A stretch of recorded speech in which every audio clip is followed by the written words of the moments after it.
Chapter 20. Disquiet. Mara watched. Through the open screen of her study she could see a runner dashing up the road from the distant Imperial Highway. The muscular young man wore only a breechcloth and a red cloth head covering bearing the mark of a commercial messengers guild. Lacking the power of a major house, the guilds could nonetheless provide sanctions enough to guarantee that their couriers moved through the Empire untroubled. As the runner reached the front of the estate house, Kyoke hobbled down on his crutch to offer greeting. "For the Lady of the Acoma!" cried the messenger. The advisor for war accepted the sealed parchment and, in turn, gave the messenger a token, a shell coin cut with the Acoma chop, to serve as proof the man had discharged his duty. The runner bowed in respect. He did not linger to take refreshment, but turned back down the road, his pace only marginally more sedate. Mara noted his departure with a stab of concern. Couriers from the Red Guild were seldom the bearers of good news. When Kyoke arrived in her study, she held out her hand for the message with trepidation. The identifying mark on the parchment was the one she feared, the chop of the Anasati. Before she cut the ribbons and read, she knew the worst had happened. Takuma was dead. In the doorway, Kyoke looked with troubled eyes. "The old lord has died." "Not unexpectedly," Mara sighed as she put down the short message. She glanced over the accounts of her flourishing silk enterprise that had worn at her patience only minutes before. Now, as if they represented a haven against difficulties, she longed with all her heart to return to them. "I'm afraid we will need Nakoya's counsel." Mara called her servant to tidy up her documents, then led her advisor for war through the estate house to the chamber across from the nursery that the old woman had adamantly refused to give up, even when promotion to first advisor had entitled her to better. As Mara set her hand to the floral painted screen at the entry, a querulous voice called out, "Go away! I require nothing." The Lady of the Acoma glanced hopefully to her advisor for war, who shook his head. He would rather have braved a frontal charge on a battlefield than lead the way into the old woman's quarters. Mara sighed, shoved back the screen, and flinched at the outraged cry that emerged from the piled blankets and pillows on the mat. "My lady," Nakoya said sharply, "forgive me. I thought you were the healer's servant bringing remedies." She sniffed, rubbed at a reddened nose, then added, "I wish no visitors to offer pity."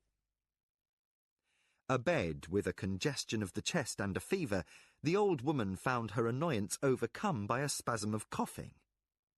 Her white hair stood up in stray locks, and her eyes were red-rimmed in a face like crumpled wet parchment. The hands that clutched the blankets looked devastatingly fragile, and yet, at the sight of Kyoke, Nakoya rallied to outrage. "Mistress, you have a cruel heart to bring a man to a sick woman's bedside and without warning." The Acoma first advisor flushed scarlet with embarrassment, but remained too stubbornly proud to avert her face. Her stormy gaze fastened next on Kyoke. "You, old campaigner, you should be wise enough to know better. I'll not suffer myself to be stared at." Mara knelt by her first advisor's bedside, the sympathy Nakoya so stoutly disdained hidden deep in her heart. The old woman's age made even small illnesses more hazardous, as today's news made clear. Always before, Nakoya's frail appearance had hidden a whipcord resilience, a fibre of staunchness that made her seem indestructible. But now she was miserable with her cold and shrunken with years to a husk of her former vitality. Her mortality became frighteningly apparent. Mara patted one of the wrinkled hands. "Mother of my heart, I am here only because your counsel is sorely needed." The tone of Mara's voice jolted the old woman from self-pity. Nicoya sat up and coughed. Daughter, what is it? Takuma of the Anasati has died. Mara's fingers tightened on the first advisor's hand. He succumbed to the illness that kept him abed this last 6 months. Nicoya sighed. Her eyes turned distant and fixed inward on what might have been a memory or a thought only she could discern. He refused to fight any longer, poor man. He was a worthy warrior, and a generous and honourable opponent. Under the blankets, Nicoya's thin body was racked by another fit of coughing. As she struggled to regain breath, Mara spared her the need to speak first. Do you think it wise for me to approach Jiro? Nicoya's hand tightened inside her mistress's. Daughter, as much as he hates you for choosing his brother over him, he is not as obsessed as Tasai-o is. With the welfare of the Anasati placed upon his shoulders, responsibility might bend him to reason. From the doorway behind Kyoke, Kevin's voice unexpectedly interrupted. Never underestimate the human capacity for stupid, illogical, and petty behaviour. Nicoya gave the Midkemian an irritated glare from her pillows. Annoyed as she was that Kyoke should see her dishevelled and sick, the presence of a young man was that much worse, and yet she could not show anger. Despite the slave's odd behaviour and disregard for Surani custom, despite his inconvenient but genuine love for Mara, Kevin had a nimble mind. Reluctantly, Nicoya admitted, Your slave gives good counsel, daughter. We must assume that Jiro will remain intractable until he proves otherwise. The Anasati have been our enemies too long, for all that they have been honourable. We must proceed cautiously. Mara said, What shall I do? Send a letter of condolence, Kevin offered helpfully. The suggestion brought blank looks from Mara and her two advisers. A letter of condolence, Kevin repeated, then belatedly realised there was no Surani equivalent. It's the custom in my homeland to send a message telling someone you share their loss and wish them well. An odd custom, Kyoke allowed, yet it has some sense of honour about it. Nicoya's eyes brightened. She looked long and shrewdly at Kevin, then mustered a congested breath and spoke. Such a letter will provide an opening for communications without conceding anything. Most clever. Well, one could look at things that way, said Kevin, bemused to find the concept of compassion mistaken by the Surani mind for another machination of the game. The idea won Mara's approval. I shall draw up a letter without delay. Yet she made no move to rise. She held Nicoya's hand, and her fingers tightened as if reluctant to let go. For an interval she stared at the weave in the counterpane, as if avoiding the old woman's face. Nicoya said, There is something else? Mara glanced uneasily about the room. The first advisor's instincts as a children's nurse had never left her. Faintly disparaging, she said, It has been years since you played the part of bashful maiden, daughter. Speak your mind and be done. Mara fought the burn of sudden tears. The subject she most urgently needed to broach stole her poise. We must seek a bright servant to begin to The old nurse fixed her former charge with a withering look. You mean I must begin training a replacement? Mara all but protested outright. Nicoya had stood in place of the mother she had never known. To imagine a time without her seemed impossibly bleak and unreal.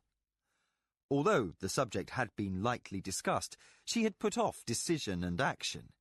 Yet the mantle of rulership forced the cold truth that now she must. Only Nicoya could handle the subject with equanimity. I am old, daughter of my heart. I feel chill in my bones on warm days, and my duties begin to weigh on weak flesh. Do not let my dying come on me without the surety that you have sound guidance by your side. The Red God won't hurry to take you, said Kevin with a grin. You're too mean yet. Don't blaspheme, Nicoya snapped, but her wrinkled lips twitched and she buried a smile behind a cough.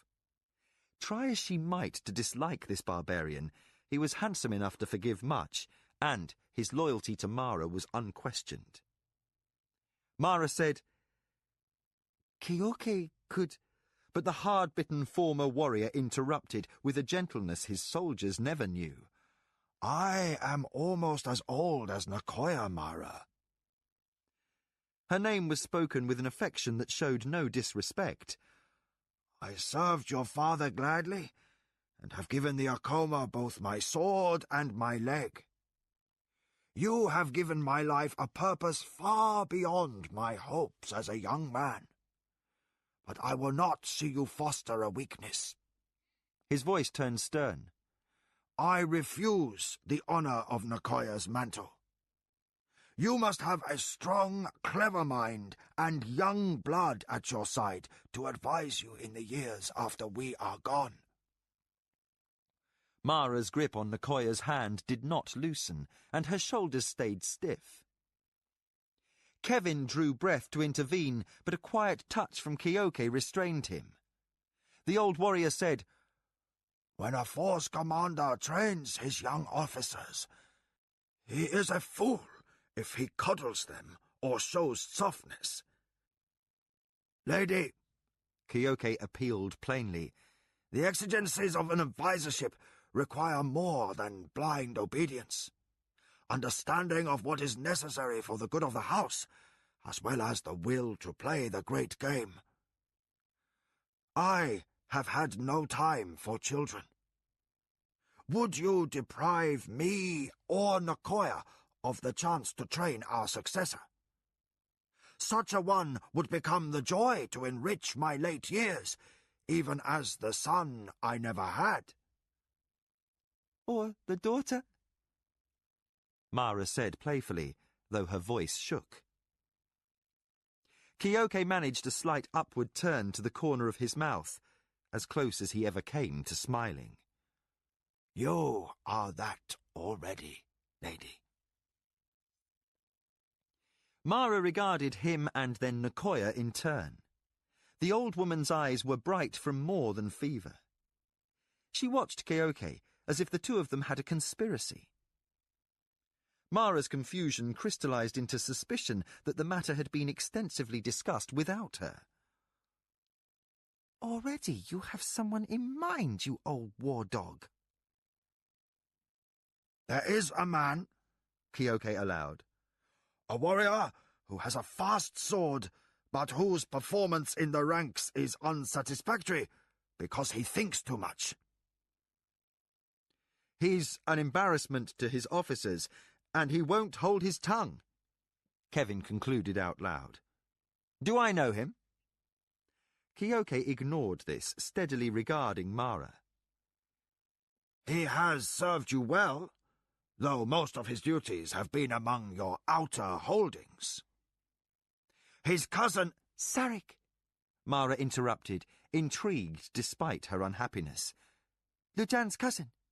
The one with the quick tongue that you sent away because the two of them together... She broke off and smiled. Is it Sarek? Keoke cleared his throat. He has a very creative mind. More than that, my lady, Nakoya added, struggling against a thick voice. the man's a devil for cleverness. He never forgets a face or a word spoken in his presence. In ways, he puts me in mind of both Lujan and Arakasi. Though she had met Sarek only briefly, Mara remembered the young man.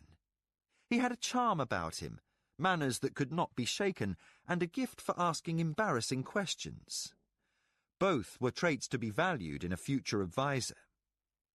Thinking fondly of Lujan and his flexibility in embracing innovation, Mara said, It sounds as though you two have done the interviewing for me. I yield to your better wisdom.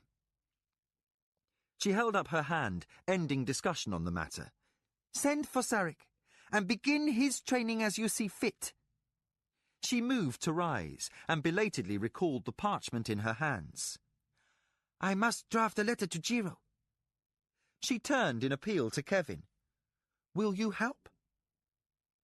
The Midkemian rolled his eyes. I'd sooner toy with a Reli, he admitted, but fell into step as his mistress left the room. Keoke lingered a moment to wish Nakoya a speedy recovery. His courtesy was returned with imprecations. As Mara, Kevin, and the Acoma advisor for war beat their retreat down the hallway, the sound of the old woman's coughing followed them. Chumaka, first advisor to Lord Jiro of the Anasati, finished the message. Rings of polished shell flashed on short fingers as he rolled up the scroll and regarded his young master with dispassionate eyes. Seated in comfort in the great hall of the Anasati, Jiro stared into space.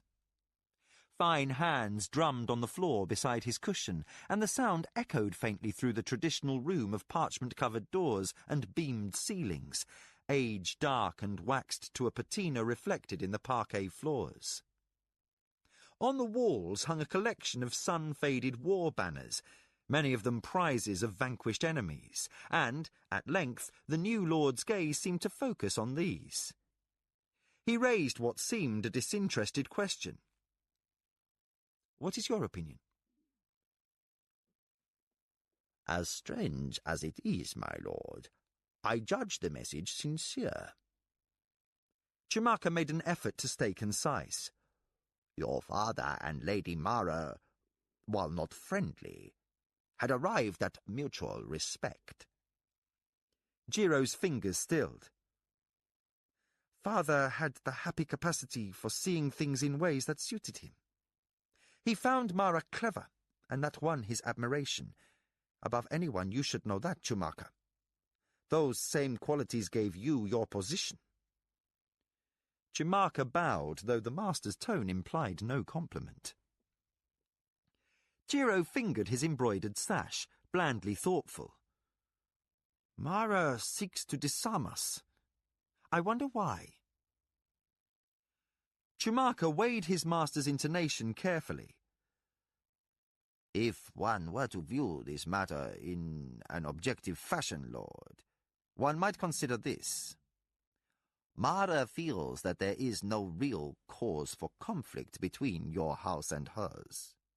She implies there may be cause for mutually beneficial negotiations. Despite all care, Jiro bridled. No real cause. His handsome features went blank to hide an unreasoning flash of anger. The death of my brother is not cause. Chumaka laid the scroll on a nearby table as though he stood balanced on a silken cord. The room was airless and hot, and he could not keep from sweating. Buntakapi's death was an excuse he knew too well. As boys, the siblings had been constantly in contention, Bunto frequently bullying and tormenting the less athletic Jiro. That Mara had overlooked Jiro and chosen Bunto for her husband had never for a day been forgiven, despite the lady's selection having been determined by flaws, not virtues. She had taken the fool she could exploit above the better man. Yet that distinction held no meaning in terms of childhood rivalry. Bunto had been a ruling lord first, never mind that the prize had been poisoned and that ultimately Jiro lived to inherit the mantle of the Anasazi. The wound festered because the young man nursed boyhood grudges. Though he sat in his father's seat, Jiro would not shed the resentment of an upbringing where he continually ranked second, behind the heir Halesko and even behind plodding Bunto. Chumaka knew better than to argue. Unlike his father, the young master was more concerned with being right than with the subtleties of winning the great game. The first adviser tempered his phrases accordingly, as finicky as a cook choosing seasonings. Of course, my lord, the injury still causes pain. Forgive my insensitivity, but I referred more to legal distinctions than to ties of birth. Your brother renounced his allegiance to House Anasazi when he assumed the Acoma mantle. In strict interpretation, no harm was done to House Anasazi. An Acoma lord died of Mara's machinations. I was remiss not to allow for your personal grief at the loss of a brother. Jiro swallowed frustration that his sly-witted first adviser had outmanoeuvred him. At times the man was too crafty. That his worth was incalculable for that reason did not make him any more likeable. With a flash of annoyance, Jiro said, "You're cunning enough in your own fashion, Chumaka, but I warrant you play the game as much for your own amusement as for the glory of House Anasazi." This bit a little too near the bone for Chumaka's liking, even had the remark not come close to an outright accusation of disloyalty. In all ways, I strive for Anasazi triumph, master.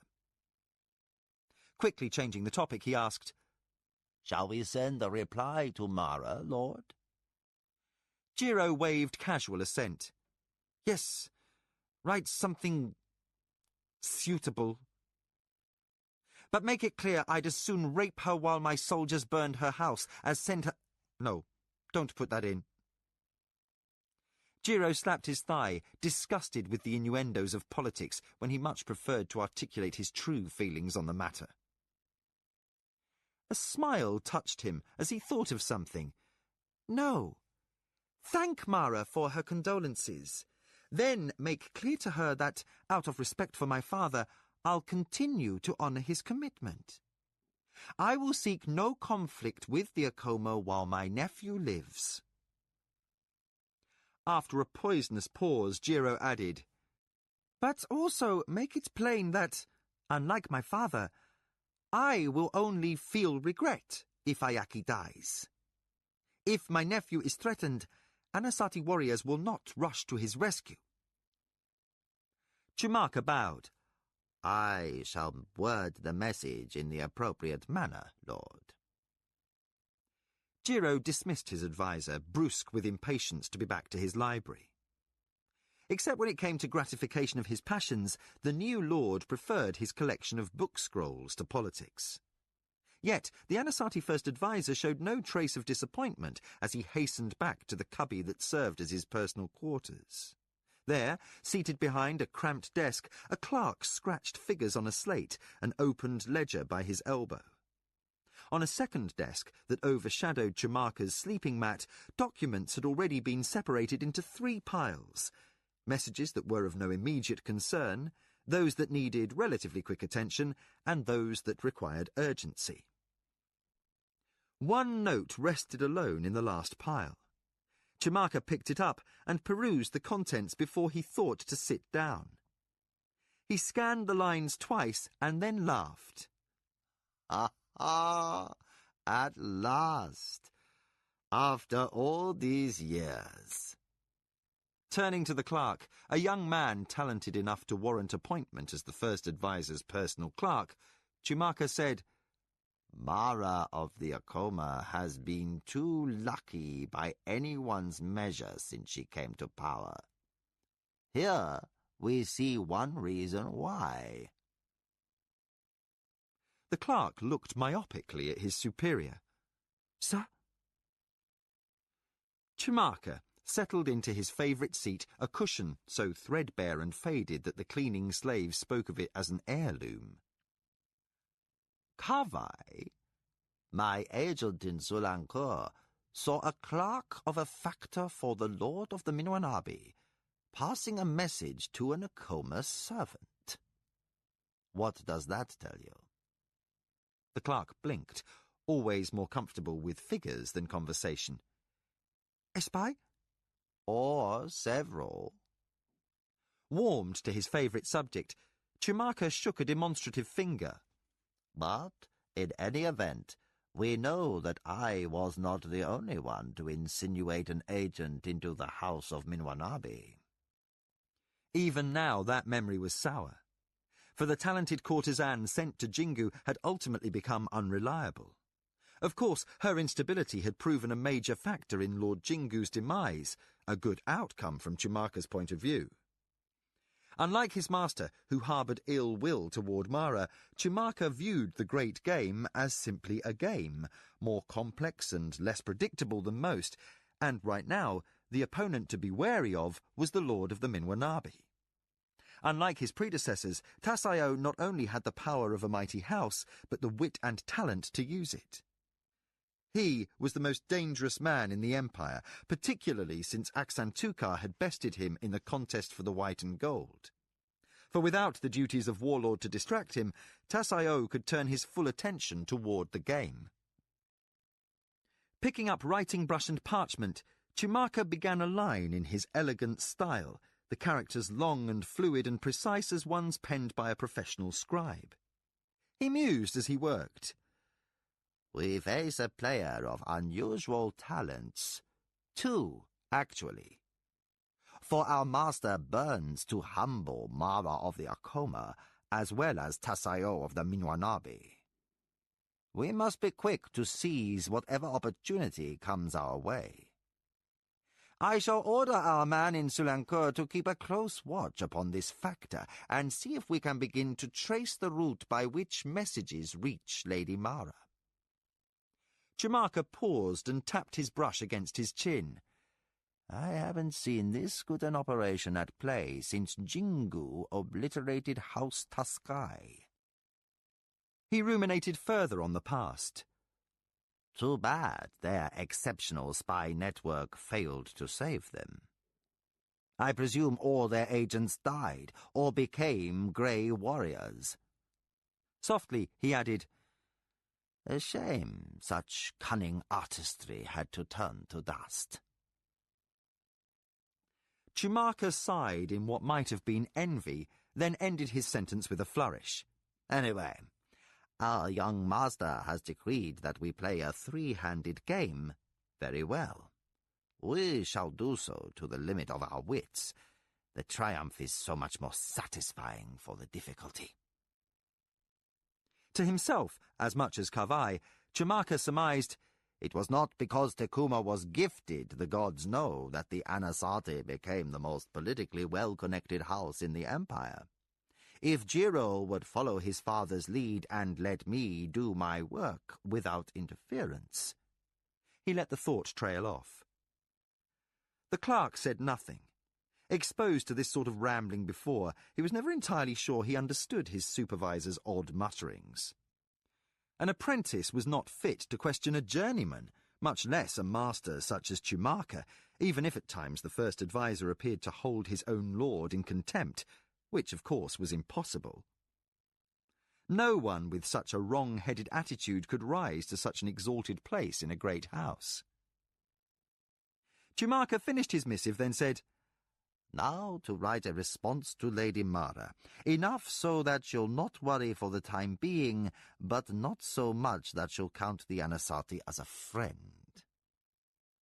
He took a deep breath, then softly, wistfully sighed. Now, that would be a woman to work with, wouldn't it? The clerk left the question unanswered. The formation of blue-clad warriors reached the entrance to the Acoma estate house. From a distance, Kevin watched as Shinzawai soldiers saluted, then stood at ease, while their officer mounted the steps in 2 easy strides to stand before his hostess. He bowed with irresistible charm. "You are gracious to receive us, Lady Mara." Kevin felt a twist of black jealousy as Mara warmly smiled in return. "Oh, Colonel, you are always welcome." The barbarian's sour expression did not lift as she presented her advisers and counsellors to the Shinzawai retinue. A newcomer stood beside Lujan, and Mara introduced him. "This is Sarek." Sarek looked nothing like his cousin, being more muscular and darker, but there was a familiar wry set to his mouth as he said, "My lord," and bowed his head slightly. In manner, he and Lujan were nearly twins. Sweating, out of sorts, and still disgruntled by the argument he and Mara had shared upon rising that morning, Kevin lingered at a loose end while the lady led her guest inside, and Lujan ordered one of his patrol leaders to escort the Shinzawai warriors to quarters set aside for them. For a week, Kevin had known Hokanu, now heir to the rulership of his house, would be visiting. Mara had been cryptic about the reasons, but gossip around the estate said plainly that the Shinzawai son came to pay court to Mara, seeking an alliance bonded by ties of marriage. Kevin snapped a switch off a tree branch and angrily whacked the heads off a few flowers. The motion pulled at the scars on his back and shoulder. Irrationally, he longed for a practice sword and a few hours of hard physical workout. Yet, despite his heroic defence on Mara's behalf, after the night of the bloody swords, the members of the household behaved as though the incident had never happened. His status remained unchanged, in that he was not trusted to handle even a kitchen knife. Despite his years of association with Mara and her counsellors, the Surani mind adhered to tradition against logic, against feeling, and against even healthy growth. Patrick's obsession with escape held a certain commoner's wisdom, Kevin allowed. He smacked the bud off another flower, then another, and scowled at the row of raised stems that swayed unprotesting at his abuse. He had not checked up on his countrymen in far too long. His self-disgust deepened further when he realised he did not know the work roster. He would have to ask an overseer to find out which field they were assigned to. The stick remained clenched in white fingers as Kevin left the pleasant shade of Mara's gardens and marched through open sunlight in the meadows beyond. He heard the bright trill of her laughter at his back, and then imagined the sound over again as he walked to the distant acres of the Nidra field he had fenced with his companions so many years before. There, Patrick and the sun-browned crew of Midkemians crouched on their knees in the heat, pulling matasha weeds, which choked out the nutritious grass the Nidra required for fattening. Kevin tossed away his stick, vaulted the split-rail fence, and jogged across the pasture to where Patrick hunkered down, twisting spiny stalks around his palm, then uprooting them with a jerk from the stubborn earth. The broad-shouldered former fighter had weathered to the colour of old leather under the hotter Surani sky. His eyes had developed a permanent squint. Without looking up, he said, "Thought you might pay us a visit." Kevin knelt down at Patrick's side and companionably hauled up a weed. "And why is that?" "You'll slit the skin on your fingers doing it that way," Patrick observed. "Got to break the fibres of the stalks first, like this." He demonstrated, with hands welted with brown calluses. Then picked up his former train of thought. "You usually tend to remember us when you've had a row with your lady friend." "And what makes you think I've had a row?" Unamused, Kevin tugged at another weed. "Well, for one thing, you're here, old son."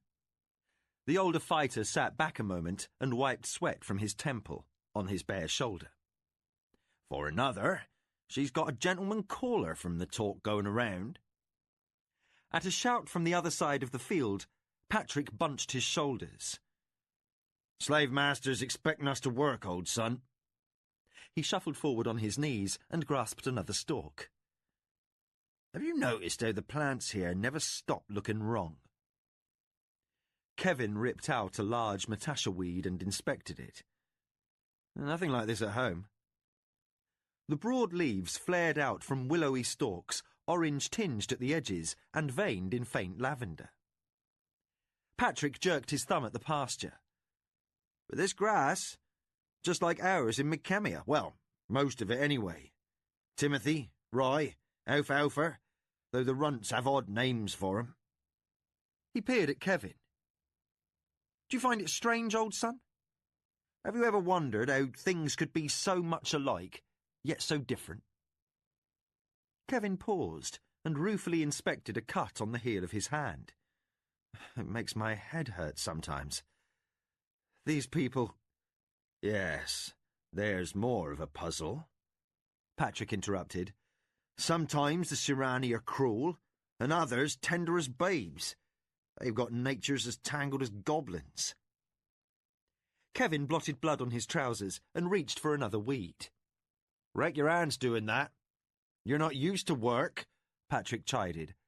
Then, in a lowered voice, he added, We've been laying about for a year since you got back, Kevin. Some of the boys are thinking it's better to leave you behind. Discomforted by runnels of sweat that soaked his shirt, Kevin sighed. You still thinking about escape? Patrick looked hard at his countryman. I'm a soldier boy. I'm not sure I'd rather die than grub around in the dirt, but I know I'd rather fight. Kevin tugged at his collar laces, exasperated. Fight whom? Whoever comes after us. Patrick hauled another weed. Anybody who tries to stop us. Kevin shrugged his shirt off over his shoulders. The hot sun burned on his back. I've talked to a few of the boys around here who were grey warriors before swearing loyalty to Mara. Those mountains aren't so friendly. The poor sods already living up there aren't eating well. Patrick scratched his beard. Well, I'll admit the kit got better since you put a word in, but it's still no banquet. Kevin grinned. When was it, you old fraud? The best meal you ever ate was in an alehouse in Yarburn. The reference to the past brought no smile, not even a counter-thrust of teasing. Patrick wrapped another tough stalk around his fist, yanked, and tossed the uprooted plant aside. The leaves seemed to wilt within minutes under the Sirani sun, unlike the men who might waste away for years longing for the homes and the freedom they had lost. Kevin looked at the distant mountains, a soft blue outline against the alien green of the sky. He sighed. I know. His cut stung unmercifully as he reached for another weed. Some odd events happened in Kentasani last year. Patrick spat. There's always something odd going on. Kevin put a hand on his friend's shoulder. No, I mean something... I don't know if I can tell you. It's a feeling. When all that trouble erupted at the Imperial Games... If you mean the barbarian magician who freed those slaves, that's done nothing to change our lot. Patrick moved ahead to the next patch of ground. That's not the point, Kevin protested, hooking his shirt and following. Slaves were freed in a culture that doesn't have the notion of manumission. From the word upriver, those men are just living in the holy city, doing this and that, but counted free men. Patrick's hands paused on a weed stem. If a man was to slip free here and get up the Gagajin... No, Kevin said more sharply than he intended. That's not my thought. I don't want to live as a fugitive. I'd rather pursue the idea that what's been done once might be repeated. Are you allowed to carry a sword? Patrick asked bitterly. No, and there's my point. You won't see plain. You rescued the mistress fine and good, and when the crisis is over, it's back to being a slave.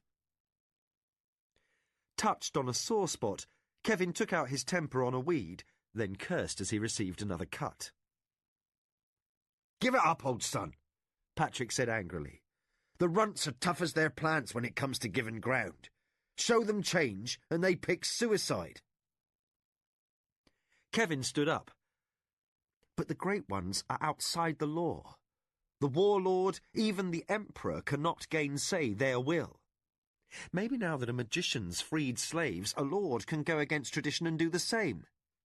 But no matter what else, if you get yourself hanged for a runaway, you're dead, and that's not freedom by my way of thinking. Patrick let out a bitter laugh. That's truth? Well, I'll wait a bit. Though how long I can't say. Satisfied with that answer, but left disgruntled by Patrick's blunt reiteration of other thorny facts, Kevin tossed his shirt over his shoulder. He gathered the wilting weeds into a bundle and flung them onto the pile by the fence. His cut hands burned, but his feelings stung more. His fellow Midkemians gave him barely a grunt of notice as he passed on his way from the meadow. In turn, he hardly noticed them, his mind absorbed by the memory of Mara's laughter in the garden where she sat with Hokanu. The heat of midday drove Mara and Hokanu from the garden to a little used sitting room in the estate house, one that had stayed unchanged since her mother's time. There, in an airy chamber with pastel pillows and gauze drapes, the couple sat down to a light lunch, cooled by a slave with a fan of shatterbird feathers. Hokanu had changed from full armour to a light robe that showed off his handsome build. To the fine bones and graceful carriage, time on the practice field had added firm fitness. He wore few rings and only a necklace of kokara shell, but the simplicity of his dress and ornament merely emphasised his natural elegance. He sipped his wine and nodded. Exceptional, Lady Mara. You provide gracious hospitality. His dark eyes met hers, not playful or teasing as Kevin's might be, but deep with a mystery that Mara felt compelled to explore. Unwittingly, she found herself smiling. His features were beautiful, without being either delicate or overdrawn, and the way he looked her directly in the eye touched off a deep response. Intuitively, Mara sensed she could trust this Shinzawai son. The feeling was unique, even startling, after the endless political innuendos that complicated communication with others in her rank. Aware she had been staring and had forgotten to reply to his compliment, Mara hid a blush by sipping at her goblet. "I'm glad the wine pleases you. I will confess that I left the matter of choosing the vintage to my Hadonra. He has an unfailing instinct." "Then I am flattered that he brought out your finest," Hokanu said smoothly. As he regarded her, he seemed to see past the way her hair was arranged, and more than the cut of her robes. On an intuition akin to Arakasi's, he reached past nuance to touch her heart. "You are a lady with an instinct for clear vision. Did you know I shared your distaste for caged birds?" Caught by surprise, Mara laughed. "How did you know?" Hokanu twirled his wineglass. "Your expression when you described Lady Isashani's sitting room in the Imperial Palace. Also, Jikan once mentioned a suitor had sent you a lee-bird. It lasted 2 weeks, he said, before you set it free." Unwittingly reminded of her piercing frustration concerning Kevin's dilemma, Mara strove not to frown. "You are most observant." "Something I said troubled you?" Hokanu set aside his glass. He leaned forward on his cushion and laid a narrow hand on the table. "I'd like to know."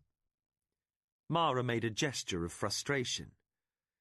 "Just a concept introduced by a barbarian." "Their society is filled with fascinating concepts," Hokanu said, his rich, dark eyes still on her. "At times, they make us seem like stubborn, backward children, entrenched in our ways to the point of blindness." You have made a study of them. Mara said, intrigued and openly showing as much before she thought to guard her face.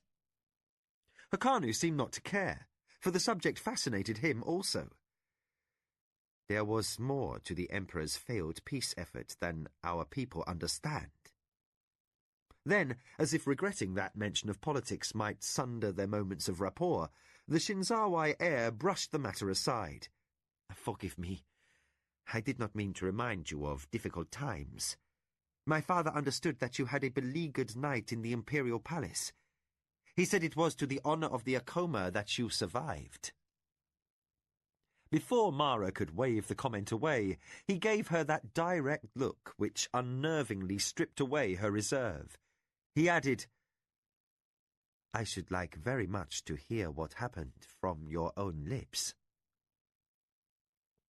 And Mara saw his hand move slightly on the tabletop. With the uncanny perception she seemed to share with him, she knew he longed to take her in his arms. Tremors touched her as she imagined the firm feel of his warrior's body. He was more than attractive to her. He understood her, with none of the cultural barriers or emotional raw edges that spiced her relationship with Kevin.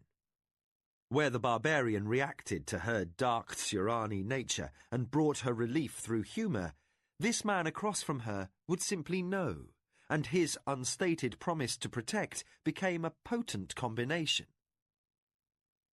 Again, Mara realised she was staring, and that some sort of reply to his request was required if the emotional temper of their meeting was not to overturn into passion. I remember a lot of burst bird cages, she said with a forced attempt at lightness. Lord Hopara joined his forces with mine, and the attackers who stormed his apartment found no victims to hack up. They spent their fury on Isashani's lee-birds, and a good deal of purple upholstery. The next day, the ladies' bird-catchers ran their legs off chasing fugitives. Disappointed to be diverted from the personal side of the issue, Hakanu's brows twitched into the faintest of frowns. His eyes had an exotic tilt, and the expression made him look haunted.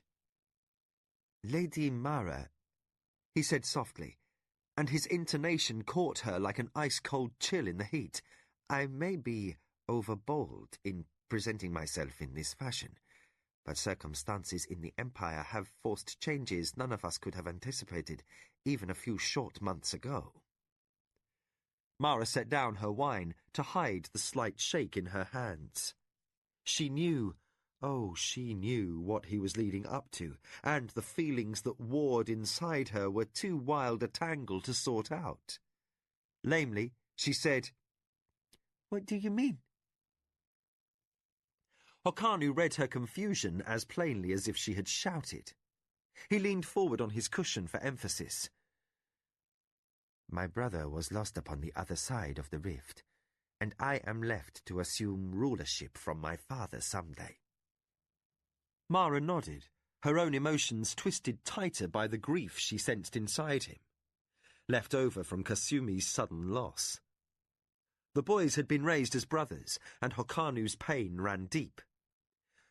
When I first met you, Hokanu overcame his inner sorrow, and his lips curled wryly in a smile. I will confess, lady, I felt regret when I first saw you. Startled into the release of sudden laughter, Mara said, You have an odd manner of making a compliment, Hokanu. His smile broadened, and his eyes lit in shared pleasure as he saw the flush on her face. I should rephrase that, lovely lady. My regret was particularly fierce, because the occasion happened to be your wedding. Mara's expression changed to bitter-sweet reflection. There was a great deal of regret involved with that marriage, Hokanu. And the thrill happened again, with the unspoken knowledge that he knew without her needing to explain. Mara. He said the word as gentle as a caress. We both owe a duty to our ancestors. I grew up knowing that my lot lay in improving the relationships of my family through marriage. I always assumed my father would match me with the daughter of some lord or another. But now... Mara finished his thought. Now you are heir to the rulership of an honoured house. Hakanu's relief was palpable. And other considerations are at play. Mara knew a surge of hope mingled with aching disappointment that perhaps she had misread him after all. He did care for her, and he knew how his presence affected her, and he was kindly, carefully trying to disengage his attention without hurting her feelings. I know that political considerations might interfere with the interests of your heart, she offered back in an attempt to smooth his difficulty. Mara, before, when I came to call upon you, I cherished the hope that you might petition my father, asking for me as a consort. His hesitancy cleared like clouds before sunlight, and the mischief in his eyes made him radiant. The role of ruling lady and second son forced that silence upon me. Now, as heir, I can propose a different arrangement. Mara's smile faded. He was not going to tell her politely that he could no longer pay her court. Instead, he was leading up to a proposal. Panicked, caught where she was vulnerable, and shoved hard against the thornier issue of how to resolve her future with Kevin, she fought for presence and poise. What have you in mind? Hakanu hesitated, which was very unlike him. He sensed her confusion and was puzzled as to its cause. That necessitated a change in wording, and his hand braced instinctively against the table edge, as though he expected a blow. I ask this informally, for if you say no, I would not wish a public rejection. But if you wish, I shall have my father's first adviser pay a formal call upon your first adviser to make arrangements for our meeting. He almost laughed, and his strong, direct nature reasserted itself. I ramble. Marry me, Mara. Someday Ayaki will be lord of the Acoma, and your second son, our son, could wear the mantle of the Shinzawai. I should like nothing better than to have you by my side as lady, and know that two ancient houses will one day be ruled by brothers. Mara shut her eyes against a tide of confusion. As well as she knew Hakanu, as powerfully as she was drawn by his charm, the idea of marriage churned up her feelings like a storm. She had sensed that this moment was inevitable, and had falsely sought shelter behind a belief that Hakanu's elevation to heirship might spare her, as political considerations forced him to seek a match with better connections. No amount of rational thought had prepared her for this reality. She felt Hakanu's eyes on her face, felt his unspoken sharing of the turbulences his words had aroused, and, in that graceful way that unerringly shattered her defences, he came to her rescue. I've surprised you. Apology coloured his tone. You must not feel discomforted. Let me withdraw and allow you time to think. He arose in consideration of her, every inch of him lordly. Lady, whatever you decide, do not fear for my feelings in the matter. I love you with all honour. But I also love you for yourself. I would cherish no minute that did not bring pleasure in my company. Seek your own happiness, Lady Mara. I am man enough to find my own. Speechless, gripping her hands together in a misery of pent-up emotion, Mara raised her eyes to find him gone. She had not heard his steps as he went. She had to look twice to make certain the sitting room was empty. She reached out with trembling fingers, caught up her wineglass and drained it. Then she stared at the empty goblet and the untouched plates of light lunch. Kevin's face mingled with Hokanu's in her memory until she wanted to howl her frustration at the walls. There was no choosing between them, none, and the quandary of love and honourable political necessity ripped at her like thorns. "Dear gods, what a tangle," she murmured, and only belatedly realised she was no longer alone. In true and gallant solicitude, Hokanu had sent her adviser to comfort and steer her through the awkwardness of the moment. Still weak after her illness, Nicoya shook her head, indicating Mara should hold off speech. "Come," the old woman said brusquely. "Let's go back to your private quarters and out of these formal robes. When you are more comfortable and settled, we can talk."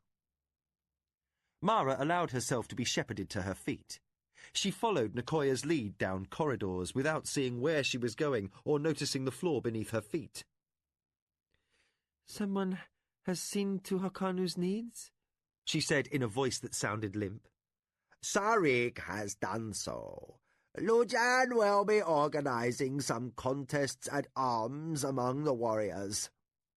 Nicoya whipped open the screen to Mara's chambers and rallied half a score of maids and servants. "Bathwater," she rapped out, "and something light and comfortable for the mistress to put on afterwards." Mara stood with her arms woodenly outstretched as her attendants unfastened the wood-peg and cord-loop fasteners of her formal robe. "This is impossible," she exclaimed. "The time is all wrong." Nicoya clicked her tongue. "The Shinzawai are an ancient family, with honours to equal most, but their part in the aborted attempt to force peace upon the Empire—" Bemused by this switch to hardcore politics, Mara stepped out of the heavy robe. She moved mechanically into the cool bath prepared by her servants, and sat shivering in reaction as two maids sponged her back. "What's the matter with me? Why can't I just tell him no and put the issue from my mind?" Nicoya answered obliquely, "Daughter, there is no sure way to rule the heart." "My heart is not in this," Mara fired back, with a sharpness that itself was a contradiction. "What is Hokanu to me but a means to an end?" The first adviser seated herself on a cushion and wrapped gnarled fingers around her knees. She said nothing, while Mara endured a bath she did not enjoy. She arose at the appropriate moment and stepped out of the water and stood with a scowl while her maids towelled her dry. Nicoya did not break silence until another maid arrived with a light lounging robe. "Mistress, the Shinzawai have been among the most honourable families in the Empire in my memory, and the memory of my father. The old Lord Shatai, Kamatsu's father, was war chief of the Kanazawai when a Keta lord last sat upon the warlord's throne, and no one has ever heard of either Shinzawai lord breaking a bond. Their honour is unquestioned." Mara knew all this. As the maids tied her robe, she regarded her former nurse with bitten-back exasperation. "But their position at the moment is questionable." "Many resentments linger since the failed peace and the night of the bloody swords," Nicoya agreed. "Many of the families left grieving insist that murder would never have happened had the Blue Wheel, and especially the Shinzawai, not been at the heart of the Emperor's plottings." But Mara did not need reminding that it was only because so many were injured and everyone was being cautious that no one had sought retribution upon the Shinzawai. To bind her family to them through a marriage would be to add names to her list of dangerous enemies. No, Mara decided, as Nicoya's obvious reasoning led her from mixed emotions to clear thought. The heart of the matter was another thing altogether. Hakanu was attractive enough. Her deep involvement with Kevin added painful confusion, yet she had never fooled herself into the false hope that love could replace a slave with a husband. Her turmoil stemmed from another truth, that she was loath to yield control of her life to any ruling lord. Buntakapi's brief tenure had left only ugly memories, but that was not all. Mara sighed and stared through the open screen into the garden. The day was drawing on, and long shadows striped the path between the Arkasi rows. The rich green land that had been her father's and her ancestors before his had prospered well over the years, since a young girl came into an inheritance beyond her years and experience. In the light of her successes, Mara examined a deeper truth, altogether less tangled than any conflict in her life, past or present. After a long minute, she said to Nakoya, "Thank you for your counsel. You may go now." As the old woman bowed and departed, Mara reflected. So many events in her life were the result of her being ruling lady.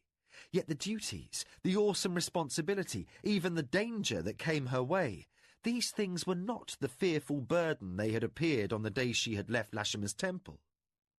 Since she had assumed the Acoma mantle, she had come to enjoy her power, to revel in pitting her wits against the machinations of the great game. These things gave her freedom to pursue new ideas. What would it be like to leave the decisions to others, she wondered? Could she be as content collecting lee-birds, ornamenting sitting rooms, or matchmaking as other ladies were? Women held power in their own right, sometimes with impressive results.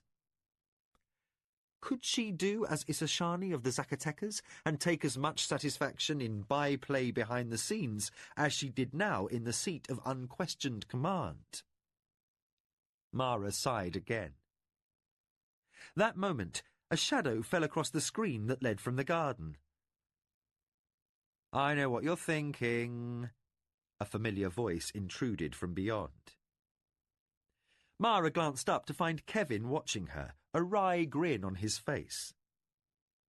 He voiced an opinion, as he always did, without waiting for her invitation. "You're wondering what it would be like to take a rest and let this young warrior of the Shinzawai run things." Startled to laughter, Mara said, "You monster!" Kevin threw himself down next to her, flung back red-gold hair that was in sore need of trimming, and paused with his mouth inches away from hers. "I'm right?" She kissed him. Hokanu's charms she could resist, but this man was a poison in her blood. "Yes, damn you!" "I'll tell you exactly what it would be like. Dull."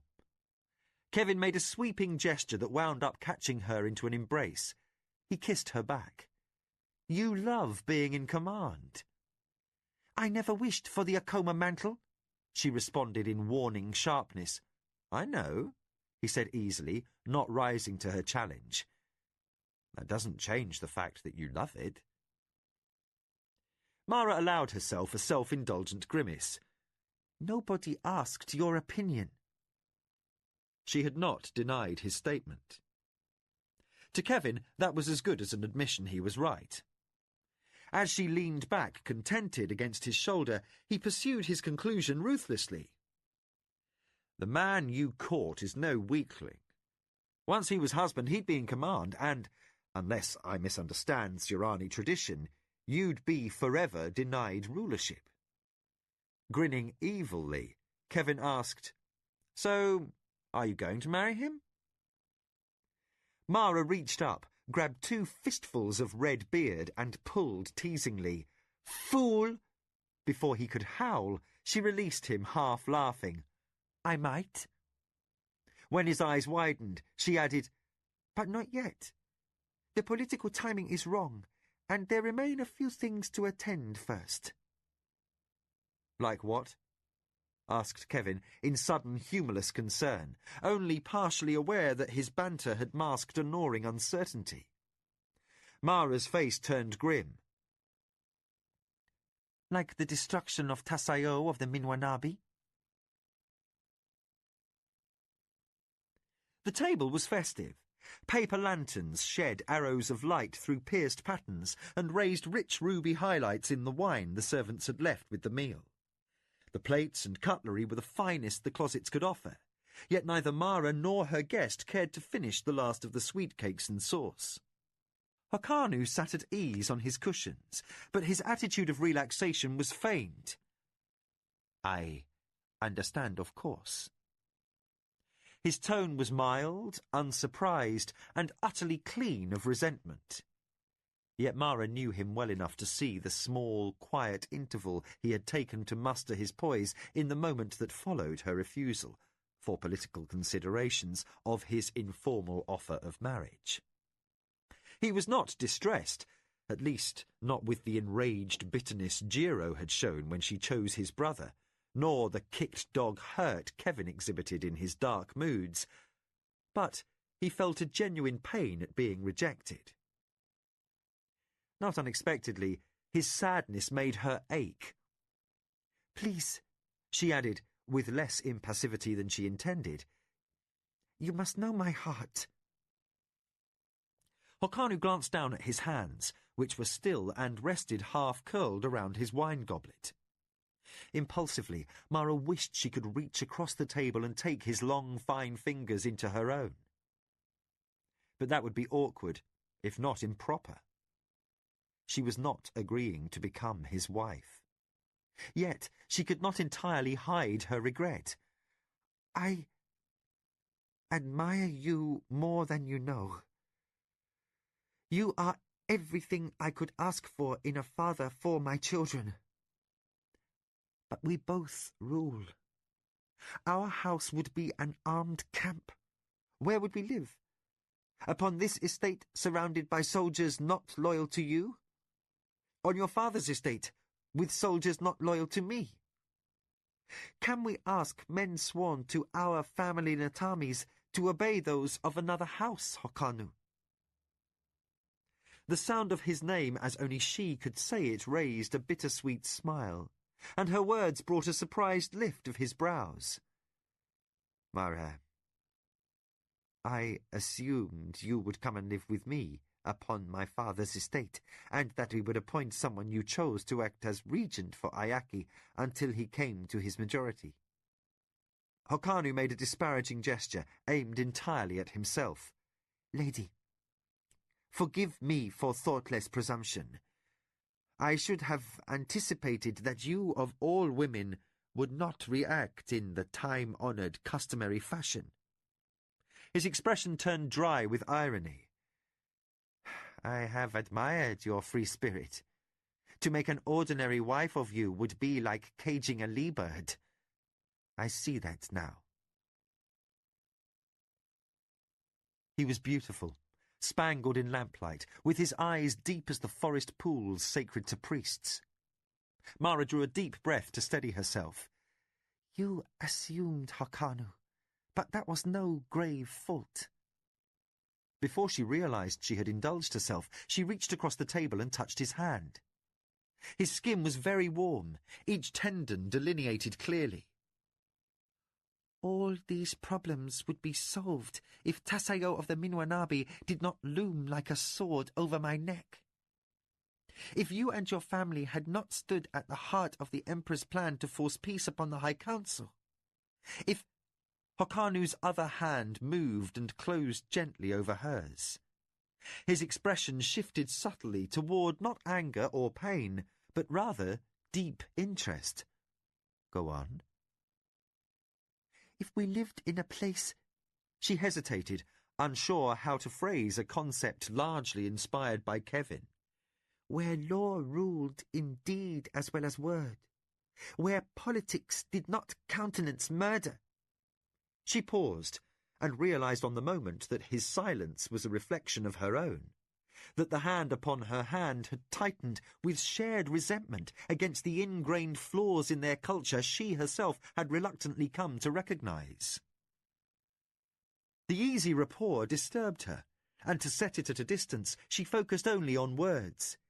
If we lived at a time when we knew our children could grow without knives behind every door, then, Hokanu of the Shinzawai, I would be deeply honored to become your wife.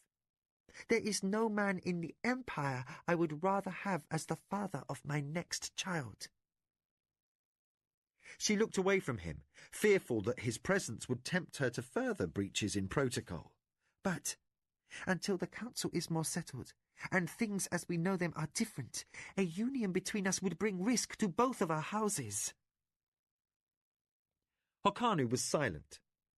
He caressed her hand as he released her and said nothing until she turned back to him, that he might face her squarely. You are wise beyond your years, Lady Mara. I cannot pretend I am not disappointed. I can only admire your staunchness. He tilted his head fractionally to one side. Your rare strength makes you all the more to be cherished. Mara found moisture in her eyes. Hokanu, some daughter of another house will be a lucky woman. Hokanu bowed at the compliment.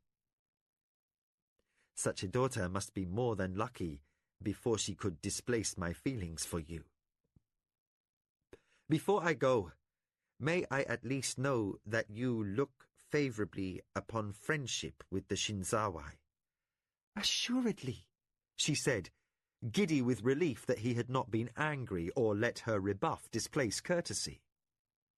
More than she realized, she had been afraid her refusal might turn him against her. I would cherish that as a privilege. Count it a gift, Hokanu said, one you are worthy of. He sipped the last swallow of his wine, then smoothly prepared to take his leave. Mara forestalled him as much to delay the unhappy moment of his leaving. If you would allow, I would beg a favour. He paused, balanced in the instant of rising. His dark eyes searched her, honestly, without suspicion that she might use his weakness for her to gain her own ends, but in an intense desire to fathom her motives. Mara read his look and knew at heart how alike they were. Both of them had an instinct for the great game, and the will to play the stakes fully. Hokanu said, "What would you ask, Lady Mara?" She strove to lighten her manner while weighing how to broach an awkward subject. It is my understanding that a great one calls frequently at your home. Hokanu nodded, his face now expressionless. This is true. Across a pained stillness, Mara added, I very much desire to have an informal talk with such a personage. If you could facilitate a meeting, I would count myself in your debt. Hokanu's eyes narrowed slightly, but he did not voice his curiosity about Mara's motives. I shall see what I can do. Then he did rise, briskly, and gave her a formal bow in farewell, along with graceful phrases. Mara rose also, saddened that the mood of intimacy had been broken. His charm was all on the surface now, and try though she might, she could not read deeper. When he was gone, she sat in the light of the paper lanterns, turning and turning her wineglass in her hands. She could not recall his last words, but only that he had masked his emotions all too well. The cushions across the table seemed something more than empty, and the night a bit more than dark. In time, Nakoya came, as Mara expected she might. The old woman's instincts were unerring. After a look at her mistress, the old woman sat down at her side. "Daughter of my heart, you look troubled." Mara leaned against the older woman, allowing herself to be hugged as if she were a girl once again. Nakoya, I did as I must, rejecting Hokanu's suit. But I am disturbed by a sadness that has no cause. I would not have thought I could love Kevin as deeply as I do, yet feel sorrow at declining Hokanu's proposal." Nicoya raised a hand and gently stroked Mara's cheek, as she had through painful years of growing. "Daughter, the heart can hold more than one. Each of these men has his place in it." Mara sighed, allowing herself a moment of comfort in the old woman's arms. Then she smiled ruefully. "You always warned me that love was a tangle. I never understood until now just how much of one, and how many were the thorns." At the sound of the gong, Mara stiffened. Kevin had just begun to slide his hand down her back, but warm flesh slid away and suddenly eluded his fingers. Left entangled in bedclothes, Kevin found himself alone. Belatedly, he realized that never before had he heard the tone that had roused her. Glancing up from the sleeping mat, he said, "What is it?" His sleepy question tangled with a flurry of activity as the door to Mara's quarters slid open and 2 maids hurried in with combs and pins. Others followed, flinging open the wardrobe, and within an instant the mistress was inundated with formal robes, dresses, and women who started to comb out the hair left mussed from the bed. Kevin frowned. Shaken rudely from a pleasant interlude, he realized his lady had spoken no word to order such an untimely invasion. "What's going on?" he inquired, loudly enough that this time he was noticed. "A great one comes," Mara said impatiently, then followed with instructions for her maids on which jewellery she would wear with her formal gown. "I want the iron necklace for this occasion, and also the jade tiara." "At this hour?" asked Kevin, heaving himself off the mat. He picked up his grey robe and wrapped it around himself. From the centre of the activity, Mara released a sigh of exasperation. "Most days I would already have been an hour out of bed." "Well," said Kevin, clearly the guilty party. He had done his best to detain her, and at first his efforts had been reciprocated willingly. "Do forgive the inconvenience." His tone was light, but he was plainly confused by her sudden departure from his arms. Mara let the maids fuss over her pins and her sash. "Great ones have no time to spare for vagaries." She seemed ready to add more, but at a second stroke of the gong, the softness that started to become a smile vanished. "Enough! The great one is here." The maids backed away and made their bows, while their mistress stood, satisfied that her hair was bound up simply but in neat fashion, with 4 pins holding the arrangement. The rare metal jewellery and jade tiara were enough to let this great one know she did not take his coming lightly. As she thrust on her slippers and headed for the door, her slave reflexively began to follow. "No, you may not come." Kevin began an immediate protest, and Mara said, "Silence! If this magician decided you had slighted him in any fashion, he could order the death of every member of this house. I would be obliged to do as he bid, no matter what the cost. A great one's words are as law. Knowing this, I refuse to risk your unguarded tongue within earshot of him." She permitted no more argument, but hurried through the door and crossed the courtyard to another wing. There lay a small, 5-sided room without furnishing or ornament, beyond a chatterbird inlaid in onyx in the floor. The chamber had not been used in her lifetime, but every household had a similar room or nook or alcove with a clear symbol set into the floor. Any magician in the empire could focus his will upon the pattern of that house and call at whim. Such an arrival was traditionally announced by the gong tone, sent by magical means to the location where a great one intended to appear. A second chime signalled arrival, and that had occurred several minutes past. In the chamber, Mara found Nicoya, Kyoke, and Sarek already standing before a stern-looking man in a black robe. She bowed deeply as she reached the door. "Great one, forgive my lack of promptness in greeting you. I was but half-dressed when you arrived." The man inclined his head as if the matter held little consequence. He was of gaunt build and medium height, and, though the robe concealed details, something about his carriage seemed familiar.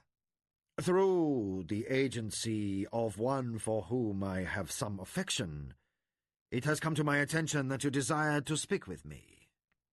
The voice clued her.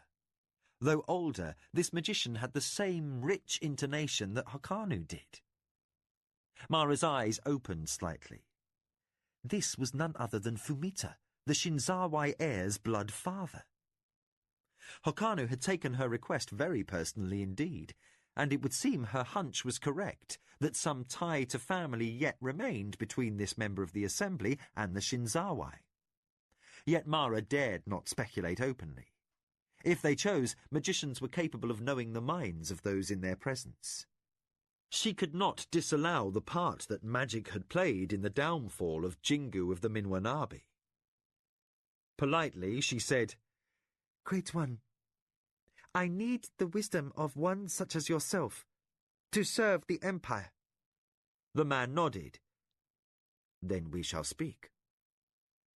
Mara excused her advisers and led the way through a screen onto an adjacent porch furnished with low stone benches. As Fumita took a seat, Mara stole the moment to study him. His hair was deep brown, shot with the beginnings of grey. The face was clean-lined and angular, and the nose more aquiline than the son's. The dark eyes were markedly similar, except that in the Great One the depths of mystery were veiled and unfathomable. He rested himself upon a stone bench. Mara chose a seat opposite, a narrow path separating them. "What do you wish to discuss?" Fumita asked. "A matter weighs upon me, Great One," Mara began. She took a deep breath and searched for a proper beginning. "Like many, I was in attendance at the Imperial Games." If the Great One had any feelings left over from that day, he kept them masked. His piercing attentiveness unnerved her worse than Hokanu's directness. He was not unapproachable, but neither did he warm into welcome. "Yes?" "It is said that the Great One who was the center of the disruption freed the combatants who refused to fight." "This is true?" Non-committal still, Fumita waited for Mara to continue. He could not have made himself more plain had he spoken. She would have to plunge ahead on her own and risk the consequences. "This is my concern," Mara said. "If a Great One may free slaves, then who else may? The Emperor? The Warlord? A ruling lord?" The magician said nothing for some time.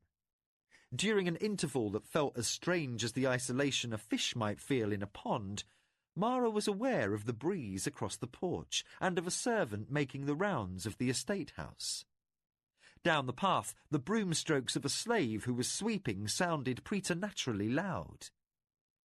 These things were part of her world, yet somehow seemed sealed away as the eyes of the magician remained pinned unwaveringly upon her. When Fumita spoke at last, his tone had not altered. The words remained inflectionless and bitten off sharply. "Mara of the Acoma, your question shall be raised in the assembly." Without further words, and before she could proffer reply, he reached into the pocket at his belt and removed a small metal object. Mara had no chance to express curiosity, even had she dared, before he ran his thumb across the surface of the talisman. The gesture seemed like one he had made many times. A faint buzzing suddenly surrounded him. Then the magician vanished. The stone bench stood empty, and an eddy of air teased the trappings of Mara's robe. Left open-mouthed and distinctly at a loss, Mara shivered slightly. She frowned as if the space where the magician had sat might answer her dissatisfaction. She had never tried dealing with the Great One, beyond that single encounter which had finalized Lord Jingu's demise. This was the first time she had tried an overture on her own initiative, and the aftermath left her unsettled. There was no fathoming the ways of the Assembly. She shivered again and wished herself back in her blankets with Kevin. Chapter 21. Keeper of the Seal. The barge docked. Seated on cushions beneath the canopy with a cup of fruit juice in her hand, Mara squinted against the morning sunlight reflected off the water.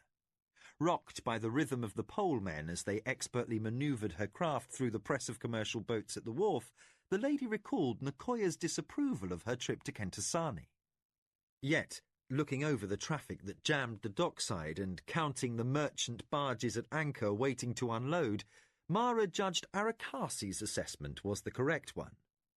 At least on the streets and public squares, the city had recovered from the chaos let loose upon it at the Imperial Games 6 months before. To Mara, this seemed an opportune time to return to the Holy City. Nkoya was right to suspect that Mara's motive, visiting a minor political opponent to change his alliance, was deeper, but Mara revealed her thoughts to no one.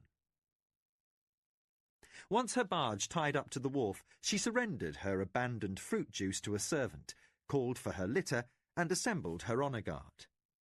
She had brought only 25 warriors in her retinue. Her stop was intended to be brief, and she was not worried about assassins. Both the Assembly and the Emperor were likely to look disfavourably on public disorder. Any killing by a Tong in the Emperor's city would bring a much deeper investigation than any family would risk at this time. Except for a minimum of servants and her boat crew, Mara had only Kevin and Arakasi in attendance. The heat was already stifling. As the Acoma guards began the chore of clearing traffic from the lady's intended path, Kevin pushed back damp hair from his brow. "So, why did you really make this trip?" Dressed in a finer robe than she usually chose for street travel, Mara looked between the curtains of her litter, which were cracked open to admit the relief of the passing breeze. "You asked Arakasi that scarcely an hour ago." "And he told me the same lie, that we're going to pay a social call on Lord Kugan Chalt of the Ginetcho. I don't believe it." Mara extended her fan through the curtains and tapped his wrist in reproof. "Were you a free man, I would be obliged to challenge that statement. To accuse me of lying is to insult Acoma honour."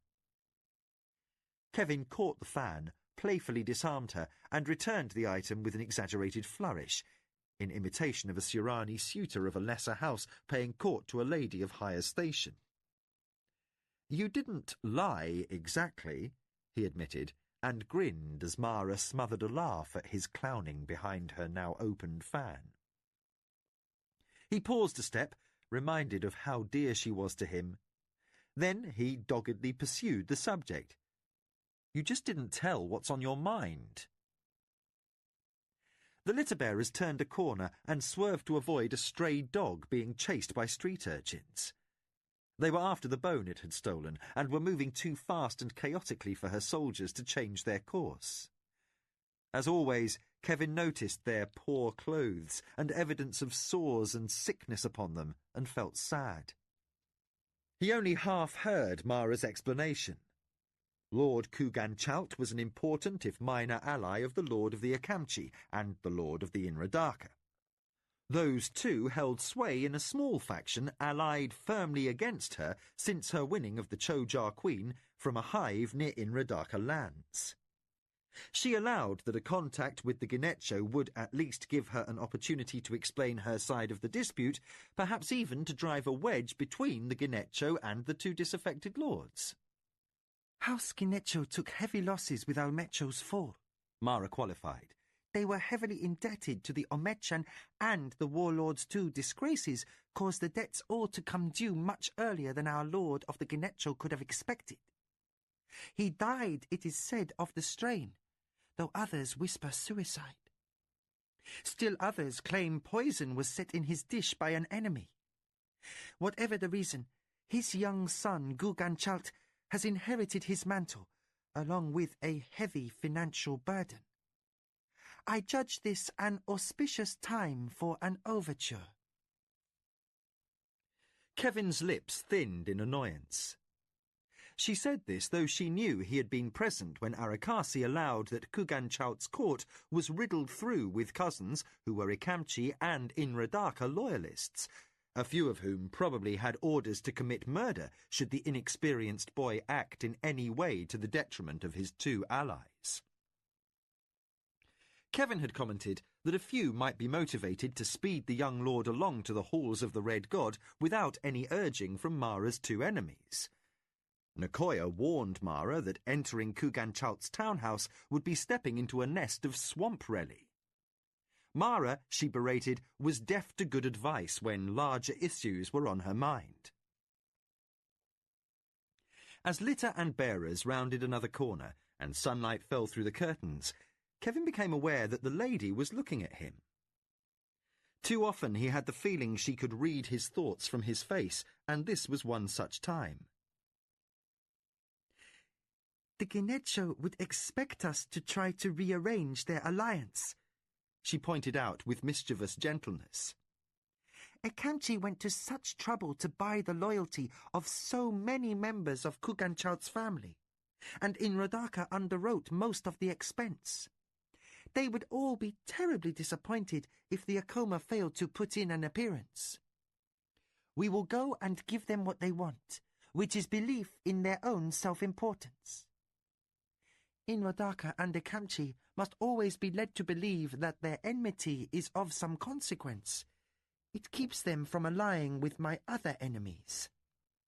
Gods help us if they discover the truth, that the Acoma have gained enough standing that their minor plotting has no impact.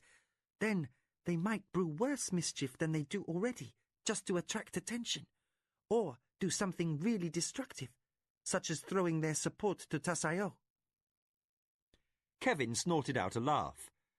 You mean you're going to pat the little guy with a grudge on the head just to keep him from getting really irate, in case he thinks you've forgotten he's got bones to pick, so he doesn't get nasty and go out and find a bigger bone to pick? Inelegantly spoken, Mara said. But yes. Kevin swore in Midkemian. Somewhat nettled, Mara twitched the curtains back. That's rude. Now, what do you mean? Her barbarian lover gave her a long look and shrugged. In polite language, your great game of the council ingests water from an infested swamp. One could say it quite often borders on the absurd. I was afraid you were going to say that. Mara leaned an elbow on her cushions and gazed at one of the huge stone temples that bordered both sides of the avenue. Kevin followed her glance, by now well enough versed in the Surani pantheon to recognize the Temple of Lashima, goddess of wisdom. Here, he recalled, Mara had spent months in study in the hope of taking vows of service. The deaths of her father and brother had drastically changed that fate. As though her own reminiscence followed his into the past, Mara said, You know, I miss the quiet. Then she smiled. But nothing else, really. The temple priestesses are even more bound to tradition and ritual than the great houses are.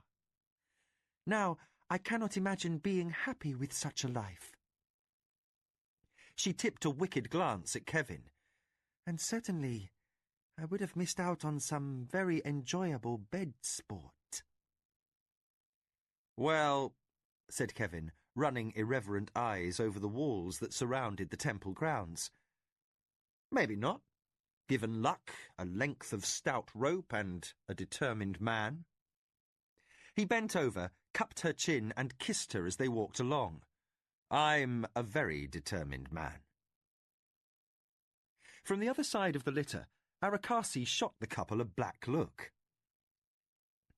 You never will act the proper slave, Mara murmured. I suppose we shall have to look over the precedent set in the arena by the Great One who was your countryman and seek a legal way to set you free. Kevin missed a step. That's why we're back in Kentasani. You're going to look up the fine points of the law and see what's changed since the games. He strode out, re-established position at Mara's side, and grinned. "Patrick might forget himself and kiss you." Mara made a face.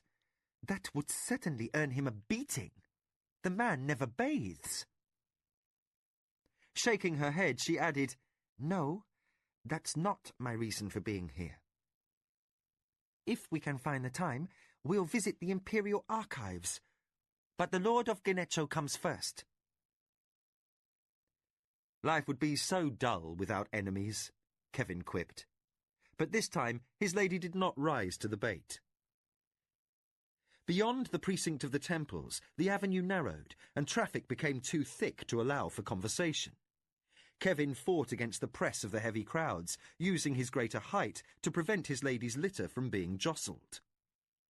He realised that his years of captivity had not been entirely unhappy ones. He might not love all aspects of Surani society. The misery of the poor would never cease to bother him. But given the chance to become a free man and stay at Mara's side, he would choose this alien world as home. His horizons had widened since he had fought in the Rift War. For him, a younger son, return to his father's estate at Zun would offer poor prospects, no substitute for the excitement he had found in foreign and exotic Suranuani. So caught up in his thoughts was he that when Mara's small retinue arrived at the Acoma townhouse, he did not raise his customary protest when the head servant there commanded him forthwith to unload the lady's carry boxes and heft them up to her chambers.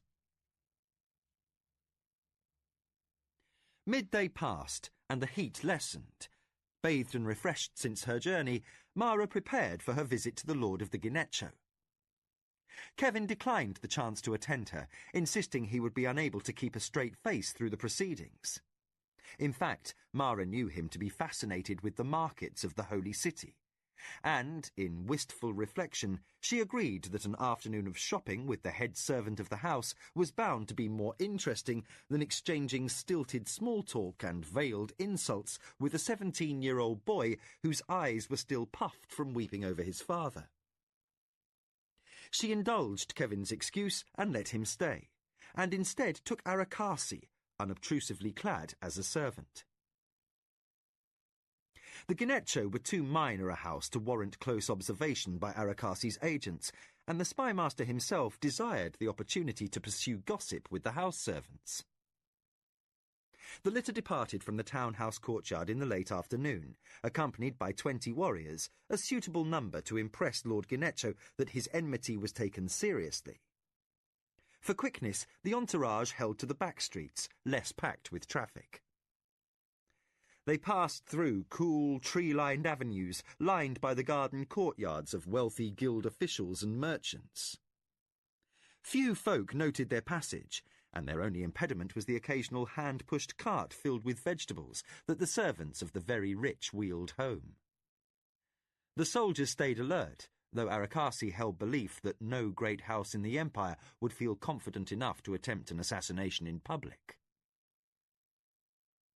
Mara had always loved the side streets of the Holy City, with their long glades of flowering trees and their neatly swept stone cobbles. She enjoyed the wooden gates with their patterned lattices and their posts netted over with acacia and hibis vines. Although Kentasani was a river city, like Sulancur, by imperial edict, no dyers, tanneries, or other crafts requiring unpleasant procedures had been permitted within the city walls. Unless one was downwind of the holding pens for the arena or the crowded markets in the central waterfront area, this was a city that smelled of flowers, spiced with the sense of temple incense as day closed and priests and priestesses of all the Surani deities began their night's devotions. The Acoma bearers conveyed their burden from the side lanes and entered one of the many wide squares. Half lost in reflection brought on by the quiet of the hour, Mara almost missed Arakasi's hesitation. She looked over to see what had captured his attention. Across the square rose 2 gilded columns, framed by an arch and a span of smoothed slate. This was one of many message boards reserved for the word of the light of heaven. Although the messages were usually scribed in chalk and of a religious context, Today, a crew of Imperial Whites stood guard over the site. The event was unusual enough to draw notice. Closer inspection showed 2 plain-garbed craftsmen repairing the gilding on the frame, which had been damaged in last year's riots.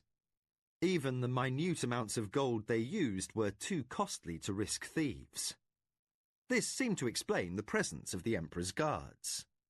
But what to Arakasi's closer inspection were 3 dark-robed figures who stood at the board in process of affixing a scroll heavy with imperial ribbons and seals.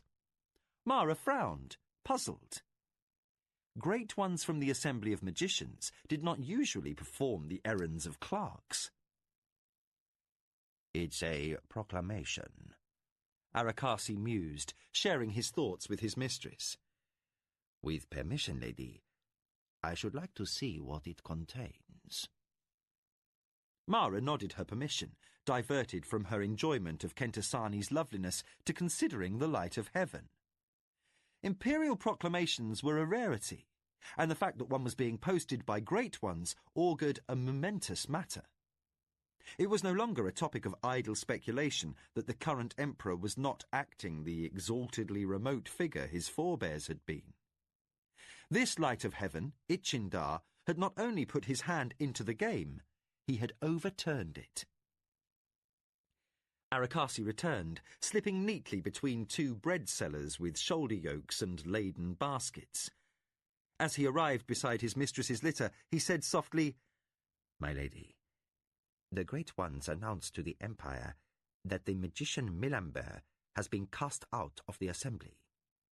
The document goes on to say that those slaves in the arena who were freed by his action are lawfully released from their masters, but no precedent may be seen in this. By imperial decree and by the will of heaven, Ichindar pronounces that no other who wears the slave's grey may change his status. For the good of the Empire, for the sake of the order of society, and by divine will, all who are slaves must remain so until death." Mara showed no change in expression, but the delight went out of the day. Suddenly heavy-hearted, she motioned her bearers forward, then closed her curtains, as she did when she wanted privacy. Her hands laced tightly over a cushion.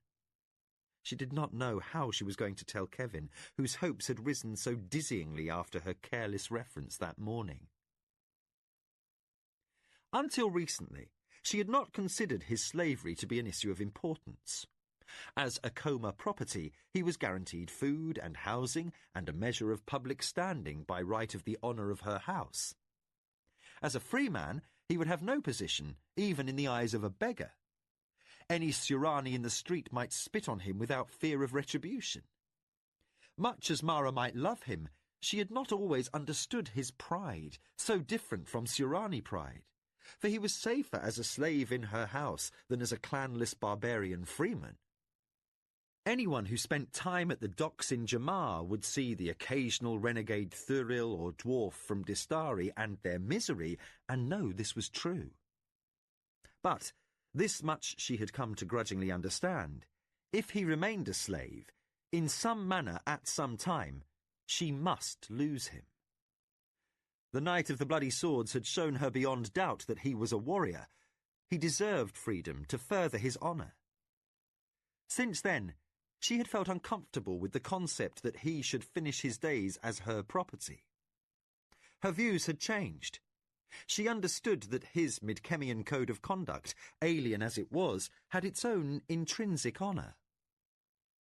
No longer could she regard him as disgraced for failing to take his life rather than be captured by an enemy, as a Surani warrior would have done, or for hiding his rank to avoid summary execution. Troubled to discover that her plans to give him happiness were permanently dashed, Mara stayed withdrawn throughout her visit to the Genecha. She performed the proper social display expected of her, but afterwards she would have been hard put to recall a word of the conversation or recite a detail of young Lord Kugancholt's appearance. If Arakasi noted that she seemed distracted, As the litter wended its way homeward through Kentasani's torchlit streets, he said nothing. He provided his hand with the skill of a man assigned such duties lifelong, as she got out of the litter in her courtyard and disappeared unobtrusively at her dismissal. Mara called for a light supper, and for once did not ask for Kevin's company. She sat in solitude in the study overlooking the courtyard, picking at her meal and staring at the shadow patterns the flowering shrubs threw onto the screen. From the kitchen she could hear laughter and Kevin's boisterous voice describing some escapade concerning a jiggerbird seller in the markets. He was in high humour, and the other servants were enjoying his performance with the enthusiasm of bystanders at a street entertainment. But for Mara tonight, Kevin's laughter only cut. She pushed aside her barely tasted plate with a sigh and asked a servant to bring wine. She sipped and let the night deepen without calling for lamps. Her mind and her memory circled endlessly, reviewing the leading questions she had asked of the great one Fumita. His reticence stung her even yet. Over and over she pondered his chilly reception, and she wondered, now that it was absolutely beyond hope to change, whether the edict against freeing slaves had been prompted by her inquiries. She could never know for certain. That was the painful part. If she had more wisely kept her own counsel, Kevin's chance of freedom might not have been destroyed. Mara sighed and waved for removal of her supper tray. She retired early, though her mind churned, and when Kevin came, she feigned sleep.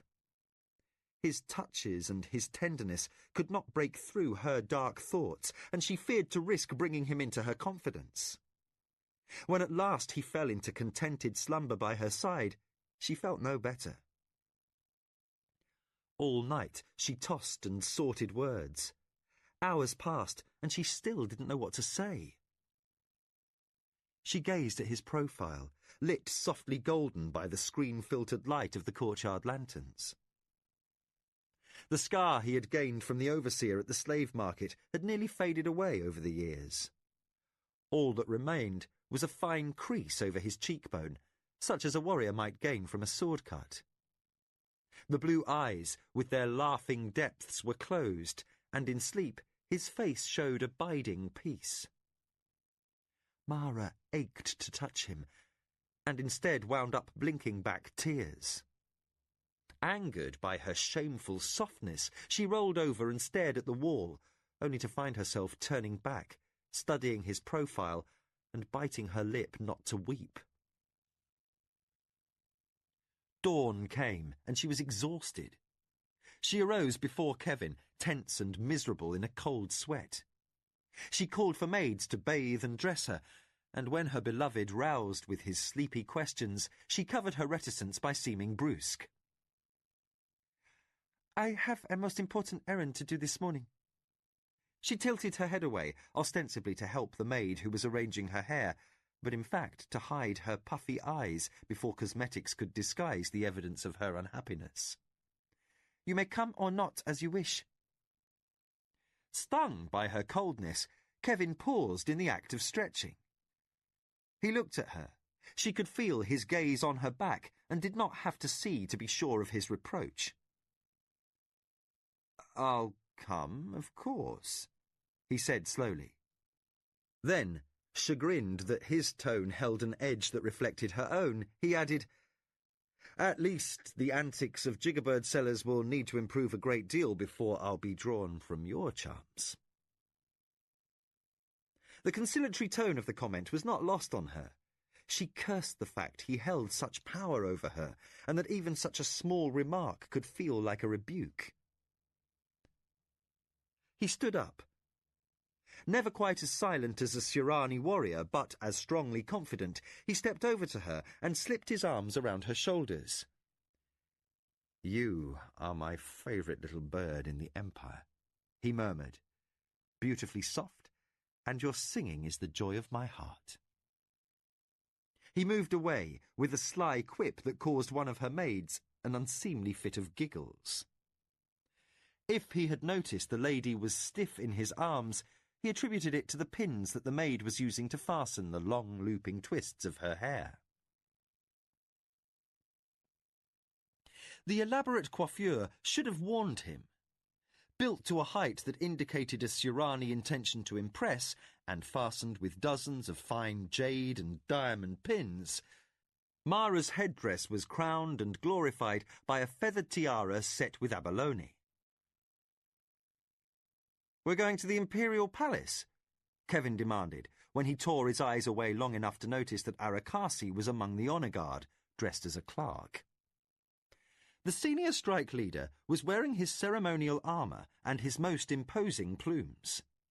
His spear and helm were streamered, and since the ribbons would not hold up to prolonged streetwear, not to mention a fight, somebody important had to be the reason behind all the pomp. "We're going to pay a visit to an official of the Emperor," Mara explained, her tone brittle. She let Arakasi hand her into the litter. He was better at the task than the strike leader, who was fine enough with a sword, but clumsy when it came to managing a lady in high-soled sandals, 8 layers of overrobes, and a headdress that would have outmatched any King of the Isles coronation crown by a factor of 10. "You look like the confection on a wedding cake," Kevin observed. "This personage is important?" At last he won a smile from her, though with her face painted and thighs powdered, the expression was predictably stiff. "He thinks he is important. When one goes asking for favours, the difference becomes moot." Mindful of her finery, Mara settled back on her cushions. "Close the curtains, please," she instructed Arakasi. As the bearers raised the litter poles and started off, a nonplussed Kevin fell into stride. He presumed that Mara wanted privacy to discourage gawkers and to preserve her elaborate costume from dust. His cheerful mood held through a long, traffic-harried trek to the Imperial Palace, and not even the elaborate protocols of the various gate and doorkeepers put him off. Once he had become accustomed to the grand weight of ceremony that attended all matters within the Empire, he had discovered the purpose behind such manners. No official, however minor, was ever rudely interrupted by someone from the lower ranks. Ruling lords or ladies were not caught unprepared by a visitor. The Surani attention to ceremony ensured, according to rank, that all things happened in due course, and that the proper papers, or clothing, or refreshments would all be in place the moment the caller at last crossed the threshold. The keeper of the Imperial Seal was well prepared when his secretary finally let Mara and her retinue into the audience chamber. The cushions had been plumped since the last petitioner had departed. A fresh tray of fruit and juices sat upon the low side table, and the official himself had his robe on, his weighty collar and signet of office adjusted and straight, and his fleshy anatomy arranged with dignity. A middle-aged man, the keeper of the Imperial Seal, had a florid face, a mouth all but lost amid multiple chins, and hooded, darting eyes that could probably name the coin worth of every jewel in Mara's costume at a glance. He also liked sweets, as evidenced by the Kelgir leaves piled in his refuse basket. The gummy confection, made from an extract of tree sap, had rimmed his teeth and his tongue a faint red orange, and his bow was perfunctory, owing to his bulk and his equal-sized sense of self-importance. The chamber smelled of fat man's sweat and old wax, by which Kevin deduced that the screens were probably stuck shut. Holding a satchel of inks, pens and parchments for Arakasi's needs, he braced himself for a boring wait as Mara began the phrases of greeting. The official used this interval to open a drawer in his lap table and unwrap a Kelgir, as if the task were a sacred ritual. He popped the sweet in his mouth, sucked noisily, and then condescended to reply. "I am well." His voice was deep and too loud. He cleared his throat carefully twice. "Lady Mara of the Acoma." He sucked, considered, then added, "I trust you are well." Mara inclined her head. The official shifted his weight on his cushions, and the floor creaked ponderously. He shifted his candy with a click of teeth to the other bulging cheek. What brings you to my office this fine morning, Lady Mara? Kevin heard her reply as a murmur, but could not make out single words. The official's jaws stopped working on his treat. He cleared his throat 3 times very deliberately. His fingers drummed on his knee, leaving white spots in the flesh that the hem of his robe did not cover. Then he frowned, his eyebrows snarling together over his baby-round nose. That's a most unusual request, Lady Mara. The lady elaborated, and hearing her mention Midkemia, Kevin pricked up his ears. The lady of the Acoma finished most clearly. It is a whim. She shrugged in a manner that Kevin recognised as purely feminine and calculated to disarm. I would be pleased. The keeper of the Imperial Seal shifted again. His frown became uncomfortable. Mara said something. I know the rift is closed, the official blurted, startled into biting down hard on his sweet. He looked briefly as if he had cracked a tooth. Your asking on this, a seemingly worthless concession, is odd, most odd. He cleared his throat and said, most odd, again, as though he liked the sound of the words. Kevin discovered himself leaning forward and realised he had better not. A slave in this land must not be caught taking an interest in the affairs of his betters. Mara spoke again, maddeningly too low to be heard. The official scratched his chin, obviously stymied. Can I do that?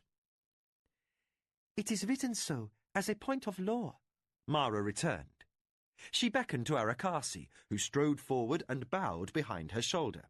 My clerk will be pleased to explain. The keeper of the Imperial Seal crunched the last of his candy, looking anxious. He waved as if Arakasi were of little more consequence than a slave. The spymaster reached into a pocket in his smock and withdrew a document. He slipped the ribbon, unrolled the scroll with brisk industry, and read a passage copied from a book, which held that the keeper of the Imperial Seal could use his discretion and assign those dispositions concerning trade and guild rights, and authorise limited collection of minor taxes upon goods or services that were deemed too small to bother the Imperial Council with. Well, the huge man rearranged himself and began unwrapping another Kelgir sweet. The matter you ask for is certainly a petty one, of no merit for discussion by the council. He paused and turned the candy over and over between his fingers, as if he expected to find insects. But, if I may guess, no man in my position has initiated any sort of private dispensation for hundreds of generations. Exalted sir, Arakasi ventured, I point out that the law has not changed. He bowed again and backstepped to stand beside Kevin, a clear hint that he expected to collect his writing utensils and commence setting up a document. What's she asking for? Kevin questioned, as softly as he could. Shh! Arakasi gestured for the slave to be silent, while Mara added another point in favour of her argument, and the official across from her became distinctly more flummoxed. Kevin observed and deduced that the keeper of the Imperial Seal was a bureaucrat with a sanctimonious devotion to order. With the obstinacy typical of his kind in every country, he was going to refuse Mara's request, not because her demand was unreasonable, but because it was unusual and outside the method of paperwork and filing he was bound by habit to follow. Arakasi seemed to sense an imminent rejection also, because his pose grew quietly more taut. Kevin stared at the floor and feigned unconcern, but in a low whisper to Arakasi he said, "Why don't you suggest that Mara try a bribe?" The spymaster twitched no muscle, his sole evidence of surprise the interval before his response. "Brilliant," he whispered back. "Is that what your people do with reluctant officials in Midkemia?" Kevin returned a barely perceptible nod, and one corner of his mouth turned up. "Usually it works. Besides, I'd bet Mara's jewels that that's what he's waiting for." But Arakasi had already moved forward to tap his lady discreetly on the arm. He spoke into her ear swiftly before the Keeper of the Imperial Seal could finish his snack and end deliberation. Mara was gifted with the knack for thinking on her feet. As the fat man across the lap desk from her drew a ponderous breath to frame his answer, she interrupted. "Exalted Sir, I realize such a request would require effort on your part to ensure that you were acting within the dictates of your office. And as you are under no obligation to do so simply because I ask, I would be pleased to recompense your time and industry, say 100 centuries of metal and 3 thumb-sized emeralds, if you would undertake the needed inquiry to resolve the issue properly." The Keeper of the Imperial Seal swallowed his Kelgier ball whole. His eyes bulged out. "Lady, you are too generous." He did not belabor the issue. After all, her request was ludicrously useless. He had even most honourably emphasized that the rift connecting Midkemia to Kelewan was closed. But if Mara wished to be eccentric, the Emperor and the High Council certainly should not be bothered to consider such a worthless point of trade. Transparently content with his reasoning, and already greedy for his gift, the official motioned to Arakasi. "My duty requires I research such tasks, but I shall be happy to take your gifts and, pass them along to the temples as devotion." He smiled. "Now that I've had a moment to ponder, I am certain your interpretation is the correct one. Fetch your pens and parchments. We shall draw up the agreement directly." Imperial documents in Saranuani were never short-order items. Kevin shifted from foot to foot, while the closed chamber grew more stifling. Arakasi and the Keeper of the Imperial Seal argued endlessly and amicably over wording, while slaves came and went with braziers, pots of various colours of wax, and spools of ribbon. Afternoon had come before the document proving Mara's dispensation had been recorded under the Imperial Seal.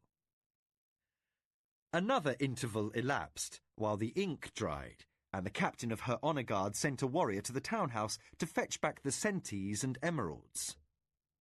While they waited, the fat man chewed Kelgier and discoursed on the poor quality of this season's dyed feathers. He had purchased an indigo robe, which had proceeded to rot into dust. "The merchants think nothing of selling second-quality goods since the riots," he lamented, while his own clerk was sent for just to knot the official ribbons that tied the parchment into a scroll. "The fabric of our clothing is going to ruin," the Keeper of the Imperial Seal ended sadly. "Some say that the order in the Empire will sour next." "Not with the assembly of magicians guaranteeing order," Arakasi interjected. He moved fast enough to intercept the parchment before the official could wave it about, as emphasis to expound a further point. Blessedly fast after that, Kevin was handed the satchel of scribe's implements, the document safely inside. Mara arose and bowed, and as her party took their leave of this sweltering chamber, the Keeper of the Imperial Seal could be heard bellowing loudly for his servant. "There are no more Kelgier candies in my jar! Where is our efficiency these days? The clothes dyers are lazy cheats. The merchants sell defective goods, and now my own servants think they can ignore my needs and not be punished. We are coming to ruin in this empire, and who besides me seems to care?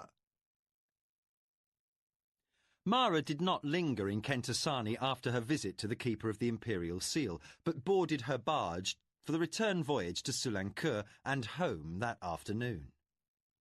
The weather continued hot, sultry even for Kelewan, and as often happened during travel by river, Mara kept to her quarters by herself.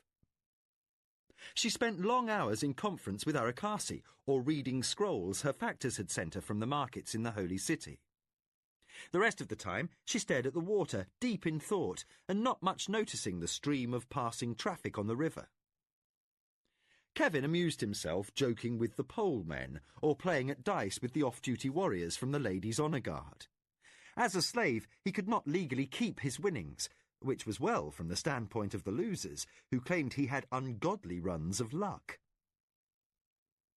The barge docked without event in Sulancur, and Mara's retinue regrouped.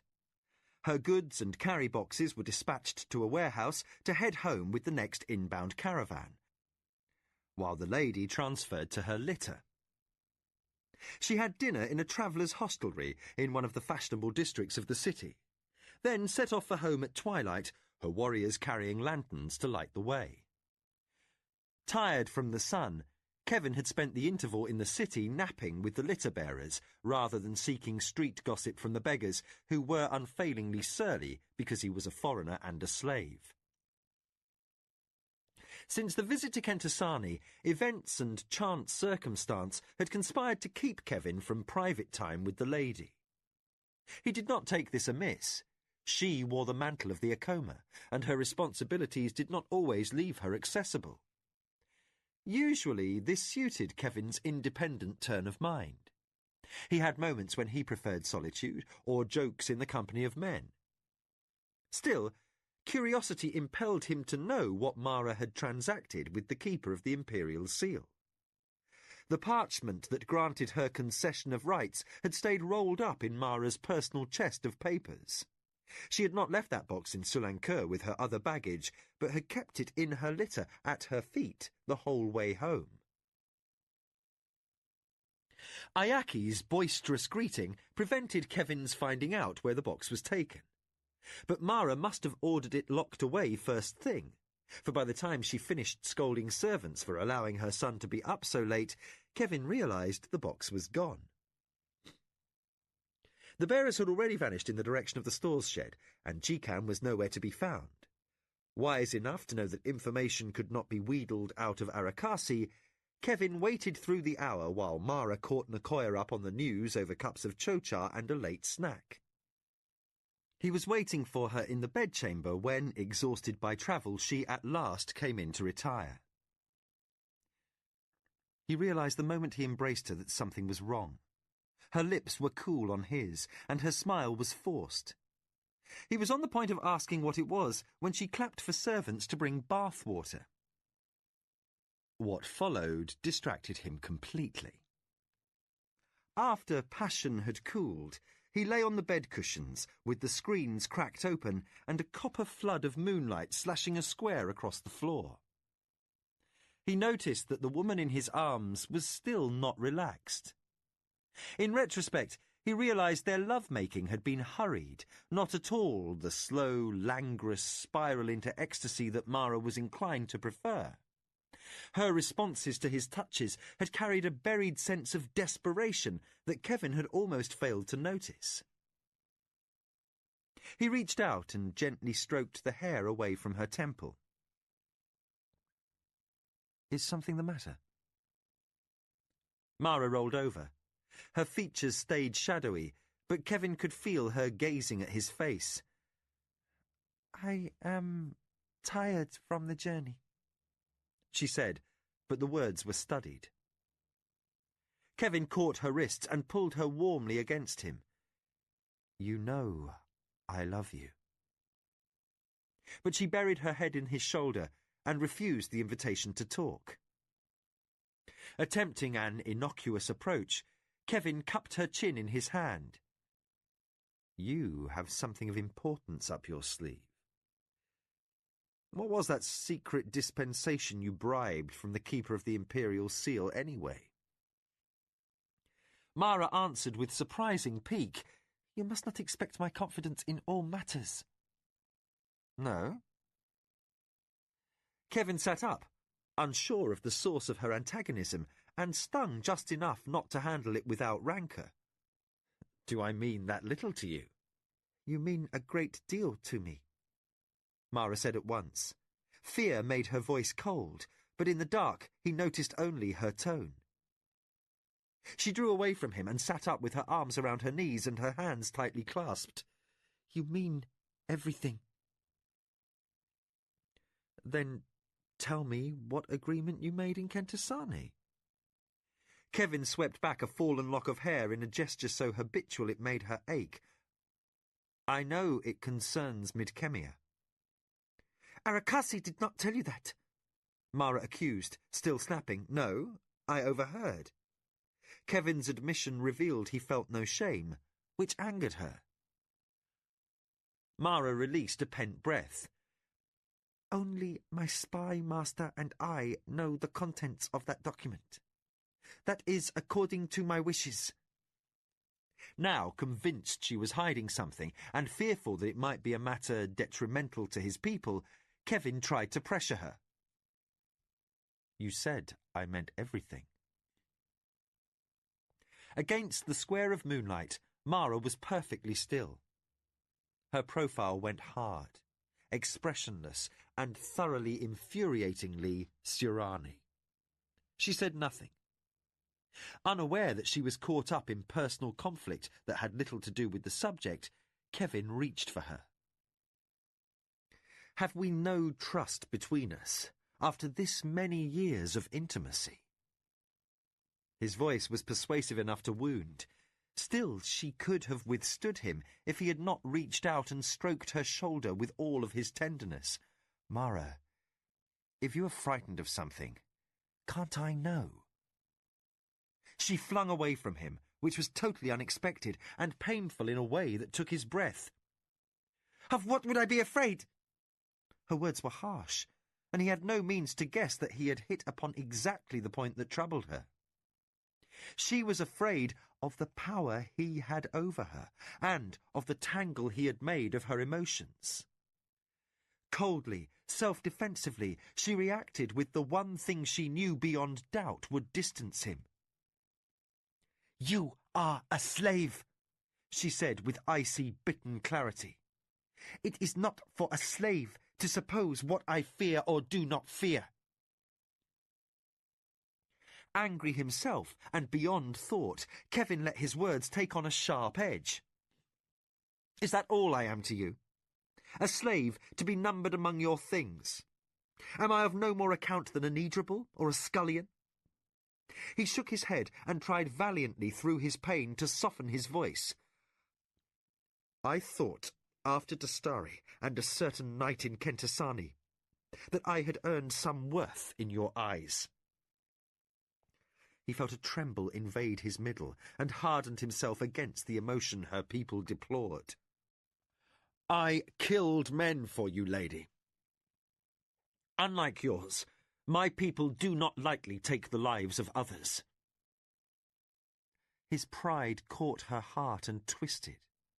In a moment she would be crying, and, in a desperate attempt to contain her own hurt, Mara held herself in grim control. As if she faced her direst enemy, not her most beloved companion, she said, You forget yourself. You forget that your life could have been forfeit for daring to set hand to a sword. You are a slave, like other slaves, and to remind you of your station, it would be best if you left my chamber and spent the remainder of this night with your fellows in the slave quarters. Kevin sat motionless with astonishment. Go, Mara said, not shouting, but with all the finality of an executioner. That is an order. Kevin arose, lordly in his fury. He snatched his breeches from the chest by the bed cushions, but did not bother to dress. Naked, Tall and prideful, he said, "I have all but deserted my companions in sharing my love with their enemy. They might be barbarians and slaves, but they are not ones to cast aside loyalty. It will be a pleasure," he finished, and he spun and left without giving her a bow. Mara sat stone stiff. She did not cry until long after he had departed. By then he was knocking on the lintel of the hut where Patrick lived, politely requesting admittance. "Irv?" A sleepy voice responded. "That you, old son?" Kevin stepped across the threshold, then cursed when he recalled the slave huts had no lanterns. He crouched in the dark and sat on the clammy dirt floor. "Damn," Patrick muttered. He sat up on the poor pallet that served him as bed, chair and table. "It is you. Did you have to come calling in the middle of the bloody night? You know we have to be in the fields before dawn." There was more than accusation in his fellow Midkemian's tone. Having already made one mistake concerning another's feelings that night, and sobered by that into sensitivity, Kevin chose tact. "Something wrong, old friend?" Patrick sighed and ran a hand over his bald head. "You can bet on that. Very wrong. And I'm glad you didn't wait until tomorrow to come, really. I suppose you heard about Jake and Douglas." Kevin drew a careful breath. "No," he said gently. "What's to hear?" "They were hanged for trying to escape." Patrick leaned forward, distressed and bitter. "We heard about the imperial decree from a tradesman passing by. You weren't here to dissuade them. God, I tried. They pretended to listen, then sought to bolt the next night. Keoke, the old fox, knows our ways well enough by now that he guessed somebody might attempt to run for the hills. He had warriors waiting for our boys, and both of them dead before dawn." Kevin felt a sting as an insect sampled his calf. He slapped it away with a fury he withheld from his voice. Carefully, weighing this news from the beginning, he said, "You mentioned an imperial decree. What was it?" "You didn't hear?" Patrick laughed incredulously, with a heavy underlying sarcasm. "You were in the holy city, in the company of God's almighty nobility, and you didn't hear?" "I didn't hear," Kevin snapped. "Now will you kindly tell me?" Patrick paused, scratched at a scab on his knee, and sighed. "Damn me, but you're telling the truth at that. That's maybe not surprising, seeing as slaves mean no more than needrables to the runts of this accursed land." "Damn it, tell me, Patrick. If there's been an imperial decree concerning slaves, I want to know about it." "Simply this," said the bald man, who over the years had nearly become a stranger. "that the slaves freed from the arena by that Midkemian magician Millenber were a freak.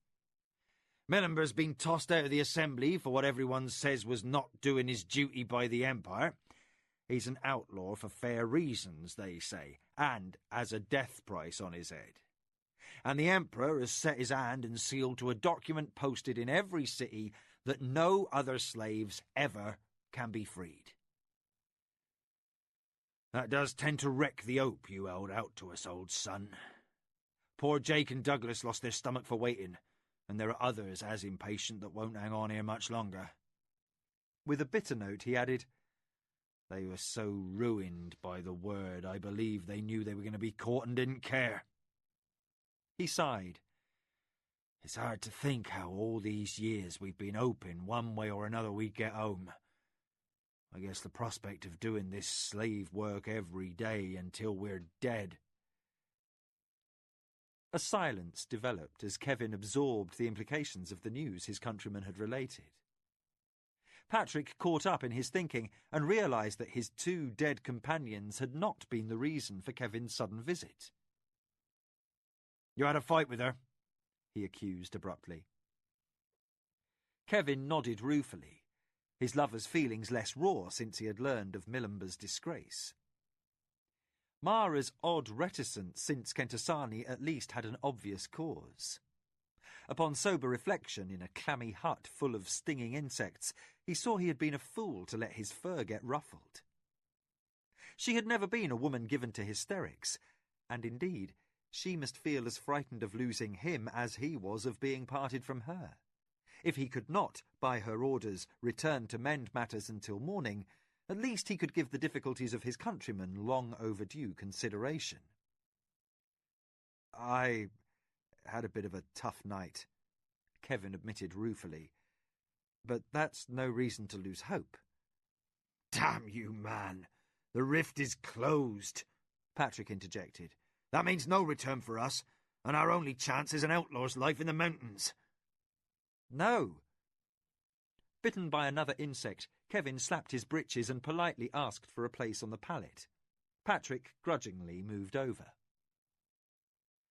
"The rift is closed now, very true." The blankets were rough, and Kevin wondered which was the more evil of two irritants, his companion's bedclothes or the bugs. The mattress was sweat-damp and lumpy, no fit place for a man to spend his nights. Kevin sighed, torn inside between his love for Mara and his responsibility as the only Lord's son with a chance to find help for his countrymen. As always, he sought comfort in humour. Rather than rail over Surani injustice, he regaled Patrick with a jocular account of Mara's visit to the Keeper of the Imperial Seal. He managed to coax a dry laugh from Patrick when he got to the part about the bribe, but the central issue did not pass unnoticed. "You don't know what was in that dispensation," the bald man pointed out. "It may have nothing whatever to do with us, or even slavery at all." "Probably not," Kevin confessed, then said quickly, "But that's not the issue." A sceptical quiet followed. The pallet shifted as Patrick sat back against the wall. "What is the issue then, old son? I'm waiting." "She negotiated for some concession that had to do with Midcamia," Kevin added, as though the conclusion were plain. When Patrick failed to catch on, he qualified, "Obviously, Our Lady believes that someday the rift will be reopened." "And that's supposed to keep the boys living in vermin and putting up with being beaten?" Patrick asked. "Damn you, Kevin. You're too much the optimist. All that silk and woman flesh have gone straight to your head. You know these runts have a history going back thousands of years. They make plans for the next 50 generations and consider them important in this lifetime." Kevin did not gainsay this, but gestured in honest entreaty. "Patrick, talk to the men. Make them hope. I don't want to see them hanged one by Mara's warriors while I'm working for a way to send them home."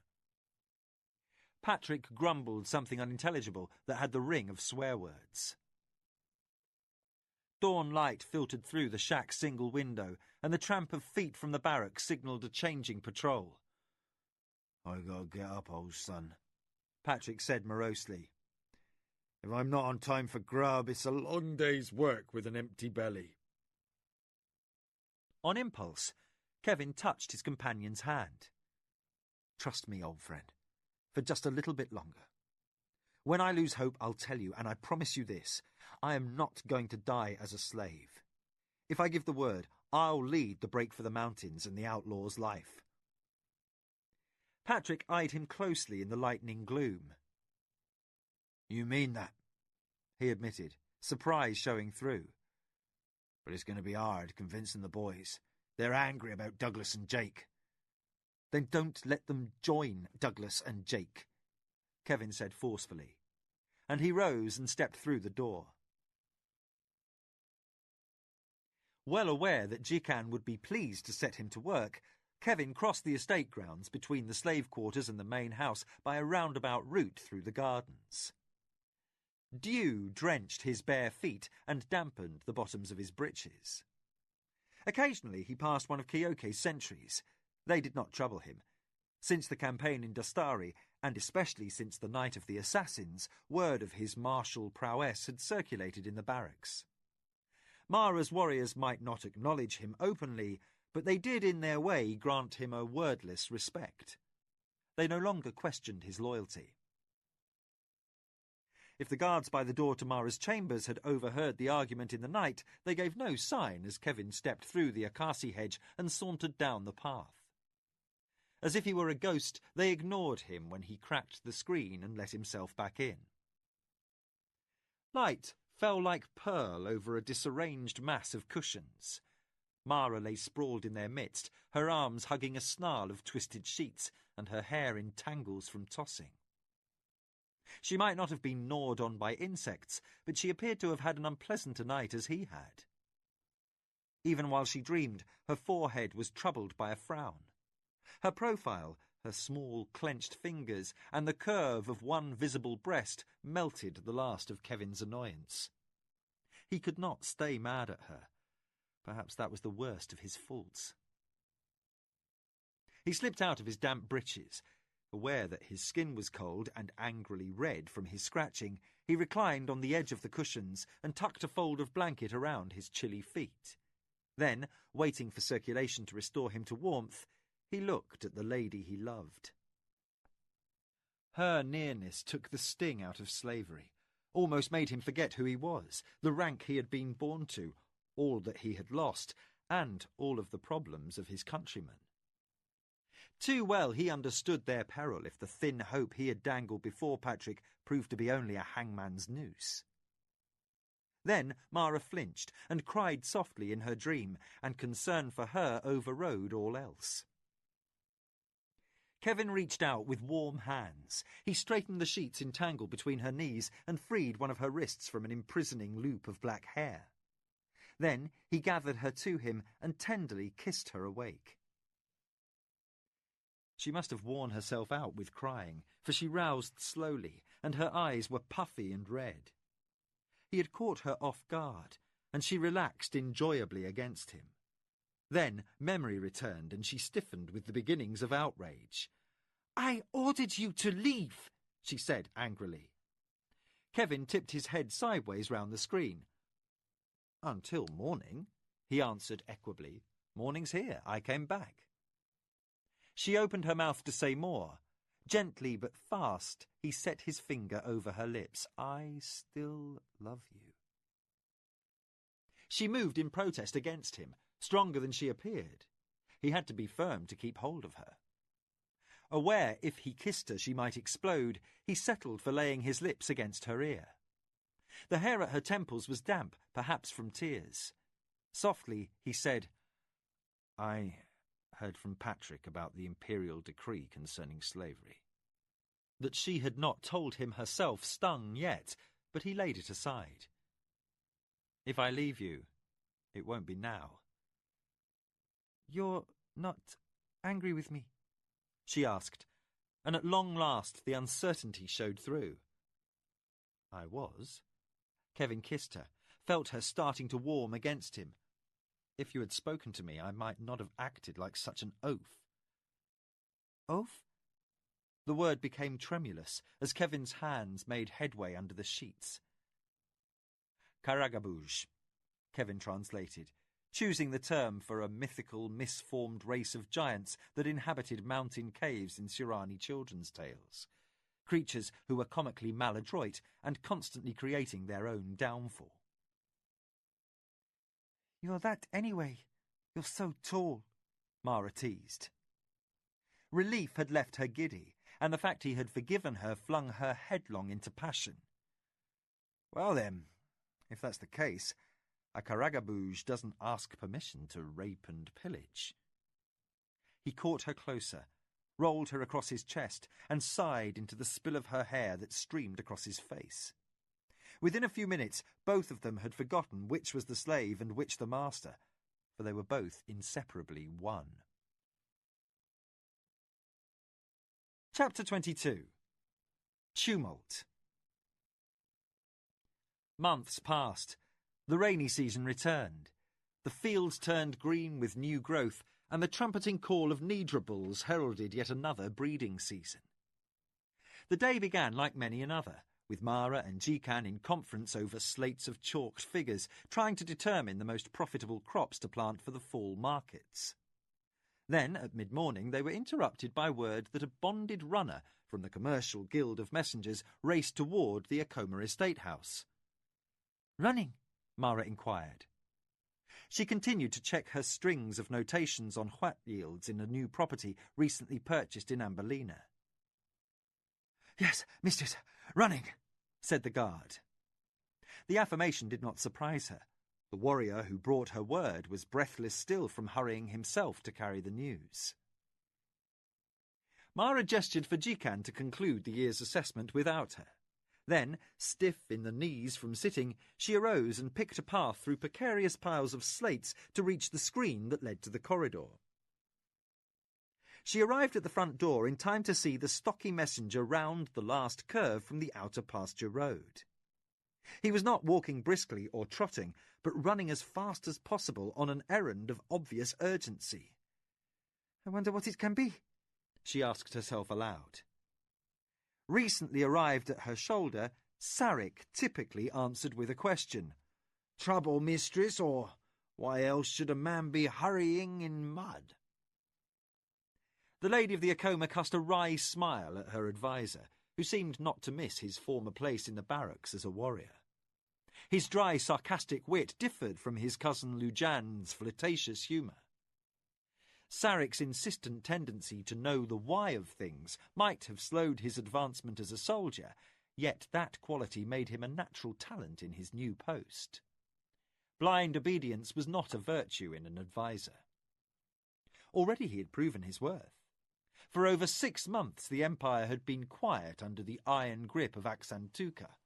Since Mara's visit to the Holy City to see the Keeper of the Seal, Imperial Whites had intervened 3 times in what should otherwise have been a dispute between neighbouring nobles. Aksantuka's justification was that the Empire needed stability. But Sarek had sourly noted that somehow the new warlord always managed to tip the scales in favour of those who had supported his rise to power. Repayment of political debts was common currency in the game of the Council, but involving Imperial Whites in what amounted to border quibbles was excessive and showed an enthusiasm for bloodshed that rivalled the Minwanabi. The Acoma benefited by default, since Tasayo had been forced to assume a posture of quiet patience.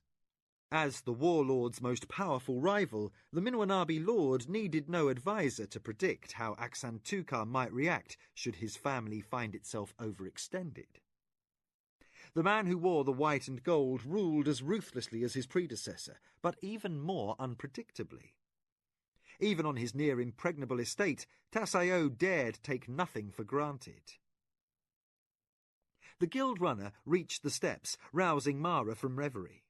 Glistening with sweat and clad only in a loincloth and an armband bearing his guild's insignia, he bowed. "Lady of the Acoma." Mara said, "I am she. Who sends a message?" "No one, lady." The runner straightened from his obeisance and flipped back sweat-damp hair. "For the good of the Empire, my guild sends word to all ruling lords and ladies." For the good of the Empire. With that phrase, the runner indicated his guild had thought this matter of grave enough importance that they acted without recompense. Concerned now, Mara asked, "What has occurred?" The messenger seemed not to mind that her request came without any offer of refreshment. "Lady, the Empire stands imperiled. The gods have turned their anger upon us. The renegade magician, the former Great One, Milamber, has returned." Mara sensed a stir of movement behind her and knew that Kevin had joined her. In a note of rising excitement, the Midkemian said, "Then the rift is opened once more." "As your slave observes, my lady," the runner answered, looking only at Mara. "More. The warlord sought to capture this magician, using allies in the assembly. There is no clear account of what occurred, save that a battle was fought in the palace between the Imperial Whites and an army led by Kamatsu of the Shinzawai." The air seemed suddenly to lose brightness. Mara clutched her robe around her shoulders, unaware that her knuckles had gone white. With a calm she did not feel, for there could be no doubt that Hokanu would have marched beside his father, she prompted, "A battle in the palace." "Yes, mistress." Unaware of her personal discomfort, the messenger seemed to relish his dark news. "To this end, the warlord was pronounced traitor and has been put to dishonourable death." Mara's eyes widened. Dishonourable death could only mean hanging. Only 2 powers in the Empire could order such an execution, and Aksantukar had allies among the magicians. "The Emperor—" Barely able to restrain his excitement, the messenger confirmed, "Yes, lady, the light of heaven condemned the warlord and now himself suspends the right of any lord to sit upon the white and gold throne."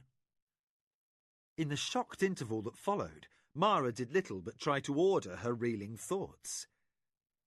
The Emperor condemning the warlord. The event stunned, breaking as it did all former tradition and precedents.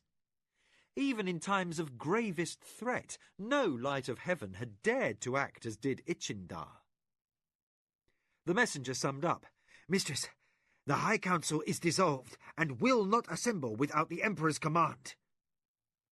Mara struggled to show no surprise. "Is there more?" The messenger crossed his arms and bowed. "Nothing in common knowledge, but no doubt official word should follow." "Then visit the kitchen and eat," Mara invited. "I have been remiss in my courtesy, and would invite you to replenish your strength before you make your next call." "My lady is generous, but I must depart, by your leave." Mara waved the young man on his way. As he hurried down the road at a run, she bent a keen look at Sarek. "Get Arakasi back here as soon as possible." Her urgency needed no explanation, for if the runner's news was accurate, this was far and away the most momentous event ever to occur in her lifetime. Now the rules of the great game were forever altered, and until such day as the light of heaven changed his mind, he was the absolute power in the Empire. Unless, Mara thought, with a twist of irony like Kevin's own, someone decided otherwise by killing him. It took nearly 2 weeks to recall Arakasi, given the circuitous methods he insisted upon. Throughout the delay, Mara fretted, while rumours ran rampant through the Empire. Contrary to expectation, there came no official tidings of the upheaval surrounding Aksantukar's execution. Yet the days dawned damp and humid, and the afternoons brought fine drizzle and showers, as they did each year at this season. Plots and speculation abounded, but the Emperor indisputably remained alive and in power in Kentasani. Word held that 8 of his slaves had died of various exotic poisons left in dishes of food, and that 3 cooks and 2 imperial chambermaids had been hanged for connected acts of treason. Commerce went on, but uneasily, as if in the calm before a storm. The oppressive weather made even fidgeting uncomfortable. Mara spent restless hours at her writing desk, penning notes to her various allies. Only missives sent to Jiro of the Anasati remained unanswered, which came as no surprise. Mara sighed and reached for another parchment, then checked the next name on her chalk slate. She dipped her nib, and the soft scratch of her pen wore away yet another afternoon. Kevin tended to wilt in the heavy, moist air of the wet season. Less volatile than Mara when it came to intangible matters, he lay dozing upon a mat in the corner of her study, lulled by the soft tap of rain from the eaves or by the scrape of Mara's pen. Into the grey-green gloom that lingered from yet another shower came a shadow. Mara started upright, her breath stopped in her throat. Her movement roused Kevin, who scrambled up on a fighter's reflex, his big hands grasping for a sword that was not there. Then the Midkemian relaxed with a self-deprecating chuckle. "Gosh, man, you gave me a fright." Arakasi stepped in from the rain, a heavy black robe slapping around his calves. His sandals were sodden and slicked with bits of grass, which meant he had come in by way of the Nidra pastures. Mara subsided in relief. "You took long enough to get here." The spymaster bowed, a silvery fringe of droplets falling off his hood and running down his aquiline nose. "Mistress, I was very far afield when your recall reached me." Mara clapped for her maid. "Towels," she demanded, "and a dry robe at once." She motioned for her spymaster to sit and help himself to a cup of chocha from the tray at her side. Arakasi poured himself a steaming drink, then bent a keen gaze on his mistress. "Lady, I ask that you not tell anyone I am back. I slipped past your guards and took pains not to be seen." Which explained the pasture grass caught in his sandals, but not the reason behind it. When Arakasi did not elaborate on his own initiative, Mara was forced to make inquiry. Her spymaster twisted the fine porcelain cup in his hands in uncharacteristic agitation. He frowned, thought, and ignored the towels and dry clothing left for him by the maid. Still in his black and still dripping, he said, "My informants. Something may be amiss. The possibility exists we have been compromised." Mara raised her eyebrows and with unerring intuition tracked his thought to a long-past event. "The ambush set for Kyoki." Arakasi nodded. "I think the late Lord Desio let our man escape at the time to lull me into believing our other agents in the Minwanabi household were undetected. If so, then the promotion of one of my men to Tasayo's personal service "Is suspect?" Mara finished as his words trailed off. She waved her hand in dismissal. "Deal with that problem as you wish. If you think a Minwanabi spy may have insinuated himself upon my lands, dig him out. At this moment, I wish to know what actually happened in Kentasani." Arakasi sipped at his chocha. For an interval he seemed reluctant to leave the subject of a possible breach in his network. But as Kevin had settled back in his corner, and as Mara seemed rarely out of patience, the spymaster turned to the requested subject. "Much occurred, but little was public." Arakasi put down his cup so softly the china made no sound. "I lost an agent in the fighting." Mara did not know the man who had died and never would, but he was an Acoma servant. She bowed her head in respect, as she might at the word that one of her warriors had lost his life in her service. Arakasi shrugged with none of his usual lightness. "The man was simply at the wrong place when the fighting started.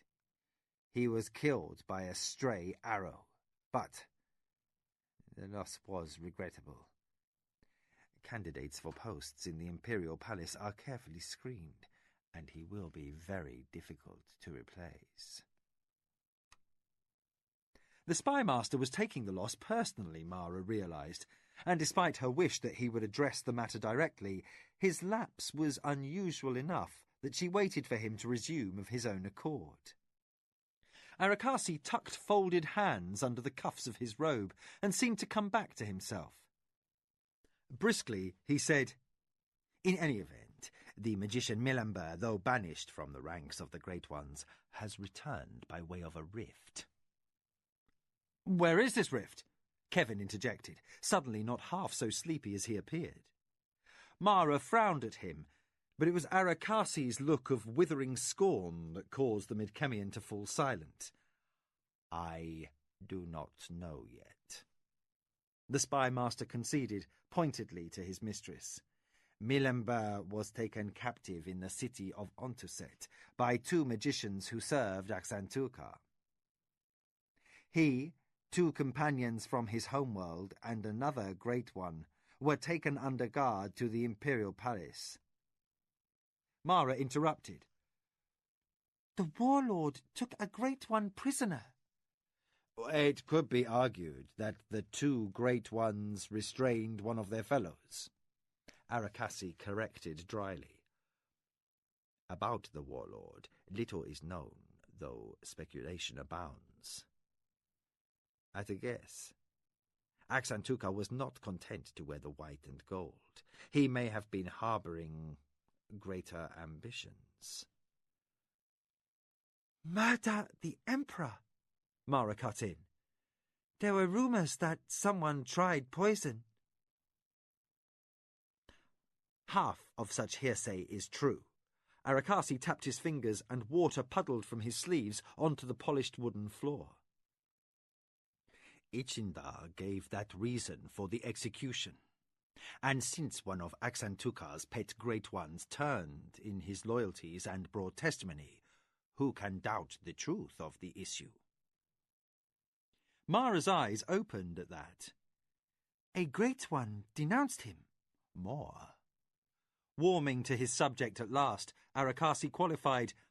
2 great ones, brothers, lent their aid to this warlord as they had to his uncle. Mara nodded. She remembered the pair well, as they had been instrumental in proving her innocence in the tangle of conflicting accusations that had culminated in the ruin of Jingo of the Minwanabi. Arakasi continued. Brother turned against brother, with one great one now dead, and the other publicly denouncing all who conspired against Ichindar. At the moment, no one moves in the great game for fear of retribution. But, for our own part, I judge this a time for caution. If Tasayo believes himself to be the most powerful among the lords of the Empire, he may choose to strike. Mara held up her hand for silence while she thought. After a moment, filled with the sound of rain dripping from the eaves, she said, No, not now. Tasayo is too clever to attempt to steal a march when so many swords are unsheathed. Who commands the garrison at the Imperial Palace? Kamatsu of the Shinzawai, Arakasi replied. He acts as the Emperor's force commander, though he wears the armor of a Kanazawai war chief, not the Imperial White. Mara's brow furrowed as she weighed political ramifications. So, for the moment, we may surmise that the alliance for war is done, with the war party shattered as well, since only the Minwanabi dominate that faction. She tapped her chin with a finger, then said, We can assume Jiro of the Anasati will distance himself from both the Omechan and Tasayo, and that the Anasati and other families of Clan Ionani will turn firmly back into the fold of the Imperial Party. No, the Blue Wheel may not be the most powerful faction, but they sit at the Emperor's right hand, and at this juncture, that counts for a great deal. Arakasi added, As for the council, 2 attempts by Minwanabi to call a formal session have been openly rebuked by Ichindar. The Light of Heaven reiterates his command that the High Council is dissolved until he decides to recall it. Mara was silent a long time. I know there is more to this than treason, she concluded at length. Something else is at play. We have had attempts upon Warlord and Emperor before, but neither ever resulted in suspension of the High Council. Maybe this Emperor has more brains or more ambition than his predecessors, Kevin offered from his corner. I'd stake my guess that he desires absolute rule. Mara shook her head. To take over by these methods would court revolution. If Ichinda truly desired power to turn the council to his bidding, he would make them his dogs. The imperial court can do many things, but it cannot govern the empire. Our system is not like yours, Kevin, with both ruling lords and their servants all subject to a king. She made a frustrated gesture that showed such concepts were alien to her still. The Great Freedom, Kevin recited. The law that clearly shows the relationship of each man to his master and his servant, so that no one can suffer unjust treatment. A polite fiction, I am certain, Mara interjected. In any event, that's not what I was speaking of. We do not have the system that allows for replacing a corrupt lord with a noble one.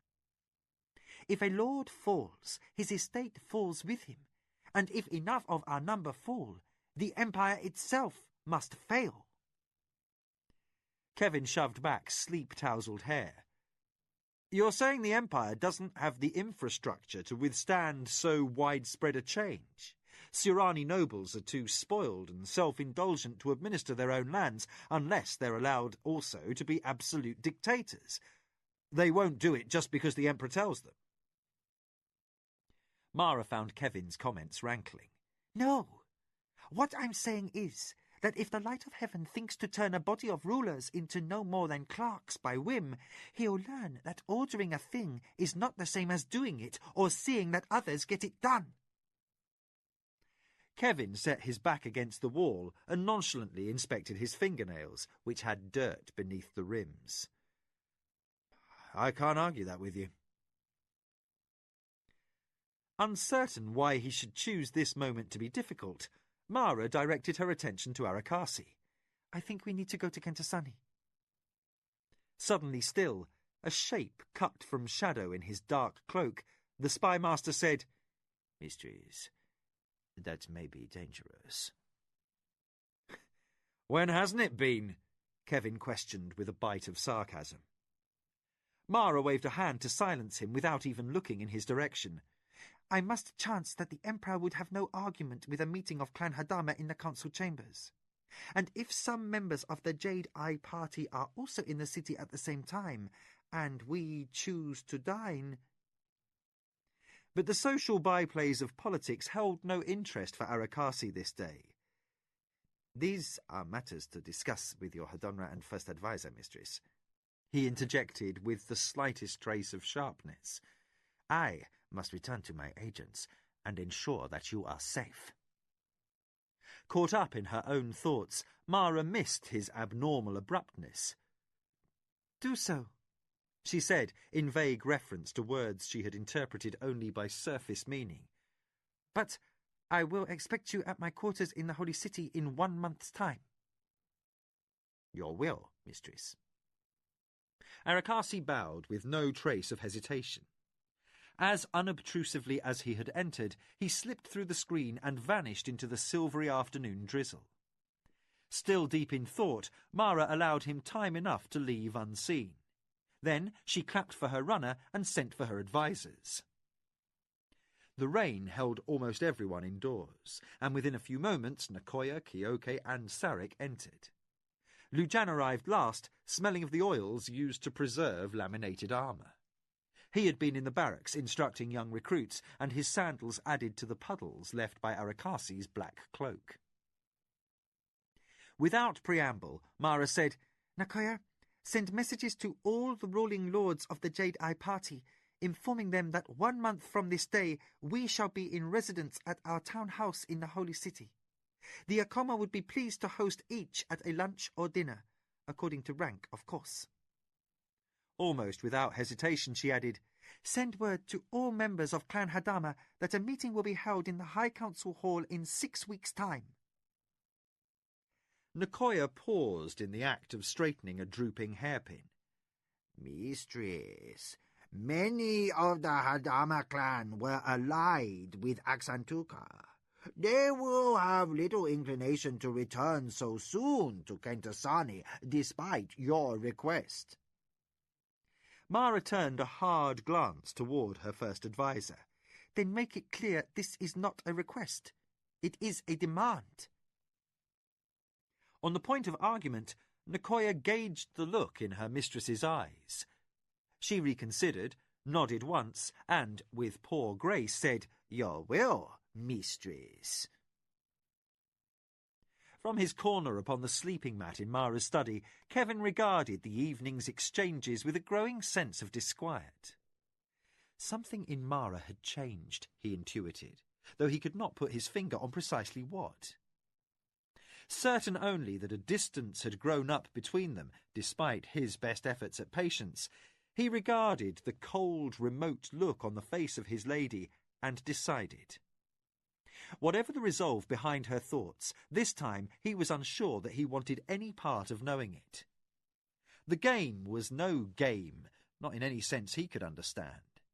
And by now, familiar enough with the politics of Saranuani, he could sense when events led to danger. Changes, he had learned, did not occur in this land except through bloodshed, and the fall of yet another warlord promised the direst of trouble. The rain beat on the roof tree, and darkness fell, and, though the air remained every bit as humid and close as before, Kevin found he had lost all inclination to sleep. The storm passed, and while clouds on the horizon proclaimed the approach of showers later, the day blazed brilliantly. Mara stooped in the hot sun, her bearing erect and her expression unreadable. Lined up before her on the expanse of the practice field stood her entire garrison, every fighting man wearing Acoma colours. The only absent warriors were those assigned to far holdings in distant cities, and the current patrol on duty along the perimeter of the estate itself. At her right stood Nicoya, looking tiny under the weight of a formal robe.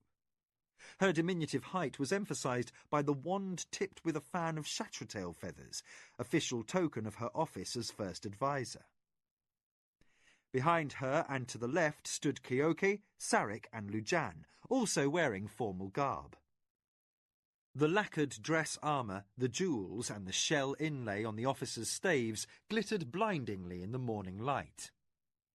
Squinting against the sunlight scintillating on polished armour, Kevin regarded the scene from inside the house, his vantage point a window seat in the large hall where Mara held court.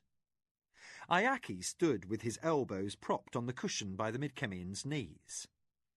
Behind the young master, with a pot of wax and a polishing cloth dangling forgotten from his hands, stood the elderly house-slave Mintai, who was assigned this chamber's upkeep. The old man enjoyed the free moment that such ceremony brought, this being one of the rare times he could lapse into idleness without fear of reprimand. Mara had started off giving awards and promotions, then had gone on to accept the oath of loyalty of an even dozen young warriors called to Acoma service. Once the new recruits completed their final bows and stepped back to take places in the ranks, she addressed her army as a whole. Now have the Acoma grown in strength to match their honour. Kenji, Sujara. As the officers who were named stepped forward, Mara accepted 2 tall, green-dyed plumes from Kyoke. These men are elevated to the rank of force leader, she announced to her companies, and as the 2 men bowed before her, she affixed the badges of their new rank to their helms. Kevin dug Ayaki in the ribs. "What's a force leader? I thought I knew all of your ranks."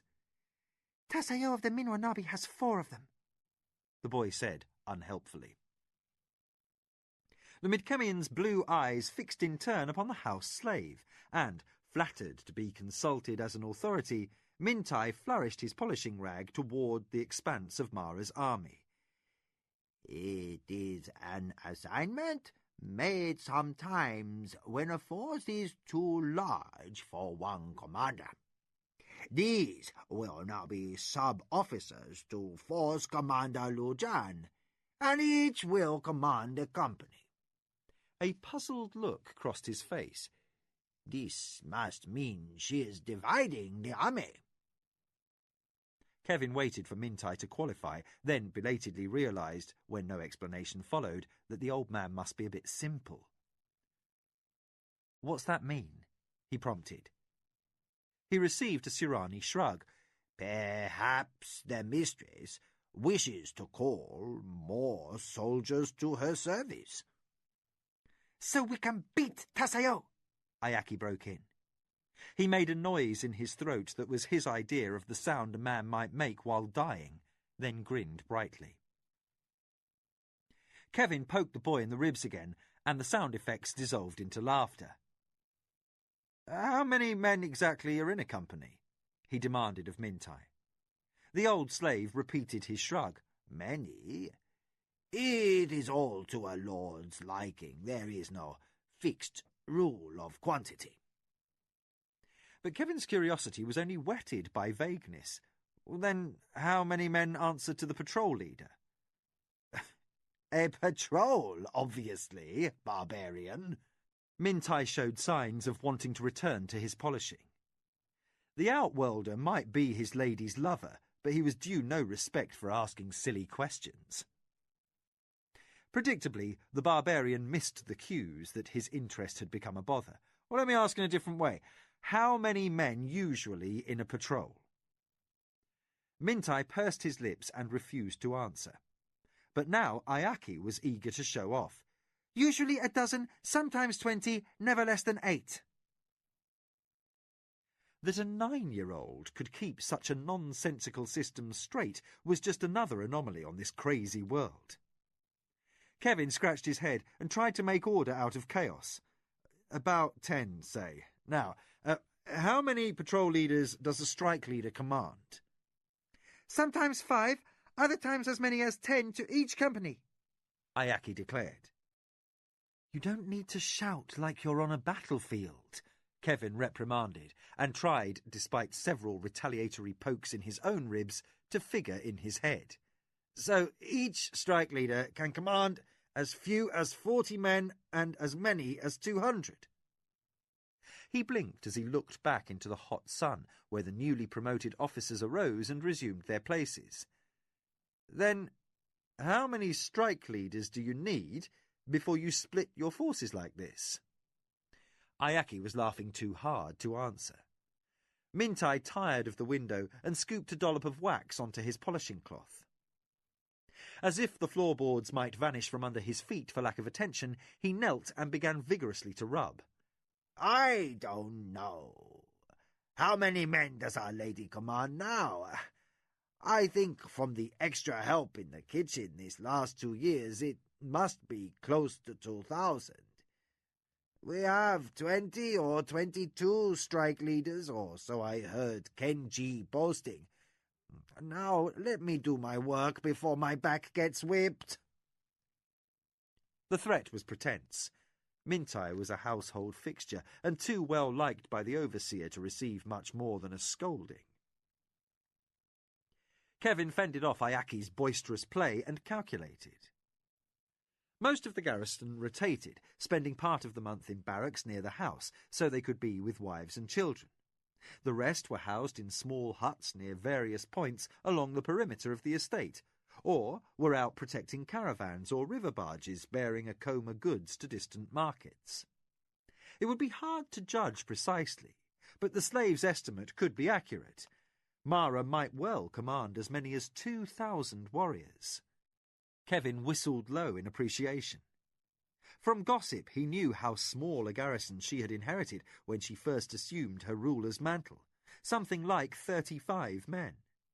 Now her forces were growing to rival those of the very strongest of families in the empire. A pity, he thought, that the location of her estate was so poorly suited for defence. But the disquieting thought followed naturally, that perhaps the lady did not amass her military might for protection only. A cloud crossed the sun, harbinger of the first afternoon shower. The ceremony on the practice field was ending, square after square of green-armoured warriors facing about and marching at Lujan's command. Mara and her advisers made their way toward the estate house. Suddenly anxious to meet her, Kevin suggested that Ayaki go to the kitchen and bother the cooks, who were making fresh thyza bread by the smell riding the breeze. The perpetually hungry boy needed little persuasion, and, by taking shortcuts through the courtyards, Kevin managed to be waiting for the lady as she entered her private quarters. He preempted one of the maids and helped her out of her heavy robe. She allowed him, still and silent, and less responsive than usual to his touch. Keeping his tone light, Kevin said, "Do we marshal for war, my lady?" Mara smiled without humour. Perhaps, if my clansmen show sense, we do not. But if they prove recalcitrant, I need this show of force. It will not take long for word to travel the river that the Acoma garrison has grown to the point of needing 2 force leaders. She shed a heavy collection of jade bangles and dropped them into an open coffer. Her set of matching hairpins followed with a chiming cascade of sound as each was tossed in with the rest. No one need know our companies are fewer than before. The empty robe was surrendered to the maids to freshen and hang. Kevin regarded his lady's naked back and sighed as she covered herself with the light indoor lounging robe. The game continues. Always? Mara knotted her sash, ending any hopes of an interlude on her sleeping mat. Unaware that her lover entertained the idea of intimacy, she added, The Emperor may have suspended the council, but the game always goes on. Except that it was no game at all, Kevin concluded inwardly. Not when armies entered the picture. Despite his recent decision not to become entangled in politics, he could not help but wonder what course his lady considered this time. Shadows painted the imperial palace in shades of rose, orange, and deep charcoal blue as the first sun of the morning breasted the horizon. The city along the riverfront and in the poorer sections was already awake and busy, but the halls of the powerful rang only with the footfalls of servants and one patrol of warriors armoured in Acoma green. On this, the day Mara had appointed for the meeting of Clan Hadama, she wished to be first into the council hall. The proceedings she had in mind must not go amiss, or her demands upon the clan would do nothing but gain her more enemies. Lujan and a hand-picked escort of 20 men escorted Mara to the inner circle of the council, but at the point where they would normally be asked to stand and wait, the Lady of the Acoma continued to walk. After a brief hesitation, Lujan signalled to his warriors to maintain ranks. They followed their mistress down to the lower level of the chamber, and, if they were startled that the lady passed by her usual chair, they showed no sign. In his pose as her body slave, Kevin raised one eyebrow, then chuckled to himself as he guessed his lady's intention. Mara crossed the open floor on the lowest level, then mounted the raised dais reserved for the warlord during council sessions, or for the clan war chief during gatherings. By now, the upper dome was golden with new sunlight. Mara sat upon the elaborate ivory-inlaid throne and composed herself. Kevin stood close behind, ready to answer her needs, and, as if her action had required neither courage nor audacity, her warriors arrayed themselves in a semicircle behind her position. Kevin regarded the ranks of vacant seats from his place on the central dais. As the hall was empty but for Acoma soldiers, he spoke freely. "Some folks are going to have their bowels in an uproar before this day is done, lady." But Mara had already assumed the air of superiority that accompanied the throne where she sat. She said nothing. She waited in her formal pose for close to 3 hours, until the arrival of the least-ranked members of Clan Hadama. The Lord of the Jinguai was the first to step into the council hall, his guard in yellow and red armour trimmed black at his back. By then, the sun had risen high enough that slanting shafts lapped over the central dais. Anyone who entered could not miss the lady on the throne in her sparkling jewels and flowing ceremonial robes. The old man gave one surprised glance and precipitately halted. He hesitated, then smiled in genuine amusement and proceeded to his place near the back of the hall. Kevin whispered, "Well, there's one who's ready to watch the show." Mara moved her decorative fan in a manner that meant he should keep his thoughts to himself. Her face remained impassive as alabaster beneath layers of Thiza powder makeup. All her nerves and excitement were invisibly pent inside. Within the hour, another 5 lords arrived. Most simply moved to their allotted place after one look in Mara's direction. 2 others conferred briefly, exchanged subdued gestures, then went on to their chairs. Noon brought in a delegation of 6 lords, with them one who numbered among the most powerful of families in Clan Hadama. Upon crossing the upper threshold, this lord signalled to the rest, and as one body the group came to the centre of the hall. By now, the sun shone down upon the gold and ivory throne, lighting Mara like the statue of a goddess in a temple niche. Before the war chief's chair, the lords paused. Rather than take seats, they clustered together, muttering among themselves. At length, one who wore deep blue moved to address the motionless woman on the throne. "My lady of the Acoma," Mara interrupted him.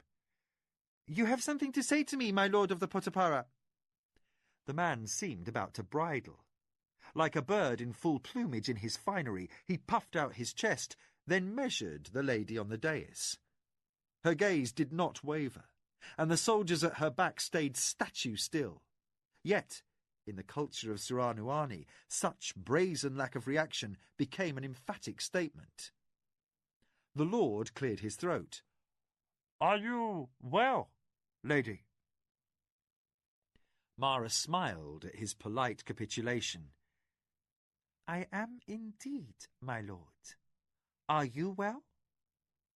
The man in blue acquiesced, then nonchalantly returned to conversation with his fellows.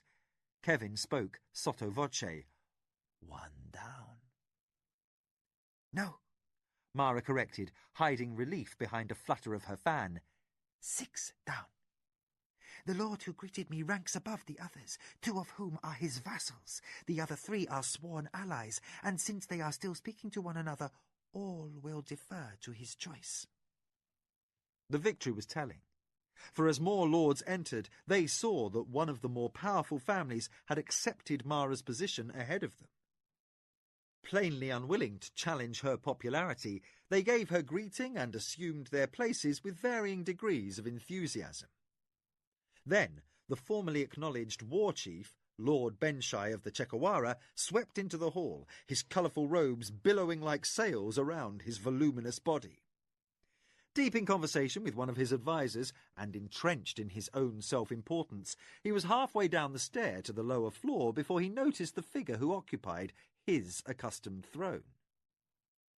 He stopped dead for the briefest moment, his eyes widening in his dark face. Then he gestured to his garrulous adviser to be silent, and moved his bulk the remaining 10 steps at surprising speed to confront the Lady of the Acoma. Kevin restrained his comment, for Mara's tactic was now plain. Despite the fact that early arrivals were for lesser-ranked rulers, anyone on the floor below who stood looking up at the person in the seat of primacy was set at a disadvantage. "Lady Mara!" began the Lord of the Chekawara. Mara cut him off. "I am well, my lord. Are you well?" Several lesser nobles in the clan smothered smiles. Mara's answer to a question not asked lent the impression the war chief of the clan had conceded her position as superior to his own. The Lord Benshai spluttered and strove to recover. "That's not what—" Mara interrupted again. "That's not what, my lord. Forgive me, I assumed you were being mannerly." But a man accustomed to power could not long be put off by adept verbiage. In a tone of ringing authority, Lord Benshai called, "Lady, you'll sit upon my dais." The Lady of the Acoma returned her most penetrating gaze. In a voice of equal command that none in the chamber could miss hearing, she pronounced, "I think not, my lord." Lord Benshai of the Chekawara drew himself up to his full height. Ivory ornaments rattled at his wrists and neck as he bristled. "How dare you!" "Silence!" Mara demanded, and the rest in the room obeyed. Their compliance was not lost on Lord Benshai. He twisted his short neck and glared at the lords who had failed in their support of him. Pride alone kept his posture from wilting. Not just to the Lord of the Chekawara, but to all in the gathering, Mara announced, "The time has come for plain-speaking, kinsman." Now, profound stillness fell over the vast hall. Terms relating to blood ties were rarely used in public, for Surani set great store upon relationships. Any claim of kinship, however vague, was considered both important and personal. Although all in the clan shared blood ties in the far distant past, the relationships had grown tenuous with time and were never stressed lest implications of debt or honour be implied. As if the Lord of the Chekawara did not stand nonplussed at the foot of the dais, Mara continued to address the lords in the galleries. "By fate's ruling, you are members of a clan long considered steeped in honour." As many in the hall murmured agreement, Mara's tone punched through. "But lacking power." Voices fell silent. "My father was considered among those most noble lords in the empire." Again, several rulers in the hall concurred. "Yet, when his daughter faced powerful enemies alone, not one kinsman sought to lend even token support." No one spoke as Mara surveyed the galleries. "I understand as well as any of you why this is so," she said. "Yet I also feel that political reasons are insufficient justification. After all," she qualified in bitter inflections, "conscience does not trouble us. Such is the Surani way, we tell ourselves. If a young girl is killed and an honourable family's Natami is turned downward in the dirt, who can argue it is not the will of the gods?" Mara searched each face in the room, looking for adverse reaction. In the instant before the boldest rulers could raise their voice in protest, she cried, "I say it is not the gods' will!" Her words rang across the galleries, and the near-to unseemly emotion that coloured them held every lord in his chair. "I, Mara of the Acoma, I, who forced the Lord of the Anasati to give quarter, and I, who destroyed Jingu of the Minwanabi under his ancestral roof, I, who have moulded the Acoma into the mightiest house in Clan Hadama, I say that we make our own destiny and seek out our own place upon the wheel. Who here says not?" A stir greeted this concept, and several lords moved, as if made uncomfortable by what sounded like blasphemy. One ruler toward the rear called out, "Lady, you voice dangerous thoughts." "We live in dangerous times," Mara shot back. "It is time for radical thinking." A general, if reluctant, agreement followed. Low-pitched grumbles deepened to a buzz of animated discussion, cut short by the Lord of the Chekawara, who barely contained his rage at being forgotten where he stood. He shouted across the general noise, "What do you propose beyond usurping my office, Lady Mara?" Jewels blazing in the sunlight that fell from the dome, Mara removed a document scroll from the depths of her sleeve. Now Kevin had to fight against his desire to express admiration at her timing. "Show them the carrot," he whispered to himself. In the brightness of the light, the yellow and white ribbons that denoted a writ from the keeper of the imperial seal could not be mistaken. Aware she had drawn every eye in the chamber, Mara regarded the gathering with imperious composure. "I have here, under official seal, an exclusive trading option granted to the Acoma." Trading option? With whom? And for what? Came various queries from the galleries. Only Lord Benshai seemed unimpressed. He stood like a mountain and glowered. Did you hold a writ from the hand of the light of heaven himself? I would not bow to you, lady. Lujan slapped a hand loudly on the grip of his sword, clear warning that no insult to his lady would be tolerated.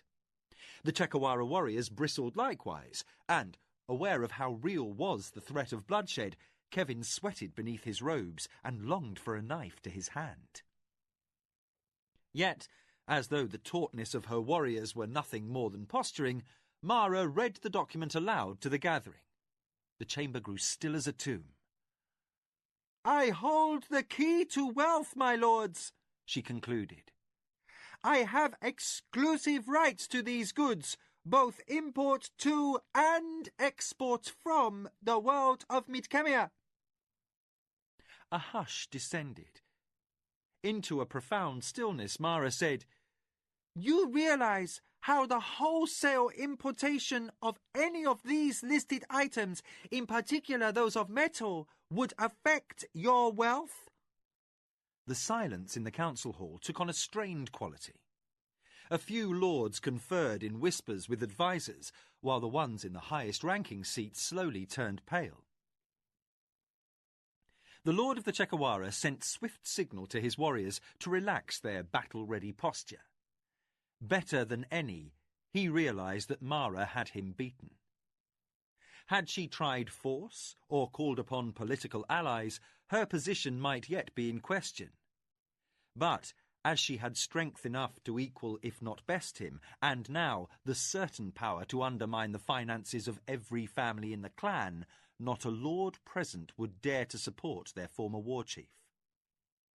A look of baffled fury on his dark face, Lord Benshai sought furiously for means to back down without disgrace.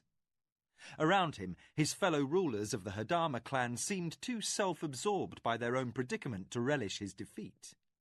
One in the front balcony called out, "Lady, are you offering participation?" Mara answered guardedly, "Perhaps I may be willing to establish trading consortiums and allow others to participate. Those of you who prove yourselves my kinsmen in deed as well as word." Many looked askance at this suggestion, and by the flurry of movement as the advisers present leaned over to whisper to their lords, the idea was not taken with enthusiasm. The Lord of the Chekawara saw his opening. In a voice well practised at persuasion, he said, Mara! Your proposition is well and good, but we have seen nothing to suggest trading with the barbarians is feasible, even should you hold exclusive rights from the Emperor. Besides, he added with a wave a father might use to reprimand a wayward girl, these things change, don't they? Mara heard Kevin murmur, "Now show them the stick." She had to struggle not to laugh. The Lord of the Chekawara exhibited a confidence that in another moment was going to make him seem regrettably pompous. Choosing her tone carefully, Mara said, "My lords, understand this. When I leave this hall, I shall know those who number among my friends and those who stand apart." She directed a meaningful glance around the hall and tempered her lines with restrained patience. "I have proven myself 12 times over since becoming ruling lady." A thoughtful pause made the most of the general murmurs of agreement from the galleries. Mara resumed. Those who doubt me may stand aside and face whatever comes to them, firm in the knowledge they can rely upon their own wit and resources. Those who accept my call for clan unity and cast their lot with mine shall have the Acoma beside them to face whatever dangers may arise. For my lords, if anyone believes the great game can be ended because the light of heaven so commands, let that man remove himself from power and seek out a temple to pray for mercy. For that man is a fool, and only by the gods' indulgence will he and his family survive the days to come. I offer a better choice, she cried in the loudest voice she had employed so far. You may continue as you have done, a small clan empty of promise, or you may rekindle the fire that our ancestors once used to light their way. Tasayo of the Minwanabi will fall, or I will fall. If I fail, she looked directly at Lord Chekawara, do you think Tasayo will not plunge our empire into civil war? What family is strong enough to stop him, with the Omechan in disgrace? She sat back and quietened her tone, so that all in the galleries had to lean forward to attend her. But if I succeed, then one of the 5 great families will vanish. Another family must rise to fill that seat. Most would assume the Anasati would claim the honor, or perhaps the Shinzawai. This is yet to be written. I say the prize might also fall to the Acoma. The clan of the Ascendant family will rise in standing, and those who are kinsmen of that ruling lord will number among the mighty. She waved the document. And the wealthy. The old lord of the Jinguai had not moved from his seat throughout the entire proceedings, but now he stood. His back might be stooped with age, but his tones were firm as he called, Mara!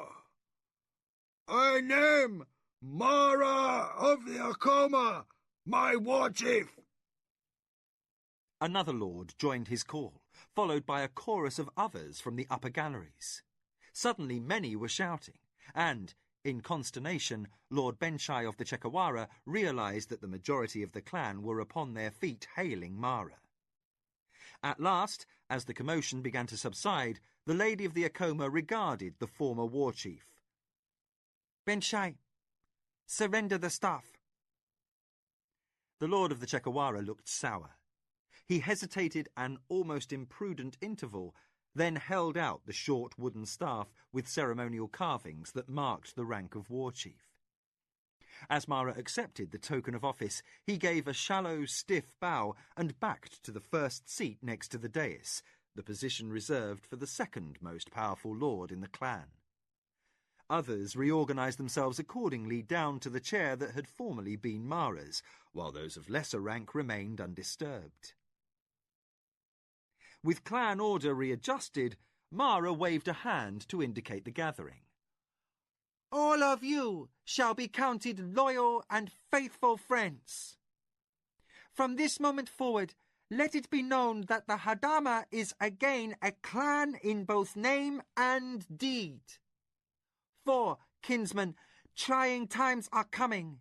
Days to make the night of the bloody sword seem a mild disturbance, unless we undertake plans to prevent such a pass. I call upon Clan Honor. With those formal words, a shock ran through the room. Lords exclaimed aloud in surprise and consternation, for, by her choice of phrasing, Mara proclaimed beyond recall that whatever came next impacted upon not only the honour of the Acoma, but that of the entire clan. No lord would dare such a move in a capricious or trivial way, for the invocation bound every family within the clan to stand with the Acoma. Should any war chief embroil clans in conflict, the stability of the empire could be overturned. The point did not have to be reiterated that to threaten social continuity would invite intervention by the Great Ones. More than the wrath of the emperor, or even the vengeance of the gods, the Sirani feared the assembly of magicians, those whose words were as law. Yet Mara allayed the worst fear, that she might use a call to clan honour for her own ends. The first duty of Clan Hadama is to serve the Empire. In a flurry of relief, all in the room cried out, "Yes! To serve the Empire!" I tell you this. All that I undertake from this day forward is not for the glory of the Acoma, but to serve the Empire. You, my brave and loyal kinsmen, have cast your lot with mine. Know by my word that no matter what may come, I act for the good of all. Like a change in tide, the undercurrent of conversation faltered.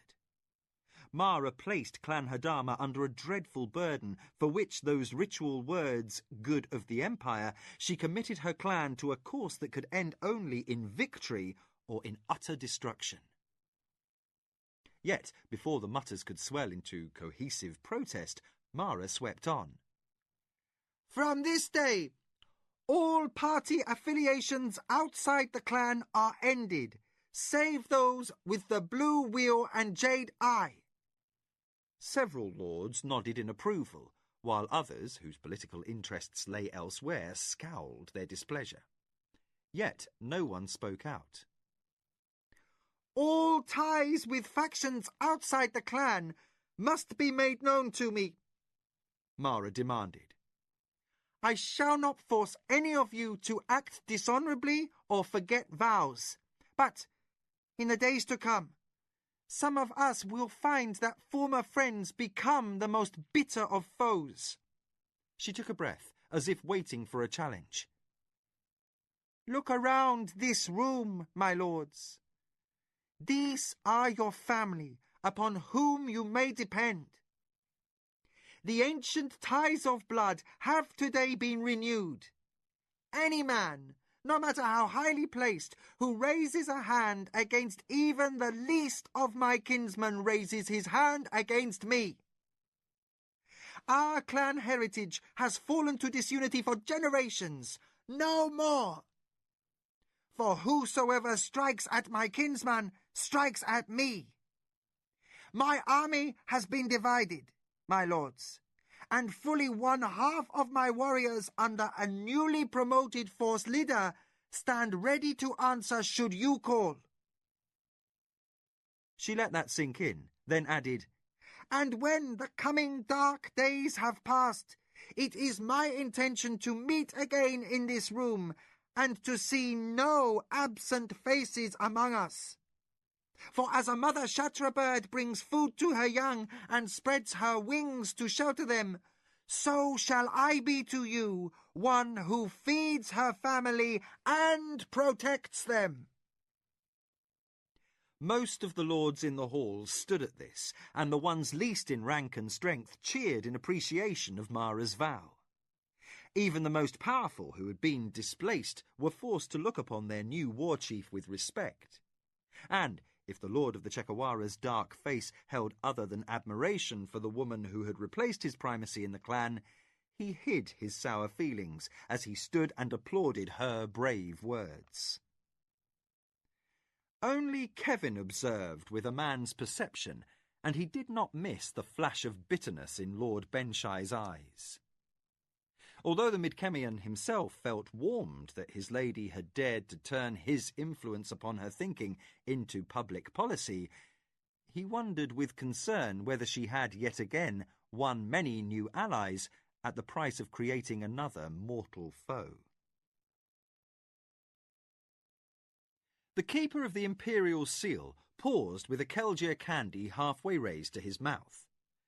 Caught at a loss, he visibly sagged when he saw who called upon him. He shoved his bulk from his cushions with a suppressed grunt of effort and adjusted his robes around his girth. My Lady of the Acoma, what a surprise! Glancing at the apologetic servant who stood behind Mara, the keeper understood that Mara and her not inconsiderable entourage had simply swept past the usual maze of servants, depriving the keeper of the news an important visitor was approaching. The candy was suddenly an embarrassment. The keeper of the imperial seal dropped it hastily back into the bowl, though it was unwrapped already and beginning to melt in the heat. He wiped his sticky palm on his sash, since the robe he was wearing had inconveniently short sleeves. Then he extended his palm to his visitor. Mara took the proffered hand and let the man lead her to a seat before his writing desk. As the official stowed his bulk on his cushions, he wheezed, "Are you well?" "I am well, my Lord Keeper," she replied with the faintest hint of deference. Word holds that you have risen to primacy in your clan. The keeper of the imperial seal wasted no time retrieving his suite. Much honour to you, I think. Mara inclined her head as if accepting a compliment. Around a softening mouthful of candy, the official said, To what do I owe the honour of this visit? "I think you know, Webara." By the shift to first-name usage, Mara indicated her demand that she be treated with all honour due her rise in station. She removed a roll of parchment from her sleeve. "I hold a warrant under Imperial Seal for trading concessions, and now I require my claim to be made public." Webara forced a friendly smile and shrugged. Mara, you may do anything you wish. His reciprocal use of her first name showed that he claimed still to hold position in power equal to hers. You may employ runners of the Commercial Guild of Messengers to carry word of your exclusive trading rights to the far corners of the Empire, for all it matters. Taken aback, Mara fought not to show surprise. "I assumed that, when the time was appropriate, the Imperial messengers would undertake the duty of posting such notices." They would do so, if I directed them. Webara inspected his robe over his navel and removed a flake of Kelgier leaf that had stuck itself to the fabric. However, as the rifts are not under Imperial control, I am not concerned with who uses them. Mara bit back outrage. "What is this? I hold exclusive trading rights." Webara gave a long-suffering sigh. Mara, let me be blunt. You hold trading rights with the barbarian world, while it can be argued that no one else is entitled to import the commodities you have licensed. Still, you hold no monopoly on the use of a rift on another's lands. Neither of the two rifts is under Imperial jurisdiction. "Who controls them?" Despite her best efforts, Mara's query came out acerbic. She blotted sweating hands, worried now, for yesterday's bold advancement had been based upon her use of her license to control certain Midkemian imports. Like many officials whose post held hollow forms that brought pomp but poor prestige, Webara sensed at once that he had the upper hand. He sucked on his sweet and twined his fingers across his ample stomach. The first rift is upon the lands of a man named Netoha of the Chichimetras, near the city of Ontoset. His self-satisfied manner informed more plainly than words that this man might be difficult to convince when it came to granting access for trade purposes. "Where is the second rift?" Mara asked through a stab of annoyance. Webara returned an unctuous smile. The other rift is located to the north, somewhere within the City of the Magicians. He smacked his lips as the last of his candy dissolved. In sugary tones, he added the unnecessary, "It is controlled by the Assembly, of course." The man's patronising scorn galled as deeply as insult. Mara arose without the grace of any courtesies. Certain the keeper of the imperial seal was gloating at her frustration, she swept from the chamber without a word or a single glance back. The chuckle that followed her departure into the corridor went unheard. Plunged into furious thought, Mara frowned. Her escort of warriors fell into step behind her without the benefit of any signal. Their mistress was too preoccupied with her own mistake to attend to such details. She had made an assumption and paid. Acting on power she did not entirely have, she had presumed that the reopened rift would be under imperial control, as the last had been. Then her warrant would have given her undisputed access. But the magicians were far too capricious and powerful a body to approach, and this Netoha might certainly prove intractable. Mara uttered one of Kevin's favourite curses under her breath. Whoever Lord Netoha was, or whomever he held as allies, she was going to set Arakasi to the task of sounding his strengths and weaknesses. She had to gain access to a rift. Her newly won position as clan warchief depended upon this, and if she was thwarted in her needs, her house was set on perilous ground, both militarily and financially. If she was frustrated, Mara forced herself to keep breathing evenly, to walk as though nothing were troubling her. Tasayo must not find out, or she begged swift ruin, not only for herself, but for all of Clan Hadama as well. Arakasi reported back within the hour of Mara's return to her townhouse. Agitated still over her dilemma concerning trade concessions, the Lady of the Acoma immediately summoned the spy master into her presence in the garden courtyard. There, surrounded by perfectly groomed flower beds and the songs of fountains that did not soothe, Mara asked point-blank for information concerning the man Netoha, upon whose estate the secondary rift to the barbarian world was reputed to lie. As if her need had been anticipated, perhaps because of her desire to free Kevin, Arakasi had an astonishing supply of ready facts. He completed his bow, his secretive features more than usually impassive. The magic gate is not located upon Netoha's lands by chance. He was the Hodonra of the renegade magician Milember, who resided there before his expulsion from the Assembly. My inquiries established that the man had been a servant or Hodonra of the previous owner of that luckless property. Arakasi paused at this. The Sirani superstition held against occupying residences or employing the servants of those fallen from power.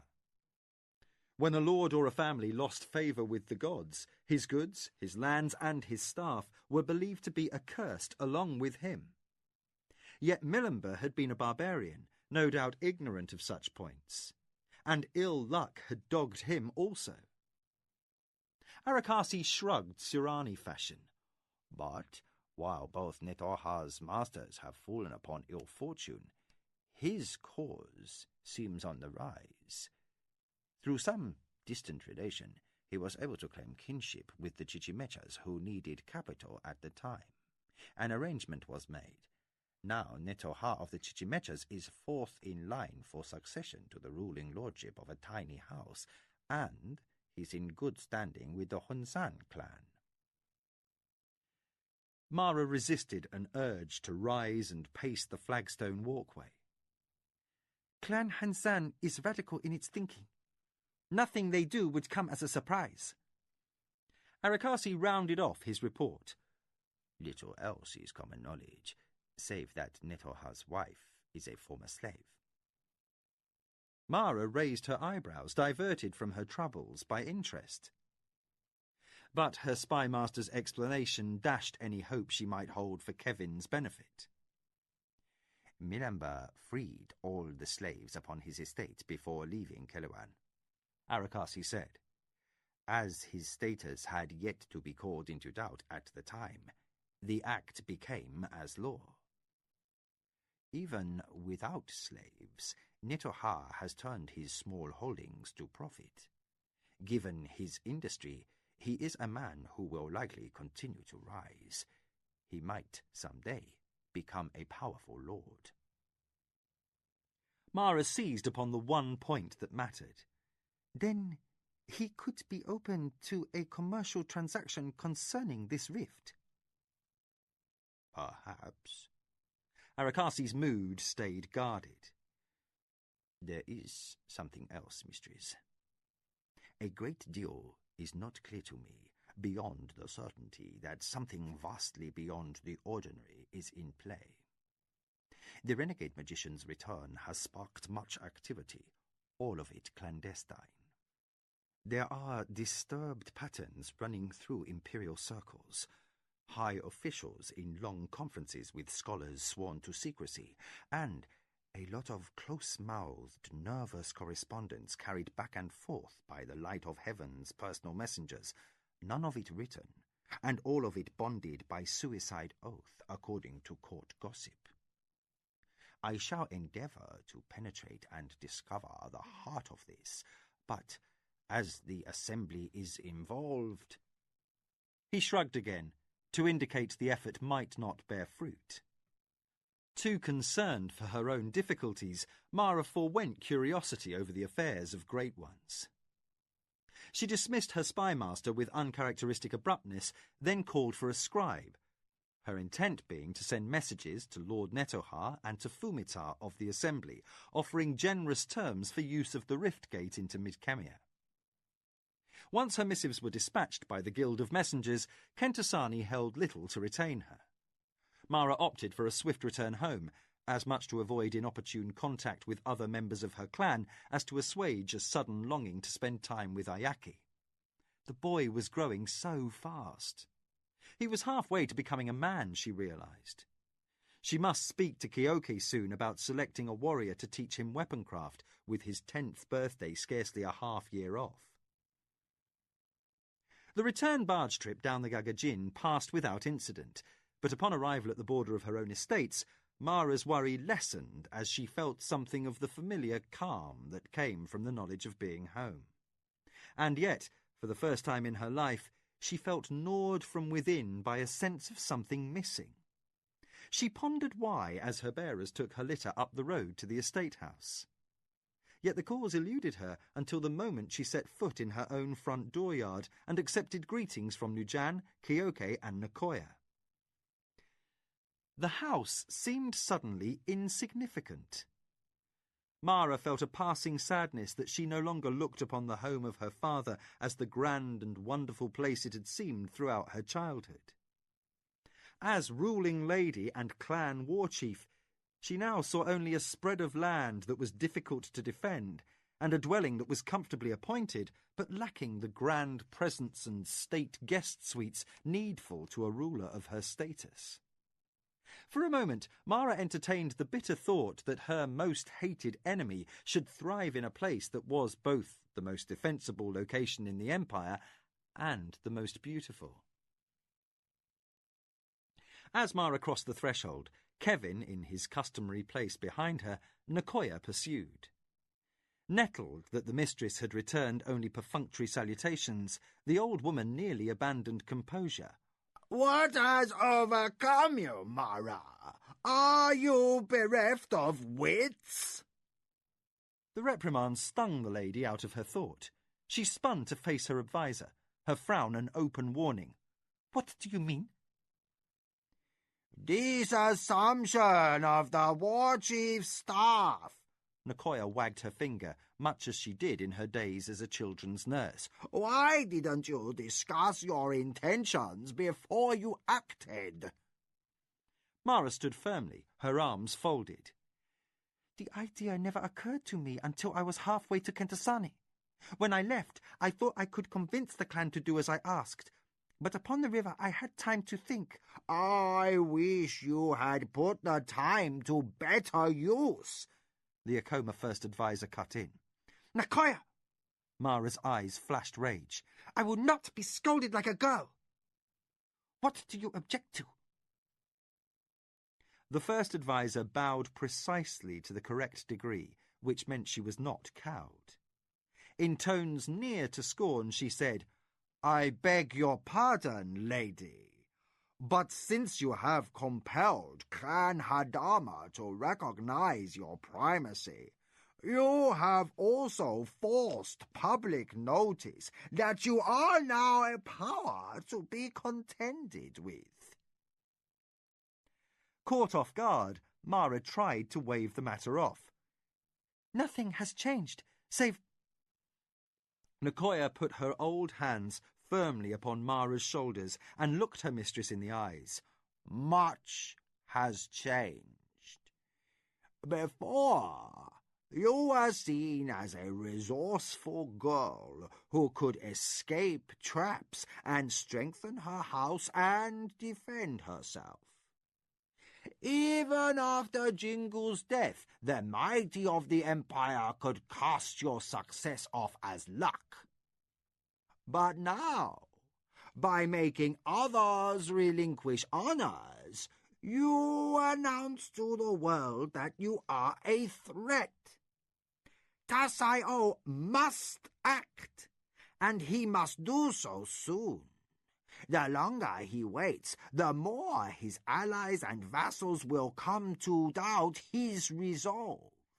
Before, he might remain content to wait for a clear opportunity.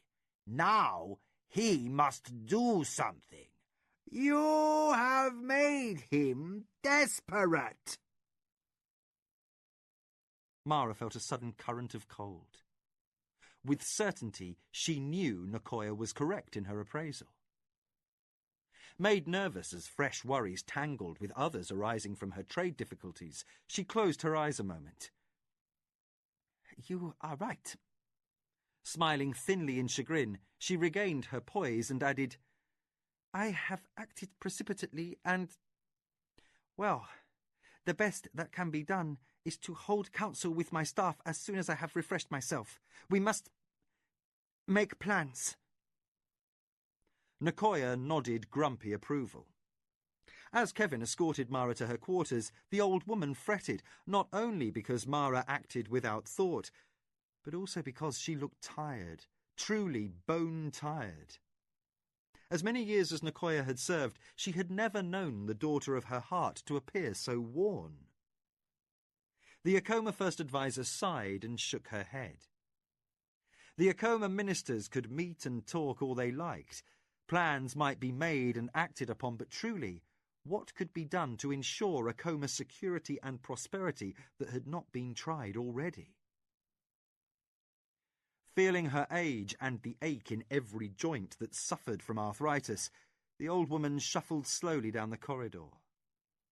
Every day since the Lord Sezu had died and left his holdings to his daughter, Nicoya had known fear that her beloved Mara might become a casualty of the great game. Yet the lady had proven herself a capable, cunning player. Why, then, should the fear be worse today? Or was it just an aged woman's bones protesting a life of long service?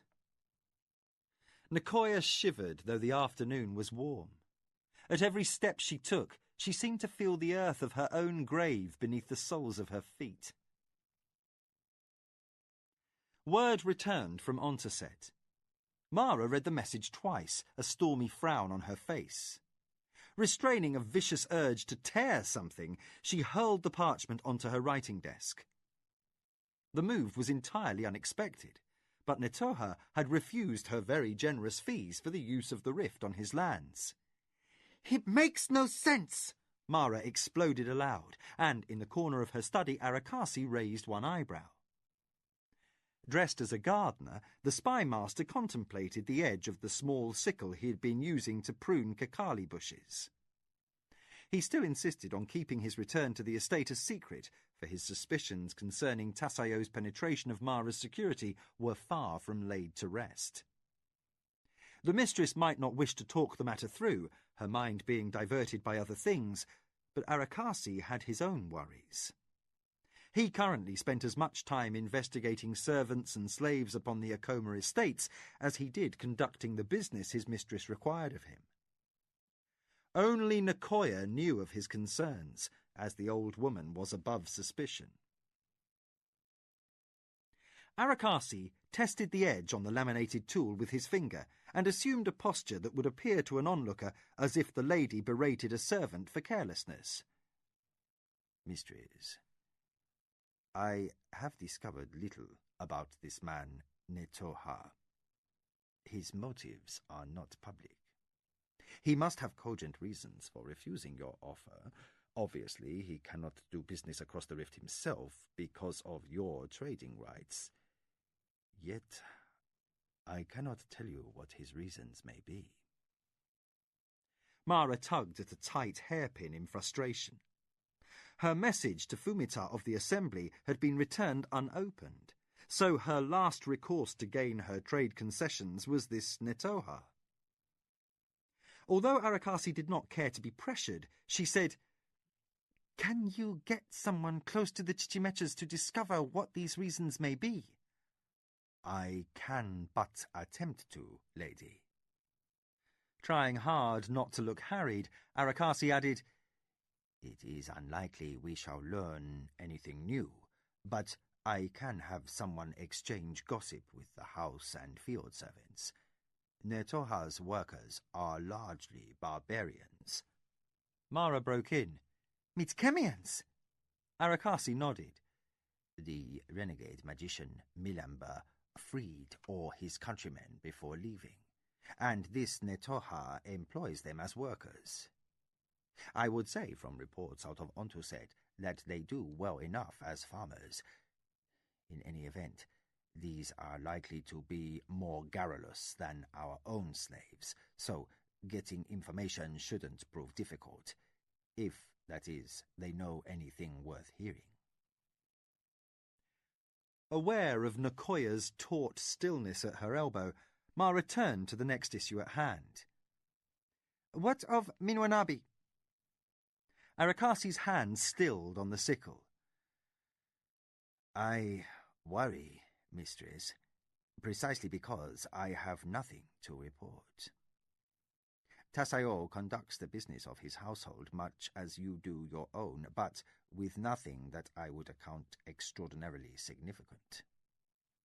The spymaster exchanged glances with Mara's first advisor. This goes against expectations. Upon hearing of your rise to the primacy of the clan, Tasayo should have been moved to act at once, but instead... Arakasi glanced about, then said, One other thing. The Minwanabi have begun a primitive spy network and are attempting to insinuate agents into several locations throughout the empire. They are not hard to spot, since in Como, the Minwanabi first advisor proceeds in a heavy-handed manner. I have men watching his men and am reasonably certain we can infiltrate his ring soon.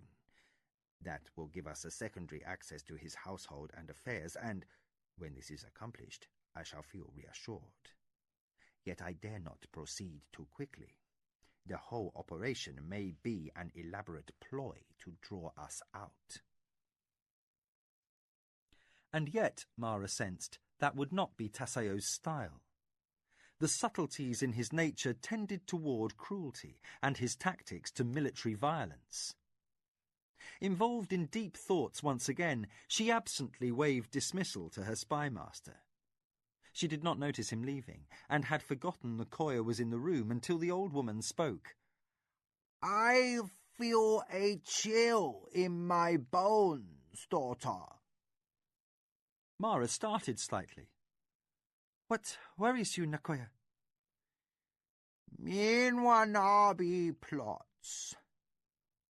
You rely too much on Arakasi's informants. They may be well placed, but they are not everywhere. They are not at Tasayo's side when he squats or when he lies atop his wife, and you must believe that this is a man who plots murder even while relieving himself or taking a woman to his bed. Mara found nothing humorous in the images, for Nicoya spoke truth. Arakasi's agents might have ferreted out nothing overtly threatening toward her house, but the reports were disturbing nonetheless. Tasayo ruled his household with a wayward, cunning viciousness. His abuses were those that tormented the mind and heart, and yet, where a sworn enemy was concerned, Mara knew there was no blood in the empire he would rather spill than her own and her young son Ayaki's. Chapter 23. Sortie. The year passed. Distracted with worry over continuing trade difficulties and Tasayo's apparent lack of activity, Mara waited as the rainy season came and went. Nidra calves were weaned from their mothers, and the little bulls charged around the meadow. When they were sufficiently grown, the herdsmen picked out those that were gelded and those that were to be used for breeding. Crops were planted and harvested, and an uncertain peace held sway. Days slipped by without any resolution to Mara's uncertainty. 1,000 responses to 1,000 possible assaults were discussed and discarded, and no Minwanabi threat materialized.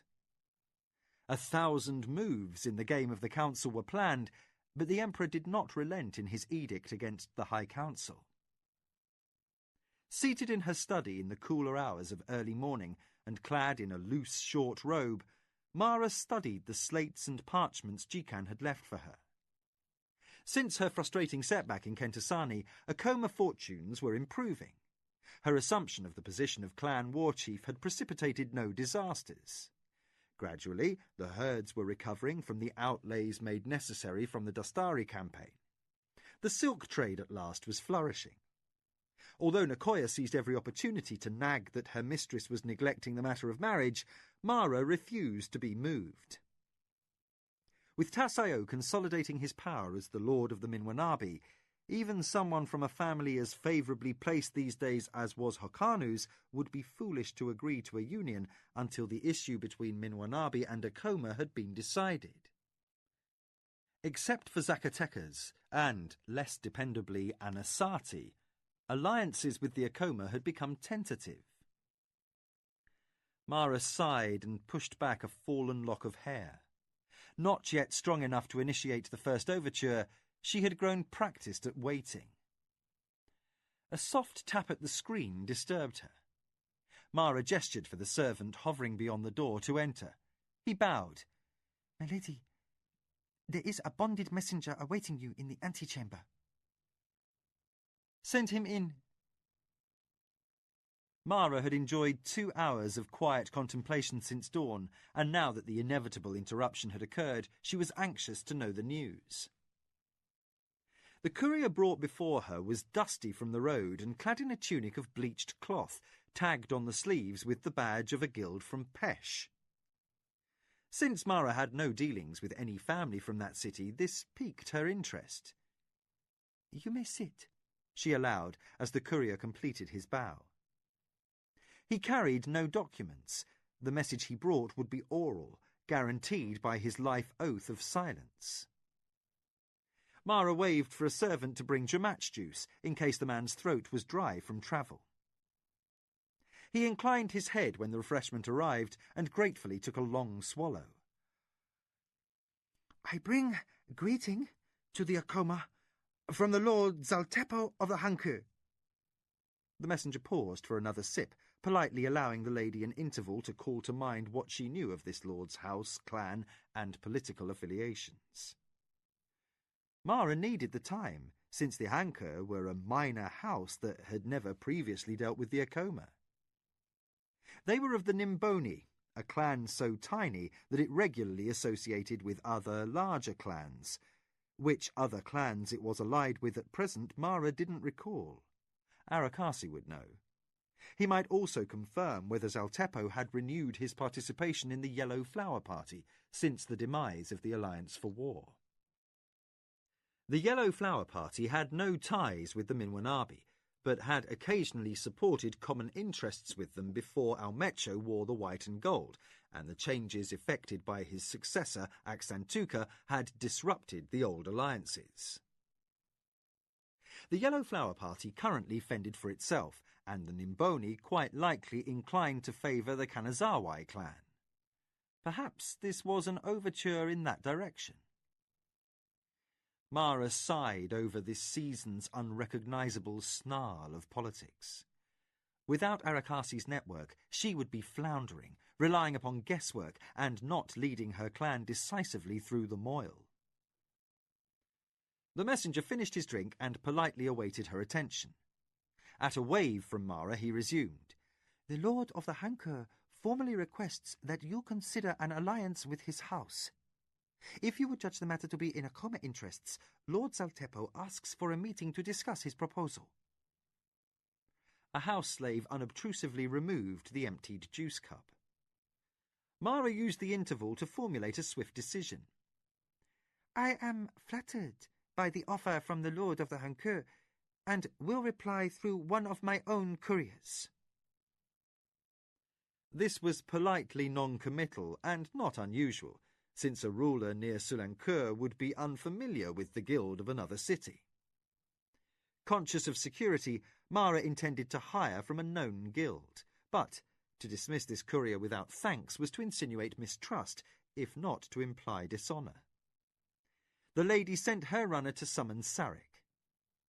By now familiar with the duties of a second adviser, he would accompany the guild messenger to a distant chamber and see him occupied with banalities until the heat passed and the man could politely be dismissed.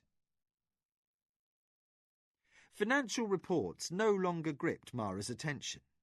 Throughout the morning she pondered the Hanker's unexpected overture without assuming what their motive might be. Lord Zaltepo might earnestly desire an alliance, and this must not be treated lightly. Since Mara's public rise to the office of clan war chief, it could be but the first of many such approaches. To ignore this would be folly. Far more dangerous, he might be puppet for some other better-known enemy who used him to disguise another plot against her. She waited until the courier's departure before dispatching Arakasi to make inquiries. After supper, she called counsel. Weary of the stifling stillness of her study, with screens and drapes drawn closed, she decided that a meeting in the garden courtyard adjacent to her quarters, under the light of lanterns, would be more comfortable. The garden had a single entrance, securely guarded. Settled on cushions under the tree beside the fountain, Mara regretted her preoccupation with security. For an envious moment she once again recalled Tasayo's estate, a beautiful building on spacious grounds, fortified by steep hills and the naturally defensible valley with its lake and narrow tributary. Unlike other nobles situated in the Low Country, the Minwanabi lord need not vigilantly keep guard over broad acres of borders. He required only sentries in watchtowers on his hilltops and patrols stationed at key points along the perimeter of his estates. Where the Acoma required 5 full companies of 100 warriors each dedicated to the main estate to optimally maintain its defences, a goal still unrealised after over a decade of carefully building her resources, the Minwanabi could do better with as few as 200 soldiers guarding twice the land. That lower cost of security for the home estate provided Tasayo with resources for political mischief that Mara lacked, despite her rapidly expanding financial empire. Mara regarded her circle of advisers, larger than before, with younger faces added and older ones the more aged by contrast. Nicoya became more wrinkled and hunched with each passing month. Kyoke could not sit quite so erect, yet he remained a stickler for appearances. He kept his good leg crossed over his stump and his crutch painstakingly out of view. For all his care, Mara could never quite accustom herself to the sight of him in house robes instead of armour. For formal meetings of her council, no servants were present, but, in the role of body slave, Kevin sat beside and behind her, surreptitiously playing with her hair, which she had let down from its pins. Then there was Jikan, with his hands dusty from chalk, and Sarek, young, eager, and shrewd around the eyes, where Lujan was deceptively carefree. Her spymaster had not yet returned from the docks of Selincourt, where he had gone to meet the contact who carried intelligence from Pesh. Since Arakasi's word would bear heaviest influence, Mara began before his arrival to lend time to hear her other advisers. Nicoya opened. Lady Mara, you know nothing of these upstart Hanke. They are not an old family. They share none of your interests politically, and I worry they may be the glove for an enemy's hand. The first adviser's views had grown increasingly cautious of late. The Lady of the Acoma was unsure if this resulted from Mara's rise to the clan war chief's office, or from a fear of Tassayo that was deepening with age. Increasingly, Mara looked to Sarek for a more balanced weighing of risk and gain. Though barely out of his 20s, the soldier-turned-counsellor was quick-witted, sly, and often sarcastic in his advice. His overt playfulness seemed at odds with the deeper, barbed cynicism, but his observations were consistently astute. Nicoya's reasoning is sound. He opened, his eyes boldly on Mara, and his hands running over and over a lacquered bracelet on his wrist, as though he tested the edge of a blade. He gave a soldier's shrug. But I would add that we know too little about the Lord of the Hanke. If he acts in good faith, we would offend if we refused to hear his case. Even if we could afford to affront this little house, we do not wish the Acoma to gain a reputation for being unapproachable. We might politely reject his alliance after hearing his cause, and no offence will be given. Sarek tipped his head slightly and ended with his customary question, But can we afford to refuse him without inquiring what his motives may be? A telling point, Mara conceded. Kyoke? Her adviser for war reached to straighten a helmet no longer there, and ended by scratching thinning hair. I should look closely at the arrangements proposed for your conference. The Lord could have an assassin waiting, or an ambush, where he wishes to meet with you, and under what conditions will tell us much. That the force commander did not question the necessity for a parley was not lost on Mara. Lujan, from his days as a grey warrior, gave a new perspective. The Hanke are regarded as mavericks by the powerful houses of Pesh. I was acquainted with the cousin of one of my sub-officers' wives, who served Zaltepo as patrol leader. The Hanke Lord was said to be a man who seldom shared his confidences, and did so only upon occasions of mutual advantage.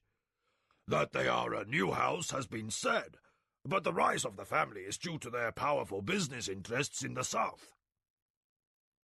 Jikan followed Lujan's lead and widened the picture. The Hanke have an interest in Chochala. Being weak at one time, they were mercilessly exploited by the guilds. Lord Zaltepo's father tired of losing his profits. When he came to power, he hired in his own bean grinders and reinvested his Chochala profits back into that enterprise. His son has continued to broaden the business, and now they are, if not dominant, a major factor in the southern markets. He boasts a thriving trade and processes crops from other growers. It is possible he desires an arrangement that will bring the beans of our Tuscarora vassal into his drying sheds. In Pesh? Mara straightened, interrupting Kevin's attentions. Why should Lord Jiddu risk the mould and damp of shipping his crops by sea, or the expense of an overland caravan? For profit, Jikan speculated in his inimitably neat fashion. The soil and the climate are wrong for Chochala that far down the peninsula. Even the Hanke's inferior beans yield high revenues there. Most growers grind their crops close to home to save the weight of shipping the husks, but The bean keeps better in its unshelled form, and the Hankur spice grinders could get luxury prices for any chochala they could process in what now is idle time between seasons. And they effectively remove a potential rival from the local market. Eventually, such a relationship might provide an entrance for their goods into the heartland of the empire. Then why not approach Lord Jiddu? Mara argued. Jikan spread placating hands. Lady, you may have allowed the Lord of the Tuscarora his rights to negotiate his finances, but among the merchants and factors in the cities, you are spoken of as his overlord. They cannot conceive any ruler being as open-handed in policy as you have been. Therefore, word in the markets says you are in control. Jiddu would protest, Mara objected. Now Nakoya leaned forward.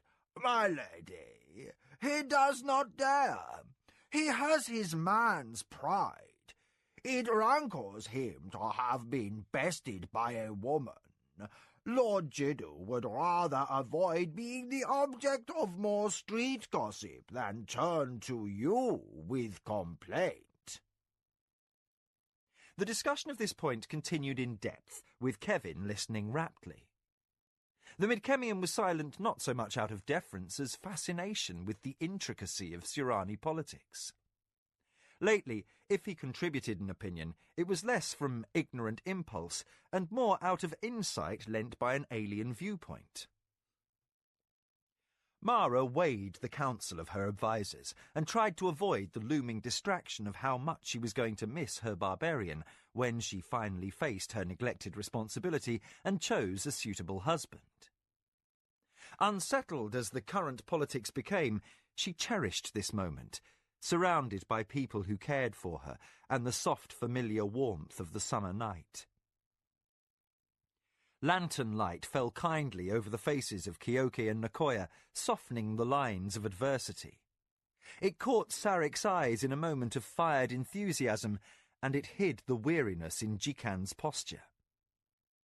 Not a day passed that the Hadonra failed to visit the remotest field on the estate. Since Dostari, he visited the city every morning, leaving before sunrise and returning before mid-morning, enduring 2 hours of travel to gain earliest word of trade fluctuations from his factors. Few opportunities escaped his diligence, but Mara wished adversities would ease, that she need not lean so heavily on his resources. Jikan had taught her much in the intricate world of finance, and her other advisers had rescued the Acoma from disasters invited by her inexperience in her first days of leadership. Silently, she thanked Lashima for the guidance of good people. With her pledge to Clan Hadama binding her and the Minwanabi blood feud against her, she dared not contemplate the loss of any one of those present. The talk at last wound down. Mara reviewed the major points, a pensive frown on her face. It looks as though I should send a message to Lord Zaltepo, setting a meeting that will most favour my safety. Jikan, could you arrange to rent one of the guild halls in Sulanque? But a dry voice interrupted before the Hadonra could answer. My lady, with all due respect, a public place might not be the best of choices. Unnoticed, quiet as shadow, Arakasi had slipped into the garden. As he bowed, Kyoke's lips stiffened. Annoyed with himself for missing the moment when the guards at the entry granted a newcomer entrance, the old warrior would never admit his hearing was growing less acute. Arakasi bowed, his face veiled by the loose cloth of a priest's cowl. He waited, in his distinctively quiet manner, for Mara's leave, then added, I should warn at once that this request by Lord Zaltepo is known to the Minwanabi. My sources indicate that Tasayo is personally intent upon finding out where a meeting between my lady and the Hankur might take place. If a guild hall is rented, I fear there may be spies in the walls, and if there are presently no niches for unfriendly parties to eavesdrop, you can presume such would be constructed in time for our mistress's conference. Tasayo is that persistent when he wants a thing. The spymaster hesitated, as if his own words were distasteful to him.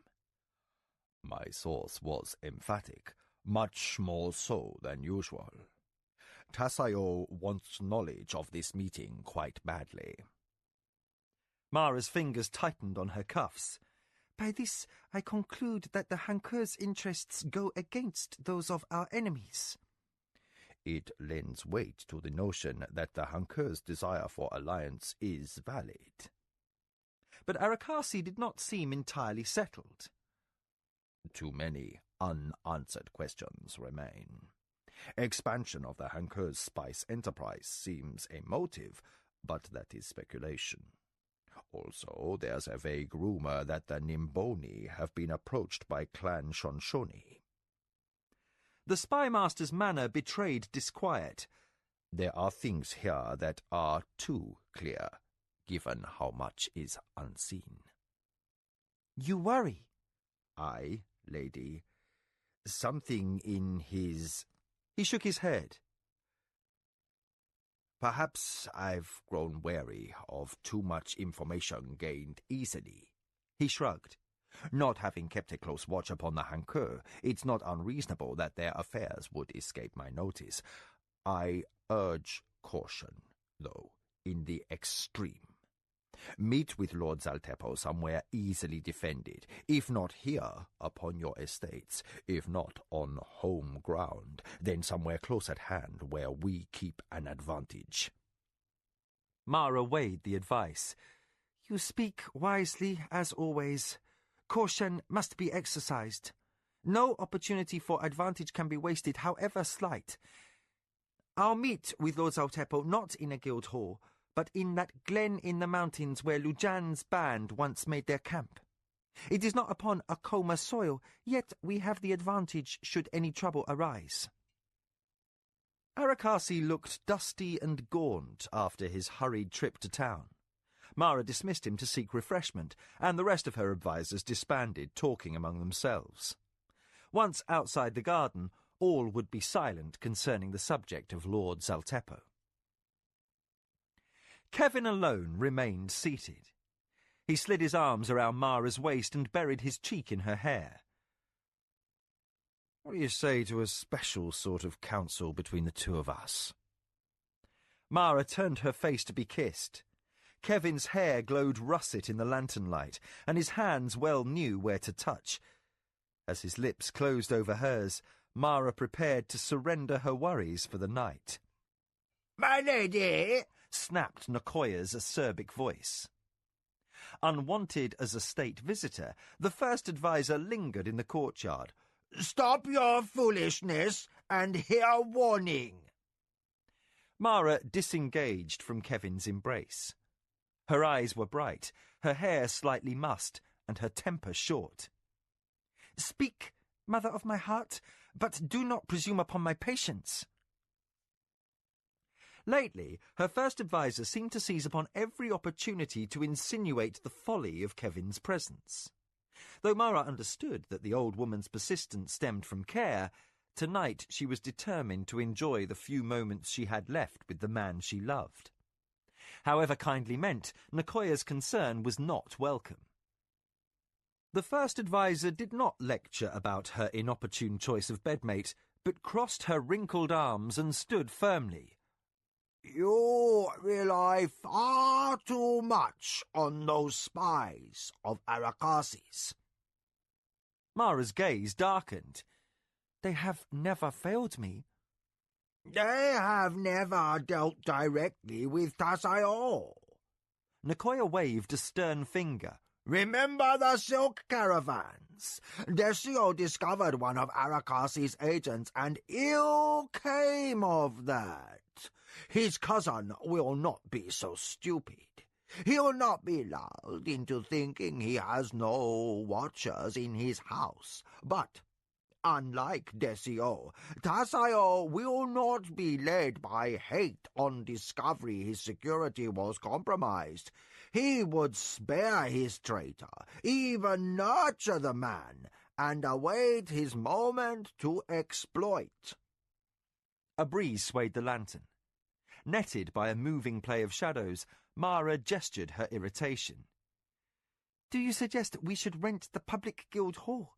Depend upon the security provided by clanless man?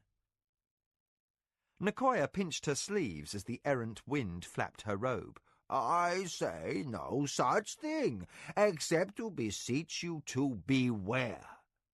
Arakasi is very good, the best of men who work in secret I have ever heard of in my years of serving this house. But his former master of the Tuskai was ruined despite his spy ring. Remember that.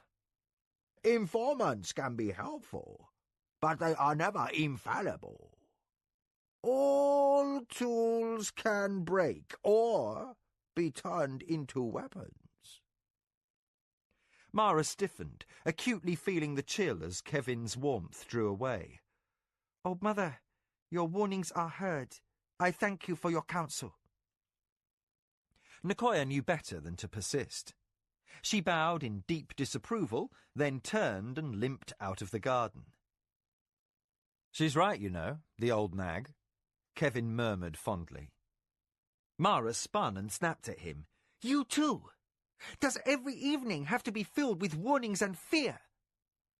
She tossed her dark hair, aching inside more than she would ever put into words.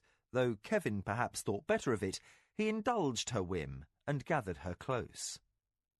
He kissed the hardness out of her, and on the cushions, in the flicker of a breeze-tossed lantern, he made her forget the enemies who sought her life and the utter ending of her family.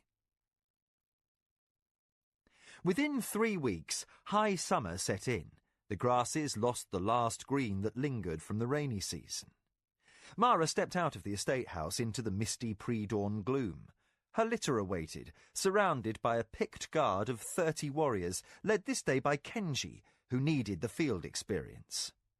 For her journey to meet with the Lord of the Hankur, she planned to be in the mountains before the heat of midday, and, at Arakasi's suggestion, she kept her escort light for speed and secrecy. Her adviser for war had insisted on seeing her off, since Nicoya was no longer up to rising in early morning. Yet no adviser waited in the dooryard as Mara made her appearance, Kevin following at the proper pace behind her shoulder, but ever mindful of propriety. The old codger must have slept late, the barbarian said lightly. I should take the chance to get back at him for the time he kicked me awake with his war sandals on. I heard that! Called a voice well-trained from the drill field. Kyoke emerged from the ranks of Mara's bodyguard, a craggy silhouette incongruously propped on a crutch. He paused to speak emphatic instructions to Kenji, to snap at a man for sloppy posture, then, plainly reluctant to leave the warriors, he shot a disparaging glance at Kevin and assumed his post before Mara's litter. My lady! He bowed with well-practised balance and replaced his crutch beneath his shoulder. Then he looked intently at his mistress, as if he marshalled words instead of troops.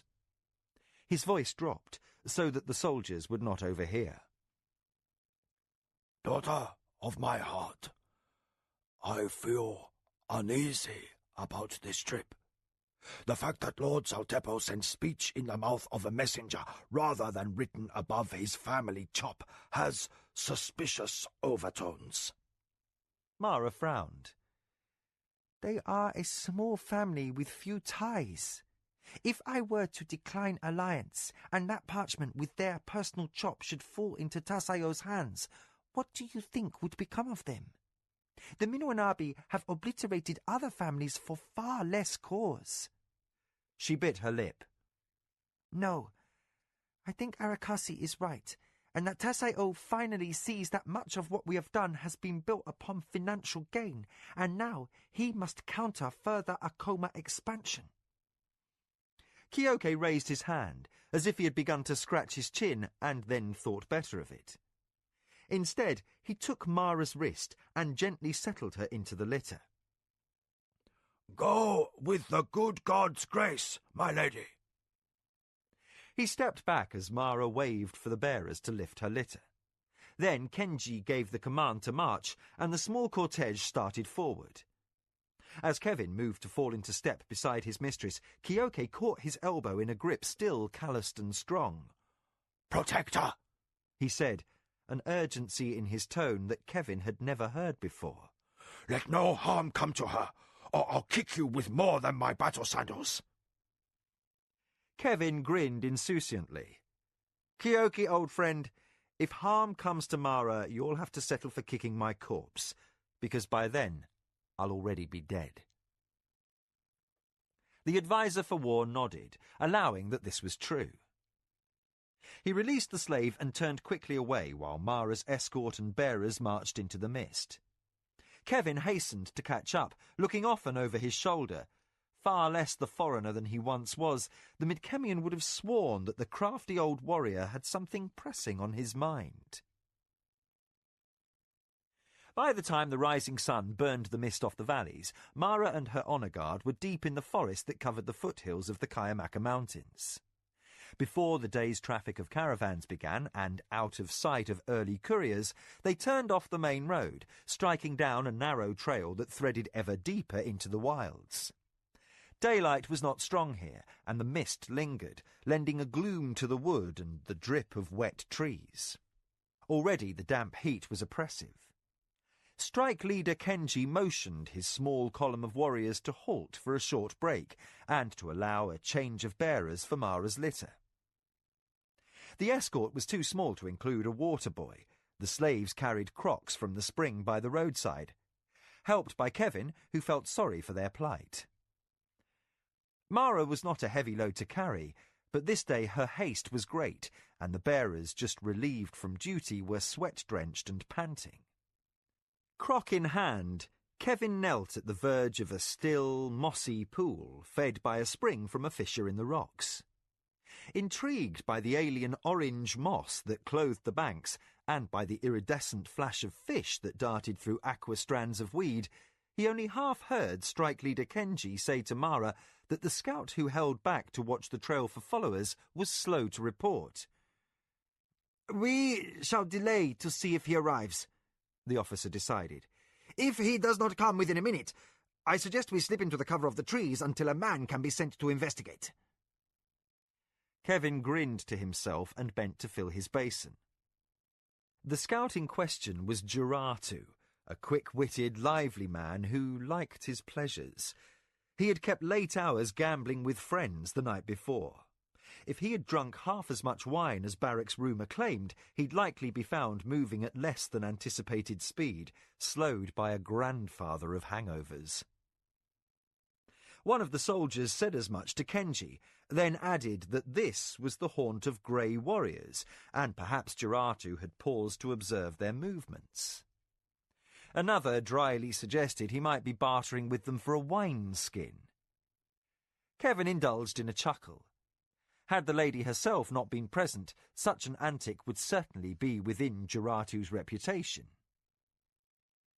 Thinking of grey warriors and his few Midkemian companions who had escaped and taken refuge in these forests, Kevin peered through the trees as he rose. The mist was lifting. Pale spears of sunlight fell through the canopy of branches. Had Kevin not been half-expectantly looking for the chance-met shape of a man, he would have missed the movement. The brief flickering sight of a face through the leaves, there, and then hastily gone. The nose had been narrow and hooked, and the helm was not Juratu's. Kevin's hands tautened over the crock, and water spilled, wetting his knuckles in a flood. He dared not cry out or even run, lest he reveal that the hidden watcher had been seen. Sweating, more than a little shaky in the knees, Kevin turned his back on the spring.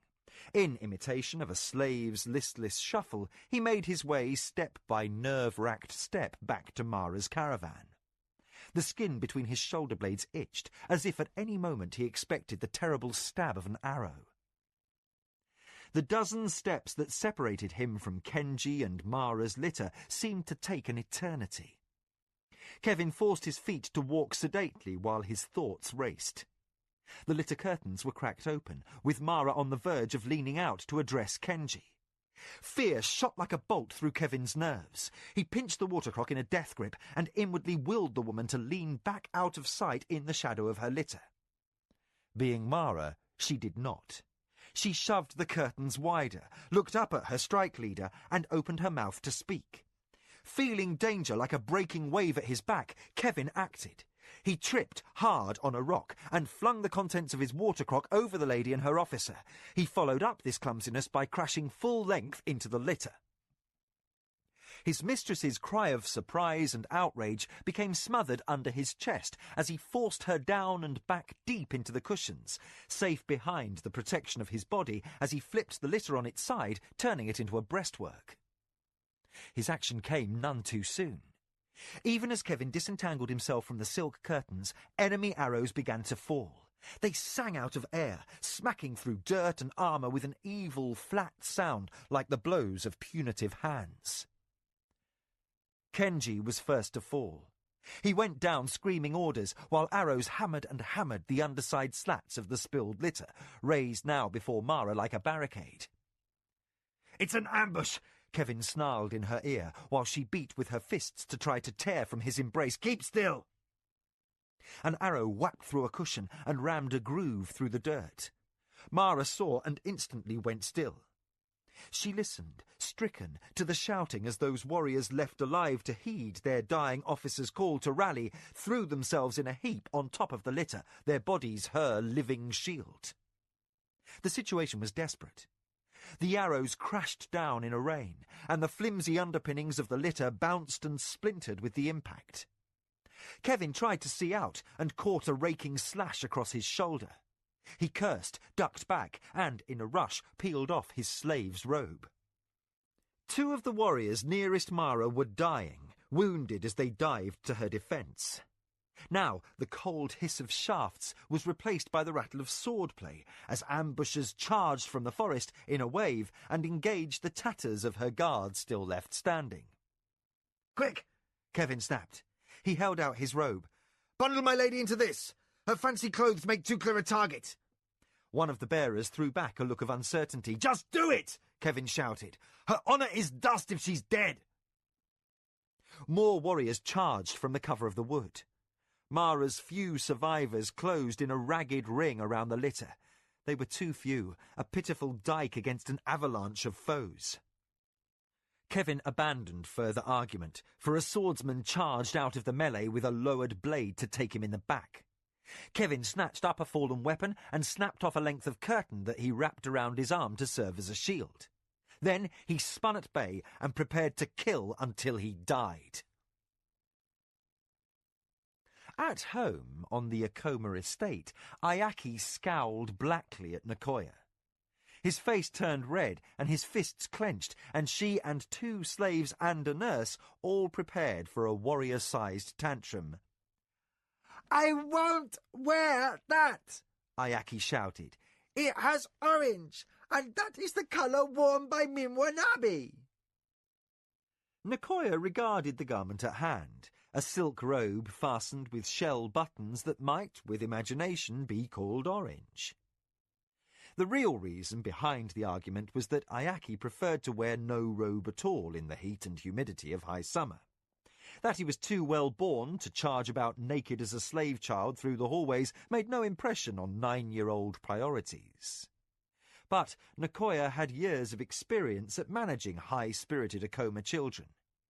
She caught Ayaki's stiff shoulders and gave him a shake. "Young warrior, you will wear the robes you are given, and deport yourself like the lord you will be when you are grown. If you do less, you will spend the morning scrubbing dirty plates with the scullions." Ayaki's eyes widened. "You'd never dare! I am not a servant or slave." "Then stop acting like one and dress like a noble." Nicoya closed a puffed, arthritic hand over Ayaki's wrist and hauled him firmly across the chamber to the servant who waited with the robe. Even stiff and sore, she still had a grip like iron. Ayaki stopped struggling, shoved his bunched fist into a waiting sleeve, then stood scowling and rubbing at the red mark where the skin on his wrist had pulled. On the other hand, Nicoya snapped, no more nonsense. Ayaki's dark look lifted and he grinned. No more nonsense, he agreed in one of his instant shifts of mood. He submitted his other hand to the servant, and presently the offending robe was settled over his shoulders. His smile widened until he showed his missing front teeth, and he deliberately reached up and jerked off the first shell button. The robe is all right, he announced defiantly, but I will wear no orange. Demon! Nicoya swore under her breath. She was definitely too tired to manhandle willful little boys. She settled for smacking his cheek, which shocked him into a loud shriek of rage. The yell was loud enough to defeat thought, and the servants winced. The guards in the corridor were distracted, and did not hear the soft footfall as a black-clothed figure leapt on silent feet through the screen. Suddenly, the servant standing nearest reeled aside with a knife in his back. He fell without a cry. Even as the assassin's shadow sliced across the sunlight, the second servant toppled with a cut throat. Nicoya felt the thud as the corpse struck the wooden floor. Instinctively attuned to danger, she reached down and caught the Acoma heir, who still howled, and flung him headlong into the corner. He landed rolling amid bed mat and cushions still in mourning disarray. The first advisor called for the guards, but her voice was aged and weak. Her warning went unheard. Ayaki screamed now in blind rage, intent on disentangling himself from his bedclothes. Only Nicoya saw his peril and the servants bleeding out their lives on the nursery floor. Demon! She said again, but this time to the black-clothed figure of the Tong assassin. He had pulled another knife from his belt, and a cord looped the fingers of his left hand. His face was hidden behind a black gauze caul. His fists were gloved. Nothing showed but his eyes as he stalked to take his victim, the boy who was Mara's heir. Only Nicoya stood in his way. Already the knife rose for a throw to cut her down. No! Nicoya flung forward as the knife left his hand. She made a dive for his left wrist, and the cord held ready for Ayaki's throat. The blade flashed over the first advisor's head and thunked in the plaster wall.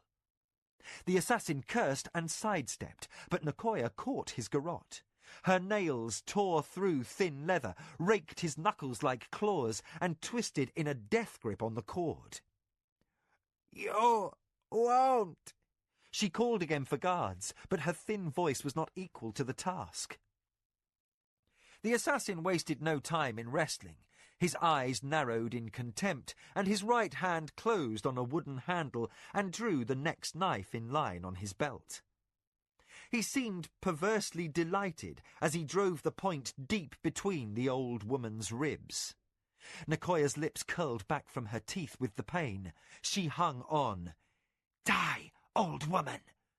The assassin gave the knife a vicious twist. Nicoya shuddered. An agonized cry escaped her, but her hands tightened harder on the cord. "He will not be killed in dishonor," she wrung out. Behind her, Ayaki's cries died. He saw the knife in the wall above his head, and then the blood that snaked across the floorboards. One of the fallen servants still quivered in his death throes. Paralyzed with terror, an orange shell button still clenched in one fist, Ayaki bit back a whimper. The assassin, he decided, must be Tasayo. With that realization, the courage that was his father's reasserted itself in force. "Attack!" he shouted. "Attack!" And with his head filled with visions of warriors, he scrambled from his pillows and beat upon the intruder's thigh. The Tong took no notice. He shoved the knife deeper into Nicoya. Blood ran hot over his hand, soaking his glove as he jerked his garrote from her grip. She crumpled quickly, fell over into Ayaki and pinned the boy under her dying weight. The good gods curse upon you, she croaked hoarsely at the tong. Her strength inexorably ebbed. Ayaki wriggled free. The assassin grabbed at the boy and tripped. Nicoya had caught his ankle, but her life was fading fast. The assassin recovered instantly, stamped on her wrist and yanked free. Across the chamber, through failing vision, the old woman saw the guards had finally reacted. They charged through the nursery doorway, their armour shining unbearably in bright sunlight. With drawn swords they ran bellowing battle cries across the chamber toward the tong. Behind her, the assassin pounced. Little Ayaki howled wrathfully. Nicoya struggled to raise her cheek from a puddle of pooling blood. She could not see, but only hear the scuffle of Ayaki's bare feet drumming on the floorboards. Her vision went dark, and her dying thought was recognition. The cord was still tangled in her fingers. She had done nothing more than force the assassin to use his knives. A boy who died honourably by the blade would still be dead. Ayaki, she murmured, and then heartbrokenly, Mara, as darkness took her. Kevin lunged, thrust, and cleared his sword. An enemy fell screaming at his feet. He leapt over the thrashing, gut-wounded man and met another.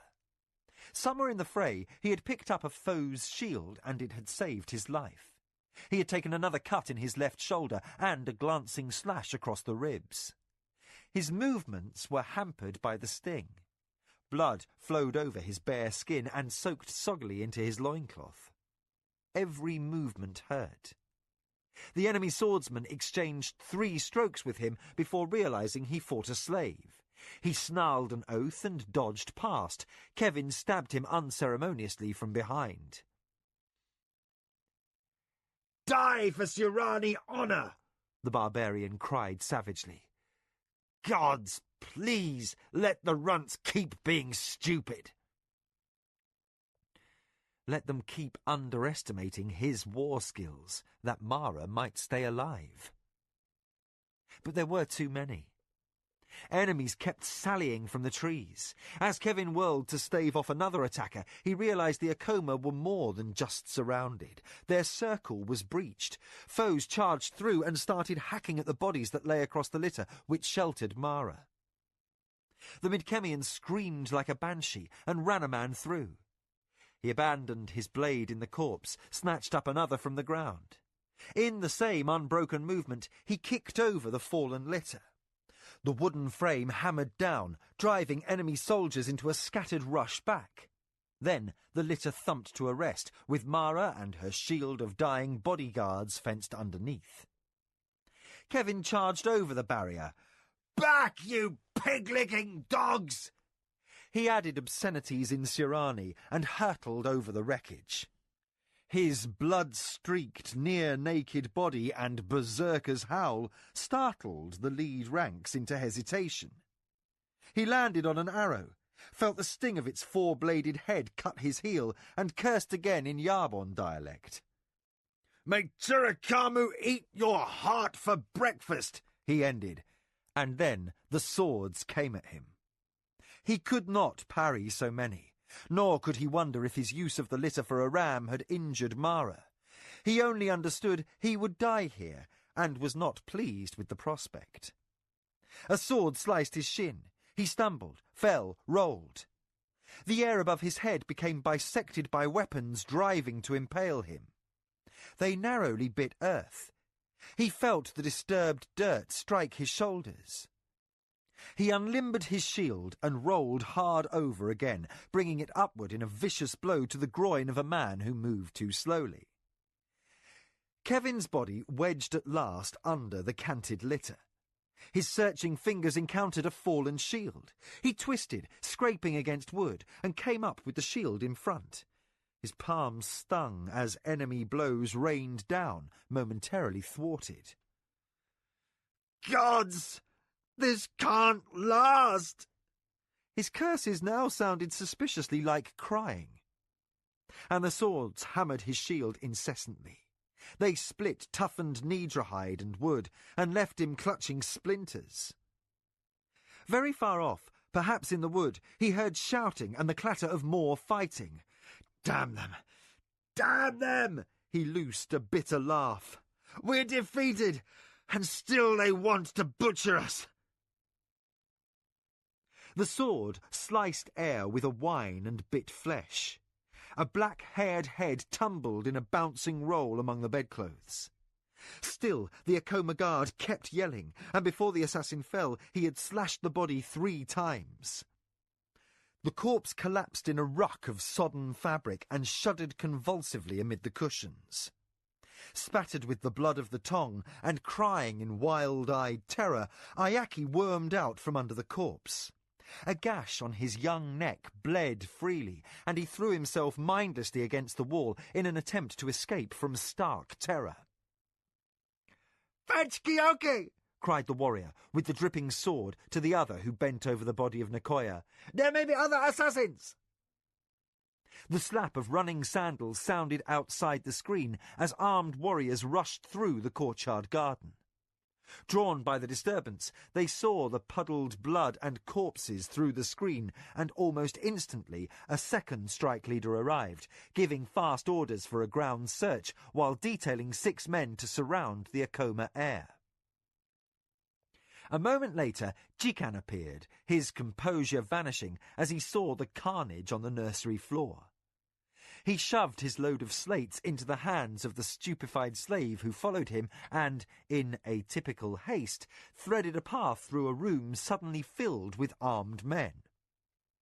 Beyond a wall of sticky cushions crouched the Acoma heir, pounding the wall with bruised fists and screaming, "Mimwanabi! Mimwanabi! Mimwanabi!" The warriors who gathered to help seemed unwilling to touch him. "Ayaki, come here. It's over," Jikan said firmly. The little one appeared not to hear. Mara's Hadonra reached out anyway. He ignored the child's flinch from his touch, extracted the traumatized boy from the mess, and bundled him against robes that smelt like chalk instead of slaughter. "Let's get him out of here," he instructed the nearest warrior. "Get the healer. He's injured." Looking at the motionless form of Nicoya and the 2 nurses, he left. "And somebody find out if he has a nurse left alive." The blows on the shield redoubled. Kevin yanked one hand away from the rim an instant before losing a finger. He was dimly aware of a heave of movement in the bodies behind his hip, as one of the mortally injured warriors he leaned on thrust a dagger handle into his palm. "Defend Our Lady," croaked a voice. "She is alive." Kevin rejected the defeated realization that she could not remain so much longer. Naked and bleeding and half-crazed with battle fury, he accepted the blade, reached under the rim of the shield, and stabbed an enemy foot. The knife was promptly lost as the skewered enemy jerked with a scream of rage. "Happy dancing!" wished the barbarian, turned drunken with blood loss and adrenaline. He took a moment to notice that the blows on the shield had stopped. Hands in green lacquered gauntlets caught the rim a moment later and strongly lifted the battered wreckage away. Kevin peered up, blinking against the sun. Through vision that danced with dizziness, he made out an officer's plume and the face of the Acoma force commander. Relief overturned his sense of humour. "Thank the gods you're here," he said. "We found ourselves in a sticky situation." Lujan regarded Kevin's bloodied hands and the dripping gash on his forearm. "Happy dancing?" he quoted, puzzled. "Later," Kevin muttered. "I'll explain everything later." He turned awkwardly against the pain of his bleeding side and cursed bilingually. He felt sick, and the sun was too bright. Where is our lady? Lujan demanded sharply now, and taut with worry. Kevin blinked bemusedly at the overturned litter. Acoma dead lay crushed like so many impaled beetles underneath. Light of heaven, not under there. Lujan called another order that to Kevin's ears sounded like noise. Then many hands were reaching down and dragging his battered body out from under the splinters. Don't! Kevin protested weakly. I want to know if Mara... Words were hard. The air burned his lungs. Still protesting, he was pushed supine on the ground, and darkness closed over his ears just before the shouts of amazed discovery from the warriors who righted the litter. They sorted the tangle of dead and injured, and found a blood-stained, crumpled figure who was not conscious but had no wound beyond a purple bruise on her head. Mara was laid on the soft, dry moss by the spring.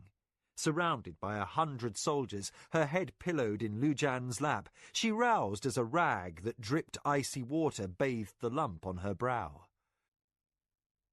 "Kyoke?"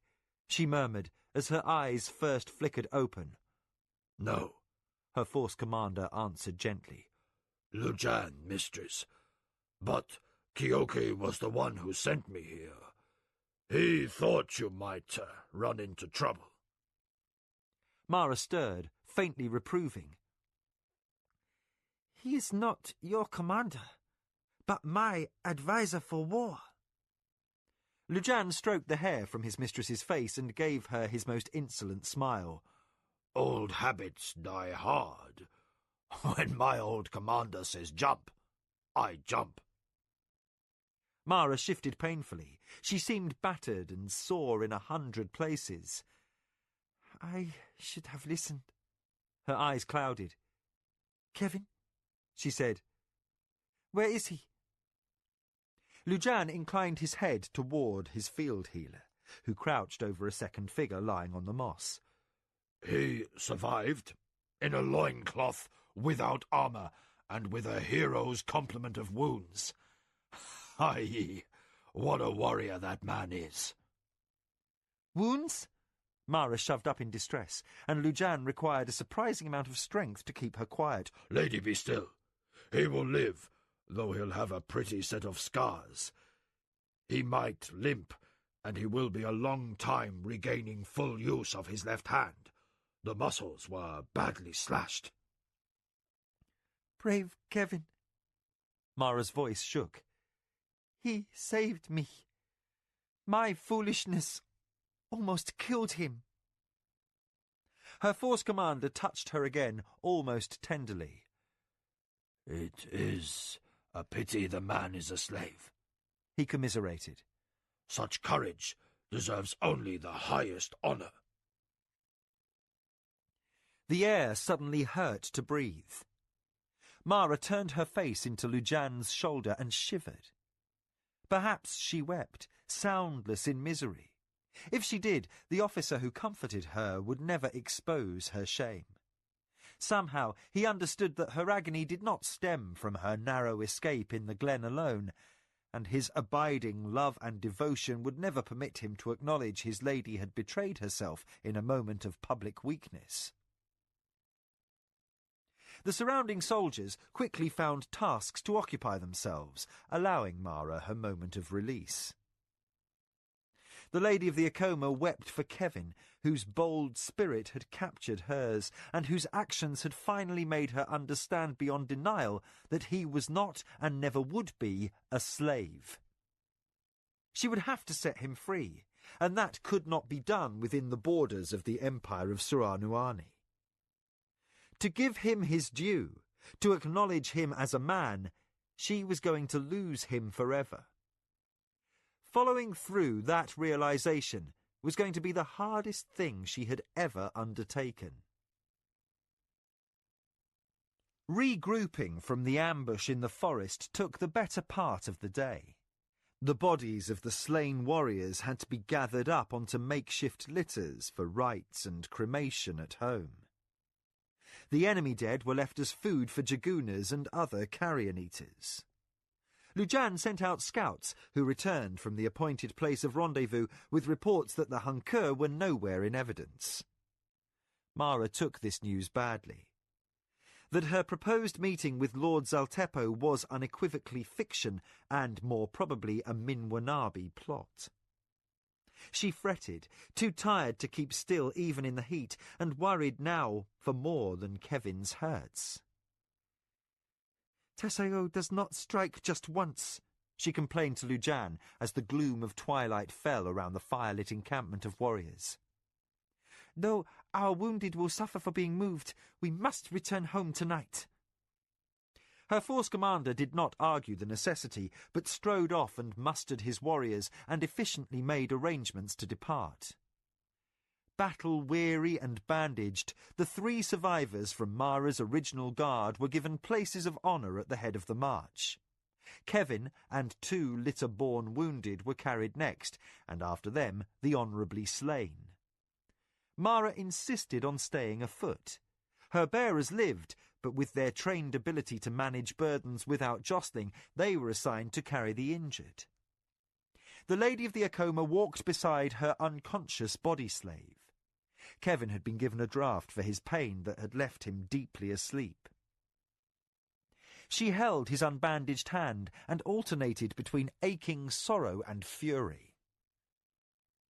She had not heeded warnings that Tessao might have compromised Arakasi's network.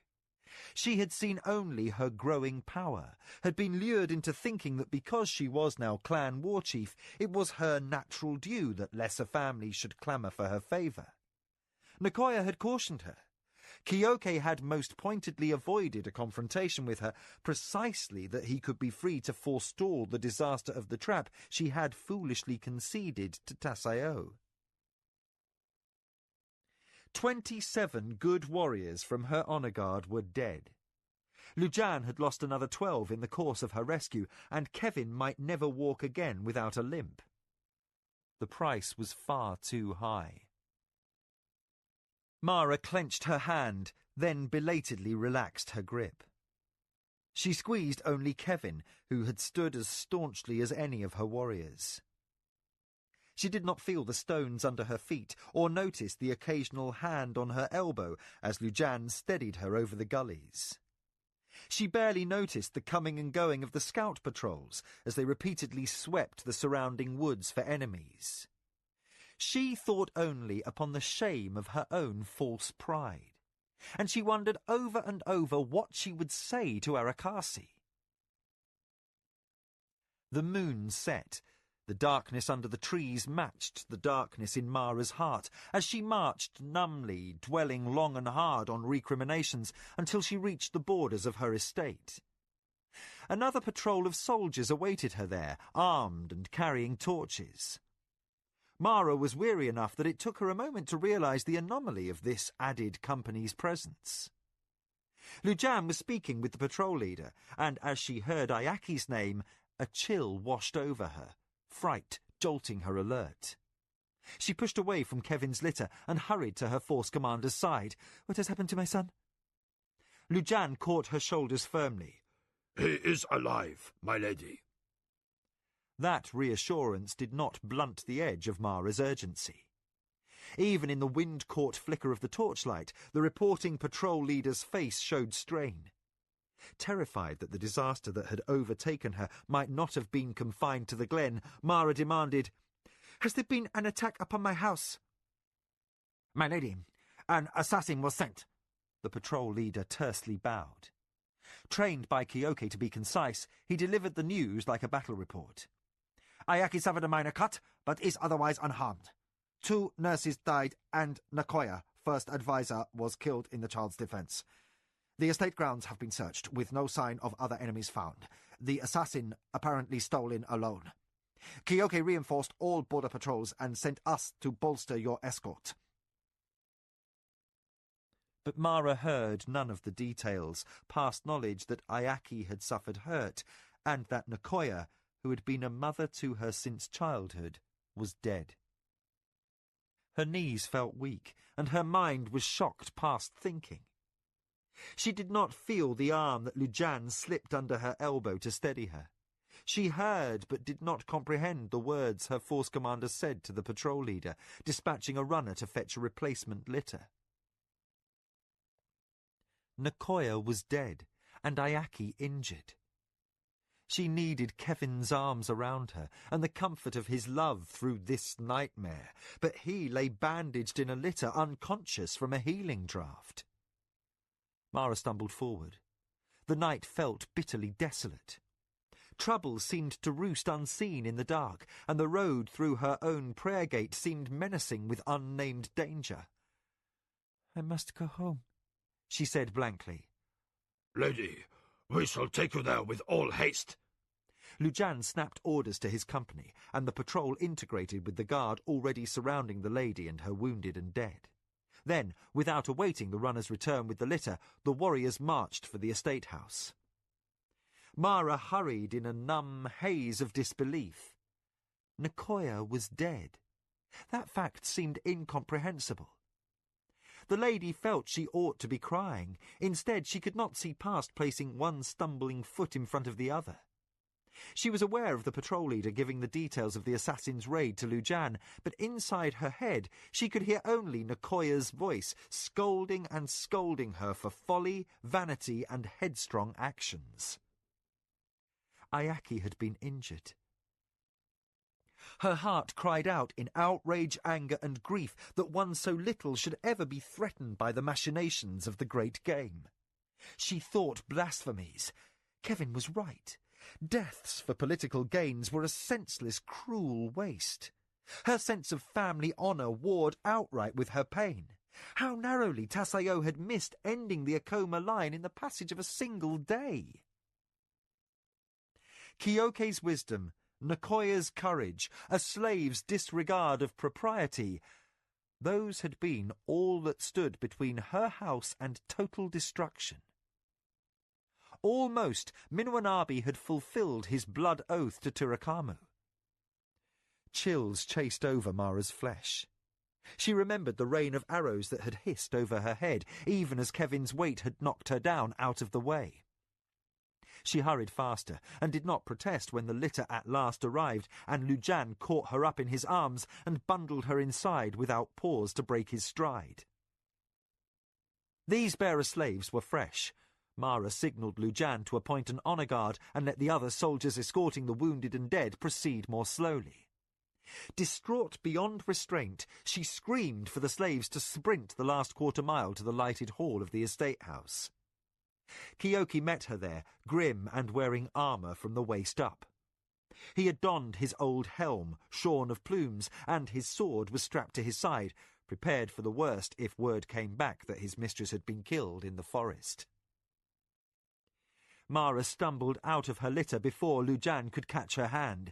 She flung herself into the arms of the old warrior, and, with her cheek against his hard breastplate, she fought to hold back tears.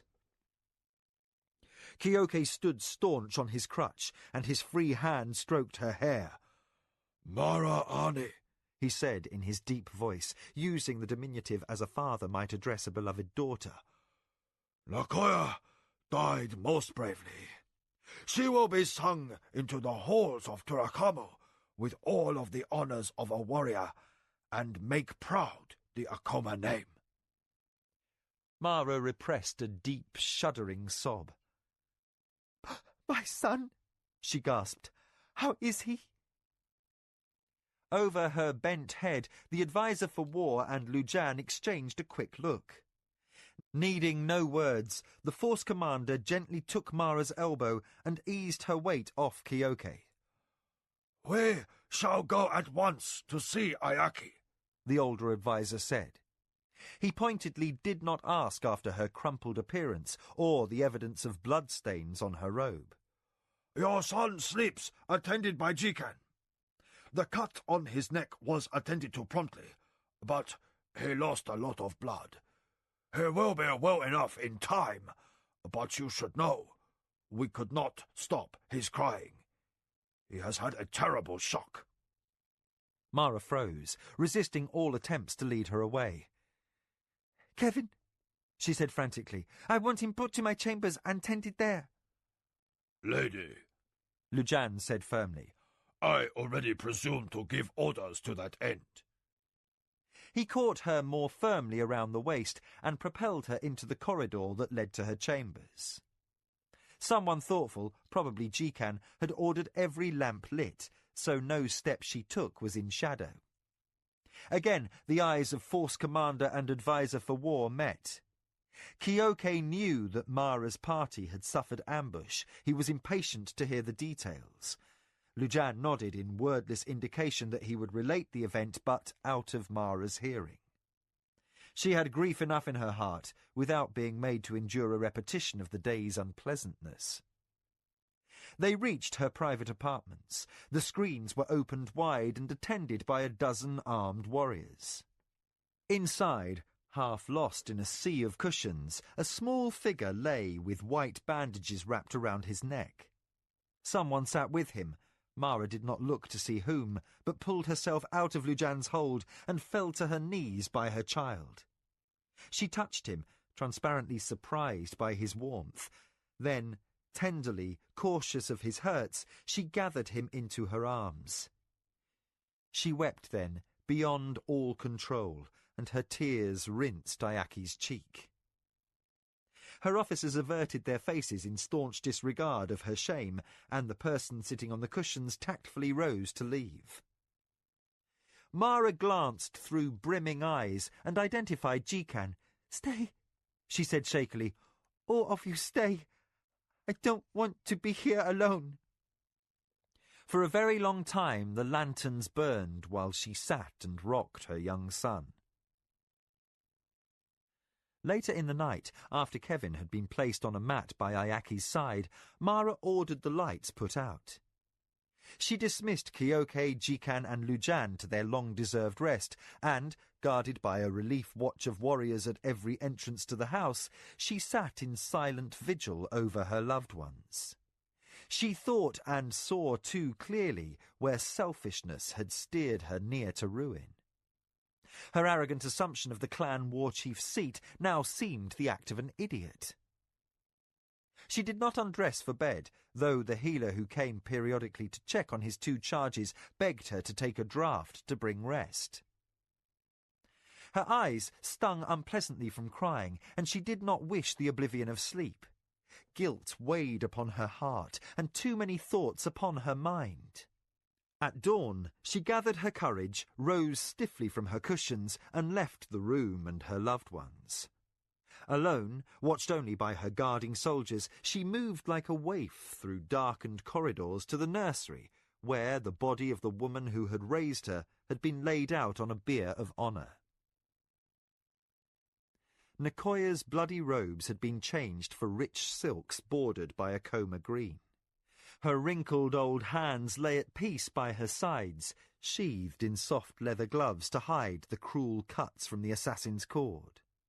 And the knife that had slain her rested on her breast as badge of homage to Turakamu that she had died a warrior's death. Her face, nested in silver-white hair, seemed more peaceful than it ever had in sleep. Cares and arthritis and hairpins that never stayed straight could not trouble her now. Her loyal years of service were over.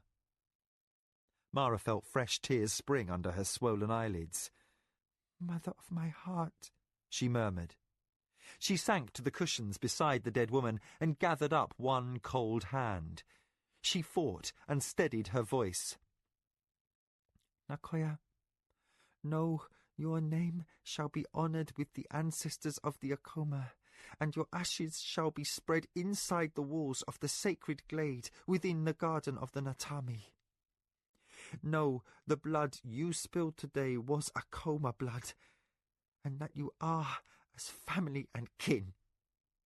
Here Mara paused as her breath caught. She raised her face in the grey light coming through the screens and looked out into the mist that clothed the lands of her people. "Mother of my heart," she resumed, shamefully unsteady, "I did not listen to you. I was selfish and arrogant and careless, and the gods took your life for my folly. But hear me. I can still learn. Your wisdom lives yet in my heart, and on the morrow, when your ashes are delivered to the gods, I will swear this promise. I will send the barbarian Kevin away and write a betrothal contract to Shinzawai asking for marriage with Hokanu. These things I will do before the season turns, wise one. And, to my sorrow, to the end of my days, I will regret that I chose not to heed while you were alive at my side. Mara gently laid the withered hand back at the dead woman's side. Not enough did I tell you this, Nakoya. I loved you well, mother of my heart. She ended, And I thank you for the life of my son. Chapter 24. Breakthrough. The drums stilled. Silence fell over the grounds of the Acoma estate for the first time since the funeral rites 3 days past. The priests of Turakamu, summoned for the occasion, packed their clay masks and departed in single-file procession. Only the red bunting on the front doorposts remained as a visible reminder of the recently departed. But, to Mara, the estate house would never again seem the secure haven she recalled from her childhood. She was not alone in her disquiet. Ayaki cried himself to sleep at nights. Kevin rested beside him, a strange, ghostly figure in white bandages, who cheered him when he could with stories, called servants to light lanterns when the boy lay trembling in the dark, and calmed him when he woke up distraught from nightmares. Mara sat often at the boy's bedside, quiet or speaking desultorily with Kevin. She tried to ignore the 12 warriors who stood guard at each window and door. Now she could not pass even the shadows beneath the shrubs in her gardens without looking sideways for assassins. After an exhaustive search, Lujan's trackers had discovered the dead assassin's trail onto her estate. The killer had taken time to complete his infiltration, here spending a night in a tree, and there leaving a depression under a hedge where he had lain for hours, waiting motionless for a break between patrols or a servant to pass. Plainly, Tasayo of the Minwanabi had reversed his tactics since the night of the bloody swords. Where numbers and sheer force had failed before, his most recent attempt had been furtive, involving just a single man. Lujan did not have soldiers enough to beat every bush and vine and fence row daily to search for lurking intruders. The Acoma sentries had not been the least bit lax. Simply, the estate lands were too wide and too open to be maintained in flawless security. Nakoya and a patrol of brave warriors were ashes, but aching failure lingered in Mara's mind. A week passed before she steadied enough to ask for Arakasi. The hour was late evening, and Mara sat in her study beside a nearly untouched supper tray. Her request for the spymaster's presence had been carried by her little runner-slave, who was now bowed until his forehead touched the wax floor. Lady, he said, still prone, your spymaster is not here. Jikan regrets to inform you that he left your lands within the hour after the attack upon your person and son. He told no one of his destination, nor did he give a date for his return. Seated on her cushions under the hot lamplight, Mara stayed motionless for so long that the slave boy began to tremble. She stared at the painted murals commissioned by her last husband, Buntakapi, the ones that depicted bloody battle scenes in rioting brilliance. From the rapt look on Mara's face, she appeared to be seeing them for the first time. It was most unlike the mistress not to notice her slave boy's discomfort, for she was fond of him and patted him often on the head when he rendered quick service. Lady, he offered timorously when minutes passed and his knees began to ache. Mara stirred and came back to herself. She realized the moon stood well up in the sky beyond the screen, and the wicks burned low in her oil lamps. You may retire, she bade with a sigh. The boy scurried from the room in grateful haste. Mara continued as she was, while servants entered and removed the untouched dishes. But she waved away the maids who expected her to retire and stayed toying with a dry quill pen, a blank parchment sheet spread before her. Hours passed and she did not write.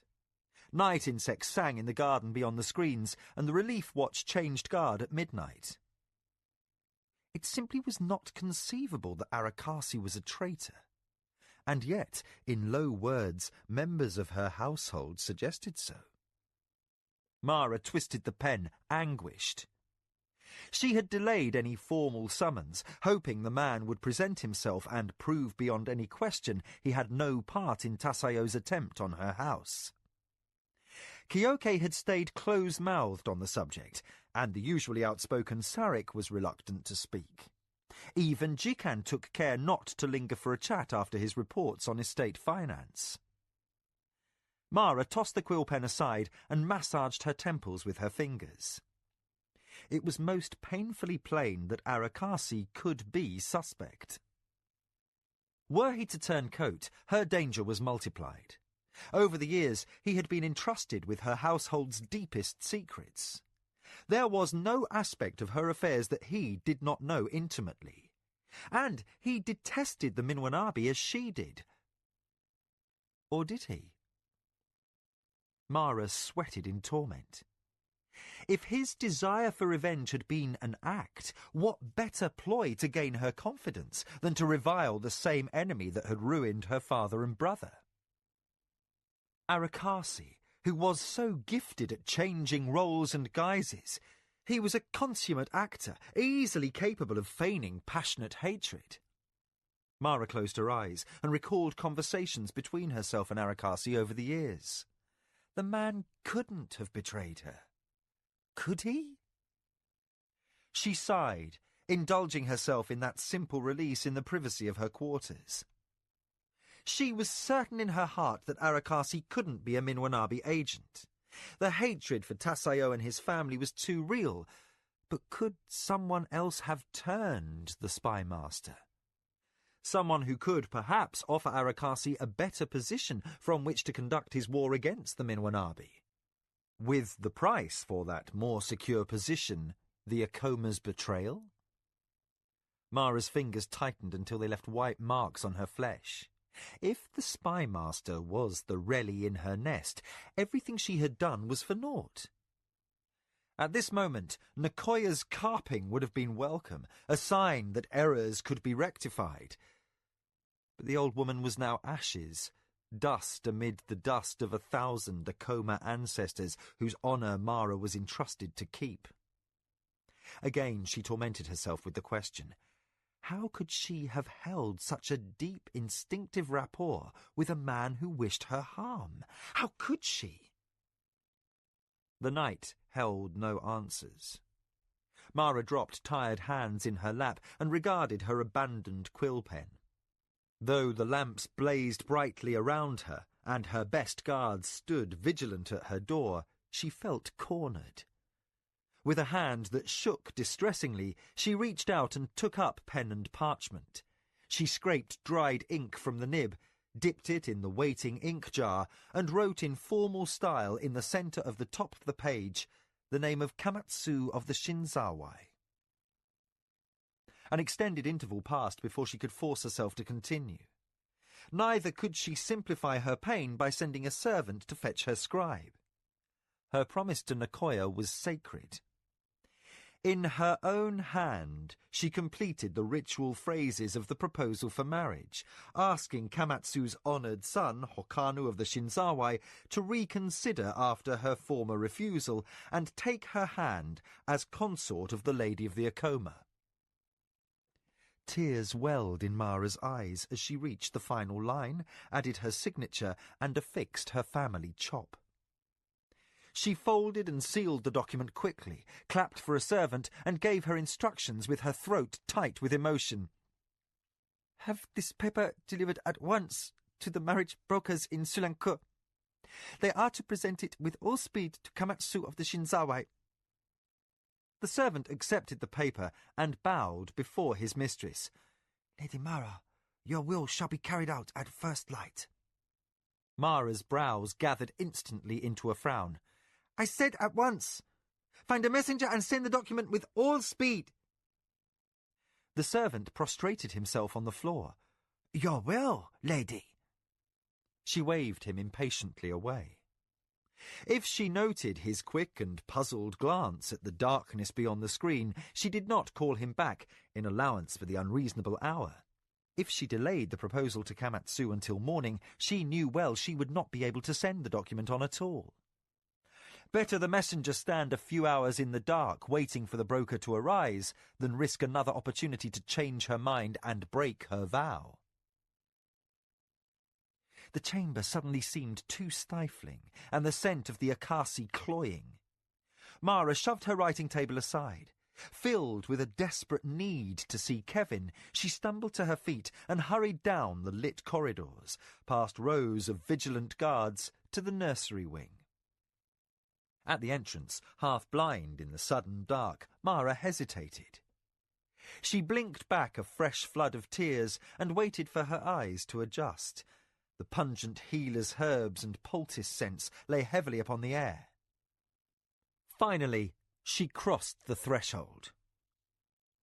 Moonlight turned the closed screen copper and carved the rows of watchful warriors outside into dark silhouettes. In no way comforted by their vigilance, Mara made her way to the mat where Kevin lay, his bandages white smears in the gloom, and his torso twisted in the sheets as though his rest had been troubled. She paused, looked to Ayaki, and reassured herself that the boy was more settled, asleep with his mouth open, his hands half curled on his pillow. The scratch on his neck was healing more quickly than Kevin's hurts, which had been treated less promptly in the field. But the assassin had left more lasting marks on the little boy's mind.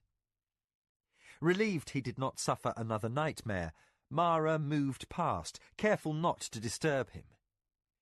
She dropped to her knees by Kevin's mat and tugged to disentangle his limp weight from the constricting snarl of the bedclothes.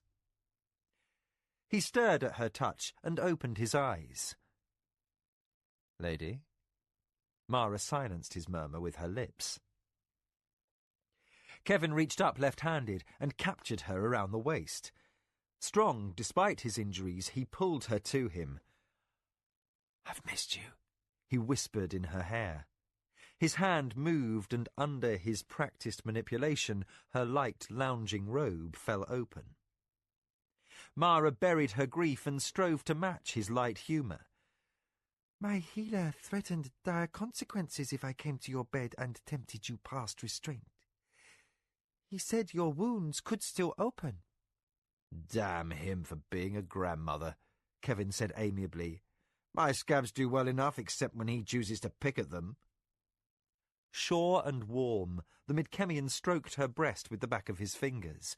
Then he hugged her tighter. "You're my cure, all by yourself." Mara shivered, half from sadness, half from poignant arousal. She banished the painful wish that the marriage contract to Hakanu could be recalled and snuggled closer. "Kevin," she began. From her tone, he realized she was anguished. He gave her no chance to speak, but leaned across and kissed her. Her arms clasped him around the shoulders, avoiding his bandages. Kevin cradled her, instinctively offering her what his soul knew she needed. And, in familiar and natural companionship, they lapsed into love-making. His enthusiasm seemed in no way diminished, except that he fell asleep very quickly after his passion was spent. Mara stretched out at his side, her eyes wide open in the dark. She ran her hands over her flat belly, much aware that her tryst in the nursery had not been planned with propriety. She had taken no elixir of Terrico weed to prevent conception. Nicoya would have been shrill with reprimand over the lapse. Nicoya would have been wise. By the dim, filtered moonlight, Mara studied Kevin's profile, nested amid a tangle of red hair. She found she did not wish to be wise. Marry Hokanu she must, if Kamatsu would allow, and he would have her. But if Kevin was to be sacrificed, she did not possess the will to relinquish his love and her happiness without any trace of a tie. Foolish she might be, even selfish, but she wanted Kevin's child. All she had accomplished had been for the honour of her family name and ancestry. Her heart felt battered, eaten up by rulership's endless griefs. This one thing she had to have for herself. "I love you, barbarian," she whispered soundlessly in the dark. "I shall always love you." Her tears flowed freely for a very long time after that. A week passed and another week, and the healer permitted Kevin short bouts out of bed. He found Mara seated in the east garden, the one the kitchen staff used for growing herbs. Clad in the light, loose robes she habitually used for meditation, she had set her discipline aside to sit amid dusty stems of aromatic plants and watch the front road. Messengers came and went, mostly on Jikan's errands. Whether she studied the traffic or whether she was lost in thought did not matter. "You're moping again," Kevin accused, setting aside the cane he used to keep his weight off the leg that had taken the sword cut. Mara twisted a mangled bit of greenery between her hands. It had once been a slender tira branch, now wilted, stripped entirely of its spicy leaves. Peeled strips of bark emitted a heady, pungent odour on the noon-heated air. The lady who tortured the sprig did not answer. Kevin settled with some difficulty beside her, his wrapped leg stretched out before him. He lifted the poor stem from her hands and sighed at the sap beneath her fingernails. "She was a mother to me, and more," Mara said unexpectedly. "I know." He did not need to ask if she spoke of Nicoya. His response was gentle. "You need to cry more. Spill your grief out and let it go." Mara stiffened, sharp-edged. "I have cried enough." Kevin tilted his head to one side and shoved his fingers through unruly hair. "You people never cry enough," he contradicted. "Uncried tears remain inside you like poison." He did not intend to drive Mara away, but she rose abruptly, and he could not regroup in time to follow, not with his leg bound in splints. By the time he reached his feet, found his cane, and pursued, she had disappeared through the hedges. He decided it would be tactless to give chase. Tonight, in bed, he would try once again to console her. But forgetting the tragedy that had upset her was not possible, with soldiers in armour standing guard almost everywhere one stepped. The assassin might not have killed Ayaki, but the event had left other damage. Troubled, withdrawn in unhappiness, Mara could find no peace within the walls of her own home. Kevin shuffled out of the herb garden and decided to seek out young Ayaki. In a sheltered courtyard out of sight of the house servants, he had been teaching the boy how to fight with a knife. It might be forbidden for a slave to handle weapons, but on the Acoma estate no one would interfere. True Sirani, they all looked away from this latest breach of protocol. Kevin's loyalty was proven, and he reasoned that the boy might stop screaming from bad dreams if he learned a few tricks in self-defence. But today the courtyard was not deserted when Kevin arrived with a purloined kitchen knife and the Acoma heir in tow. Kyoke rested in the shade under the ulo, 2 wooden practice swords between his knees. He saw Kevin and the contraband, and a rare smile creased his eyes. "If you are going to train the young warrior, someone should be on hand to see that the job is done properly."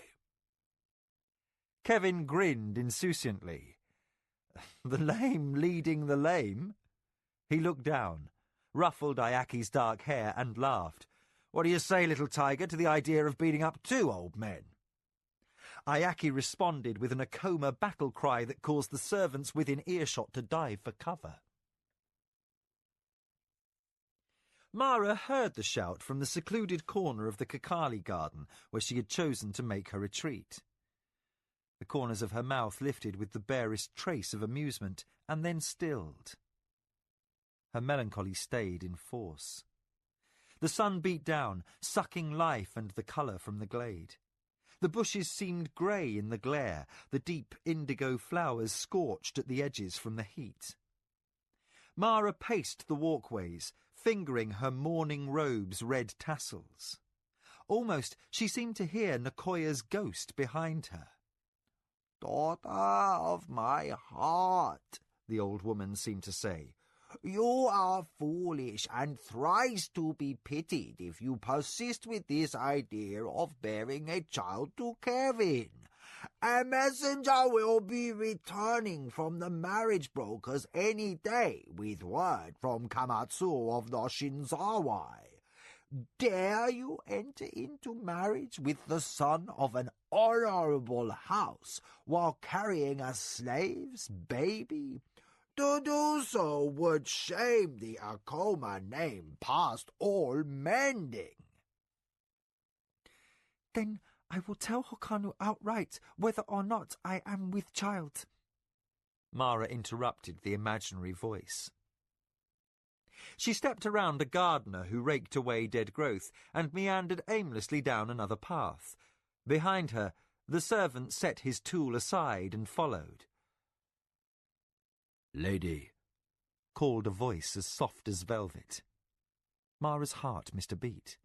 With the blood gone cold in her veins, she slowly turned around. Fear raised a sweat on her body. She examined the servant in his sun-faded robes. Arakasi. With a grace quite outside the ordinary, he approached, holding a dagger. As a cry of alarm was almost on her lips, he prostrated himself on the gravel path and held out the blade hilt first.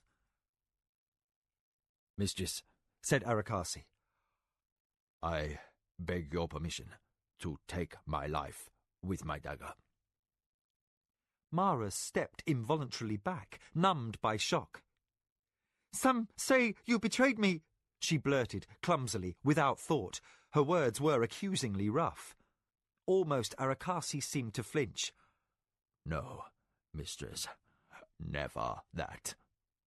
He paused, then added in a tortured tone, "I failed you." He was gaunt. The gardener's robe hung awkwardly over his shoulders, and his hands were drawn as old parchment. His fingers did not shake. Suddenly desperate for shade or any sort of surcease from the sun, Mara swallowed. "I trusted you." Arakasi moved no muscle, unmercifully exposed by the daylight. All of his deception seemed stripped away. He looked like an ordinary servant, worn, honest, and frail. Mara had never noticed before the attenuated bone structure of his wrists. He said, his voice as whipped as his appearance, "The 5 spies in the Minwanabe household are dead. By my order they were killed, and the tongue that I hired brought me their heads as surety. 11 agents that passed their messages from Setak province lie dead also. Those men I killed with my own hand, mistress. You have no spies in your enemy's house, but neither does Tasayo have any avenue left to exploit. No one lives who might be forced to betray you. Again, I beg leave to make atonement for myself. Allow me to take my life by the blade." He did not expect her to grant his request. He had been no more than a grey warrior once, and not born to service in her house. Mara stepped back again and sat sharply upon a stone bench. Her sudden movement attracted her sentry's attention, and several came running to investigate. The officer in charge spotted the servant at her feet and recognized him for her spy master. The warrior signalled, and his small patrol closed at a run.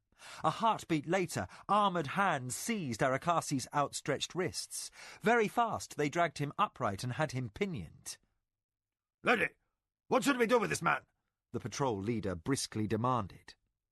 Mara watched, quite silent. The warriors, she noticed, handled their prisoner with care, as if he carried poison, or as though he might somehow strike back. Her gaze shifted to encompass Arakasi's still face and his hollowed, shadowed eyes. No secrets lingered there. The spymaster seemed an empty husk, all his spirit sucked out of him. He expected an ending, a hanging, and his mien was desolate. The fire and the pride that, along with a razor-sharp intellect, had marked him apart were missing. "Let him go," she said dully. The soldiers obeyed without question. Arakasi lowered his arms, twitching his sleeves back into place out of habit. He stood with bowed head and a seemingly endless patience that was painful to observe. If he was acting, his extraordinary talent had her beaten. The air seemed sluggish and heavy as Mara dragged in her breath. "Arakasi," she said slowly. Almost she waited for a carping voice to raise protest.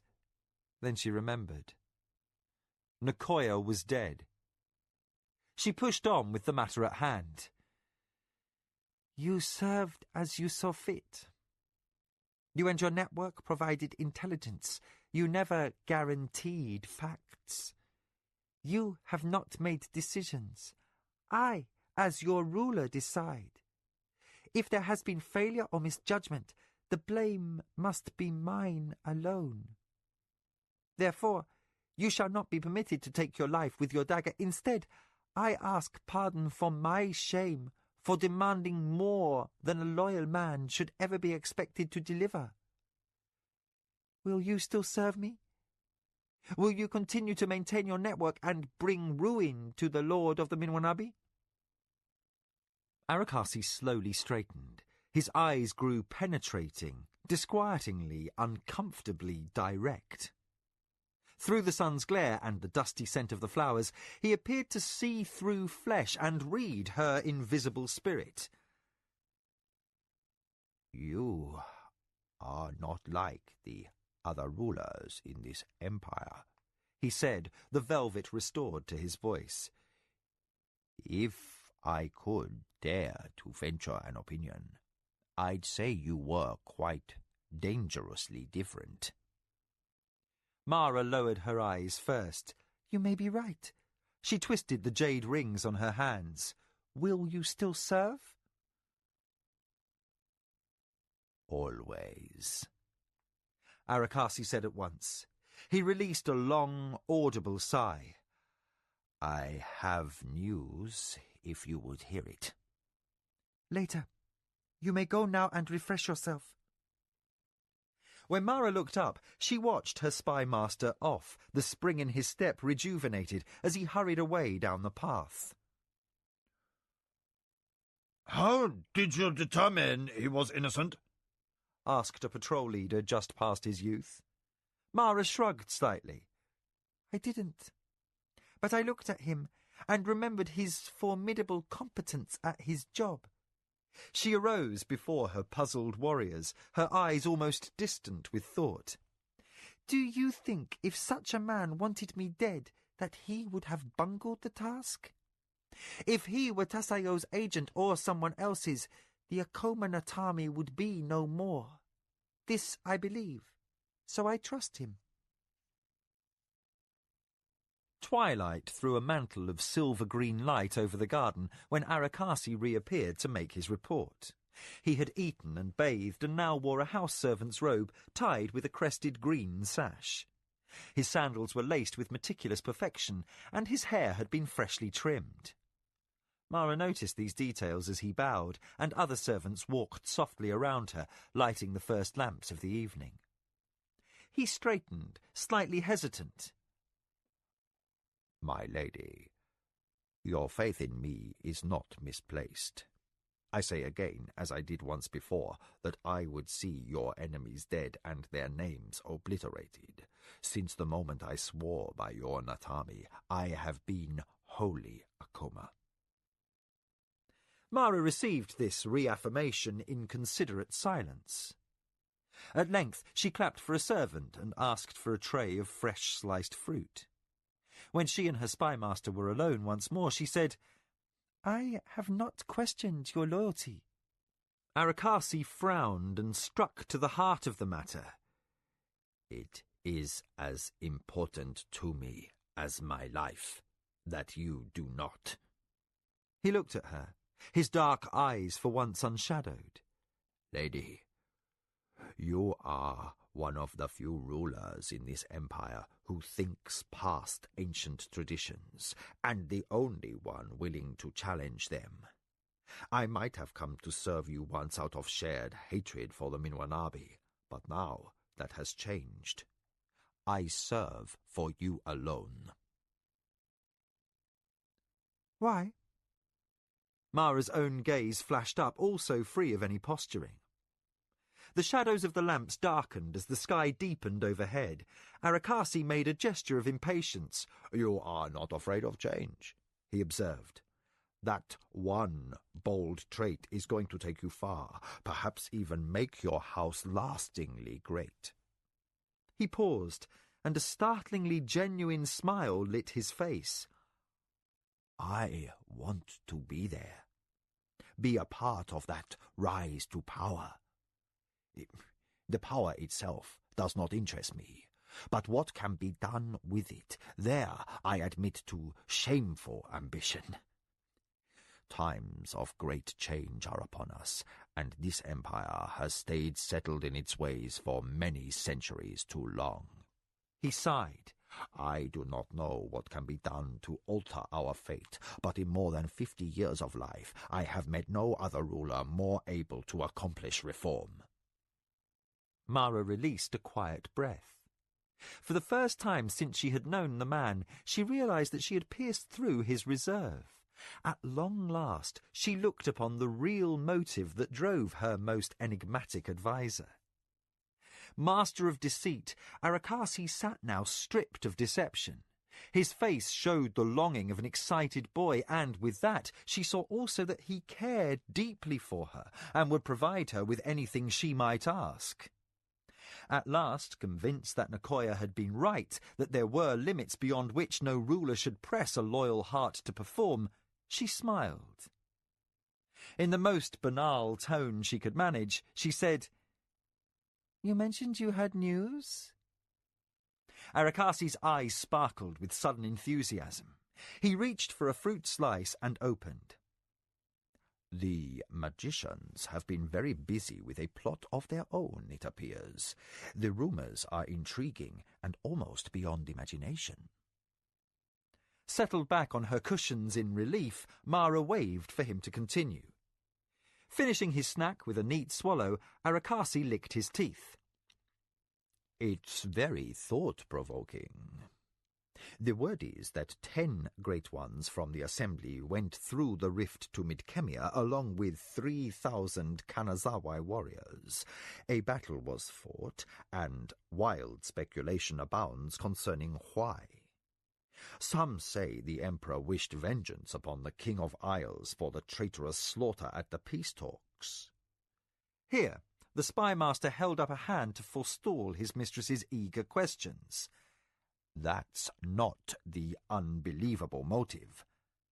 Others say, persons in reliable offices, that the magicians made war upon the enemy." Mara looked blank. "The enemy," Arakasi repeated. "The one from the myths before the Golden Bridge. Surely your teachers recited stories to you as a child." Recalling those tales, recognition dawned. "But those are tales," Mara protested. She glanced around at the lamps, as if the shadows they cast might suddenly have grown larger and darker. "Not real." Arakasi shook his head, mystified and excited at the same time. "So we thought," he agreed. "But who can rightly guess what enemies might challenge the Great Ones, particularly since the renegade Milambur had his name mixed up in the events? Those myths are older than history, as ancient as the names of the brothers who began the 5 families. How can we judge what is truth in that long-distant past? Suddenly, poignantly troubled, Mara bit her lip. Kanazawa were involved. Then we can inquire what has passed when I hear from Lord Kamatsu. Her thoughts skipped ahead. We could surmise that the Emperor's interference with the council might have been in cooperation with this action of the magicians. So I presume. Arakasi helped himself to another slice of fruit. But that's speculation.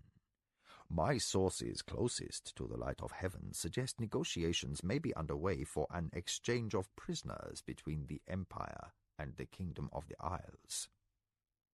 So the rift is open, Mara cut in. Her voice held a strangely emotional note. Rightly attributing that to some concern with her barbarian lover, Arakasi coughed lightly. None of what I tell is common knowledge. But it would seem that if you applied again for a hearing in the right places, you might be able to gain the benefits of your trade concessions with Midkemia at last. Mara seemed only distantly interested in a subject that had once been a hot source of frustration. Arakasi tactfully used the interval to clean off the last fruit on the tray. He recalled Mara and Kevin's discussion of the rift in Kentasani. The subject had revolved around granting the barbarian his freedom. Cued by shrewd intuition, Arakasi knew the idea was emotionally painful. I will probe the issue for you, lady, and try to find more facts. Mara shot him a glance of wordless gratitude. For Kevin's sake, she said in a small voice. He does not deserve to stay a slave. As if shrugging off the torments of unseen ghosts, the lady changed the subject. If power continues to shift away from the council, there will be upheavals. Minoanabi will consolidate his allies and make a bid to revive the warlord's office. She sighed, frowned, and added, It would be nice if all of us were alive to enjoy the gains of my exclusive trade rights. Then her eyes narrowed. You had spies killed under Tasayo's own roof, you said. Why then does our enemy still breathe? Arakasi settled his elbows on his knees like a killwing ruffling feathers. My arm is not long enough to reach beneath Tasayo's roof to take his head, but his servants, they are a long and different story. In the soft summer night, under a brilliance of lanterns and stars, he told her. The servants were discovered, finally, in a lime pit in a vegetable garden that was occasionally used for burials to enrich the soil. Only the dishonoured were interred there, without rites, and where the stink of decomposition would not waft beyond the domestics' quarters. The 5 corpses were headless, and when the runner boy who made the find reported it to one of the overseers, the older staff member understood at once that the master must be informed. Shaking in the knees and ducking his white head in consternation, he hastened off to report to Murgali. The Minwanabi Hadonra was hunched over ledgers stacked precariously high, doing his best to stay inconspicuous. All the household had felt Tasayo's temper since his ambush had failed to kill Mara. Bristling at the interruption, he heard the house servant's news and cursed as he recognized its import. This matter of dead bodies was not something he dared to ignore. "Go," he commanded the house servant. "Have the bodies removed from the garden and laid out in an empty bed suite." As the old man left, Murgali arose, feeling tired. He chafed an arthritic wrist, put on his softest slippers, and, as soundlessly as he could shuffle, hastened to find Inkomo. The Minwanabi first adviser was perhaps the only person who could approach Tasayo with impunity. As the Hadonra crossed through the corridor that led to the nursery, he clicked his tongue. Even the children were quiet, as if aware of their father's lingering wrath. Incomo was none too pleased with the interruption either. Sitting dripping in his bath, with a slave girl 1/4 his age sponging his stringy back, he sighed soulfully at the water that poured over his knees. "This is most inopportune," he murmured in the direction of his privates. Mergali bobbed agreement. "Most. The corpses are being installed in an empty bed suite. My lord can examine them there." Then, as Incomo heaved himself up from his tub and submitted to a rub-down by a towel slave, the Hedonra stole his moment to escape. Left dry and naked and alone to carry the news, Incomo indulged in a rare string of oaths. He forwent his chance to fondle the slave girl who gave up her sponge to robe him, and that put him in a spiteful temper. He tied his tasselled belt in a quick, irritable knot and set off to locate his lord and master. The search carried him from the dining chambers, through the grand hall, past innumerable meeting rooms, into and out of Tassaio's personal study, the scriptorium, and an exercise chamber. He finally ended his search on the archery range that lay on the far side of the guards' barracks. By now Incomo was puffing and sweaty as if he had not just stepped from his bath. He bowed and spoke very deliberately and loudly that his lord could not mistake his presence for that of another warrior. Clad in the lightest silk robe and an incongruously battered war helm, Tassaio shot off 7 arrows in rapid succession. They cracked with uncanny accuracy into a small shield's centre, painted as a target, held upright by a trembling slave. "Bodies!" snapped the Lord of the Minwanabi. He punctuated the word with another arrow, loosed whistling between the slave's legs to smack into the dry summer earth. The slave flinched and forgot himself. He stepped back in white-faced terror. Tassaio showed no change in expression. His next arrow took the hapless man exactly in the hollow of the throat. "I have told them and told them they are not to move."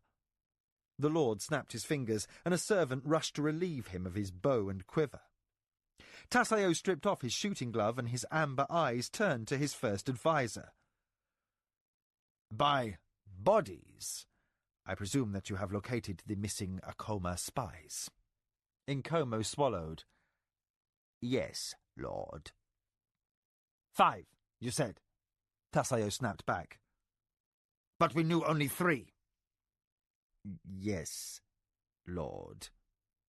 Incomo followed the proper step behind as his master spun briskly and walked from the archery grounds.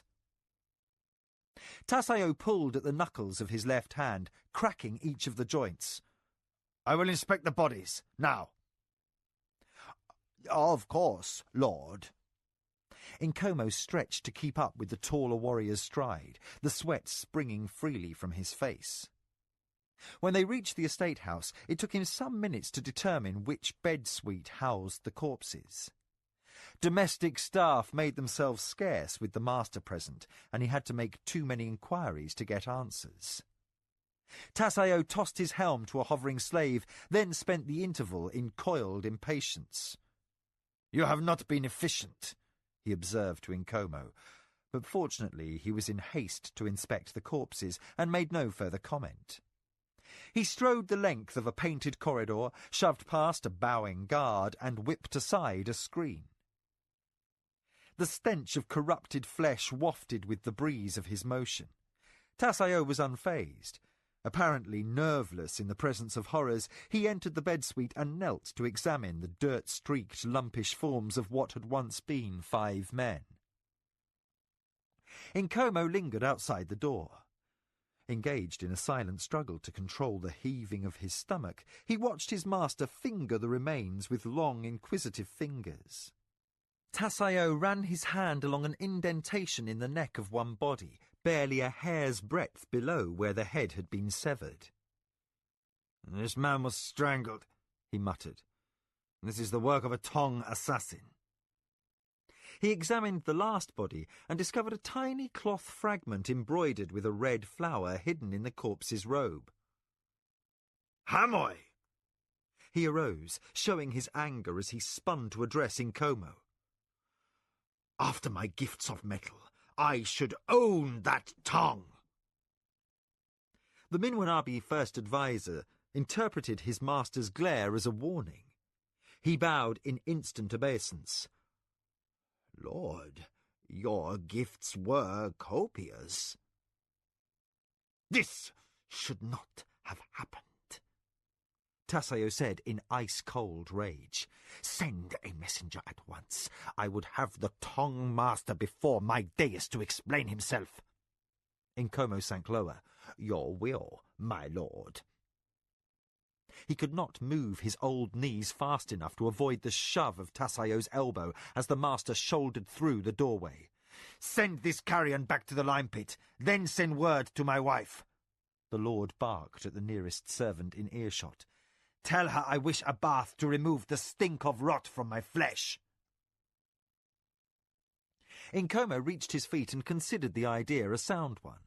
He reflected soulfully on the little slave girl and the delicious massage of her sponge.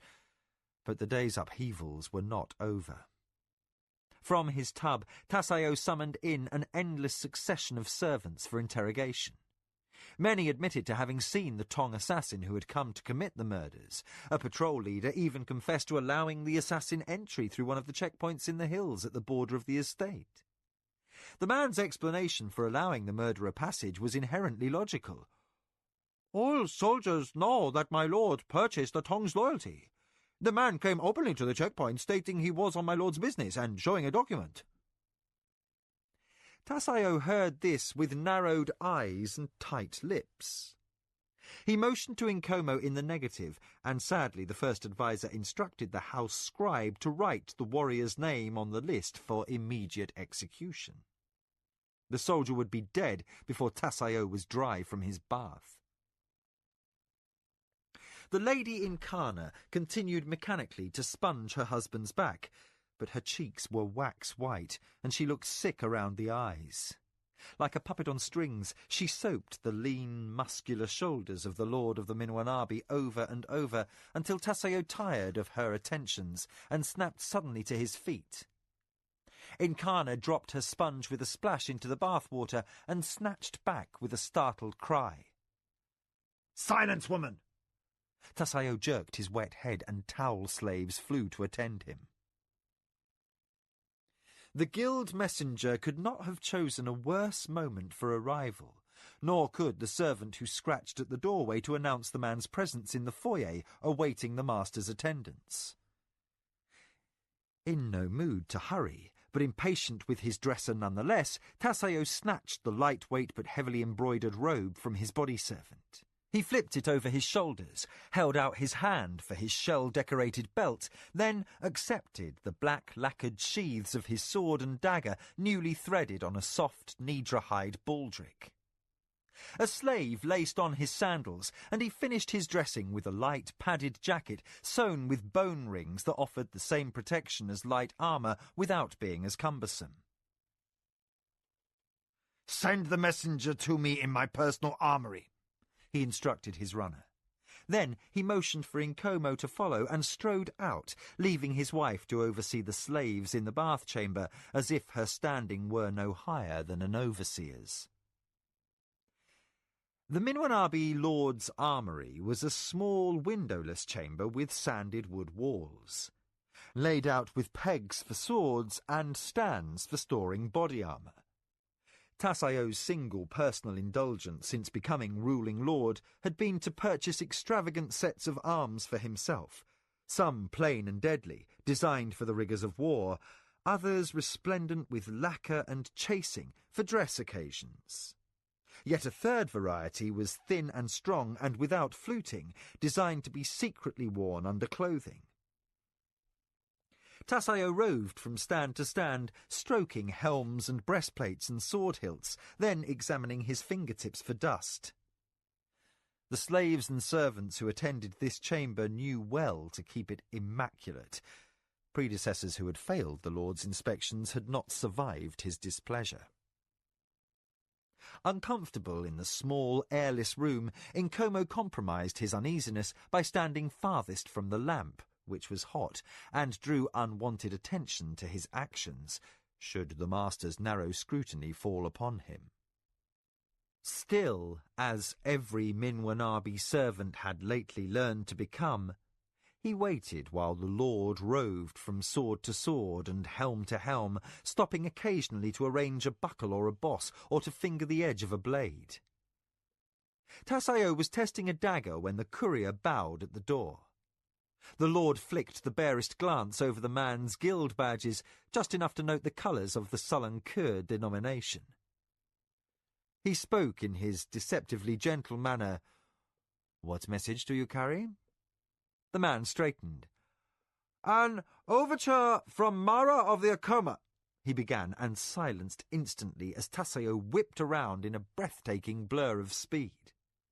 The messenger swallowed awkwardly against the pressure of a sword tip against his throat. He looked into the eye of the man who held the weapon, and saw there a flat lack of expression that terrified him to his soul. "My lord," he quavered, "I am but a guild messenger hired to bear letters." Tassayo moved no muscle. "And do you bring me a letter?"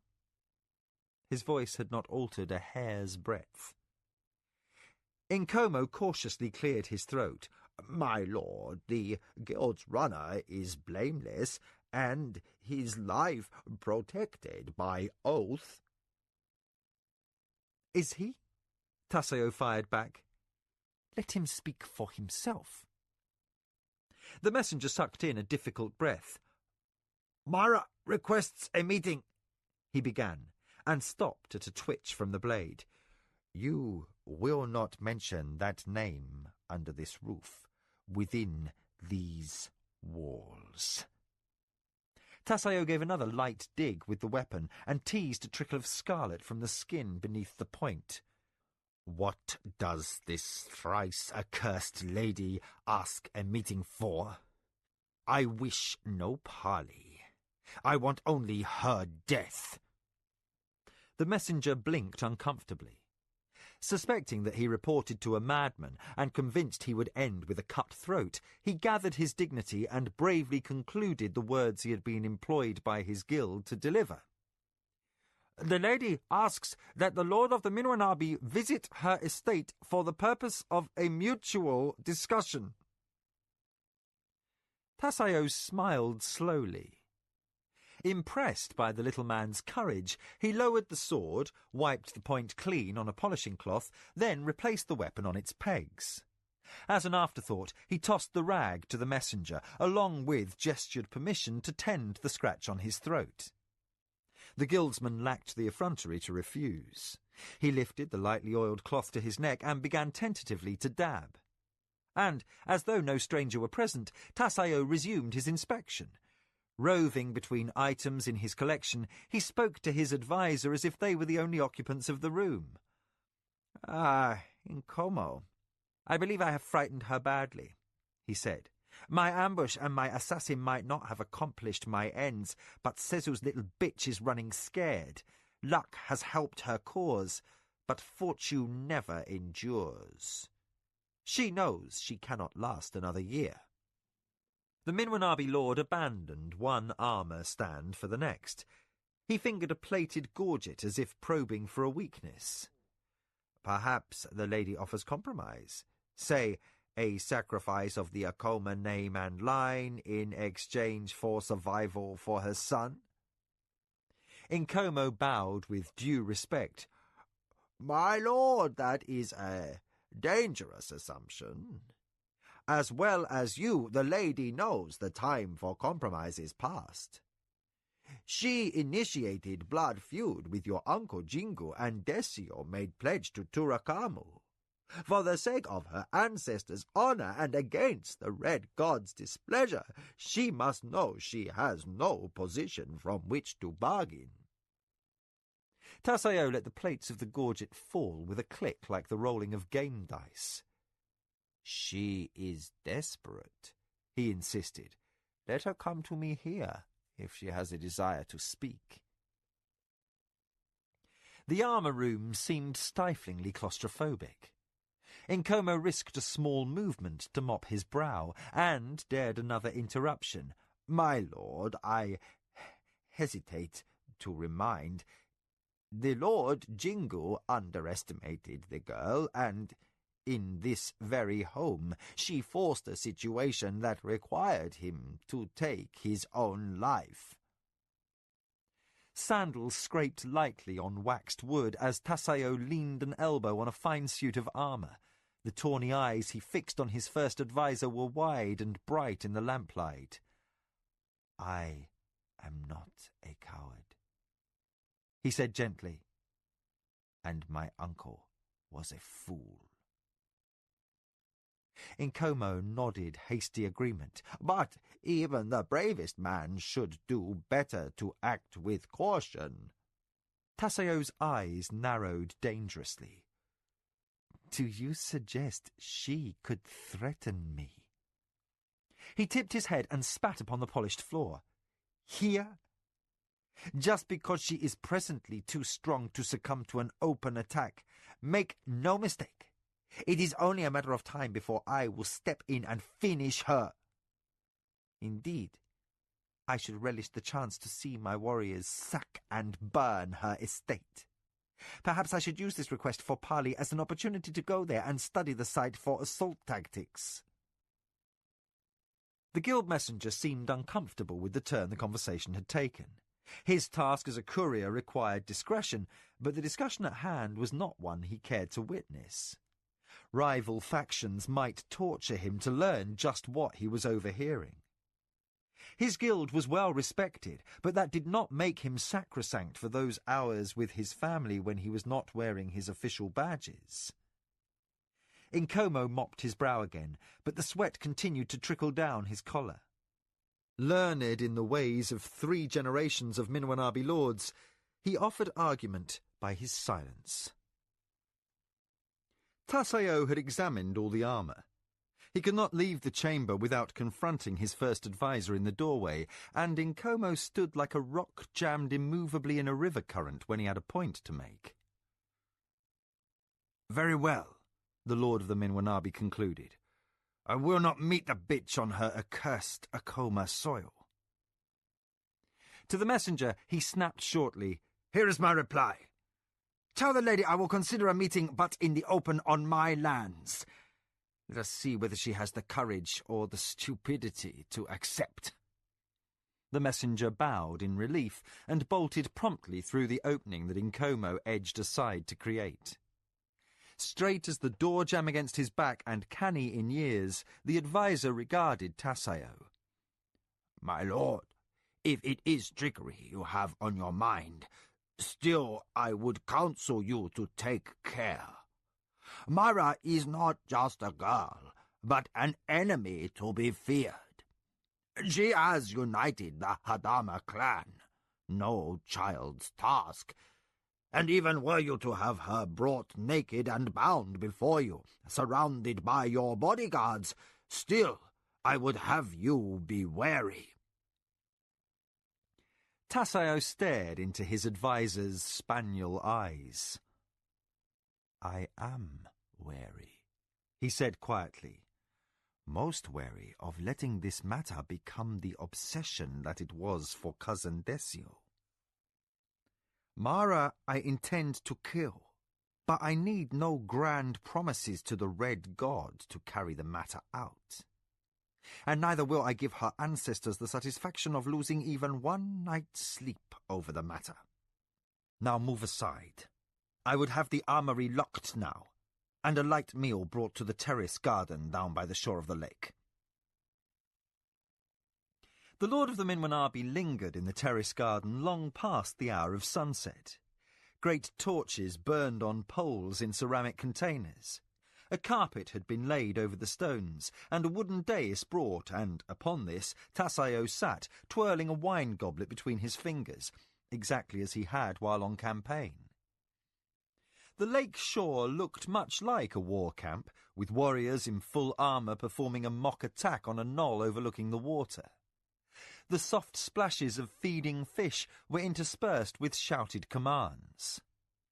At Tassayo's feet sat a boy lately apprenticed to the house scribes, a sharpened chalk clutched in fingers that were tense to hide their shaking. As the Lord commented on his soldier's performance in low, half-whispered phrases, the boy scribbled down his words with a frown of desperate concentration.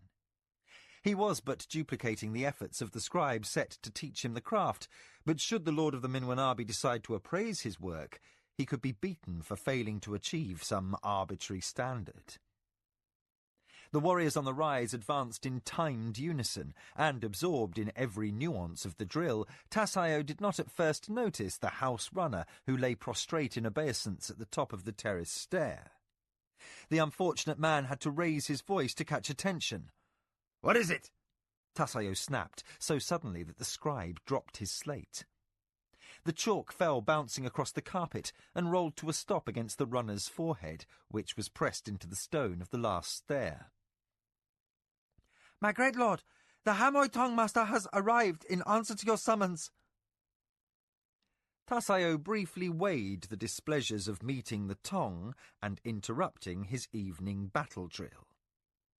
Interrogating the Tong won out. Bring him here.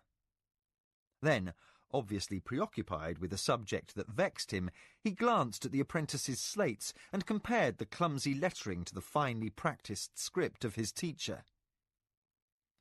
Take that away and be glad I didn't order you beaten with it. Motioning to the older scribe to remain, he glanced at the soldiers on the hill. Bowing profusely and trying not to cry, despite the disgrace of a reprimand, the apprentice collected his materials. He hurried off, almost crashing into the house servant who escorted the summoned visitor to the Lord's dais. The Tong Master, the Obajan in the ancient tongue, was a man of immense breadth and girth, but not 1 ounce of fat. Save for a long scalp lock tied high and cascading down his back, he had a shaved head tattooed in patterns of red and white. His nose was flat, his skin deep tan, and his ears multiply pierced. His jewellery consisted of bone pins and rings that jingled lightly as he walked, and his belt held loops sewn into the leather, each of which held a variegated array of instruments of death. A half-dozen daggers, a weighted strangling cord, throwing stars, knuckle guards, picks, vials of poison, and a long metal sword. While considered an outlaw by Surani standards, he demanded the respect due a ruling lord from any he encountered in person. He was accompanied by 2 assassins clad in black, as much of an honour guard as Tassayo would permit. The Tong Master came to Tassayo and bowed his head slightly, asking, "Are you well, my lord?" His voice was an ominous rumble. Tassayo ignored him for a long, pointed moment. Then he nodded once, acknowledging he was well. But the Lord of the Minwanabi did not inquire after the Tong Master's health, a pointed insult. Silence wore on the Tong Master. As if the metal wealth he had received from the personage on the cushion suddenly left a taste like curdled milk, the chief of the Tong spoke in sour tones. "What does my lord require?" This. The name of the one who hired your Tong to assassinate 5 servants in my house. The Tong Master unwisely raised his hand. The warriors arrayed behind Minwanabi's dais instantly shifted their positions as if to attack, causing the huge man to freeze. But he was not a slave, nor a man of weak nature. Fixing his host with a level gaze, the master of the Hamoy Tong slowly raised his hand to scratch his chin. His tone bit as he replied, "Lord Tassayo, the order was your own." Tassayo jumped from his cushions with a speed that had the 2 assassins slap hands to their own swords. The Tong Master motioned for them to resume their former positions. "I," demanded Tassayo, "I ordered this. How dare you utter such a lie?" The Tongmaster locked stares with Tasayo, eyes narrowed in the flickering light of the torches. Harsh words, my lord. He hesitated an instant, as if weighing the need to take offence at the insult to his honour. I will show you the document with your signature and your personal chop. Dumbfounded and clumsy for the first time in his life, Tasayo sat back down. My personal chop? His manner turned icy. Let me see. The huge man reached into his tunic and removed a parchment. Tasayo all but snatched the item out of red-stained hands. He sliced the ribbons with his dagger, cracked the rolled document straight, and studied the contents with a frown. He twisted the paper this way and that, and barked for a slave to hold one of the torches closer, turning his back upon the aubergine. He scratched a fingernail over the ink-marked chop. Turakamu's breath, he murmured. Then he looked up, a light of murder in his eyes. What servant delivered this message? The chief of the Tong picked at an earring. No servant, my lord. The order was left in the usual place for such communication, he said calmly. It is a forgery! Tasayo hissed, his hereditary Minwanabi temper breaking free of restraint. I did not write a word of this, nor did one of my scribes. The master of the Tong's face remained impassive. You did not. I just said that! The Minwanabi lord suddenly spun, his hand clenched fast to his sword hilt. Only a gesture from their leader prevented the assassins from again making ready to strike. Tasayo stalked from one end of the dais to the other and rounded like a hungry predator upon the bulky figure of the aubergine. I paid you a fortune in metal to serve me, not to wreak havoc in my own house or to jump at the orders of any rival with the wits to forge documents. Some fool has dared to copy the Minwanabi family chop. You will find him for me. I want his head. Yes, Lord Tasayo. The master of the Tong touched his forehead with his left hand, signifying agreement. I will have the message traced, and the culprit sent to you in pieces. See that you do! Tasayo drew his sword and slashed air with a sharp whine of sound. See that you do! Now get out of my sight before I give your flesh to my torturers for live experimentation! The Tong master said, Seek not to anger me, Lord Tasayo.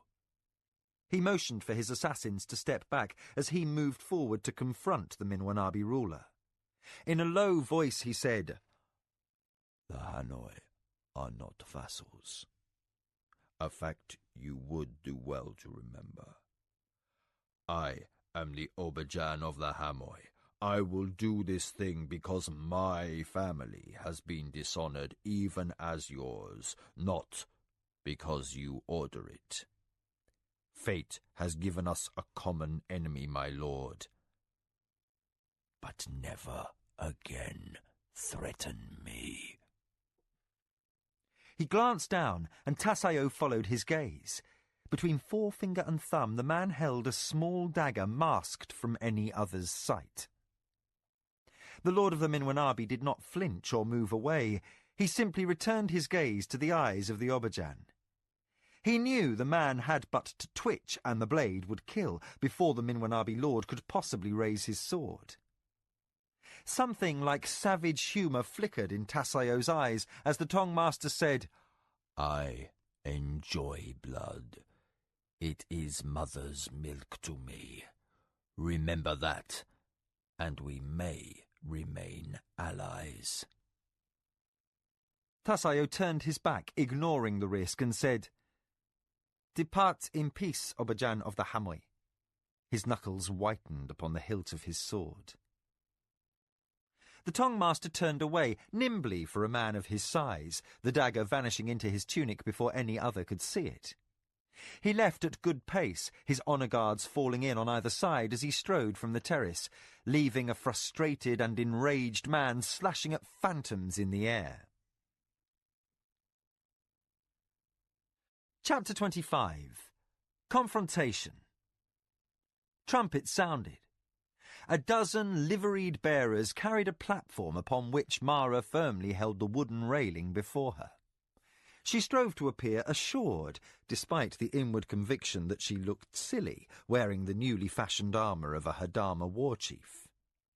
Unaccustomed to the stiffness of laminated hide greaves and bracers, and decidedly ill at ease with fittings and buckles and breastplate, she reminded herself to stand erect. Kyoke and Sarek had insisted that while she could continue wearing formal robes during meetings, for the first public appearance as clan war chief, she must dress the part. How a man could fight and swing a sword under such a weight of constricting gear, Mara could not guess. Newly appreciative of the warriors who marched in ranks behind, she led the army of Clan Hadama nearly 10,000 strong toward the gates of the Holy City. Seated at her feet, as befitted her rank, Kevin tried to look like a meek body slave. But with the grassy verge on either side of the road jammed with cheering, waving commoners, he could hardly repress his excitement. Speaking with his face turned up toward his mistress, so that few could hear him over the crowd's noise, he laughed. "They seem quite taken with you, my lady." Mara unbent enough to return a surreptitious reply. "I certainly hope so. Women warriors are rare in the Empire's history, but the few who are remembered were legendary, almost as unique as the servants of the Empire." She attempted to shrug off her newfound notoriety. "Any mob loves a spectacle. They'd cheer no matter who stood upon this platform." "Maybe," Kevin allowed. "But I think they sense the Empire is in danger and see you as someone they can look to with hope." Mara regarded the people who crowded the way to the outer gate of the Holy City. All castes and trades were represented, from sunburned field workers to cart drivers, merchants and guild masters. All seemed earnest in their approval of the Lady of the Acoma. Many shouted her name, while others waved or tossed tokens made of folded paper for luck. Mara still looked sceptical in the face of such admiration. Kevin added, "They know who your enemy is, and they are as surely aware of Tasayo's dark nature as you are.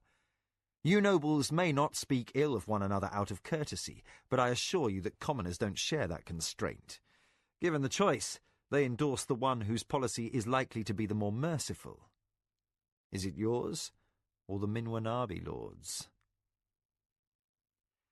Mara forced herself to exhibit a calmness she did not feel. Kevin's logic seemed reassuring. It might even be true.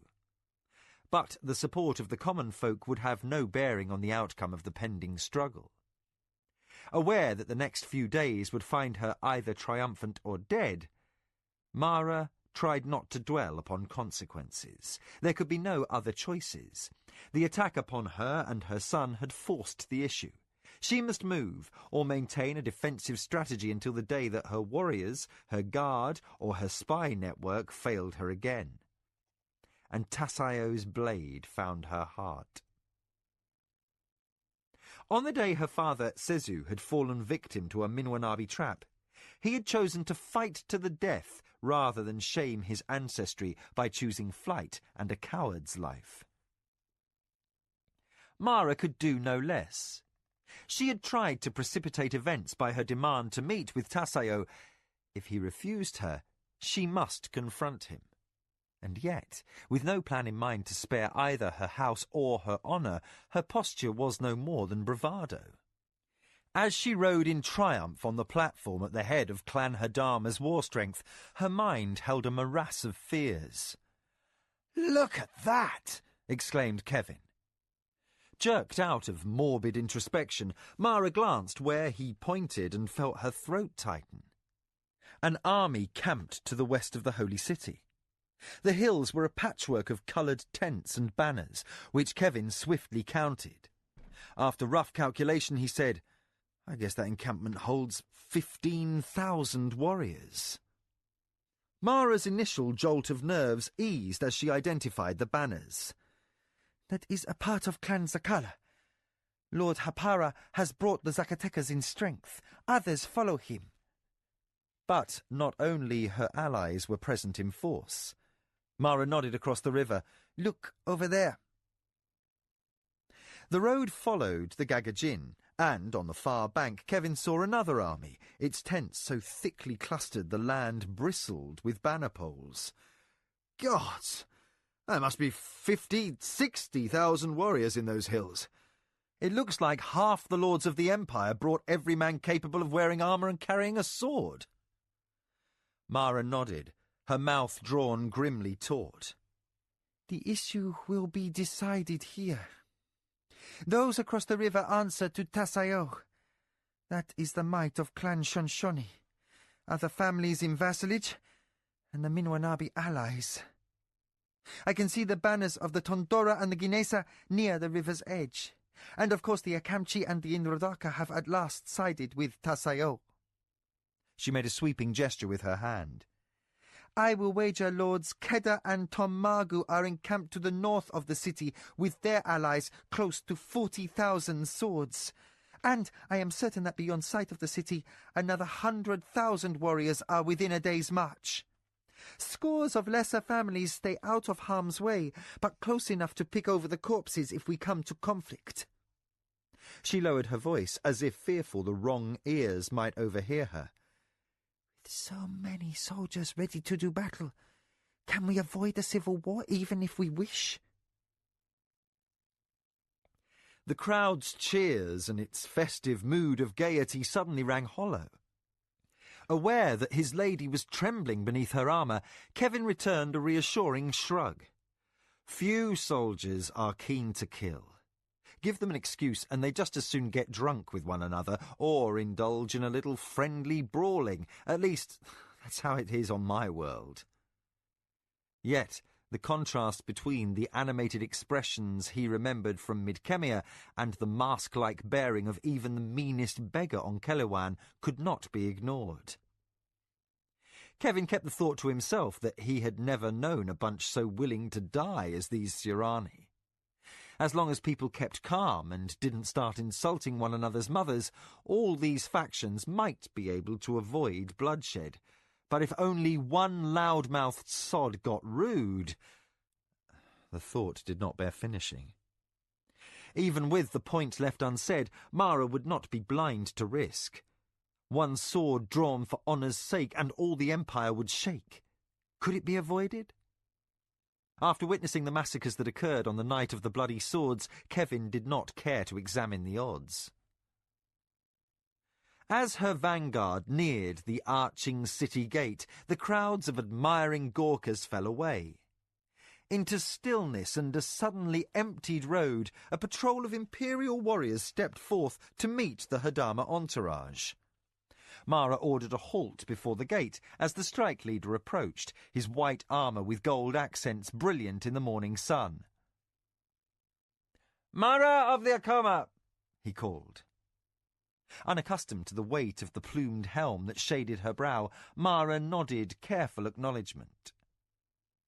"For what cause do you marshal Clan Hadama and bring them to the Holy City?" demanded the Emperor's officer. From the height of her platform, Mara stared down at the arrogant young man, supremely confident of his imperial rank. At last she said, "You shame the light of heaven with your lack of manners." The officer ignored the reprimand. "Lady, I will answer for my actions when Turakamu judges where I will next mount the Wheel of Life." The young man glanced first at the armies encamped upon the riverbanks, and then, with pointed reproof, at the warriors following after Mara's platform. "Manners are the least of our difficulties. As the gods will, many of us could encounter our fate soon enough. I have my orders." Obviously strained that he had only 20 soldiers at his back, and many thousands stood ready to answer Mara's call, he finished in blunt command. "The Imperial Force Commander insists that I hear your reason for bringing the might of Clan Hadama to the Holy City.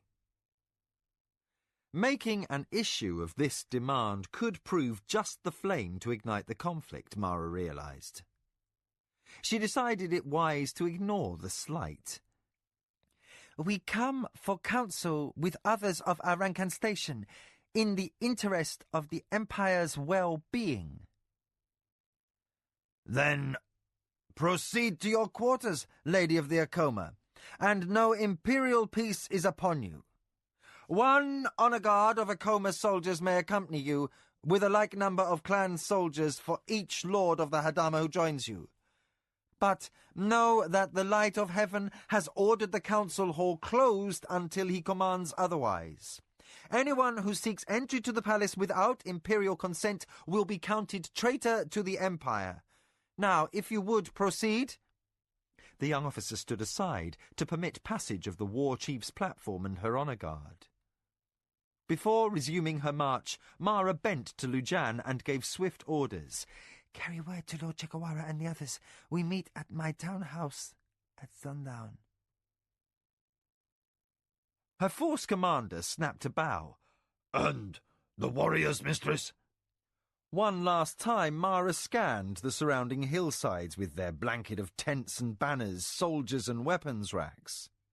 Seek out the Minwanabi standard and encamp the men as close to his lines as possible. I wish Tasayo to know that whatever he does, an Acoma dagger is poised at his throat. Your will, mistress. Lujan hastened to relay her orders to the appropriate sub-officers, and then to assemble her honour guard. In formal state, Mara signalled for her company to continue on through the city gates. As Lord Chekawara and the other Hadama lords moved after, each in position according to rank, she wished she had some way to allay the dread lingering in the pit of her stomach. All would be determined here within the next few days, and still she had no idea of how she would avert the fate Minwanabi had vowed, that she and her 9-year-old heir be delivered as sacrifice to the Red God. The armour she wore seemed to weigh on her shoulders, and the crowd shouts suddenly seemed uncomfortably loud. Was there anywhere left, she wondered, where she could go to find peace for thought? The journey through the city to her townhouse left Mara feeling taxed. Attributing her fatigue to poor spirits, she postponed her initial meetings and ordered the afternoon for rest. In retrospect, the change in schedule allowed Arakasi time to seek out his agents in the city and glean what information he could. She, her spymaster, and Lujan dined alone, discussing various ways they might move to blunt Minwanabi's ambition. No one had any brilliant insights. Next morning, Clan Hadama met. Within the inner garden's freshly pruned greenery, the most prominent ruling lords of the clan, as well as a half-dozen allies, were seated in a large circle adjacent to the central fountain. Through the trill of falling water, the Lord of the Ontara ventured opinion. Lady Mara, rulers who have no love for Tasayo will stand with him against the Emperor, simply because Ichinda defies tradition. Many in our own clan fear an empire ruled by one man, even if that one man is the light of heaven. A warlord may dominate, the gods know, yet he is still but first among equals. Others murmured agreement. Still feeling oddly out of sorts, Mara made an effort to concentrate. Kevin's dry observations on Sirani politics were right on one point. These men were more in love with their own prerogatives than haters of cruelty, murder, and waste. Freshly aware that her own thinking had changed to a degree incomprehensible to all but a handful of her ruling peers, Mara regarded her clansmen and allies and strove for tact.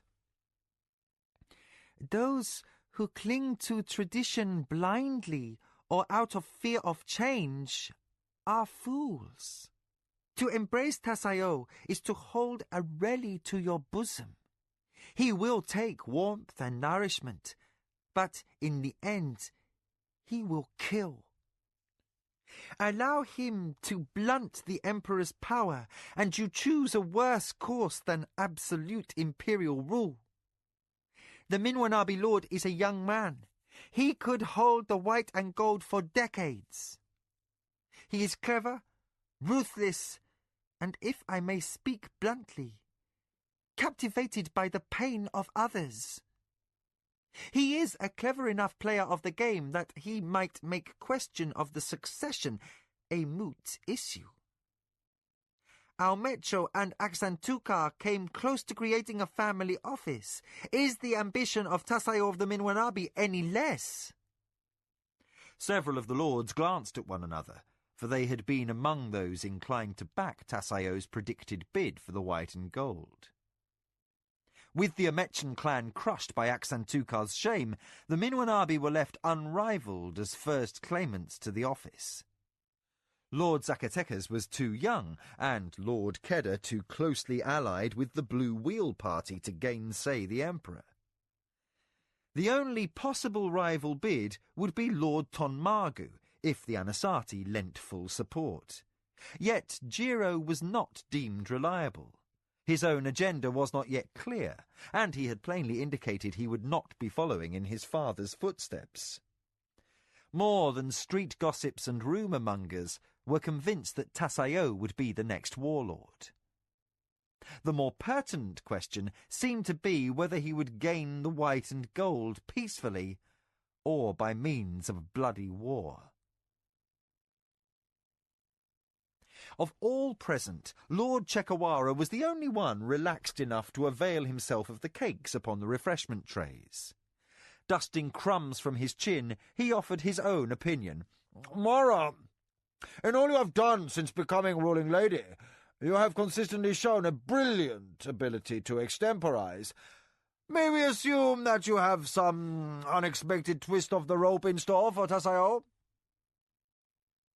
Unsure how much this question might be rooted in bitterness over her assumption of his former office, and how much an honest plea for reassurance, Mara sought some hint of expression to give her a clue. But Lord Benshai's corpulent face remained impassive. Mara dared not answer carelessly. By forcing her clan to unquestioned obedience to her will, she had also taken on responsibility for ensuring their survival. Although she still had no idea what she would do, rather than let her doubts shake the foundation of her newly forged alliance, she chose to be evasive. Tasayo shall not command more than worms in the soil before long, my lord. The other lords present exchanged glances. Since to challenge this outright statement would involve a point of honour, no one rushed to speak in contradiction. After an awkward minute, the lords of Clan Hadama began to rise and bid their war chief good day. All knew that before the close of the week, Tasayo would march into the city to confront the Emperor and demand a restoration of the High Council's power. Just how Mara intended to prevent him was beyond anyone's guess. Certainly she lacked the military might to challenge the Minwanabi lords in the field. Yet she had wits, and enough presence that even Benshai of the Chekawara dared not speak against her under her own roof. The last lord departed, and returned from seeing the clan rulers to the door. Sarek entered the courtyard garden, and was surprised to find his mistress still seated by the fountain. Unofficially filling Nakoya's role as first adviser, he inquired gently if there was anything his lady might require. Mara took a long moment to answer. Turning a face that seemed shockingly pale, she murmured, "Have my maid attend me, please." The phrasing was most unlike her. Aware that in some things he could never fill Nakoya's sandals, and also by canny intuition sensing that somehow his mistress needed more understanding than he had the background to offer, Sarek floundered at a loss. "Are you ill, lady?" Mara seemed to struggle for speech. "Simply a disagreeable stomach. It will pass." But Sarek knew naked fear. She looked suddenly very frail. afraid she might be taken with the summer fever, or worse, that an enemy might have found means to poison her food, the Acoma advisor took another quick step forward. His worry was sharp enough for Mara to take notice. "I will be recovered within the hour," she reassured him, and followed with a weak wave of her hand. "My maid will know how to make me comfortable." Sarik's alarm transformed to a look of piercing inquiry, which the lady shied away from without comment. She had not lied. At last she realized her tiredness of the past few days was not simple fatigue. The difficult stomach in the morning was a familiar sign of pregnancy. With Ayaki, she could not keep breakfast down for the first 9 weeks she had carried him. Abruptly recalled to the fact that Sarik had been a soldier long enough to have observed the condition in the army's camp followers, she peremptorily ordered him to leave before he had time to make his suspicions a certainty. Left alone until her maid's arrival, Mara felt sadness well up inside. She permitted the tears that gathered in her eyes, aware that her feelings were amplified by the changes within her body. She would indulge herself now when contemplating bitter choices, for the time would arrive soon when she must act with, what had Kevin called it? Nerves of steel. Yes, she must have only hardness in her soul. And thinking of her beloved, sitting quietly in her quarters awaiting her summons or her return to his side, the tears flowed freely down her face. Above anyone else, Kevin must never find out she carried a child by him. That single fact would bind him to her in a way that would be cruelty to sunder. His devotion to Ayaki had established how much regard he held for children. Though he had never spoken on the subject, Mara had read the longing in his eyes. She knew he yearned for a son or a daughter of his own, and that, by his homeworld's code of honour, such things were not ever taken lightly. On Kelewan, the bastard child of a slave would not be an issue. The illegitimate children of nobles often rose to high office within their own houses. But to Kevin, the matter would lie closer to his heart than his own life. No, the man she loved must never know, and that meant her days with him were numbered. The maid arrived, and seeing her mistress in distress, came at once to her side. "Lady, what may I do?" Mara held out her hand. "Just help me, so I may rise without becoming ill." The request was voiced in a strained whisper. As the lady of the Acoma stood on shaky feet, she understood that pregnancy was but a small part of the reason she was ill. The tension within her was like a bowstring drawn until it threatened to snap. Some day, she hoped the child within her womb would be counted Hokanu's son and rise to be the lord of the Shinzawai. That he, already she hoped for a boy, would be Kevin's, was simply her way of discharging the debt of honour due the barbarian who had won her heart and repeatedly saved her life. His line would continue in distinction upon the soil of Kelewan, and so his shade would be revered and remembered. But Mara knew she must first survive the next 3 days. Even as powerful a lord as Komatsu would not bind his heir to a house with an enemy as threatening as Tasayo. White now from more than stomach cramps, Mara leaned heavily on her maid's supporting arm. She must formulate a plan to snatch the victory that seemed assured from the grasp of the Minwanabi. She simply must. The alternative was utter obliteration for her son and for Kevin's unborn child. Sunset threw red light through the wide screens of the chamber. Tasayo of the Minwanabi perched like a monarch upon a pile of cushions in the largest, most opulent suite of his residence in the Holy City. Unlike most other ruling lords who owned townhouses, the Minwanabi possessed a sizable mansion on a hilltop above the city, overlooking the heart of the imperial precinct.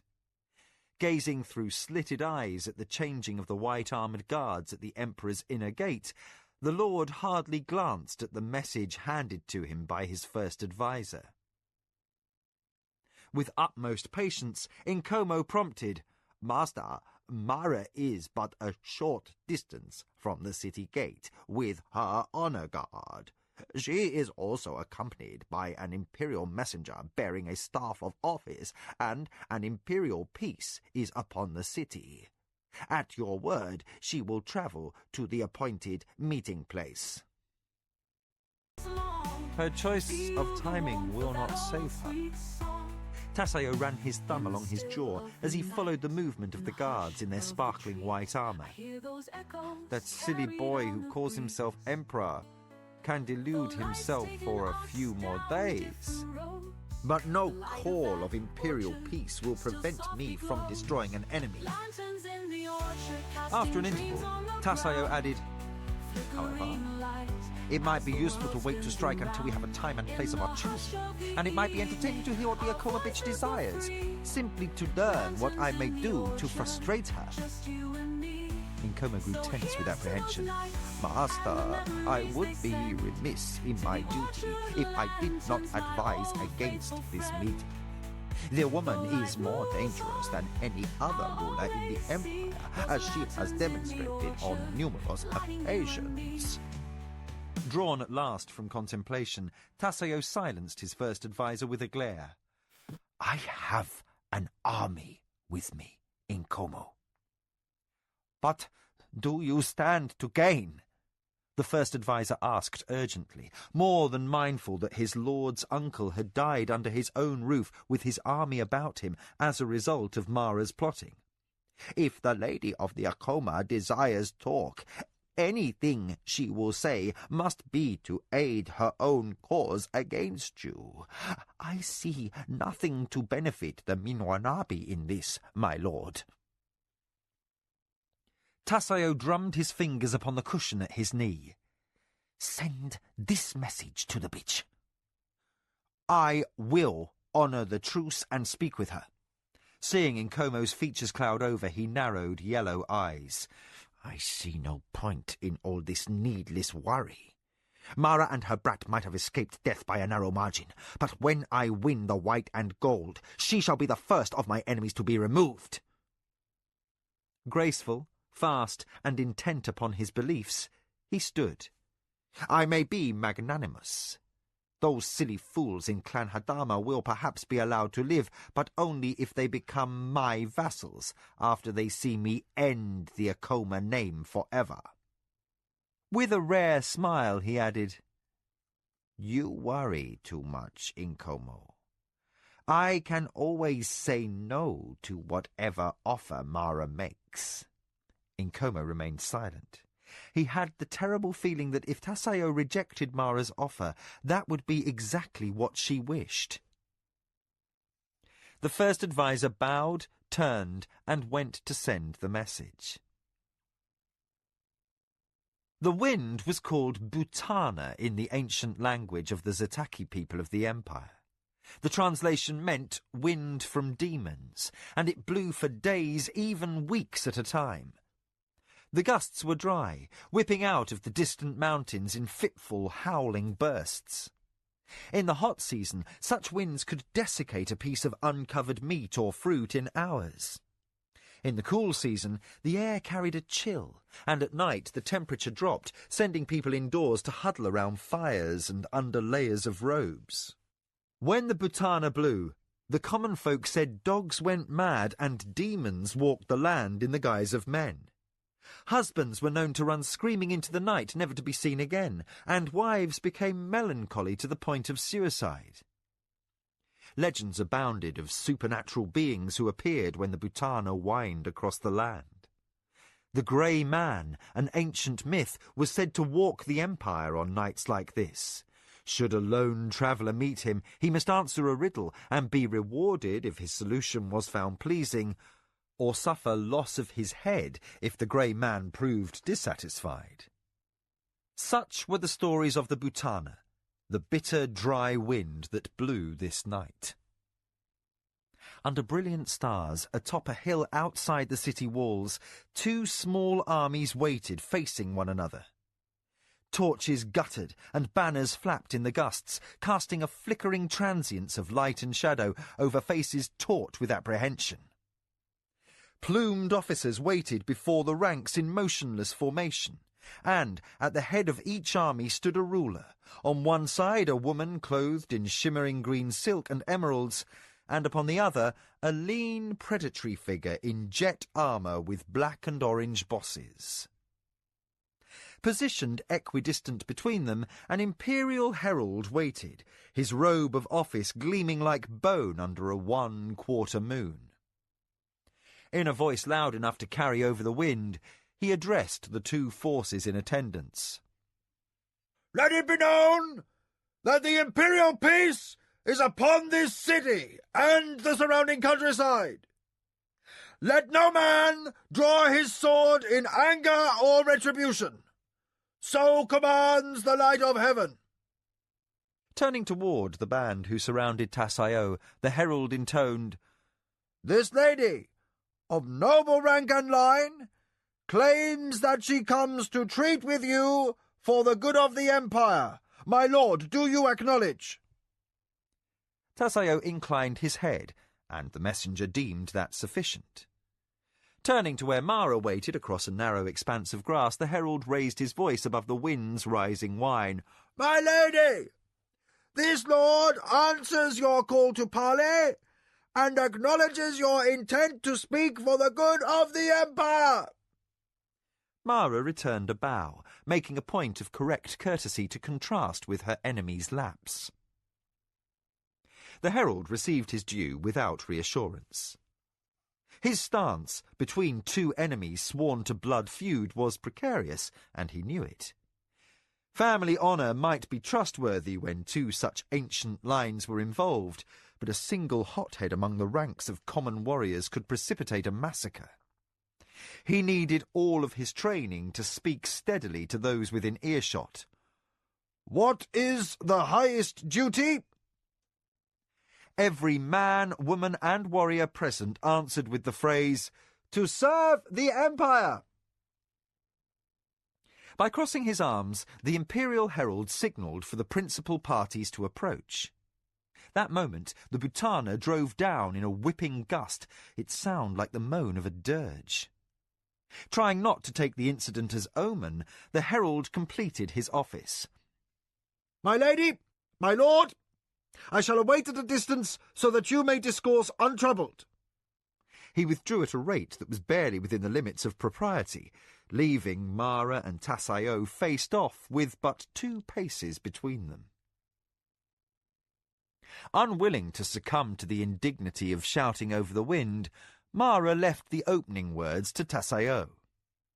Predictably, he did not begin with politeness or salutations.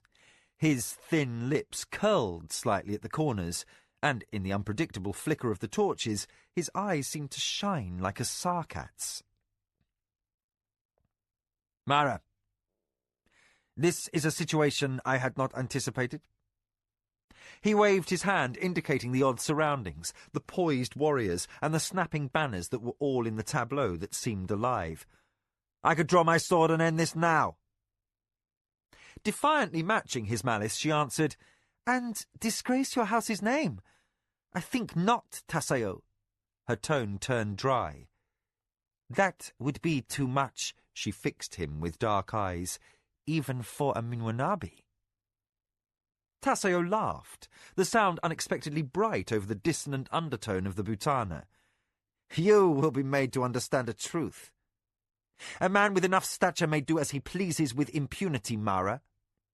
He studied her from under veiling eyelids and said, We waste time. Why are you here?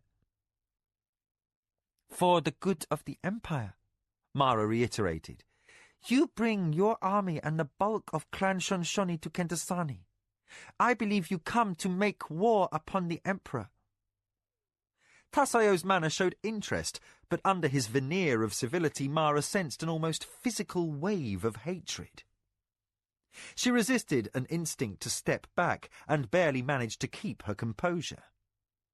As with dogs who circled before a fight, she sensed that the first one to turn away would be the one to invite attack.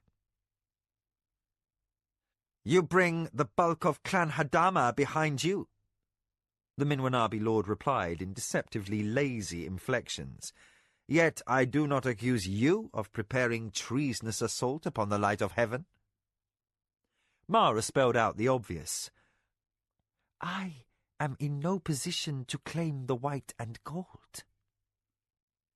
As if conceding a compliment, Tassayo inclined his head. Yet his feline, watching eyes tracked her every movement, seeking opening. The lady of the Acoma gathered courage and added a barb. Cease your preening, Tassayo. Your position of ascendance has nothing to do with merit. The other claimants are in disarray because of their dealings with Aksantuka. A fine point, snapped Tassayo. Then he smiled. In the end, for whatever reason, I win. No. Mara allowed a slight pause. A stalemate could go on indefinitely. That would serve the light of heaven, since delay would allow him to bring the empire under his own control. The imperial government may be asleep, but it is not dead. Over time, more and more lords would accede to the jurisdiction of the imperial court and governors, and less power would reside with the High Council. Should Ichindar order the smaller lords one at a time to send support to his imperial whites, consolidating his authority, soon the roads and the river between your estates and the trade cities would be commanded by his army. Already the Kanazawai serve alongside the whites. Who next? The Zakala? How long before you become a lord only within the boundaries of your own lands? A light touched Tassayo's eyes, hard-edged as the burn of the stars in a sky stripped of haze by the Butana. You speak of possibilities, Mara, and remote ones at that. Yet his manner had become subtly guarded. Pressing her narrow advantage, Mara sought to unbalance him. Not that remote, Tassayo, and well you know it. Before he could speak, she said, There is another possibility. What if Lords Keda and Zacatecas threw their support to Tonmagu at the outset? Tassayo's attention focused instantly upon Mara. Beyond that, he concealed his surprise. He was aware Lord Hapara was her ally, but mention of the Lord of the Keda was unexpected. As Tassayo continued his flat stare in silence, Mara said, I have a proposal. The other 3 claimants to the white and gold could form alliance only to frustrate you. Even joined, they cannot win their own choice. Given that I control enough votes in the council to swing the outcome. Tassayo's patience seemed suddenly worn. Then do so, Mara. Give the white and gold to Frasai of the Tonmagu and go home. Mara felt the wind like a tingle of chill against her skin. She played a dangerous game for perilous stakes and knew it. Yet she saw no other option. Too much innocent blood would be spilt if events were permitted to run their worst course. Choosing her phrases with care, she said, The difficulty is that while I would rather die than see you gain the white and gold, you are the only man who could hold the throne. Lord Tonmagu is not the sort of man to face down the light of heaven inside his own palace, so we are left with 2 choices. A warlord who is the Emperor's puppet, or you. Wary and not so vain as to swallow all he heard without suspicion, Tassayo considered. If a figurehead warlord is a fate worse than death, but you wish my instant obliteration, what solution do you propose? I can do for you what I could also offer Frasai of the Tonmagu. Should I bid, enough lords will support you to put you firmly upon the warlord's throne. The wind held sway through another interval of silence. Tassayo stood motionless, his plumes whipping in the brisk air. His face became too still, a mask, and his hands rested like carved stone on the hilt of his sword, while burning amber eyes never moved from Mara's face. After considering her words, he said, "Suppose for a moment you are correct. Tell me why I should care, given the fact, lady, that I can seize the warlord's mantle without your help." The reply came as gall from Mara's lips. "At what price? Would you bring the Empire to ruin to take the prize? You will win, I have no doubt, for while few would openly back your claim out of love for House Minwanabi, many will oppose Ichindar's break with tradition and to protect their own prerogatives. So, in the end, after a ruinous war, you will sit on the white and gold throne, marry your son to one of the departed Ichindar's many daughters, and have him become the 92nd light of heaven. Then you will have no trouble having the new emperor ratify your election. But you will rule a shattered people." Mara strove to maintain poise. Merely imagining the costs of such a bid for power caused revulsion in every fibre of her being. After a necessary interval to keep herself from shaking, she added, "Such a conflict will certainly leave you critically weakened. Are your reserves deep enough to cope with those likely to prey upon your borders after such mighty conquest? The lesser houses would swarm over you like ravenous insects." Tasayo broke eye contact with Mara for the first time. Loftily remote, and in his secret depths convinced he had gained the key to Mara's gravest weakness, he turned and surveyed his forces. Under his scrutiny, they seemed flawless, arrayed in rows across the hillside and ready for his instant orders. In their impeccably clean armour and correct bearing, they were a sight to bring pride to any commander. The glorious Minwanabi banner of alternating squares of black and orange snapped smartly in the wind. What else Tasayo saw in the night that sheltered his army only he knew. At length, his gaze swung insolently back to Mara. "Do continue, on the assumption that your supposition is true, lady. What do you propose in exchange for my not seizing what I perceive is already mine?" Mara stifled a fury that had nothing to do with enmity or blood feud, but held root in her personal desire to nurture life. "I treat with you for the good of the Empire, Tasayo. I am not without resources." She motioned, and an unarmed servant approached from her lines. The Lord of the Minwanabi could not know that the man in the simple robe was actually Arakasi in disguise.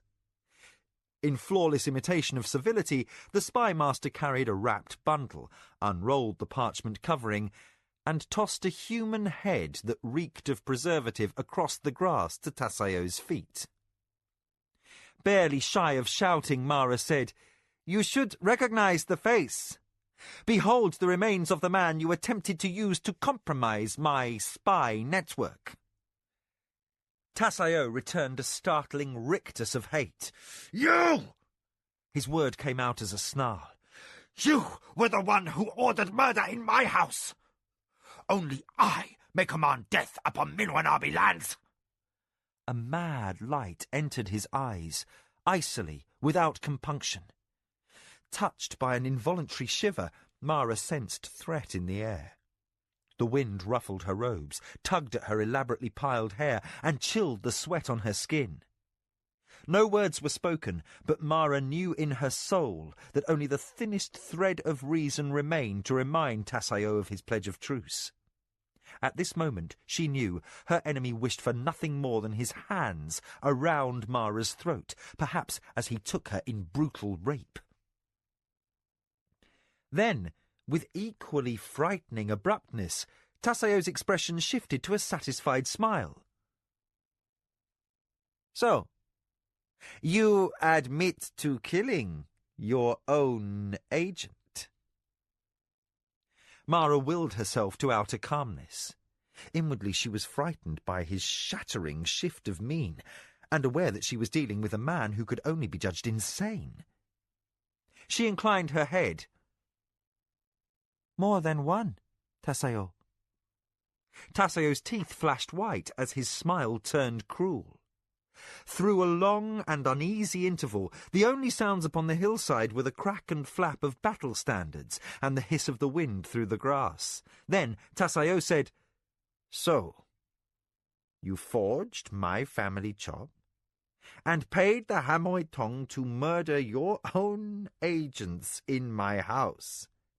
Lady, you have unexpected turns of originality." He did not threaten or posture, which Mara found disturbing. That his heart held murder and worse could never for an instant be doubted, and yet she pressed him. "You must consider the frustration in coming years of not being able to bring strangers into your service, Tasayo. You know, as I stand here, my agents shall be among them. Perhaps you should have all merchants and visitors banned from your estates, and even refuse the wagons of traders, lest you admit an Acoma spy." Tasayo's patience suddenly vanished. He shouted, "Do you really think such pathetic threats worry me, Mara?" Upon your death, all your servants become slaves and grey warriors. What dread will I know when you are food for worms? With a droop to her shoulders that was not feigned, Mara drew a tired breath. "I bring you a proposal." Tasayo took a half-step forward. Uncannily composed and beautiful as a predator, he did not twitch a muscle at the sound as 100 Acoma soldiers slapped hands upon their sword hilts. Reckless in his disdain, the Lord of the Minwanabi said, "I have no interest in listening, Mara. My predecessor swore blood oath to Turakamu that this feud would end in Acoma obliteration. While I lack Desio's passions and count the pledge regrettable, still I am bound to it. I must see the Acoma line ended. The alternative need not be discussed. There can be no cessation to our conflict." Mara sensed Arakasi's alarm, but she could see no other way beyond this impasse. "Would you consider a suspension?"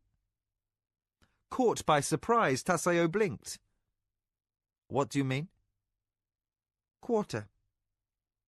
No end to our enmity. That will never abate until one family or the other is dust. But a postponement of conflict, until the Empire is once again on a firm footing for peace." "The good of the Empire," Tasayo murmured. His humour was cutting. Intrigued despite his sarcasm, he added, "Say on." "I propose a meeting with the ruling lords of the Empire, but in the Imperial Palace. There we confront the light of heaven with our need to resolve this confrontation and prevent a crisis that will plunge our land into ruin. Or would you wish to govern an empire where the eastern frontier is dominated by Thuril captains and their marauding highlanders? A northern border overrun each spring by Thun raiders seeking Surani heads as trophies? A return of pirates to the outpost isles?" "You do paint a bleak picture," Tasayo allowed. "If I agree to this meeting, you'll deliver the votes needed to grant me the warlord's throne without bloodshed?" "Should you agree to meet with the Emperor peacefully, I will pledge to make every effort to the last of my resources to ensure no one ascends to the warlord's throne before you." Mara drew a shaky breath. "Upon this, you have my most holy oath, sworn upon my family's name and honor, from now to the last generation of the Acoma line." Tasayo raised his eyebrows at this most sacred of vows. A sceptical twinge of malice coloured his tone. "If any of your descendants are worth swearing by, how long a truce would you wish?" Although offered the most mortal of insults, Mara steeled herself against irrational anger. More than her family's name was at stake here, and more than the affairs of nobles. Servants, children, craftsmen, and thousands of nameless slaves would suffer if the Empire's rulers were to indulge in a senseless war. Changed from the woman of limited perspective that she had once been, Mara did what she could not have conceived of prior to being influenced by Kevin's foreign ideas. More, she swallowed her family's honour. Rather than merely a phrase, to serve the Empire was now her only guiding motive. Swallowing mortification, she said, "Hold off your final assault until I have returned home and seen to the affairs of my house. After that, let our struggle resume without stint until the bitterest end." Her tone of capitulation drew a bright laugh from Tassayo. Unable to resist toying with the vulnerability she had exposed, he said, "Already you presume to guess my answer, lady. You overestimate my love of the Empire. My honour is my own, not my nation's." He looked her avidly up and down to see if she showed discomfort. But Mara was familiar with his malice. She revealed not the slightest hint of discomfort to gratify his lust for torment. After apparent thought, Tassayo amended, "However, a quick solution to my accession to the white and gold would spare me a certain degree of bother." He smiled, and Mara saw how well this madman could mask his depravity behind military propriety and courtly manners. "I will agree. Let the High Council meet before the light of heaven and have an end to his dictatorial rule. You shall marshal your allies, and when the moment comes, you will have them support my claim. Then, when such things as fate requires are finished, you shall have my safe conduct back to your estates until you have put your affairs in order. Be sure that I will march against you, Mara. But until then, you may count the hours you live as payment for your service to the Empire." Drained, and feeling desolate beyond words, Mara sealed her pledge with a bow. She dared not wonder how her father or brother would have reacted were they alive to know of her commitment. All she could hope was that war might be averted, lives might be spared, and the unborn child within her womb might be permitted enough time to achieve birth. Whether she and Ayaki died for the pact she sealed this moment, perhaps the Chojar Queen would consent to keep one newborn infant alive in secret. "When shall we meet?" Tassayo said in a voice that betrayed satisfaction. "The day after tomorrow," said Mara. "Send word to the Emperor and the other council members, and leave me free to muster the support I have promised." "It shall be interesting to see whether the lady can meet her obligation. If she forswear, she will not leave the city alive," Tassayo ended. He returned the shallowest of bows, barely more than an inclination of his head. Then he spun with the quickness of a sarcat and walked back to his own lines. Beaten down by a sense of hopelessness greater than any she had known in her life, Mara returned to Lujan's protection. From the sidelines, the Imperial Herald proclaimed, "This conference is ended. Depart in peace and honour, and know the gods are pleased that no blood was shed this night." As Mara's officers called orders for the Acoma army to disperse, the Minwanabi first advisor drew breath to address his master. But Tassayo held up his hand. "She is defeated, Incomo." He watched Mara's retreating figure, a knowing smile on his lips. "I have seen that look in the eyes of warriors waiting for death upon the battlefield." He gave a half shrug. "Oh, they fight well, and do honour to their ancestors, but they know they are fated to die. Mara knows I have won." "Master, pleaded Inkomo. "I would be less than your dutiful servant if I did not point out that there may be unexpected turns in your assessment. There are other issues at stake beyond who may claim the white and gold. Ichindar has fathered no son. At this moment, many of the Imperials might whisper that the time draws nigh to install another member of the royal line upon the throne. Jiro of the Anasati could be their choice. Kamatsu of the Shinzawai can trace ties to royalty, and his son is well regarded. What if you were to discover this offer is but—" Tasayo sharply cut off speculation. "Mara knows I have won. It is over." Oddly piqued, as if he had relished a challenge that would not materialize, the Lord of the Minwanabi signalled his force commander to wheel his columns of soldiers and march back to their camp. Left alone with the mournful song of the Butana, Inkomo lingered behind. He could not imagine how Mara might contrive to shift the course of events yet to come, but he knew this conflict was far from over. At best, Mara had bought herself the gift of a few more months in which to plot. At worst, she would have some trap in mind, and the Minwanabi would be swallowed by it. Chilled by a heavy gust, Inkomo caught his flapping robes about him and hurried to overtake his master. As he picked his path downhill in the darkness, he mulled over the most prudent course: to send inquiries to his agents for the latest information they might uncover about Mara's intentions, or to complete his unfinished last testament and death poem. Caught by a deepening sense of finality, Inkomo decided to do both. The night's progression of events did not end with the meeting on the hilltop.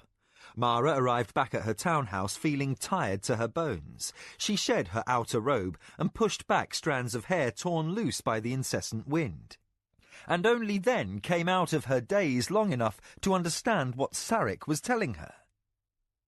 An imperial messenger had called in her absence. "What did he say?"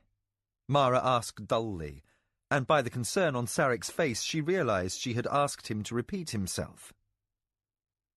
Tactful, Sarek explained, and the particulars of Ichindar's latest proclamation struck Mara like a blow to the heart. Her mind went numb after the first words. That the Emperor of Suranoani was buying up all Midkemian slaves belonging to the subjects of the Empire. The words fair price and imperial treasury seemed sounds made by cold winds, an evil extension of the nightmares brought by the Butana. Reeling, as if the underpinnings of her life had all been torn asunder, Mara did not feel Sarek's hands help her from the hallway into the sitting room. The cushion that supported her did not seem real, and the tears that sprang into her eyes seemed those of somebody else. Her body, her mind, her heart all seemed open wounds of anguish. "Why?" she asked dully. "Why?" Sarek had not released her hand, mostly because she clung still to the warmth of his touch. He offered what comfort he could, though he guessed the futility of such efforts. In the gentlest of tones, he tried to soften the insupportable. "It is said that the light of heaven will sell Kevin's countrymen back to the Midkemian king. All slaves who were prisoners of the war will be shipped downriver and sent through the rift. The original rift has been reopened outside the City of the Plains." Flinching outright at the mention of her beloved's name, Mara could not prevent brimming eyes from spilling over. "The Emperor makes free men of slaves," calmly Sarek qualified. "Out of respect for our gods, one could say that act would be the province of Liam, King of Isles." Mara regarded the whitened fingers twined with those of her adviser. Her resolve to keep nerves of steel had availed nothing. She felt defeated down to her core. The threat posed by the Minwanabi had at last overtaken her scant resources, and now she was to lose Kevin. The fact she had already resolved to send him away into freedom made no difference. The immediacy of the moment devastated. "When does the light of heaven require the slaves to be surrendered?" she asked, surprised that her tongue could shape words. Sarek answered with profound sympathy. "By noon tomorrow, my lady." There had been no warning of this. None. Mara choked back a sob. Shamed by her show of emotion, and hearing the shade of Nicoya scolding her for ignoble sentiment, she grasped for one single thought upon which to bolster her courage. For bravery alone would see her through the ruins of her only happiness and the hopes she had dared to cherish concerning the continuance of the Acoma name. Only one hint of good came to mind amidst the bleakness. Kevin would be spared the disaster that must follow her support of Tassayo for the warlordship. If the barbarian's recitations of kingdom law and the great freedom were truths, then his king Liam would free him. He would live out his days honourably in Zun and escape the madness and carnage to come. Mara tried to convince herself that her beloved was better off gone, but logic did not appease the lacerating pain in her heart. She found the hand not gripping Sarek's cradled over the small spark of life engendered deep in her womb. Like a spill of light through a doorway, revelation came. She realised that all she had done this night had been for Kevin's unborn child. She and Ayaki were Surani-born, dedicated to centuries-old tradition that held to honour before life, and they would unhesitatingly choose death before disgrace. But the spirit that quickened in her womb was half Midkemian. Somehow she had acknowledged its future right to live and prosper with the values the father would have accorded such things. Recognition dawned, with no small portion of fear, as Mara of the Acoma understood she had again stepped beyond the bounds of her culture. She had accorded the common folk of the Empire consideration before her family name. Once she would have believed such a concept would have shamed her father and her ancestry, even earned the wrath of Suranuani's many gods. Now she could conceive of no other viable choice. Torn between tears and the sense of relief that soon, very soon, the years of tribulation would be ended, Mara came back to herself. She loosened her fingers from Sarek's and blotted awkwardly at her eyes.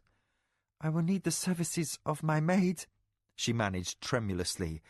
"Kevin must not see that I have been upset." Sarek made to rise and bow, but a small shake of Mara's head detained him. "Send word back to Kyoke that all of our outworld slaves are to be sent forthwith to the City of the Plains. Then choose our strongest warriors to escort Kevin to whatever staging area the Emperor has set aside for the Midkemians. Say nothing of this to anyone save Lujan, lest word of this deployment be carelessly mentioned by the servants." Here Mara paused to wrestle past a catch in her throat. "For my lover has a contrary and stubborn nature.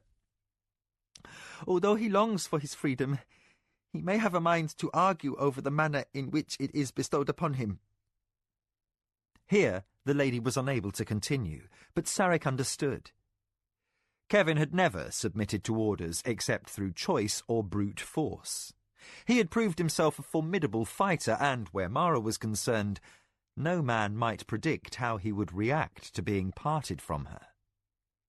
For his own safety's sake, and the lives of the warriors who must deliver him into the care of the Emperor, he must not hear of the fate that awaited him beforehand.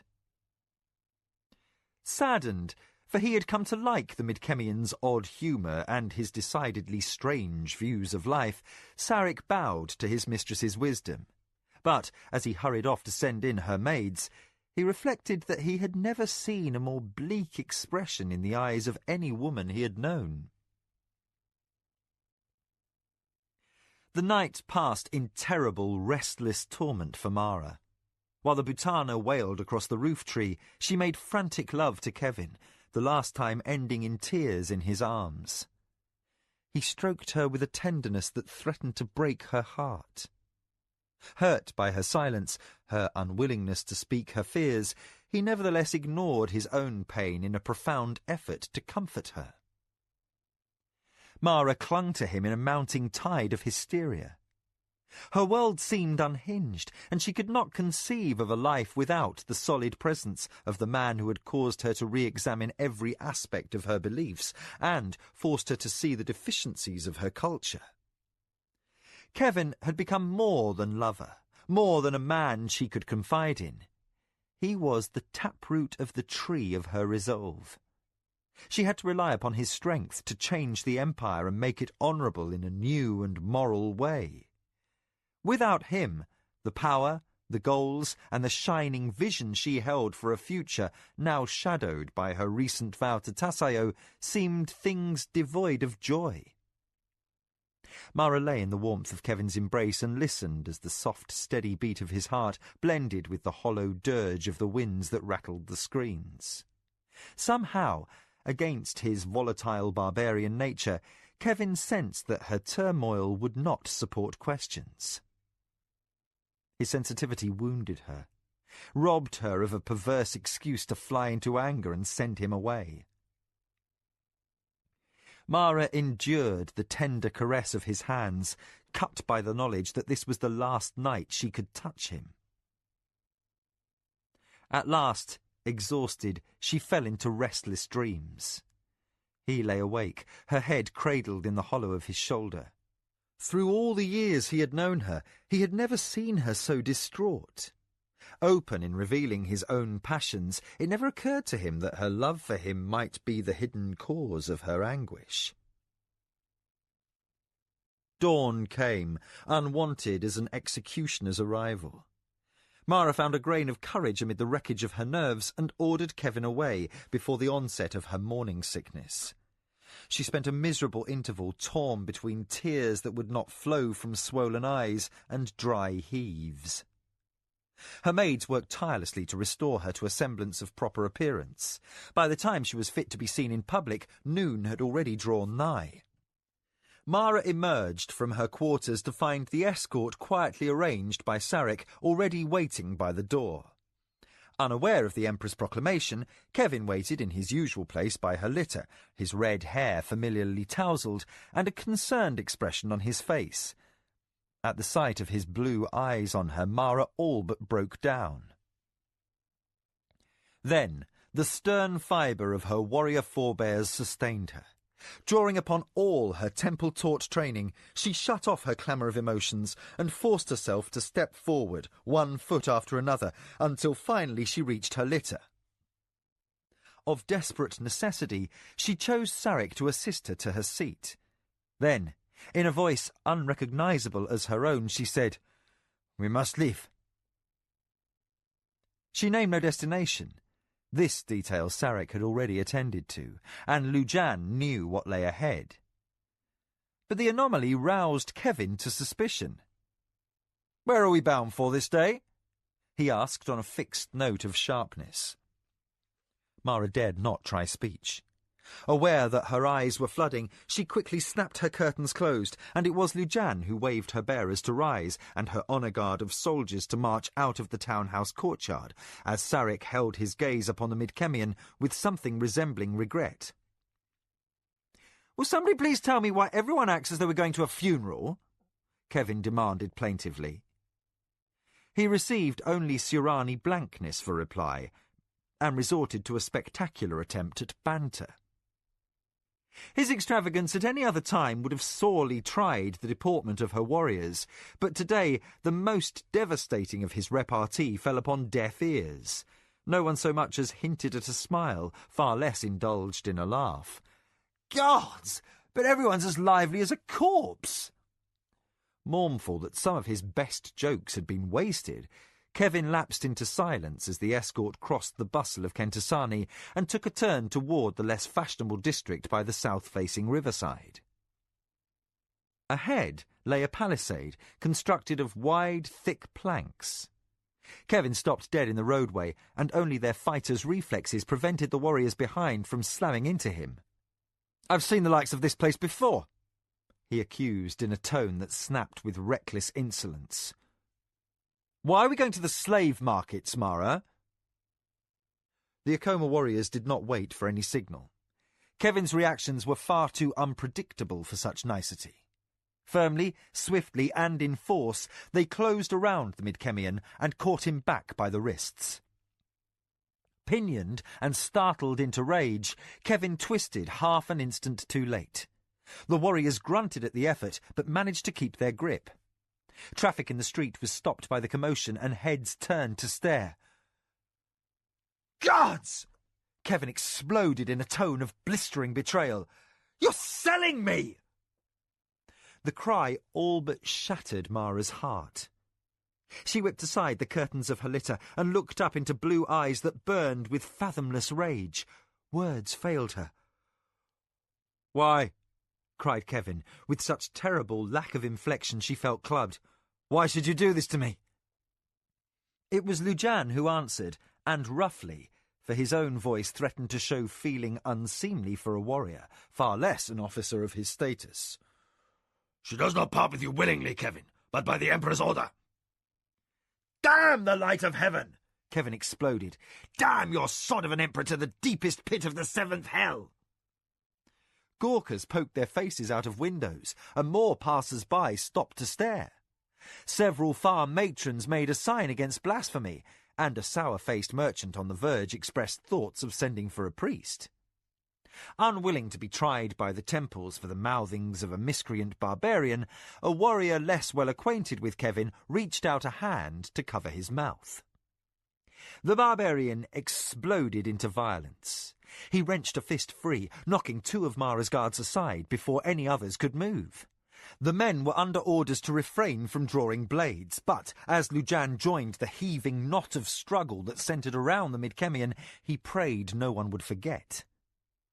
Kevin battled as if possessed, and with his great height no one watching from the sidelines could miss that he transgressed sane limits.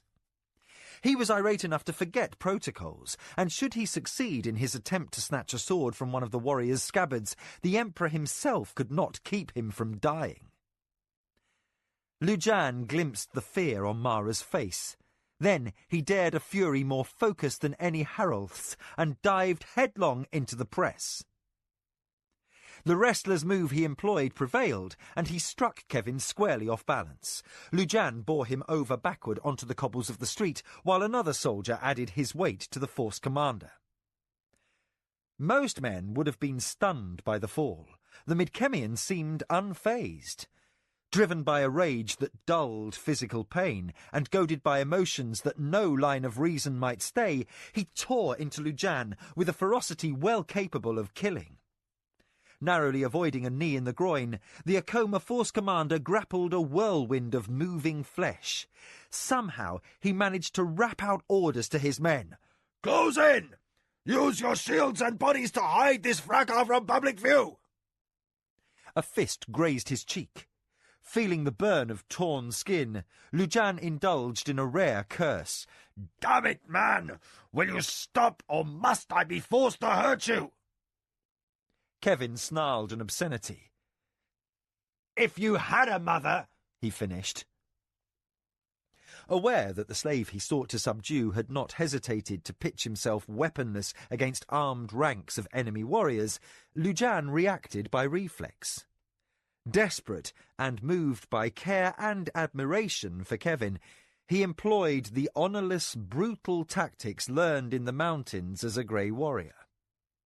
Another criminal might have recognised the moves. Any proper Surani warrior would have been ashamed to employ a fist to an opponent's groin.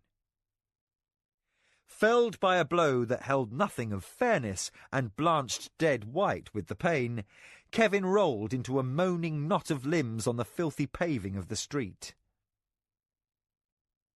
"Sorry, old son," Lujan murmured, his inflection and choice of phrase borrowed intact from Kevin.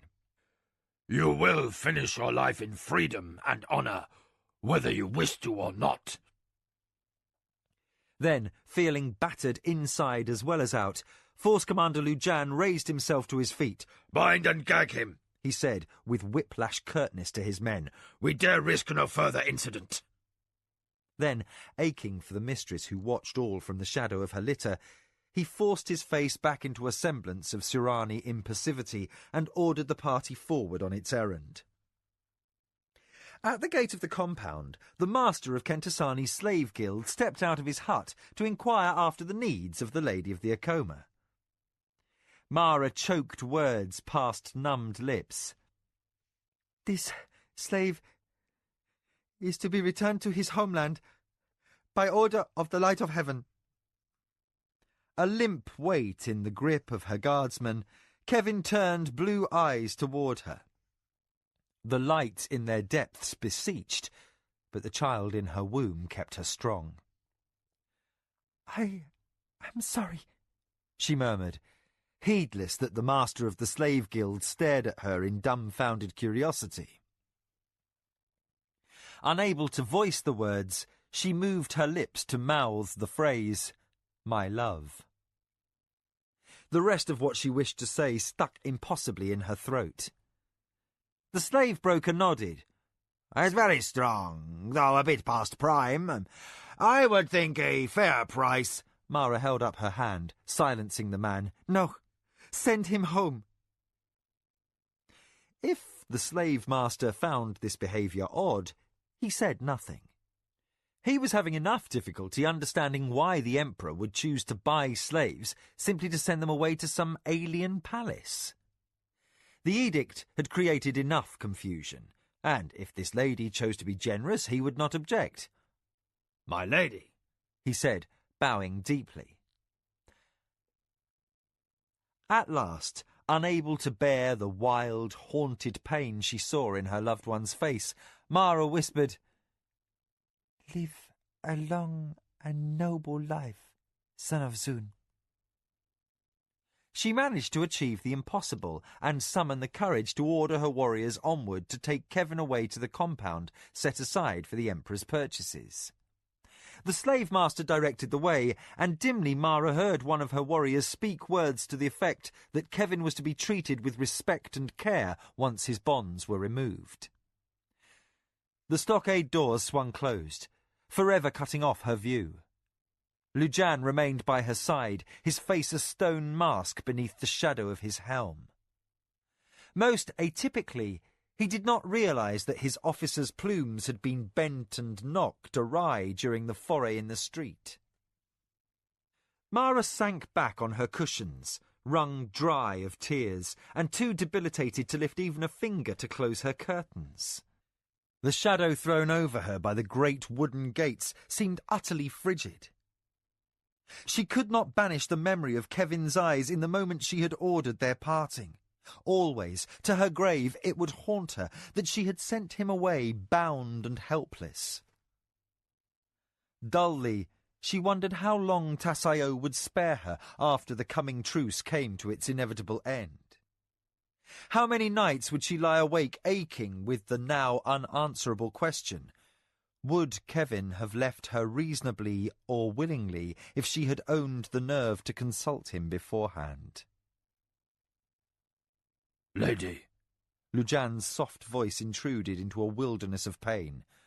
"The time has come to go home." The warriors had returned, unnoticed. Mara returned a limp wave. How, she wondered, with a pain sharp as a knife thrust, was any place in the Empire ever again going to feel like home? The day and the night that followed seemed desolate and without ending. Alternately ravaged by grief and cruel nightmares, Mara tossed on her sleeping mat. Waking, sleeping, and in dreams, she seemed to see Kevin standing at her bedside, a look of naked accusation in his eyes. By now, the barge that carried him would be well on the way downriver. By the time she and Tassayo and the Lords of the High Council resolved their differences with the Emperor, the man she loved above all others would be far beyond reach, on the soil of a distant other world. stung awake time and again as she reached out and encountered the empty place where he had lain, or jolted bolt upright in terror by the vision of Tasayo of the Minwanabi holding a sacrificial sword over the gutted body of her son, Mara prayed. She begged Lashima for insight that would grant her the miracle she needed to thwart the enemy who cared for power more than peace, and who would see the Natami of her ancestors buried face down forever beyond reach of the sunlight. Hag-ridden and feeling ill, she at last abandoned her pretence of rest. She paced the floor of her chambers until dawn, and then called a meeting of her advisers. The Butana continued to blow. Its whipping tireless gusts pried at the shutters and screens as Mara, her force commander, and her acting first adviser sat down in conference in her sitting room. Huskily, as though her throat had been scraped with sand, the Lady of the Acoma opened. "I have one day to prepare for the confrontation between the Emperor and Minwanabi." Painfully bright in his confidence, Sarek said, "What have you planned, mistress?" Mara closed swollen eyes, worn through to her soul. "I have no plan. Unless you and your cousin have considered something I have not, we march into this moment of destiny with nothing more than our naked wits. I have promised Minwanabi that no one shall ascend to the warlord's throne before him." "Then," said Sarek in a tone of patent reason, "the only choice must be that no one sits upon the warlord's throne." For a prolonged moment, only the wail of the Butana held sway. A maid entered with a tray of chochar and sweet rolls and quietly left. No one seemed interested in refreshment. Mara regarded the faces that all turned toward her with maddening expectancy. "Well, how shall we contrive to make a miracle?" she said in thinnest exasperation. Showing a bruise and a scabbed cheek from his fisticuffs with Kevin, her force commander said without humour, "Mistress, it is for such things that all look to you." Mara stared bleakly back. "This time I have run out of inspiration, Lujan." Her force commander shrugged with total impassivity. "Then we shall die honourably, killing Minwanabi dogs." A surge of protest moved within Mara. "Kevin is—" Her voice caught, and a rush of emotion caused a sting of tears beneath her eyelids. Forcing her grief and pain behind rigid control, she ran a damp hand over her face. "Kevin was right. We are a murderous race, and we waste ourselves in killing one another." The Butana howled, shaking the screen and sending chill drafts across the room. Mara repressed a shiver and did not at first notice Sarek's request to speak. When she saw and signalled her acquiescence, he questioned her condemnation with a buried hint of impatience. "Mistress, the answer is plain. It does not matter if Minwanabi is not defeated, so long as the Emperor wins, yes?" Mara's eyes opened wide. "Explain this?" Sarek searched for words to express the concept which hovered upon the edge of his mind. "If the light of heaven can bolster his position, can find enough support in the High Council for his absolute rule—" Mara shot upright, causing her loosely pinned hair to tumble in waves down her back. Ignoring the maid who rushed to remedy the untidiness, the Lady of the Acoma knotted her brows in a frown. "Then he could order Minwanabi—" She fought against the reflexive instinct to oppose any break in tradition and embraced the alien concept of absolute rule.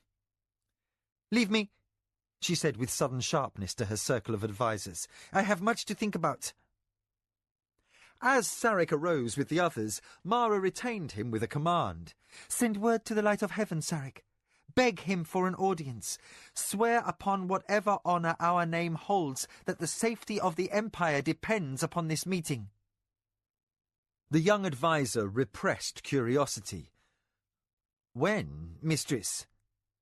Over the incessant noise of the Butana, Mara called, "As soon as he is able, but no later than 1 hour before noon today." Her voice ceased sounding whipped as her mind weighed options, discarding those that were based on unfounded hope rather than sound possibility. For inspiration had arrived at a moment nearly too late. "If Tasayo's ambition is to be thwarted, I will need every minute of time." Chapter 26. Resolution. The Emperor listened. In his grand audience hall, a chamber large enough to house 20 companies of warriors, Ichindar, 91st in an unbroken line, sat atop his ceremonial throne.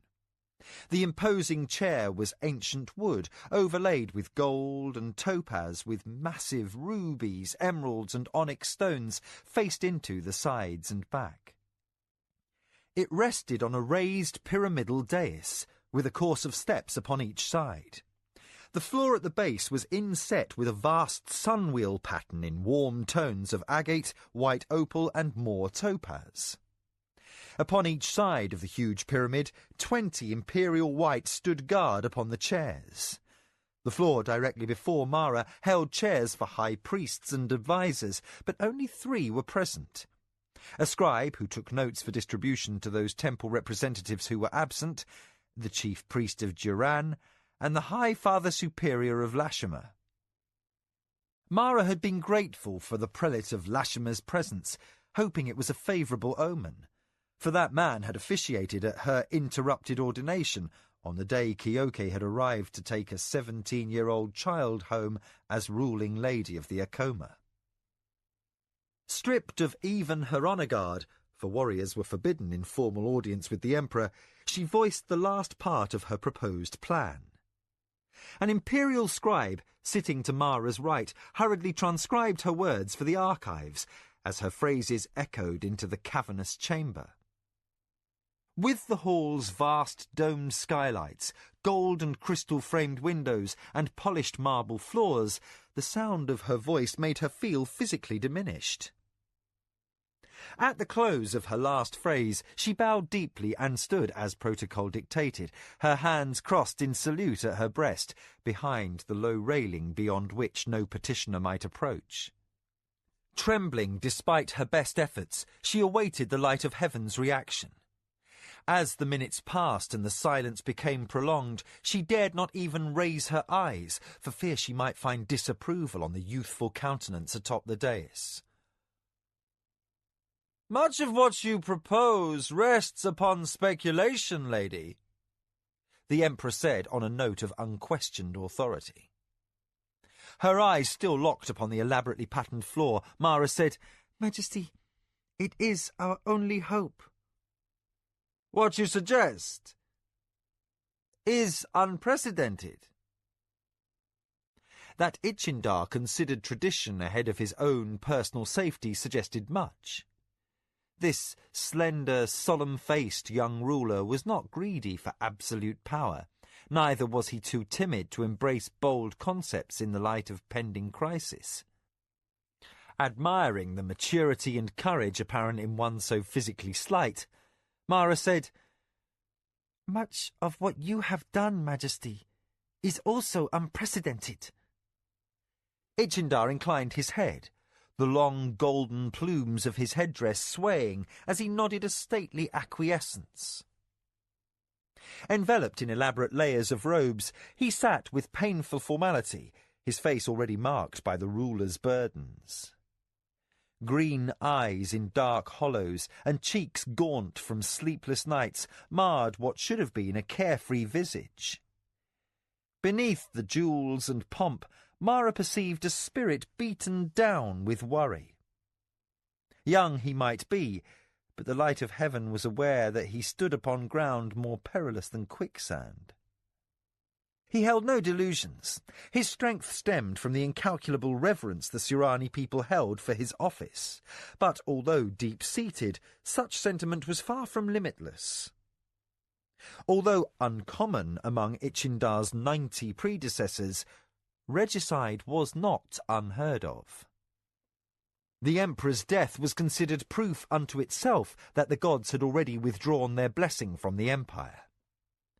Circumstances must already be disastrous for any but the most ambitious of lords to attempt such a deed. Yet Mara knew Tasayo harboured just such ambition. And there were those this day who considered abolishment of the warlord's office a dire enough offence against tradition to justify such an act. Aware of the perils she invited by encouraging a course that departed further from the familiar, Mara raised her eyes to the enthroned figure on the dais. "Majesty, I offer only hope. I can stem Minwanabi's ambition alone, but only at great cost. Tasayo would have to be granted the warlord's title. A peaceful succession to the white and gold might send these armies outside Kentosani home in peace. I submit to you this is an easy choice. Take it, and you may retire from the great game. Return to the High Council its license to act, and retire to your divine contemplations. But all personal feuds and differences aside, I submit that this course would only buy time. Eminwanabi on the warlord's throne would lead to a future of strife. I believe the chance exists here and now for permanent change, an end perhaps to the needless bloodshed that riddles our concept of politics. I believe that honour need not be rooted in killing for supremacy. Our moment to instill a more compassionate governance may never come again in our lifetimes. Humbly, I implore you, think what that could mean." The Emperor's green eyes regarded her piercingly, even from his place high upon his dais. When he did not offer opinion, the priest of Duran the Just arose from his seat. A flick of one thin hand from the enthroned figure allowed him permission to speak. "Mara of the Acoma, does it occur to you that your words might not be pleasing to heaven? Yours is an old and esteemed name, and yet you appear to have laid aside your family honour. You pledge one thing to Tasayo of the Minwanabi, but even now you seek to forswear a most sacred vow." Mara knew a terrible, invasive shadow of fear. The perils of inciting accusation of heresy were not far from her mind, so she directed her reply solely to the light of heaven. "If I have laid aside the blessing of my ancestors, I say this is my own affair. I have transgressed no laws nor offended heaven. In all that I have done, through all that I implore you to consider, I act for the good of the empire." She shifted her regard to the priest as she added, "Even if I should dishonour my family's name, this I would willingly do to serve the empire." A stillness greeted this statement, and then a stir of murmurs from the handful of advisers and priests. The representative from Duran's temple sat down with a look distinctly shaken.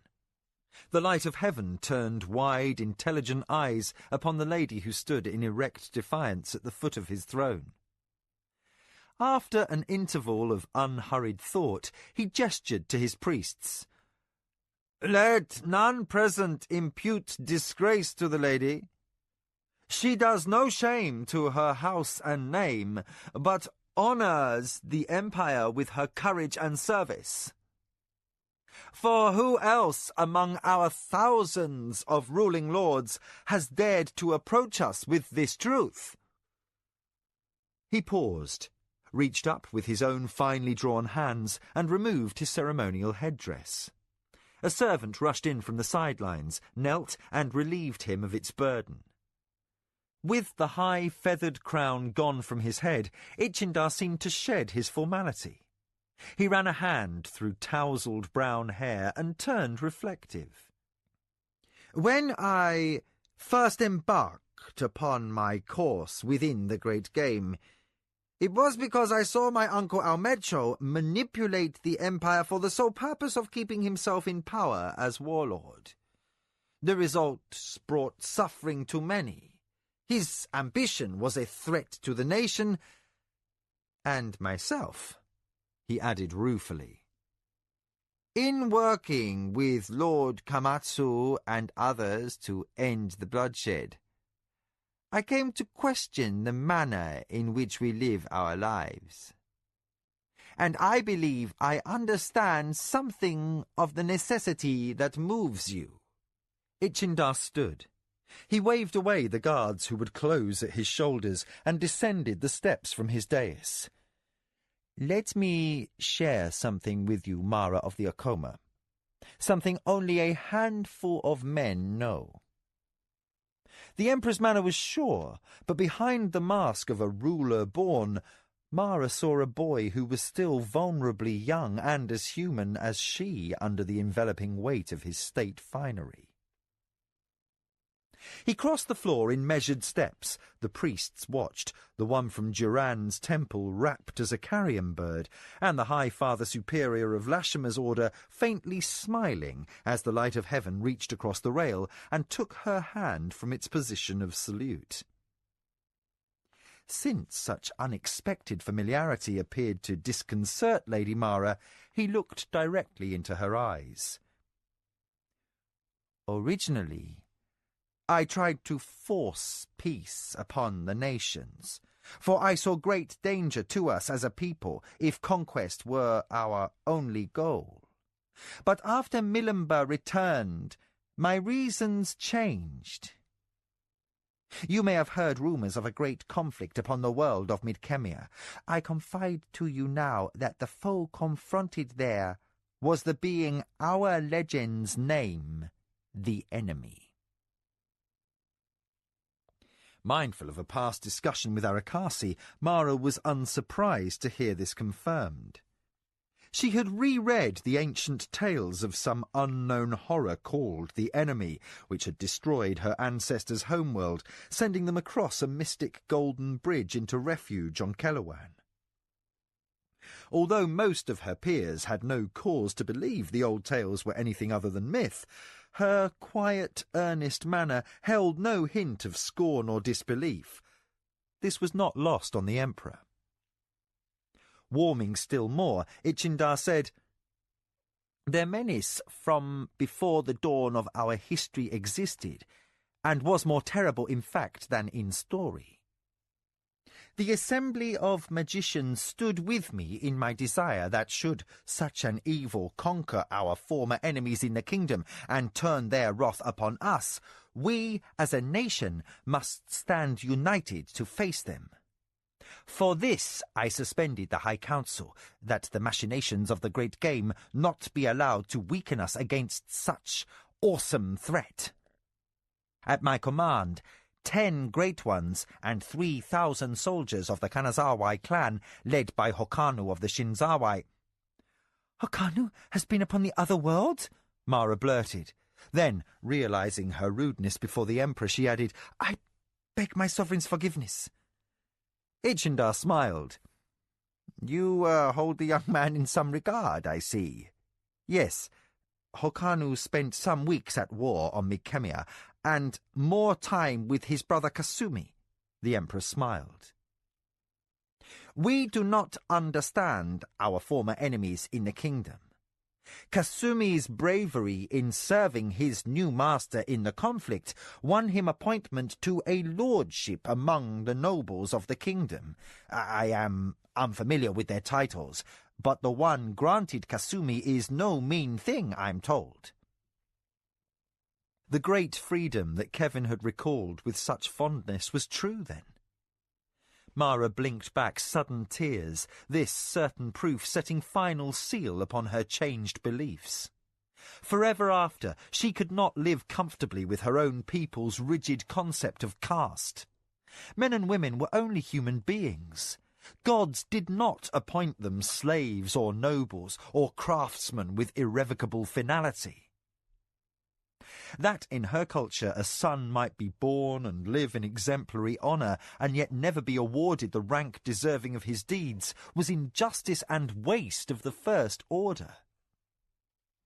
"It is to our shame," she murmured unthinkingly loud, "that a captive might gain freedom and begin a noble house that might some day rise to greatness among his former enemies, those we call barbarians.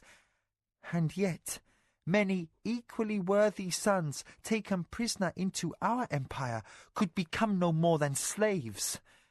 I fear we are the barbarians and not the Midkemians." Taken aback by this concept, which previously had only been aired with Kamatsu of the Shinzawai, the Emperor of Suarunuani regarded the woman across the rail. "So I thought also. Perhaps you will appreciate the fine point that all slaves returned across the rift will be free men on their home soil. Their king Liam swore such to me, and though the first peacemaking was a disastrous mishap, I now know him for an honourable ruler." Torn by memories of Kevin, Mara could only nod. "I am loath to relinquish control of the Empire back to the High Council," Ichindar resumed, returned to the subject that had brought her. He lowered his voice so the priests and the scribe would not hear. "I also have come to understand that the chance arises to begin afresh." He released Mara's hand with a half-smile of chagrin that oddly reminded her of Hapara. Then, gesturing for his servant to return his formal headdress to his brow, he swept back up the stair to his lofty throne. Once again seated in state, he framed his official answer. "Whatever will occur on the morrow, the Empire will be forever changed. The magicians have held council on this issue, but they are reluctant to intervene further in politics since the risk of the enemy is past. Many of my allies against that threat have withdrawn," he indicated the empty chairs upon the pyramid steps, "some as a result of my condemnation of Aksantuka." Ichindar studied Mara a long and final time. "I think your plan has merit, but the risks you court are equal to, if not greater than, others you wish to avoid." The point did not have to be stated that more than lords might fall if Mara's proposal went awry. The Empire itself might be plunged into bloody ruin. "I shall send word in the morning of my decision," Ichindar allowed. "Tasayo has already requested a meeting with all ruling lords in attendance. It's just this side of a demand I appear before the High Council to answer charges, I think." Now seeming only a boy wearing a costly weight of jewels, sparkling metals and silk, Ichindar sighed. "I expect I have no choice. I shall confront Tasayo." He ended the audience with a tired smile. "Whatever befalls, Lady Mara, you have my regard. Await my word tomorrow, and may the gods protect you and the name of your ancestors." Mara bowed low, feeling admiration for this young man, trained since childhood to revere tradition, and yet gifted with imagination and intelligence enough to see beyond false glory to the higher good of his people. Aware that he was special, and that his office might never be blessed with another of such unbiased perceptions, Mara left the great hall. In the imperial anteroom, her own party awaited, including Sarik and Lujan, and Arakasi as attending servant, along with a picked honour guard of warriors. As one of Ichindar's ministers escorted the Acoma contingent out of the imperial quarters, Mara remained deep in thought. Outside, as she was helped by Arakasi into her litter, she said, "Home, quickly. We have much to do and dangerously little time." Mara held council throughout the night. Lords of many parties and clans made their way to her townhouse to seek her wisdom. 2 hours before dawn, the lady gathered an escort and departed in her litter to appear before the one ruler who had failed to call. To the sleepy guard who answered Lujan's knock upon that man's townhouse gate, she demanded, "Tell Lord Iliando that Mara of the Acoma waits without for his welcome." The disgruntled Lord of the Bontura arrived a short time later, his hair still in spikes from his pillow and his robe mismatched with his slippers. Through an expression still surly from being wakened, he spoke the words to welcome Lady Mara into his home. When she was comfortably installed in his sitting room and servants were called from their beds to attend to the courtesy of refreshments and chocha, he spoke bluntly. "Mara, why do you arrive unbidden at this hour of the night?" Mara signalled for Lujan and her honour guard to withdraw. "I come to ask for your help." Iliando held up a hand. "You have my sympathy in your time of difficulty. But as for opposing Tasayo—" Mara snapped erect. "What?" Had the Lord of the Bontura spies among the Minwanabi retinue, or had one of Inkomo's staff been too free with his tongue? None but her inner circle should have known the contents of her discussion with her enemy on the hill. "Come, girl. Your meeting with Tasayo atop the hill with 2 armies at your backs could hardly be kept secret, could it?" Mara's expression showed that she had hoped it could. "I will save you time. I have already given my support to Jiro of the Anasati," the Lord of the Bontura confessed. A slave arrived with the chocha tray and unobtrusively began to fill cups. While the older lord blew on his cup to cool the scalding drink, Mara's eyes narrowed. "Jiro, what is he seeking in this?" "You'll have to ask him." The Lord of the Bontura unwisely tried a sip, burned his tongue, and set down his cup in distaste. "Mind the chocha," he warned unnecessarily. Out of patience, but tactful enough to keep still, Mara waited for the elderly lord to qualify his statement. "Jiro has sent word to all members of Clan Yonani, making plain his beliefs that he considers his house in better standing than that of Lord Tonmagu." "So he bids to be war chief," Mara surmised. Suddenly, she needed the chocha as an excuse to busy her hands. Nerves and tension, and the uneasy adjustments her body was making to pregnancy were all exacting a toll. "If Frasai of the Tonmagu fears to confront Jiro, we'll have a major shift in the ranks of the great families. It may be overdue," the Lord of the Bontura surmised. He did not need to belabor the fact that Frasai detested conflicts. Stunned, Mara absorbed the implications of this unexpected twist. Sadly, she realized that Nicoya and Kevin had been right.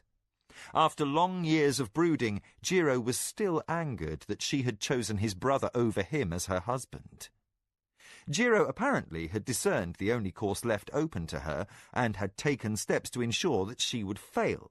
For if she lacked the support of Clan Yonani in a coalition to block the Minwanabi majority, her years of garnering influence and debts of vote all amounted to nothing. The Anasati heir could refuse to support Minwanabi and Acoma both, deadlocking the High Council. Her prediction to Tasayo about encroaching imperial rule by slow default would come true. But Mara would gain little satisfaction, for a sworn enemy would then turn his full attention to the obliteration of her house in the instant that impasse became obvious. Clearly, the Lady of the Acoma would not live long enough to see her prophecy come true. Her hands instinctively touched her middle, as though to shelter the seed of Kevin's child. Boy or girl, the babe might never know birth. And if Jiro was patient and clever enough to survive as the conflict raged on, he could emerge as the logical compromise candidate for the office of warlord. Deep in thought as she sorted implications, Mara lost herself in the tangled turns of the great game. Lady, are you ill? Lord Iliando's question snapped her from contemplation. No, I am only tired. She waved away her host's concern and said, You are in my debt. The man inclined his head, acknowledging this was true. Regret coloured his tone. I may not compromise my honour, Mara. You hold but my single vote in council, and only under circumstances that cause me no family or clan dishonour. Those were our conditions.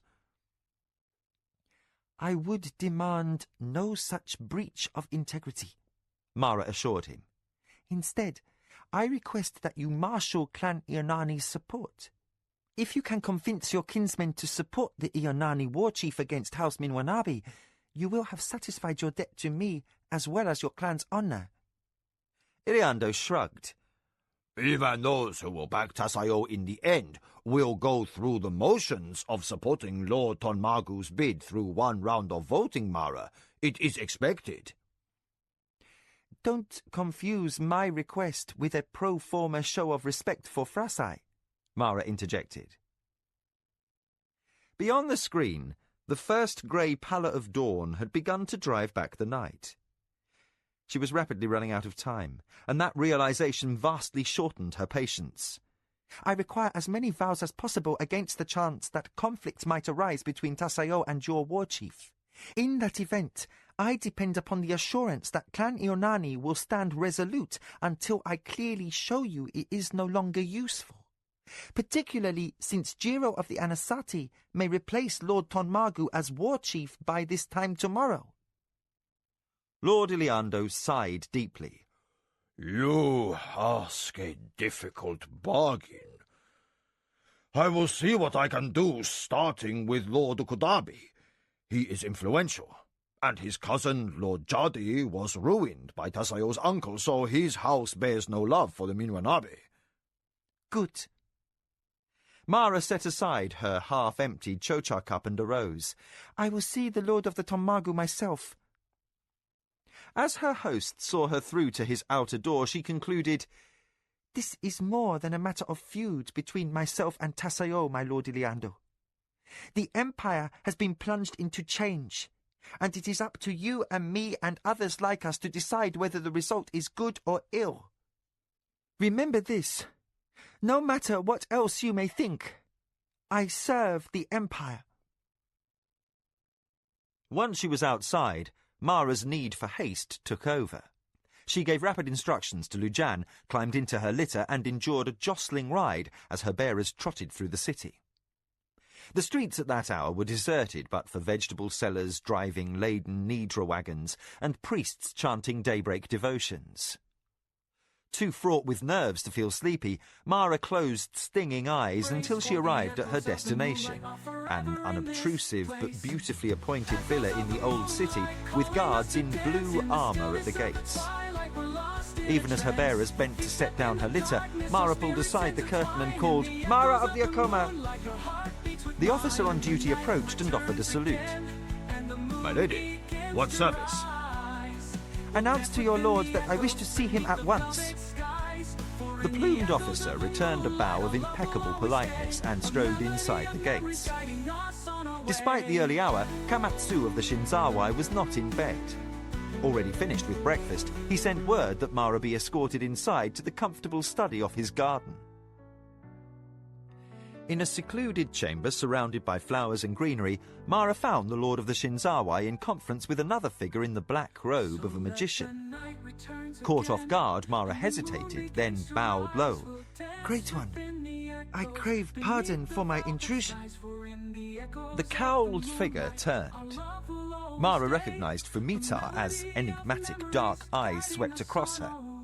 You do not interrupt, Mara of the Acoma. You merely find two old men reminiscing. His statement was kindly meant, but even the casual scrutiny of a member of the assembly was disquieting in Mara's state of barely contained agitation. "I would return later," she apologized, "but time is limited, and I have need to speak with Lord Kamatsu." The war chief of Clan Kanazawa waved the lady toward a sumptuous pile of cushions. "Have you eaten, Lady Mara? If not, my servants might bring you refreshment." Mara accepted the seat gratefully, but the thought of any food caused her stomach to feel queasy. "A little tesh will be sufficient for my needs." As one of the Shinzawai servants departed unobtrusively for the kitchen, she glanced around the room. "Where is Hokanu?" The elder lord of the Shinzawai smiled in a warmth of indulgence. "He will be distressed to learn that he missed your visit, Lady Mara. But as acting force commander of the house and sub-commander to Lord Kedda, he is needed in the hills with the army." Sadness touched his expression as he added, "Like every clan in the empire, the Kanazawai make ready for war." Then, presuming she called to learn what had become of her contract of marriage proposal, Kamatsu sighed. As if a weight bore down upon his shoulders, he gestured to his visitor in appeal. "Mara, in other, calmer times, nothing would please me better than to bind my house to one as honoured as the Acoma." His honesty was genuine as he qualified, "Nor could I wish for a daughter-in-law more resourceful than you. But although my first son was not lost, as we first supposed, he will not be returning to rule after me. He has been granted his own title to lands by the King of Isles. As his father, I honour his choice to remain in the land of Midkemia. Hokanu remains my heir." Aware that the older man paused to search for words, Mara tried to relieve him of his discomfort. "It was not for the marriage contract that I came here. Please do not feel obligated to deliver your answer to me in times when other difficulties surround us." Kamatsu returned a warming smile. "Your thoughtfulness is appreciated, Lady Mara. I have always understood Hokanu's reasons for favouring you. In fact, if the choice were simply personal, he would have had me send acceptance on the day your writ arrived. The delay in answering your request was mine alone, since the future of our land is precarious. I'm not certain any of us will be in a position to enjoy weddings after tomorrow." So he also had heard about Tasayo's call to confront the Emperor. Forgetful of the presence of the Great One who sat motionless as shadow in the corner, Mara regarded the man who was among the most honoured rulers in the Empire. His age lay lightly upon him. The silver hair at his temples made him look distinguished rather than old, and his eyes were kindly with laugh lines. Where Hokanu's intelligence held an intensity like fire, the father had weathered with years to a quiet, confident wisdom. Intuitively, Mara sensed that this was a ruler to whom she could speak her true mind. "Hear me out," she said earnestly. "For what I say is intended for the good of the Empire." With that formal beginning, she outlined a plan she had been contriving to set into play since sundown the day before. Before the entrance to what had been the High Council section of the palace, Tasayo and his black and orange-clad honour guard were halted by a contingent of 12 imperial whites. In full ceremonial regalia and commanded by a strike leader whose golden plumes spread like a fan over his polished helm, they stood in neat ranks across the entrance, barring the way. Before Tasayo could speak, the imperial strike leader held up his hand. "My lord of the Minwanabi, you are commanded to present yourself to the light of heaven, who awaits your presence within the chamber formerly employed by the High Council." The officer motioned, and his warriors stepped smartly aside, allowing Tasayo clear passage. Resplendent in his finest suit of armour, and carrying his heirloom family sword in the scabbard at his black lacquered belt, Tasayo ordered his retinue forward. As they traversed the lofty halls of the council complex, he gave his first adviser a dry, satisfied smile. Ichindar knows enough to keep the illusion of command, even if the reality of his authority is in question. Inkomo gave no reply. Hot in his ceremonial clothing and too breathless from brisk walking for even a pretence of dignity, he barely maintained the correct distance behind his master as he attempted to ascertain what might go wrong during the coming confrontation. As they reached the entry to the council hall, Inkomo was caught by surprise as Tasayo stopped suddenly on the threshold of the main portal. The elderly adviser barely avoided a collision. Yanked from his preoccupation over possible disasters, Inkomo peered over his master's shoulder to see what caused the delay. The chamber was filled with ruling lords, not unexpectedly, since the lowest ranks took their seats first, and, as the current most powerful family in the empire, Tasayo was privileged to assume his place last. That this was no ordinary council stood confirmed by the fact that even the highest tiers of galleries were packed. The least significant lords in the empire had seen fit to attend this gathering, surest indicator of a time of crisis. Inkomo's squinted, near-sighted eyes to better make out the central dais. In the dazzle of sunlight from the dome, he made out a figure in shining white overrobes and armour of precious polished gold. Ichindar, 91 times emperor, stood at the top of the central dais. Through the flash of jewels and metal, Inkomo took a moment to notice what had changed. When he did, the reason behind Tasayo's precipitous stop became plain. The ivory and gold throne that had seated generations of previous warlords was no longer in place upon the dais. "Curse the name of her ancestors," Tasayo hissed under his breath. After the absence of the gold and white throne, he had spotted Mara, clad in shimmering green silk, and standing below the dais at the feet of the light of heaven. "My lord Tasayo," addressed Ichindar in the awkward interval while Tasayo was still not recovered from surprise. The lord of the Minwanabi had plainly intended to enter the chamber and, before the entire High Council and the Emperor himself, presumed to mount the dais and take the warlord's seat. Mara had arranged to have the chair removed to rob him of such theatrics. As all eyes turned, catching the Minwanabi lord in his moment of furious embarrassment, the light of heaven continued. "You sought my attendance at a meeting with the lords of the Empire. I have come." Tasayo recovered his poise with a reflex as swift as a sword stroke. As if he intended to speak all along from his position in the central doorway, he looked loftily over the hall. "Your Majesty! My lords!" He glanced at Mara. "Lady!" Entering the chamber to a hushed audience, he slowly descended the stairs. "We come to demand an end to this interruption of the traditional course of governance in the Empire." Without pause to make a bow, he said, "Majesty, I say it is time for the High Council to reconvene for the appointment of a new warlord." Quiet for only a moment, as Tasayo reached the wide concourse above the lowest floor, the glittering figure on the dais inclined his head. "I agree." Taken aback a second time in moments, Tasayo stopped. He realized that to descend the stairs further would put him below the Emperor. So he remained where he was, looking at Ichindar at eye level. Yet he hesitated. Of all the answers he had anticipated, this was the last he expected to hear. "You agree, Majesty?" Ichindar raised his jewelled rod of office. "Before this day is ended, we must arrive at a clear consensus.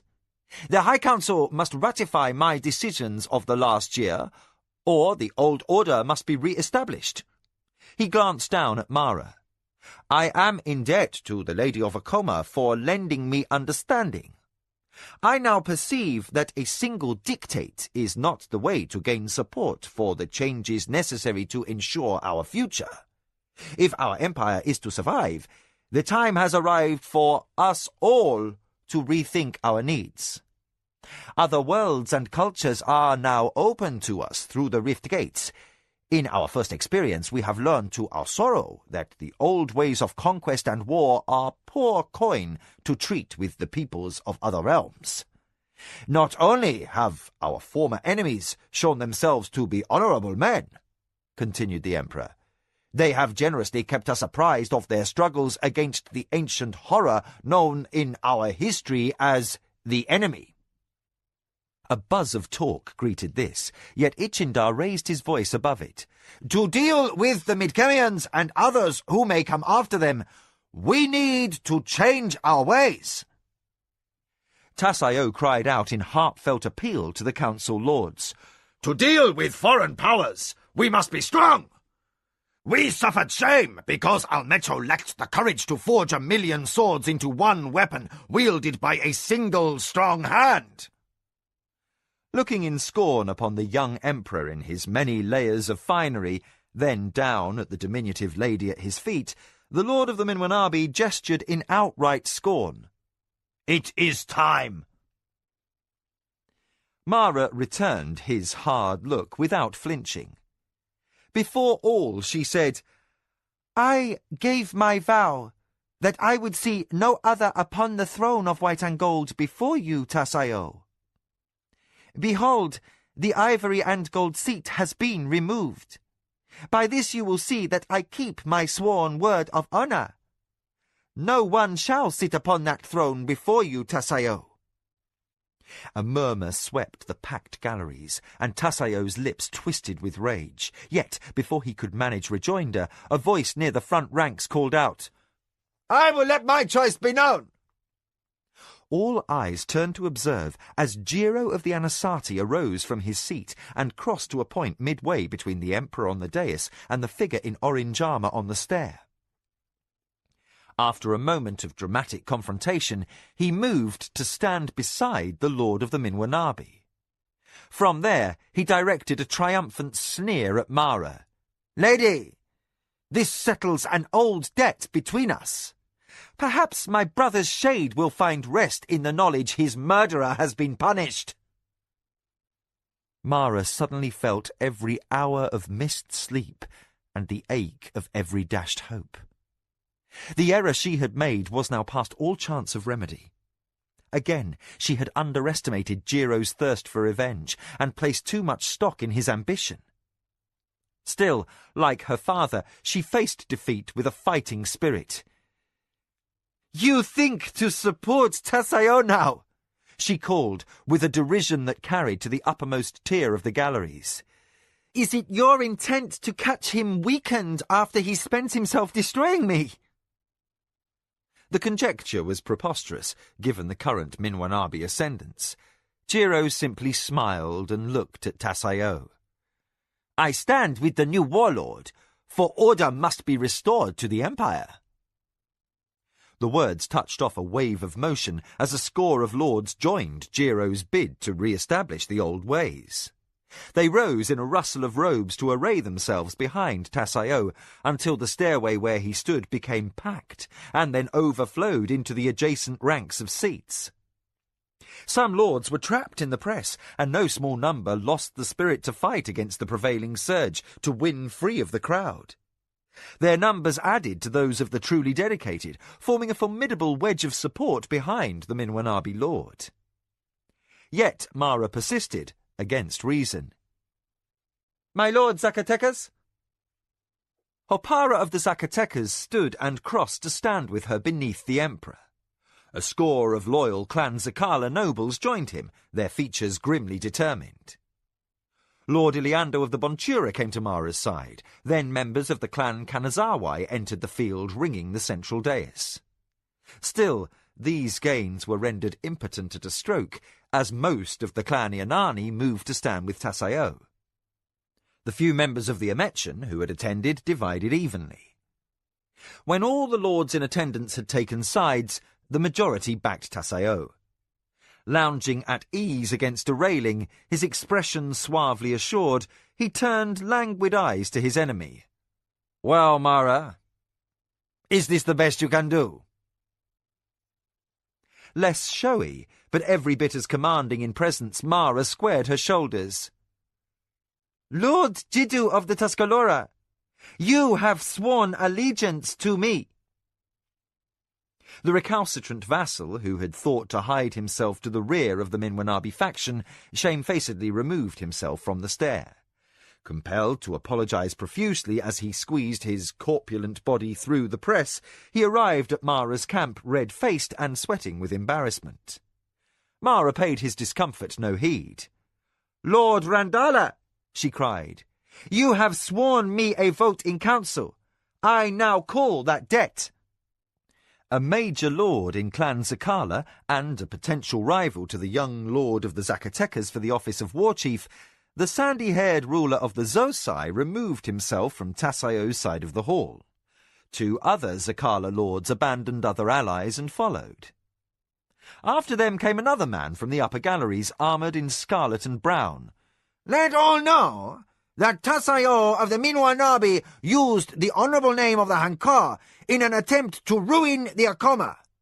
I take offence at such presumption, and cast my lot with the lady." Accorded unexpected satisfaction from the disastrous past ambush in the glen, Mara advanced onto the lowest stair of the dais. To all present she announced, "Never again will a noble of the Empire wear the office of warlord." As a stir threatened to drown out her words, she looked pointedly to 5 others who stood with her family's blood enemy.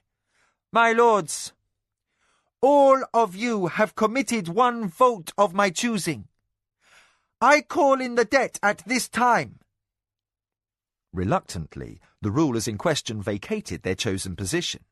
As they and a trickle of their vassals and allies swelled the crowd gathered behind Mara, others reacted to the shift of power in the room. More and more supporters left Tasayo's ranks and added to the throng around Mara. Tasayo's features twitched with irritation. In tight tones he said, "You have your stalemate, Mara, and I concede the cleverness that allows you to keep your vow to the letter without embracing its gist. You have gained a few days at most, so why not end this pretense?" "I do not play the great game this day for personal gain or glory," Mara interrupted. "For the good of the Empire, I call on my lord of the Tonmagu." From the rear of the hall, the second most powerful claimant to the warlord's office entered amid an honour guard of 20. Erect despite his advanced age, he made careful progress down the stairs, past Tasayo, and came to stand beside Mara.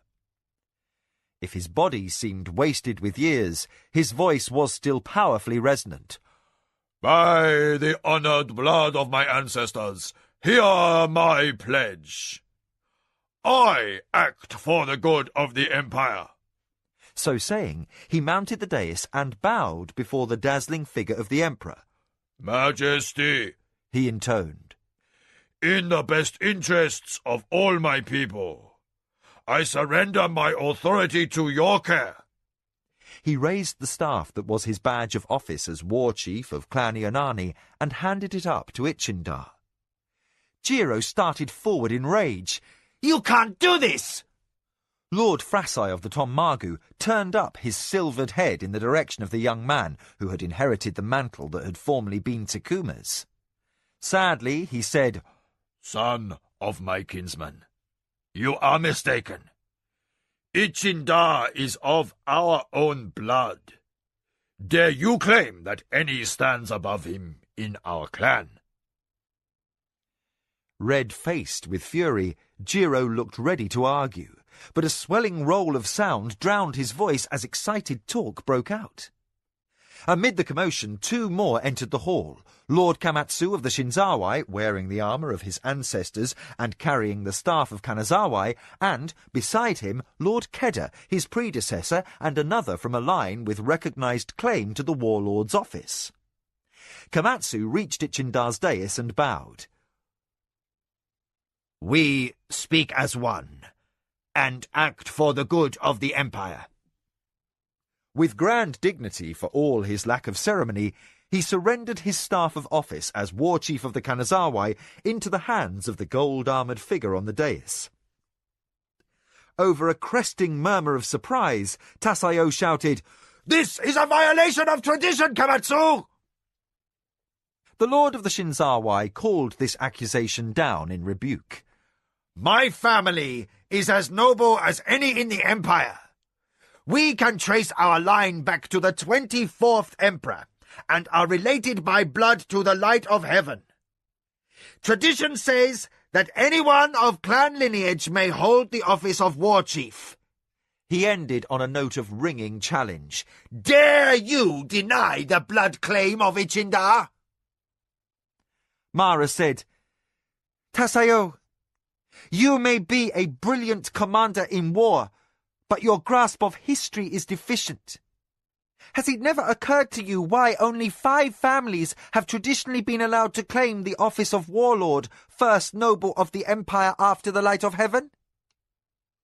At a loss, Tasayo returned a Surani shrug. Those first 5 houses, including your own, are the most directly related to the empire's founders. Mara regarded her sworn enemy with contempt.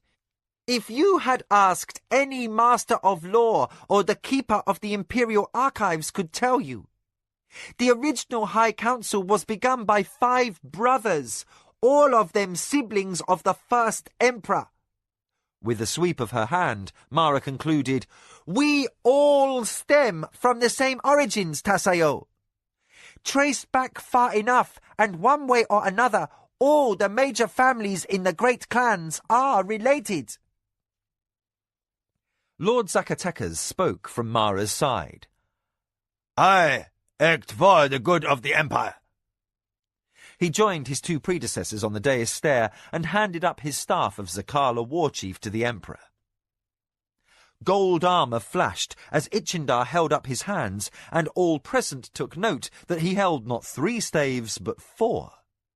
Into the rising uproar the light of heaven called out, I received the staff of the Omechan clan this morning, Tasayo. Take note and beware. In my province are 4 claims to the throne of white and gold.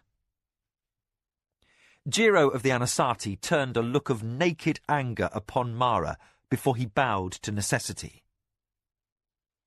Tasayo, fate has decreed this. I am sorry. So saying, the second most bitter enemy of the Acoma abandoned his position at the Lord of the Minwanabi's side. His desertion precipitated the withdrawal of the remaining Inani nobles, leaving Tasayo alone with a handful of vassals and cowed followers. One of these abruptly turned away. As he stepped down the stair toward the gathering around the dais, Tasayo gave way to rage. "Bruli of the Kautara! You disgraced the memory of your father! He gave a generation of honourable service to the Minwanabi, and in your cowardice his steadfastness is shamed!" Handsome as few men could be in cumbersome formal trappings, Bruli spun lightly on his heel. "Shamed, you say?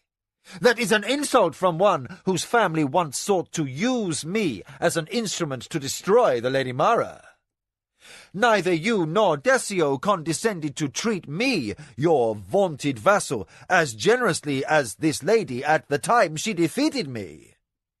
Bruli spat in contempt toward the stair where Tasayo stood. "I am done with the Minwanabi. I will see the lands of your ancestors sown with salt and your Natami shattered!" screamed Tasayo in a surfeit of rage. The threat left Lord Bruli unfazed. He moved off without a look back until he reached the floor beside Mara. There, in public, he bowed. "Some may say you have deserted family honour this day, Lady Mara." Then he smiled. "I think not. Despite our past differences, I believe in my heart that you truly do serve the Empire, lady. May peace hold between us from this day forward." Mara smiled in return. Before the High Council, I acknowledge friendship between the Kehotara and the Acoma. Tasayo's eyes blazed with frustration. "You may have played into Ichindar's hands, Mara, but this is not the end. I have given my word that you may return safely to your home, but the moment my scouts bring news that you have set foot upon Acoma soil, then shall I unleash the might of the Minwanabi upon you. More!" He spun in command upon those still behind him and cried, "I call upon Clan Honor! The Acoma have disgraced the Empire and Clan Shonshoni. Let war come to Clan Hadama!" Ichindar said, "I forbid this." Tasayo's smile twisted with overweening malice. "I have 50,000 soldiers ready to march at my command." Although the bearing of blades was deplored within the great hall, he flouted custom and drew his sword for emphasis. The rare metal blade caught the light like fire, while an uproar swept across the hall. Over the clamour, in his commander's shout, Tasayo cried, "If you seek to make an end to this Ichindar, let us do so on the field of war. Will your supporters stand with you then?" demanded Tasayo, his face flushed in challenge. Mara felt a chill pierce her being. Before her stood a madman who would see his civilization reduced to ashes rather than suffer a rival to claim victory. Numbed by the sight of her worst nightmare made real, and stabbed through by recognition that her hope had been ground down by the caprice of the gods, she closed her eyes to hide her anguish. Because of her pride and her ill-founded attempt to wrest the course of the future into a new mould, more than the Acoma would fall.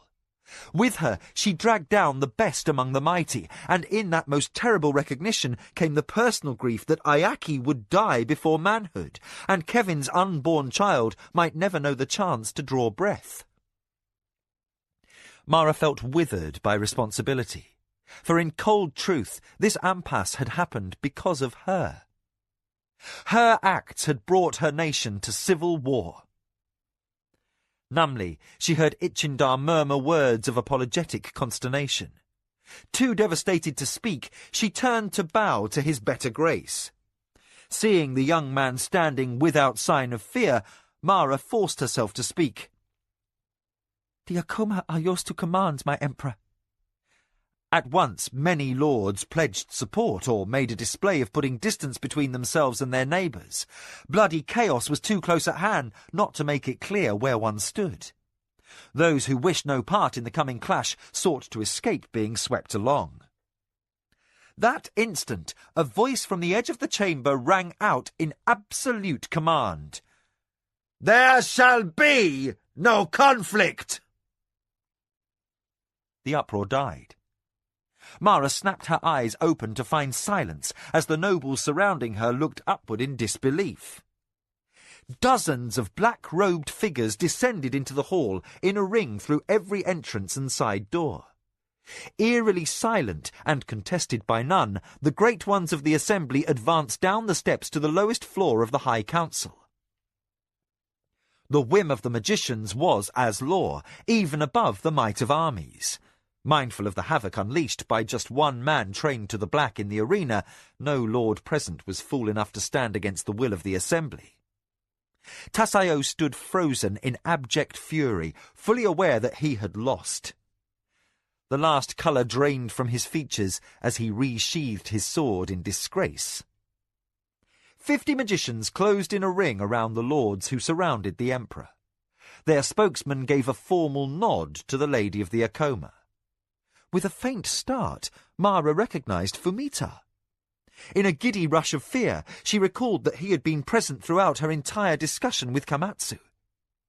At his side were 2 others she did not know, a short, very stout magician and a thin one with angular features. Confronted by their stern, impassive gazes, unknowingly steeped in power, Mara knew an instant of terror. Surely they came to take her, to punish her unpardonable boldness. For if Tasayo was greedy with ambition, she was as much at fault for her presumptuous attempt to shatter tradition. Yet the Great One did not speak to berate her. Taking a stance between her and the sworn enemy of her family, Fumita addressed the gathering at large. We speak for the assembly. Our council has met and determined that Mara of the Acoma has acted for the good of the Empire. She has jeopardized herself in selfless honor to prevent strife, and her life in this moment is sacrosanct. The stout magician took up where Fumita ended. We are divided on many issues, but one thing must be made clear. We shall not permit a civil war. The thin magician spoke at last. Tasayo of the Minwanabi, you are forbidden to conduct any conflict with Mara of the Acoma from this day forward. This is the will of the assembly. Tasayo's eyes widened, as if he had been slapped. His hand tightened again on his sword hilt, and a disturbed light glittered in his eyes. In a hoarse whisper he said, Great One, my family has sworn blood oath to Turakamu. Forbidden, repeated the slender magician. White to the lips, Tasayo bowed. Your will, Great One. He unbuckled his sword, an heirloom of steel with an elaborately carved bone handle. Reluctance stiffened every line of his bearing as he descended the stair and surrendered the weapon to Mara. To the victor. His hands shook from closely contained rage. Mara accepted the trophy with hands that openly trembled. It was a close thing. Tasayo loosed a bitter laugh. I think not. You have been touched by the gods, Mara. He glanced around the room.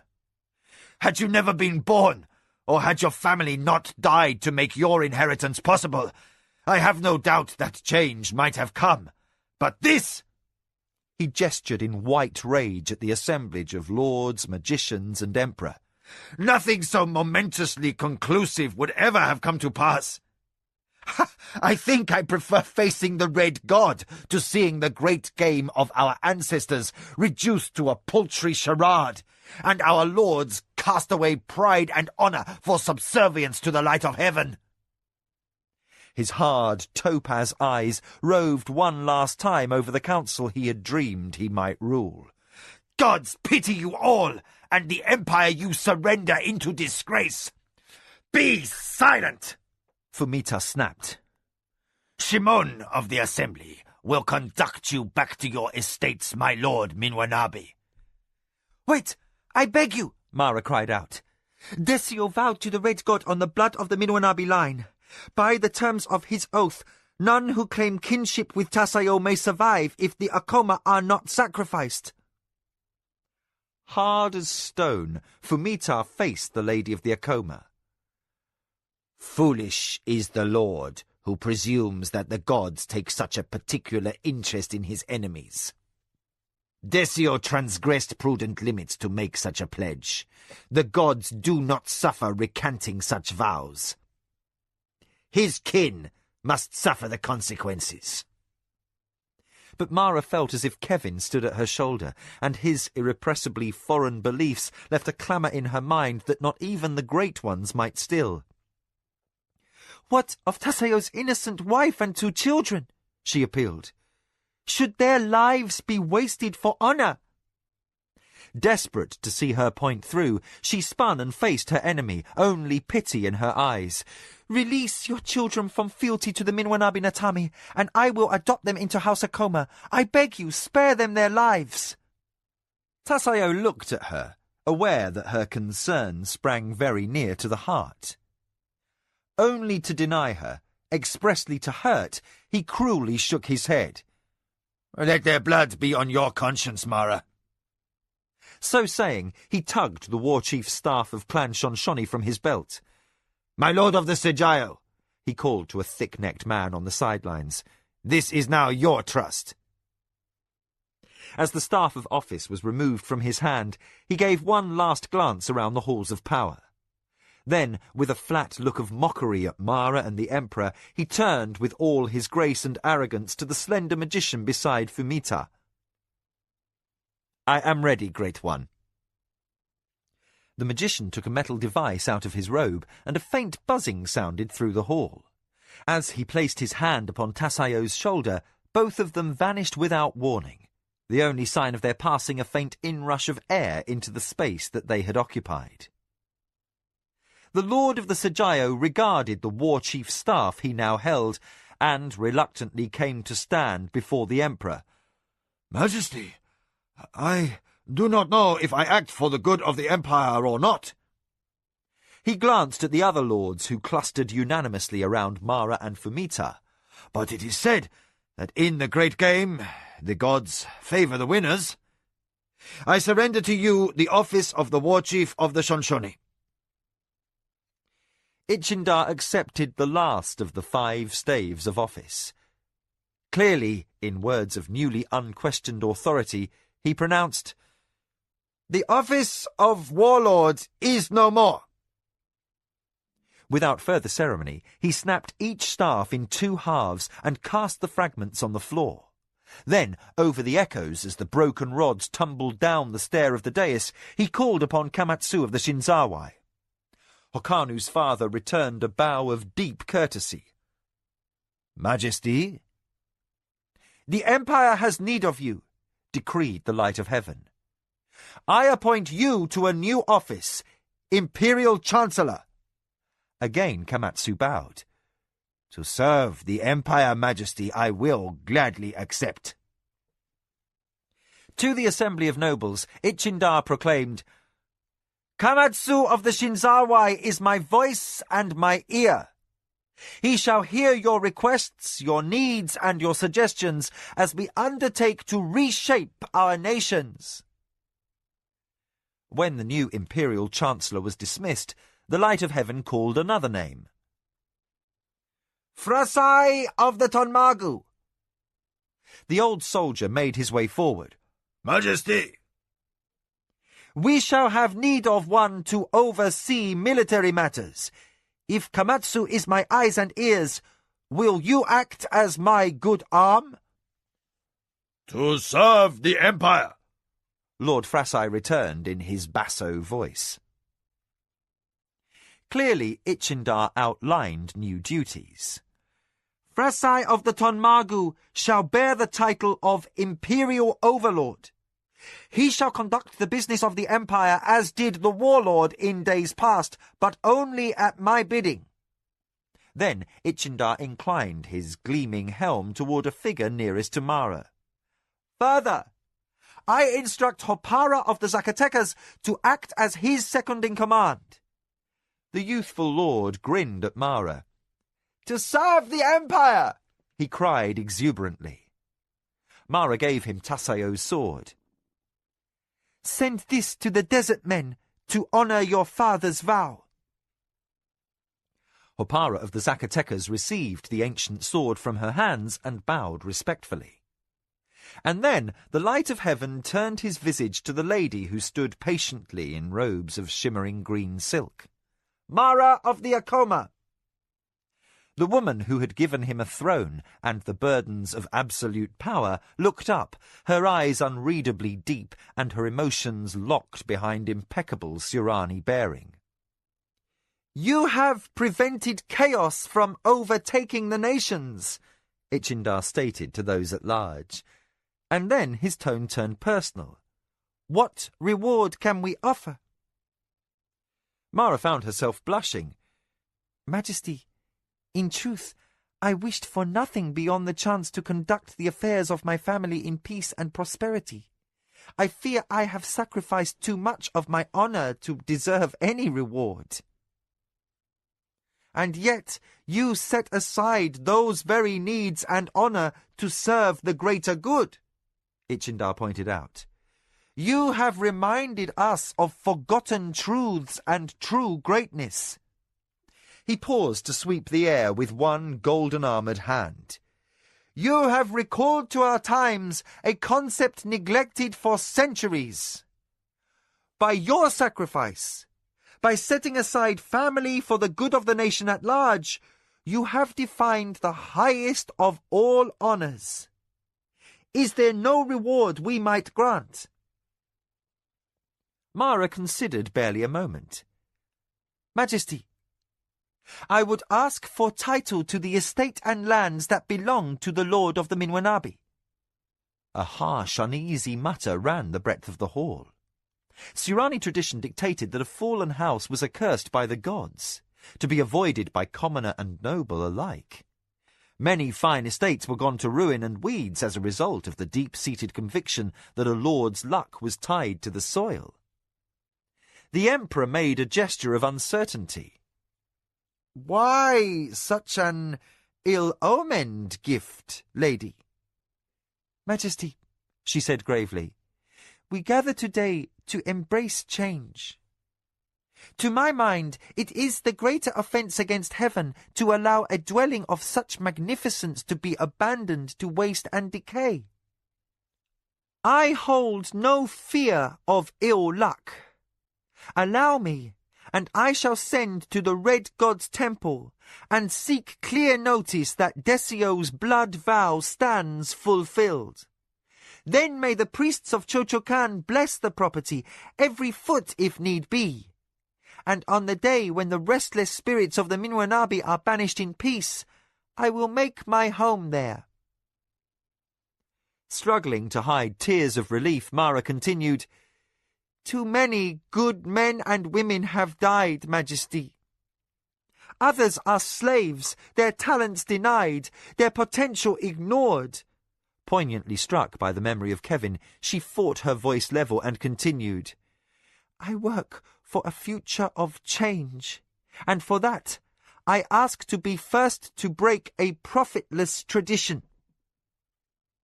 To her startling request, Ichindar nodded acquiescence, and, into a stillness grown profound, as each lord present examined his land and his people in a new light, Mara called out in appeal, "This waste must end! Now! To all who have stood against me in the past, I make this vow. Come to me with peace in your hearts, and I will put an end to old conflicts." She glanced at Jiro of the Anasati, but he returned no flicker of feeling.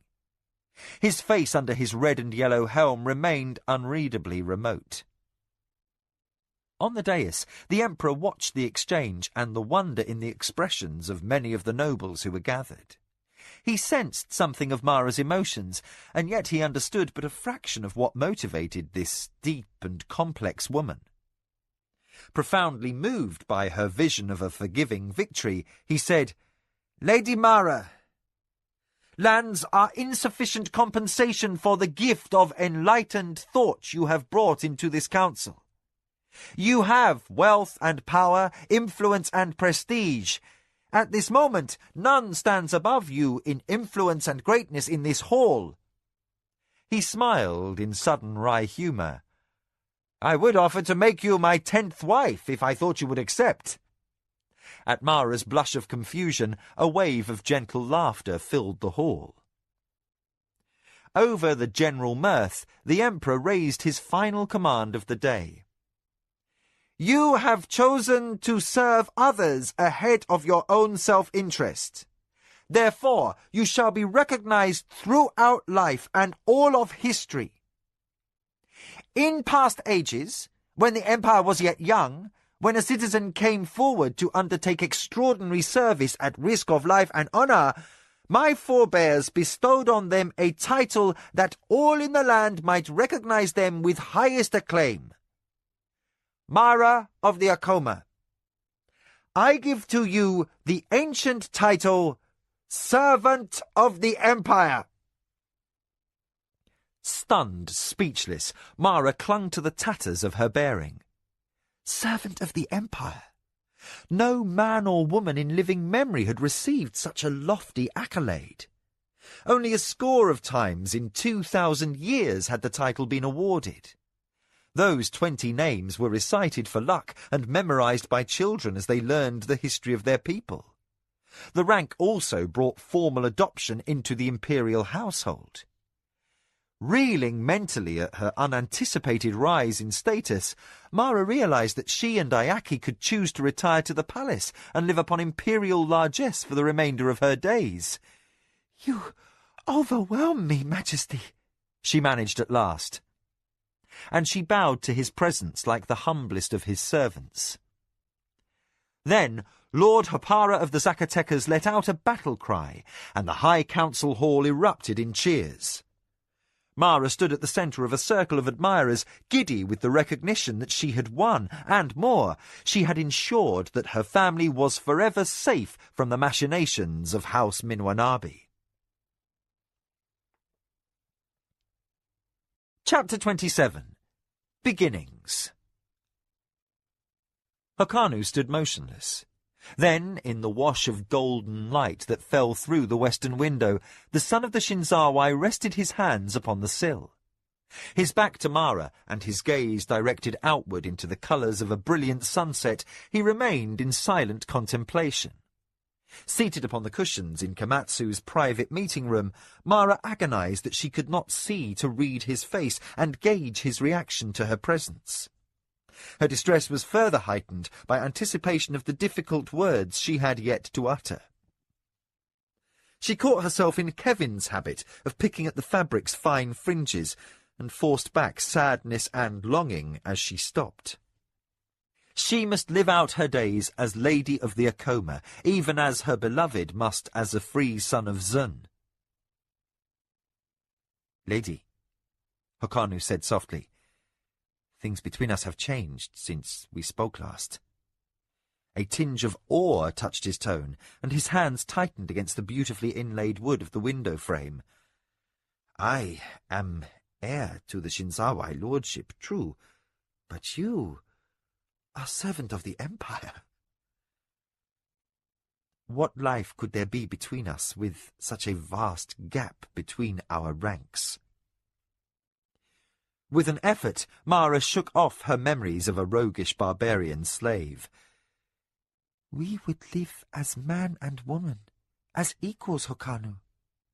Our families and our names would continue through our progeny, and both our ancestral estates would be managed by factors." Bemused, Hokanu finished for her. "We would live in the mansion that once belonged to Minwanabi." Hearing a catch in his voice, Mara said, "Do you fear bad luck?" Hokanu gave a short laugh. "You are all the luck I or any man would ever need, lady." Absently he murmured, "Servant of the Empire." Then, in swift recovery of the topic at hand, he added, "I have always admired the home of the Minwanabi. With you at my side, I would most certainly find happiness there." Sensing he had reached the point of speaking formal words of acceptance of the marriage proposal his father Komatsu had given him permission to decide, Mara spoke fast to forestall him. "Hokanu, before you say more, there is one thing I must tell you." Her serious tone caused him to turn from the window. She wished he had not. His directness made the task ahead more difficult. Fine, dark eyes caught her in earnest appraisal, and at their clear depths and the honest admiration in them, Mara felt a twist to the heart. Her words became painful to complete. "You should know I am 1 month with child to another man. A slave I held in highest regard. He is returned forever to his homeland across the rift, and I will not see him again. Only if I marry, I add the insistence that his child be counted as legitimate." Okanu's handsome face showed not a flicker of expression. "Kevin," he mused aloud, "I know of your barbarian lover." Mara waited, tautly braced for an outburst of male jealousy. Her hands tightened on the cushions until fringes threatened to tear. Her worry and nerves did not pass unnoticed. Hokanu crossed the room and gently pried her grip from the cloth. His touch was light and trembling ever so slightly with emotions he politely did not show. "Lady, I would expect that you did not enter into this pregnancy lightly, knowing you as I do. Therefore I can only presume that Kevin was an honourable man." Her surprise brought a light of joy to his eyes. Suddenly smiling at her, he asked, "Did you forget I had spent time on Midkemia? My brother Kasumi made sure I was well educated in their barbaric concept of fairness." His tone made it clear he used the term in jest. "I am not a complete stranger to the fibre of the Midkemian people, Lady Mara." Then his smile twisted. "I was the one who chose to bring the barbarian Great One Pug to my father, sensing in him something rare." When the name didn't bring a reaction from Mara, he added, "The one who came to be known as Milimber of the Assembly." Mara couldn't contain a giddy rush as she saw the ironic humour. As she laughed lightly, he said, "In my own meagre way, I played some small part in the tremendous events we have known." The lady of the Acoma looked up into Hokanu's face, and there read a rare understanding. She might not bring the fire of passion to any union with House Shinzawai, but this was a man whom she could honour, one with whom she could share her new vision of the future. Together they might shape a greater empire. He crossed to stand before her, then began to kneel. "You could care for 2 boys not your own?"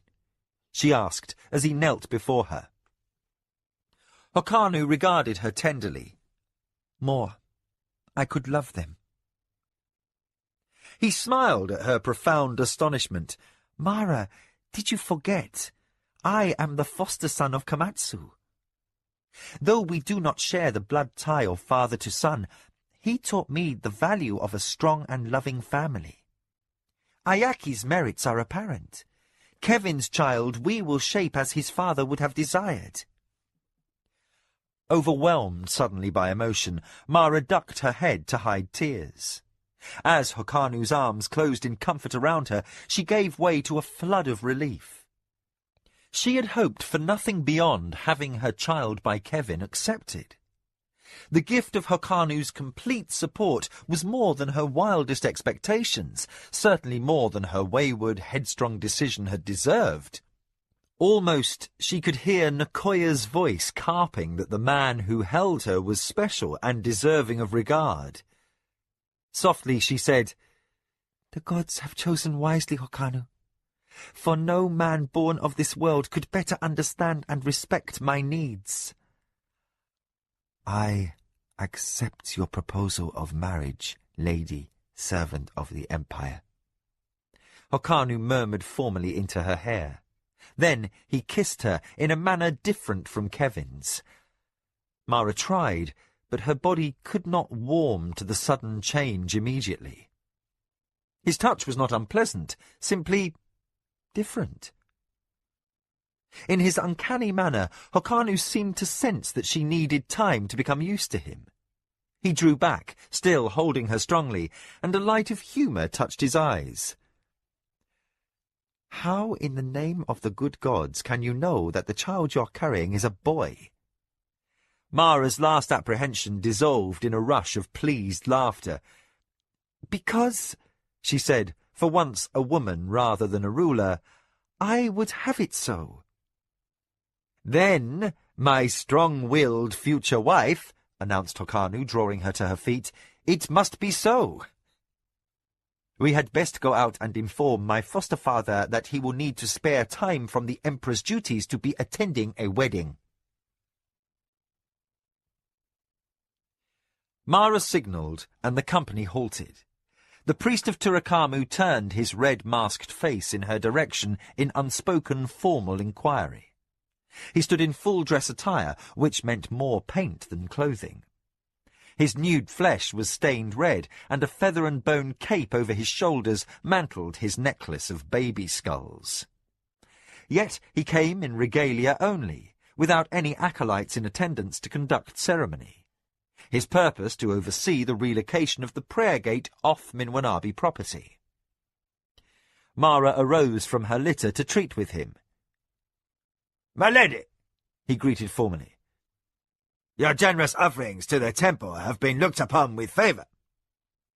Mara indicated a bonfire some distance up the road where several large timbers lay burning. "What is that?" Desio's ill-omened gate that was never finished. The temple has decreed, by their fall from power, the Minwenabi have demonstrated beyond doubt that their cause found no favor with the Red God. Therefore, the gate is neither consecrated nor blessed, and may be destroyed without fear of divine retribution. He indicated a pair of large Nidra wagons drawn off to one side, awaiting the dismantled timbers of a second gate. This structure will be sent to the site you provided. That soil will be reconsecrated. From behind the grim skull mask, the priest sounded almost conversational. It was something of an odd request, this relocation of a prayer gate, Mara, but upon discussion, no blasphemy or sacrilege was seen. Given the association of this gate and the vow that was made, it was understandable why you might wish to have it removed once you hold this land. The priest gave a Surani shrug. Now that the High Council is an advisory body only, the temples may again take a more active role in the well-being of the Empire. Your part counted for much, and the servants of the gods are grateful. He motioned aside to a worker who approached the west post with a shovel. "Gently," he called out in warning. "The remains of the sacrifices must not be disturbed. Be sure there is ample soil around their graves." The overseer to the workers acknowledged the priest's instruction. Satisfied the matter was in hand, the servant of Turakamu reminisced in friendly fashion with Mara. "We who serve the Red God are often misunderstood, lady. Death is part of life, and all come to Turakamu's hall eventually. We are not in a hurry to gather their spirits. Remember that in the future, should you ever have need of our counsel." Mara nodded her respect. "I shall, priest." Then she turned to Lujan and said, "I will walk for a while." She led the march down the gentle rise to the landing, where boats waited by the docks to cross the lake.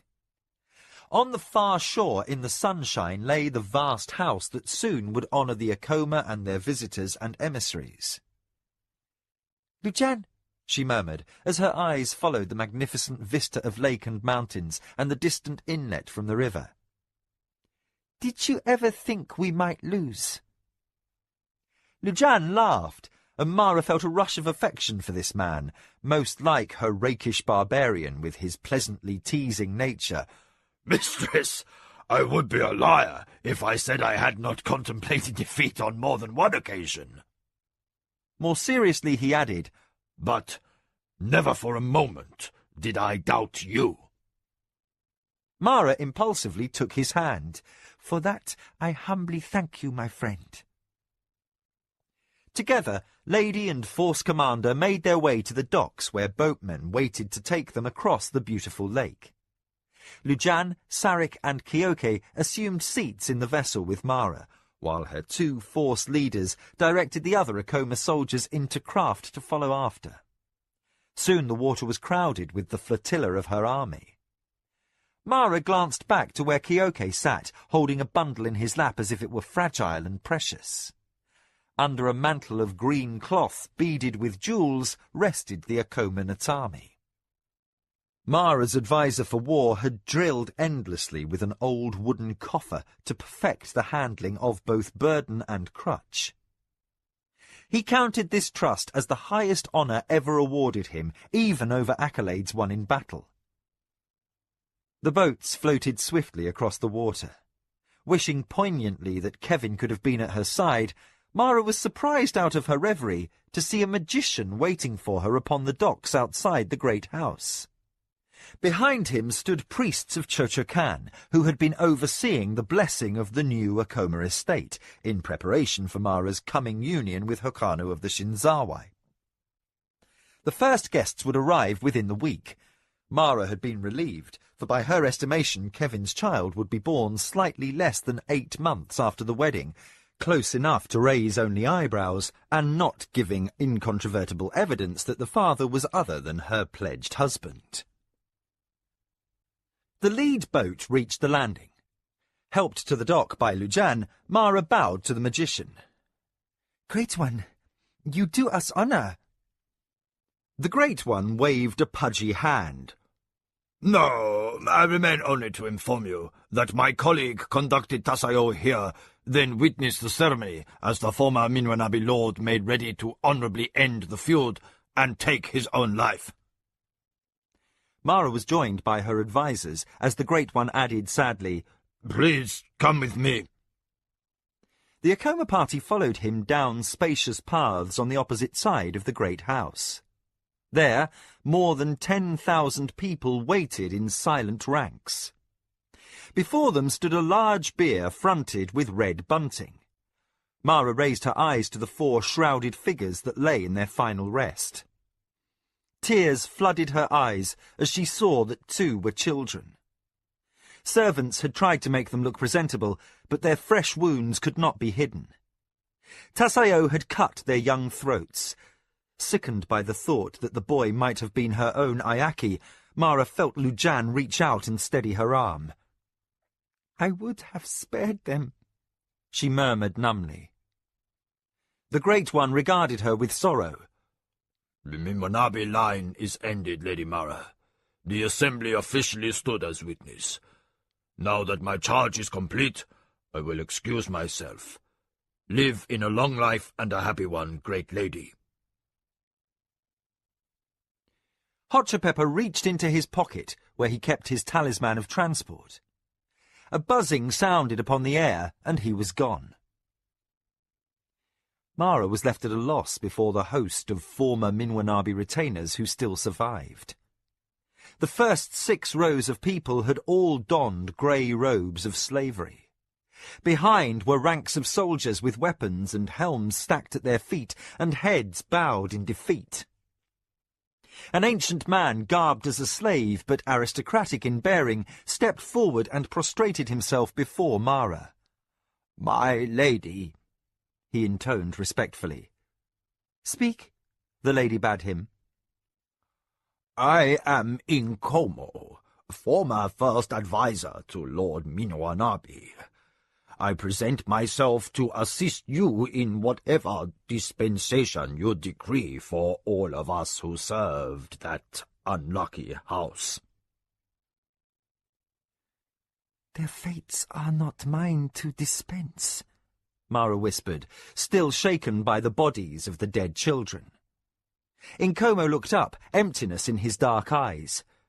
"Lady, my former lord commanded all blood relatives to their ancestral home. He ordered and saw each kinsman kill his own wives and children, then fall upon his sword in turn. But he waited until an hour ago, when he heard you had set foot upon Minwanabi soil, before he took the lives of his own family. Only when they were dead did he fall upon his sword." Trembling in abject fear, Inkomo performed his last duty to his master. "Lord Tasayo bade me tell you that he would rather see his children in death's hall at his side than live in an Acoma house." Mara felt a stab of horror. "That murderous animal! His own children!" Blind rage shook through her, then dwindled to grief as she again regarded the small forms of that little boy and girl upon the bier. "Grant them full honours," she said softly. "A great name ends this day." Inkomo bowed. "I am your slave, mistress, for I have failed my master. But I beg you, have mercy, for I am old and ill-suited for labour. Grant me the boon of honourable death." Mara almost snarled in her outrage as she said, "No!" Her eyes bored into the startled man as she cried, "Stand up!" Stunned by her unseemly emotion, Inkomo was taken aback. Mara could not bear the sight of his subservient attitude an instant longer. Taking his arm in a surprisingly strong grip, she pulled the elderly adviser to his feet. "You were never sold into slavery by Tasayo, were you?" Acoma couldn't speak. He was so taken off guard. "You were never ordered into slavery by an imperial court, were you?" "No, lady, but—" "Who calls you a slave?" Her disgust was palpable as she half dragged the old man to where her own advisers stood. To Sarek, wearing an adviser's formal robes, she said, "Your training under Nakoya was sorrowfully cut short. Take this man as your honoured assistant and heed him well. His name is Nkomo, and as all of Tasayo's former enemies know, he gives competent counsel." The old man gaped at his new mistress, who smiled at him in a surprisingly friendly way. She looked from his astonishment to a wry, nearly laughing Sarek and said, "If you have ambitions to become my first adviser, you will listen to whatever this wise old man may tell you." Mara turned away, and the former Minwanabi adviser said, "Master, what is this?" Sarek chuckled. "You'll discover that our mistress has her own way of doing things, Nkomo. You'll also find you have been given a new life." "But freeing a slave?" At this, Mara spun back in a fury. "You were never pronounced a slave. In my house you never will be. It is tradition that made free men slaves when their masters fell, not the law.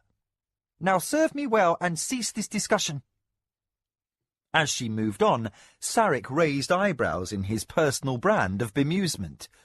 "She is a servant of the Empire. Who will say no to her if she changes another tradition?"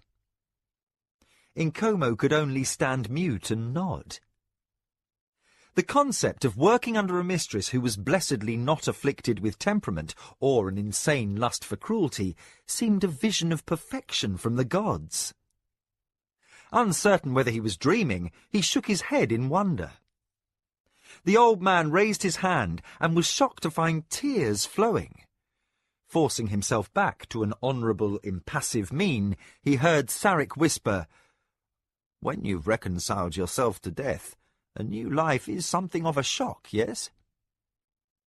Nkomo could only nod, speechless, as Mara returned her attention to the priests of Chochakan. The clerics finished their rites over the bodies of the Minwanabi lord, his wife, and his children.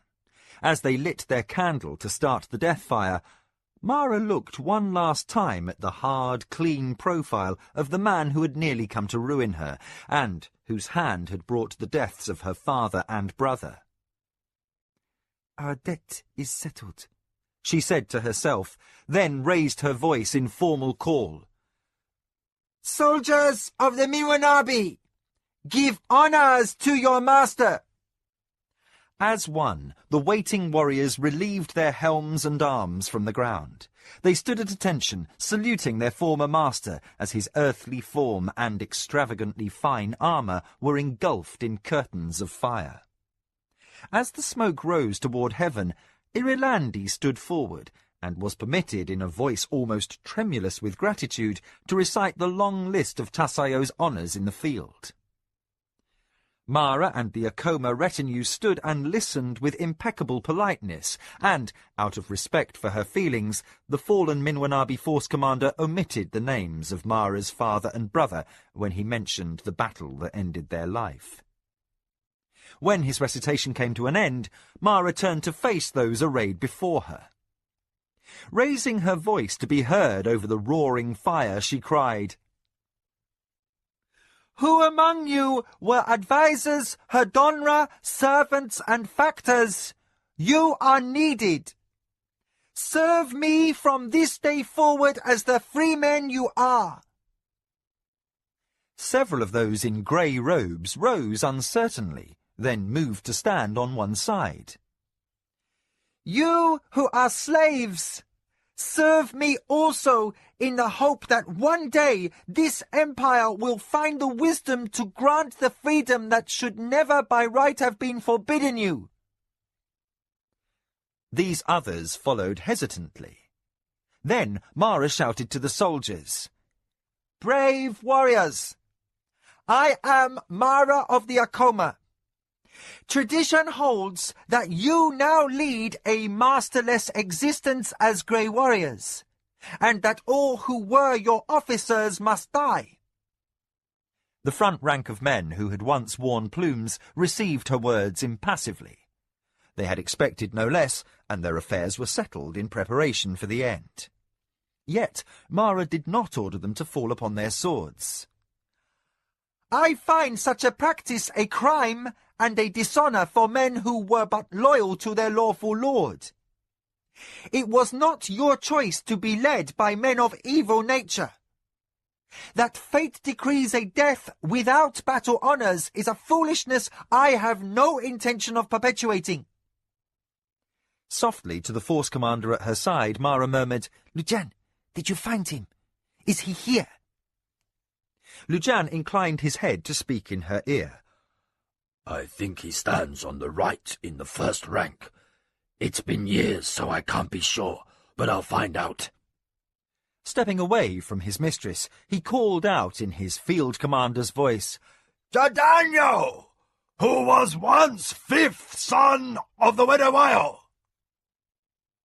The soldier who had been identified bowed in obedience and came forward.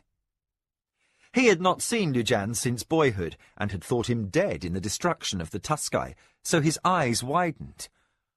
Lujan? Old friend? Can it be you?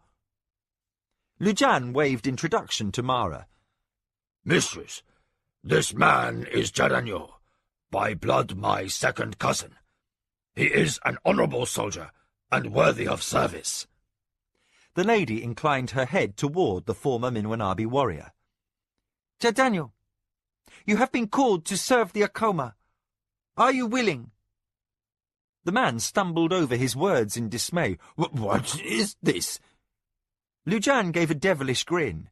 In a laughing voice he said, Say yes, you idiot, or will I have to wrestle you into submission as I did when we were children?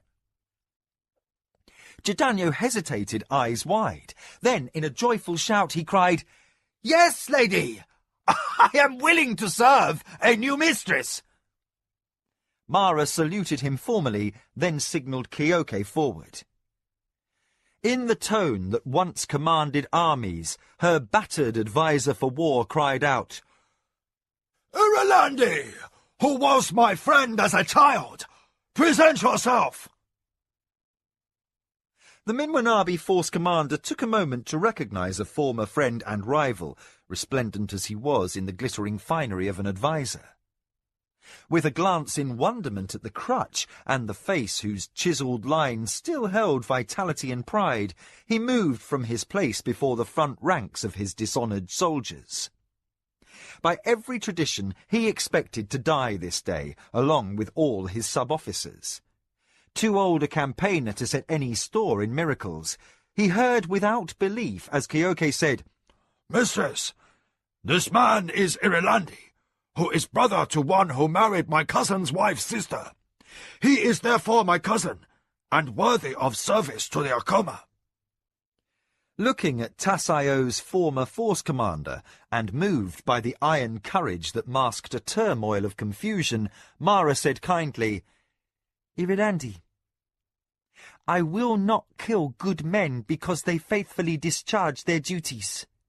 You are called to serve the Acoma. Are you willing?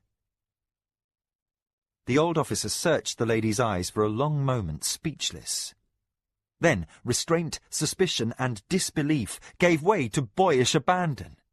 Swept by irrepressible elation, he said, With all my heart, my most generous mistress.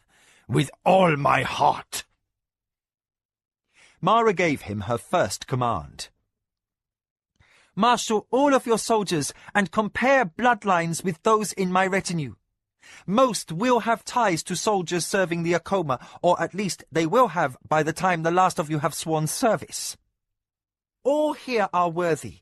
Therefore, let the forms be observed that all may be lawfully committed to duty. If there are any among you, officers or common warriors, who feel they could not give loyalty to my house, you have my leave to permit them to fall upon their swords or depart in peace as they choose. A handful of soldiers stepped from the ranks and departed, but fully 9 men in 10 remained. Mara said, "Now, Irilandi, will you come before the Acoma Natami and vow your obedience that the task ahead may begin?" The old officer bowed deeply in gratitude, and as he rose with a shining smile, the ranks of leaderless soldiers erupted into uncontrollable cheers and shouts. The name Acoma! Acoma! rang in the morning air until Mara was nearly deafened by the clamour. The cheering continued unabated for long minutes while the rising smoke from the Minwanabi pyre rose on the clear air, forgotten. Over the waves of noise, Mara told Sarik and Inkomo, "Sort this out and ready these men to swear before the glade. I am going now to place the Natami in its new home." A priest of Chochokan, the good god, and Kyoke accompanied Mara to the contemplation glade. Waiting outside with a shovel in hand was the gardener who was the traditional keeper of the grounds. He expected the Minwanabi Natami to be buried face down forever in the time-worn custom of a house fallen to conquerors. The moment came at last, and Kyoke surrendered the burden of the Acoma Natami to Mara. Her escort halted outside the entrance while the priest and gardener accompanied her inside. The glade was much larger than the one upon the Acoma estates, and was tended in impeccable fashion, with fragrant flowers and fruit trees, and a series of pools interconnected by the trilling splash of waterfalls. Mara gazed in wonder upon a beauty that stopped her breath. Half dazed, she said to the gardener, "What is your name?" All but trembling in apprehension, the dutiful servant replied, "Nira, great mistress." Softly she said, "You do honour to your office, gardener. Great honour." The sun-browned man brightened at the compliment. He bowed and set his forehead to the earth he had tended so lovingly. "I thank the great lady." Mara bade him rise. She walked on down shaded paths to the place where the ancient rocks bearing the Minwanabi crest rested. For a long moment she regarded the talisman, so much like her own, except for the weather-worn sigil. It might have been the twin to the one she carried.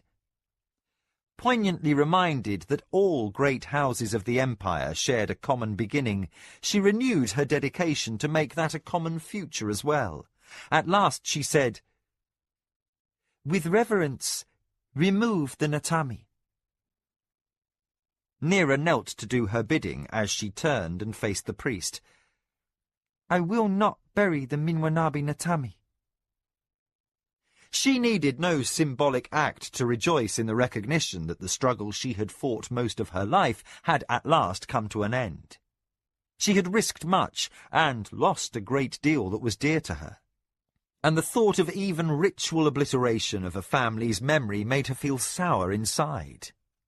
Too easily, all too easily, the defeated house might have been her own.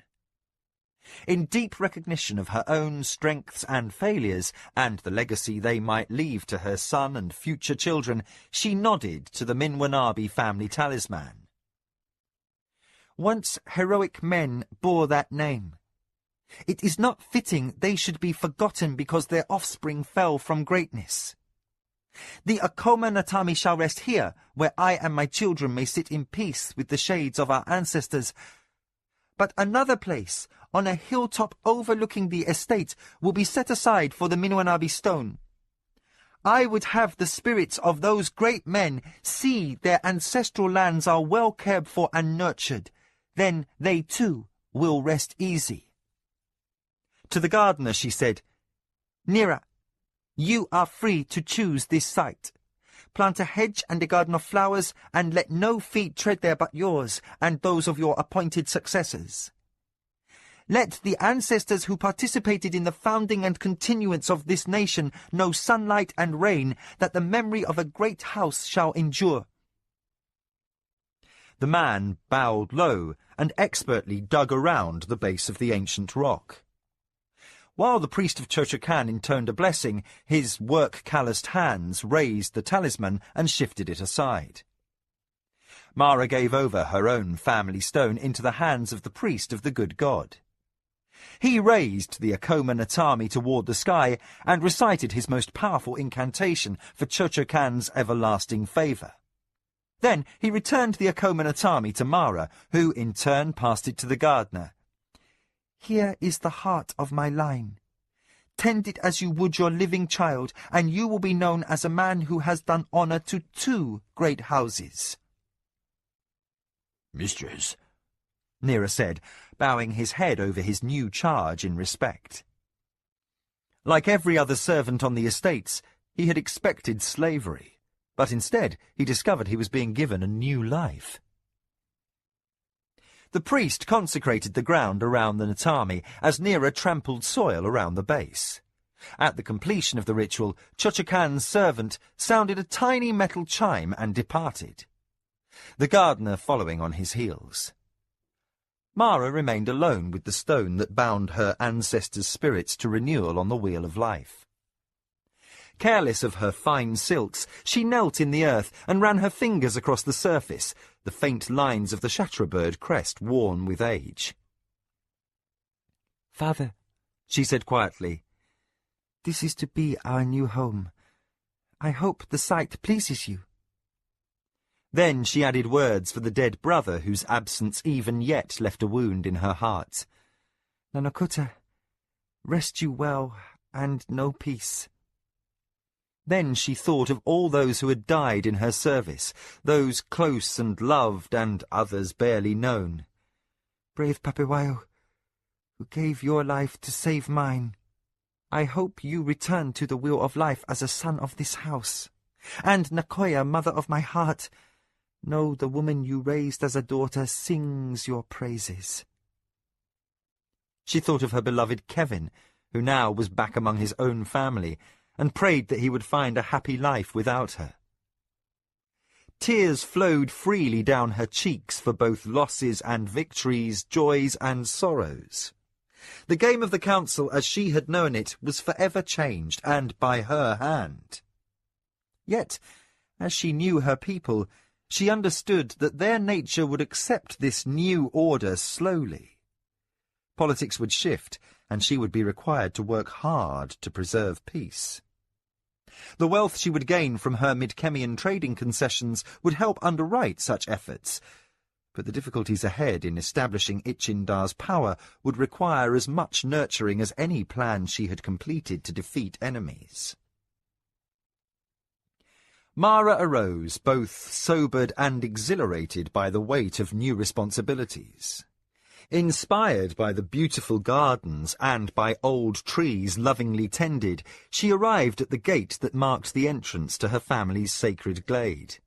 There she encountered her inner cadre of advisers and thousands of Minwanabi soldiers upon their knees, with Lujan before them. Mistress, he called gladly, to a man, these remaining warriors embrace Acoma service. Mara waved him a salute. Even as she had restored hope and honour to a band of houseless outlaws as a girl green to the ways of power, she said, "Swear them to honourable service, Force Commander Lujan."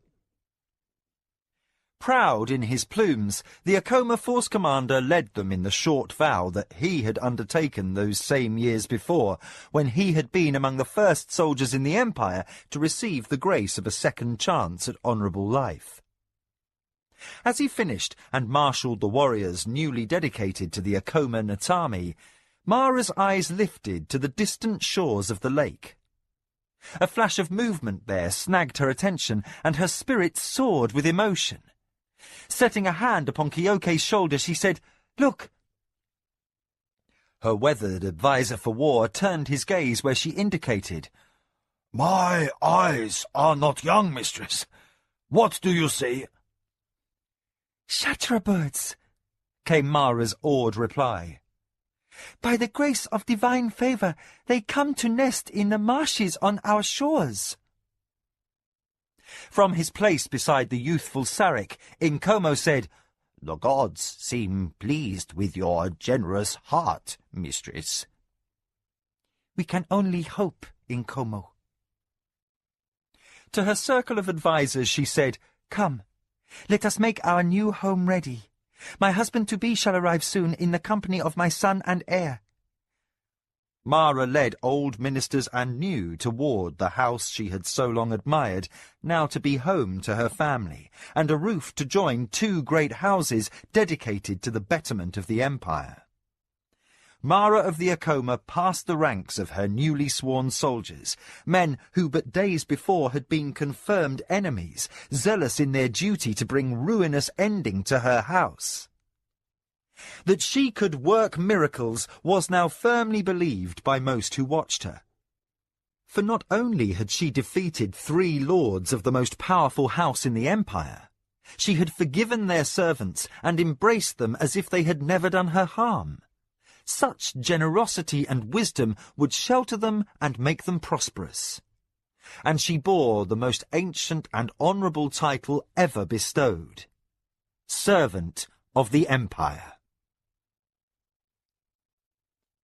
That's the end of Servant of the Empire by Raymond E. Feist and Janny Wirtz.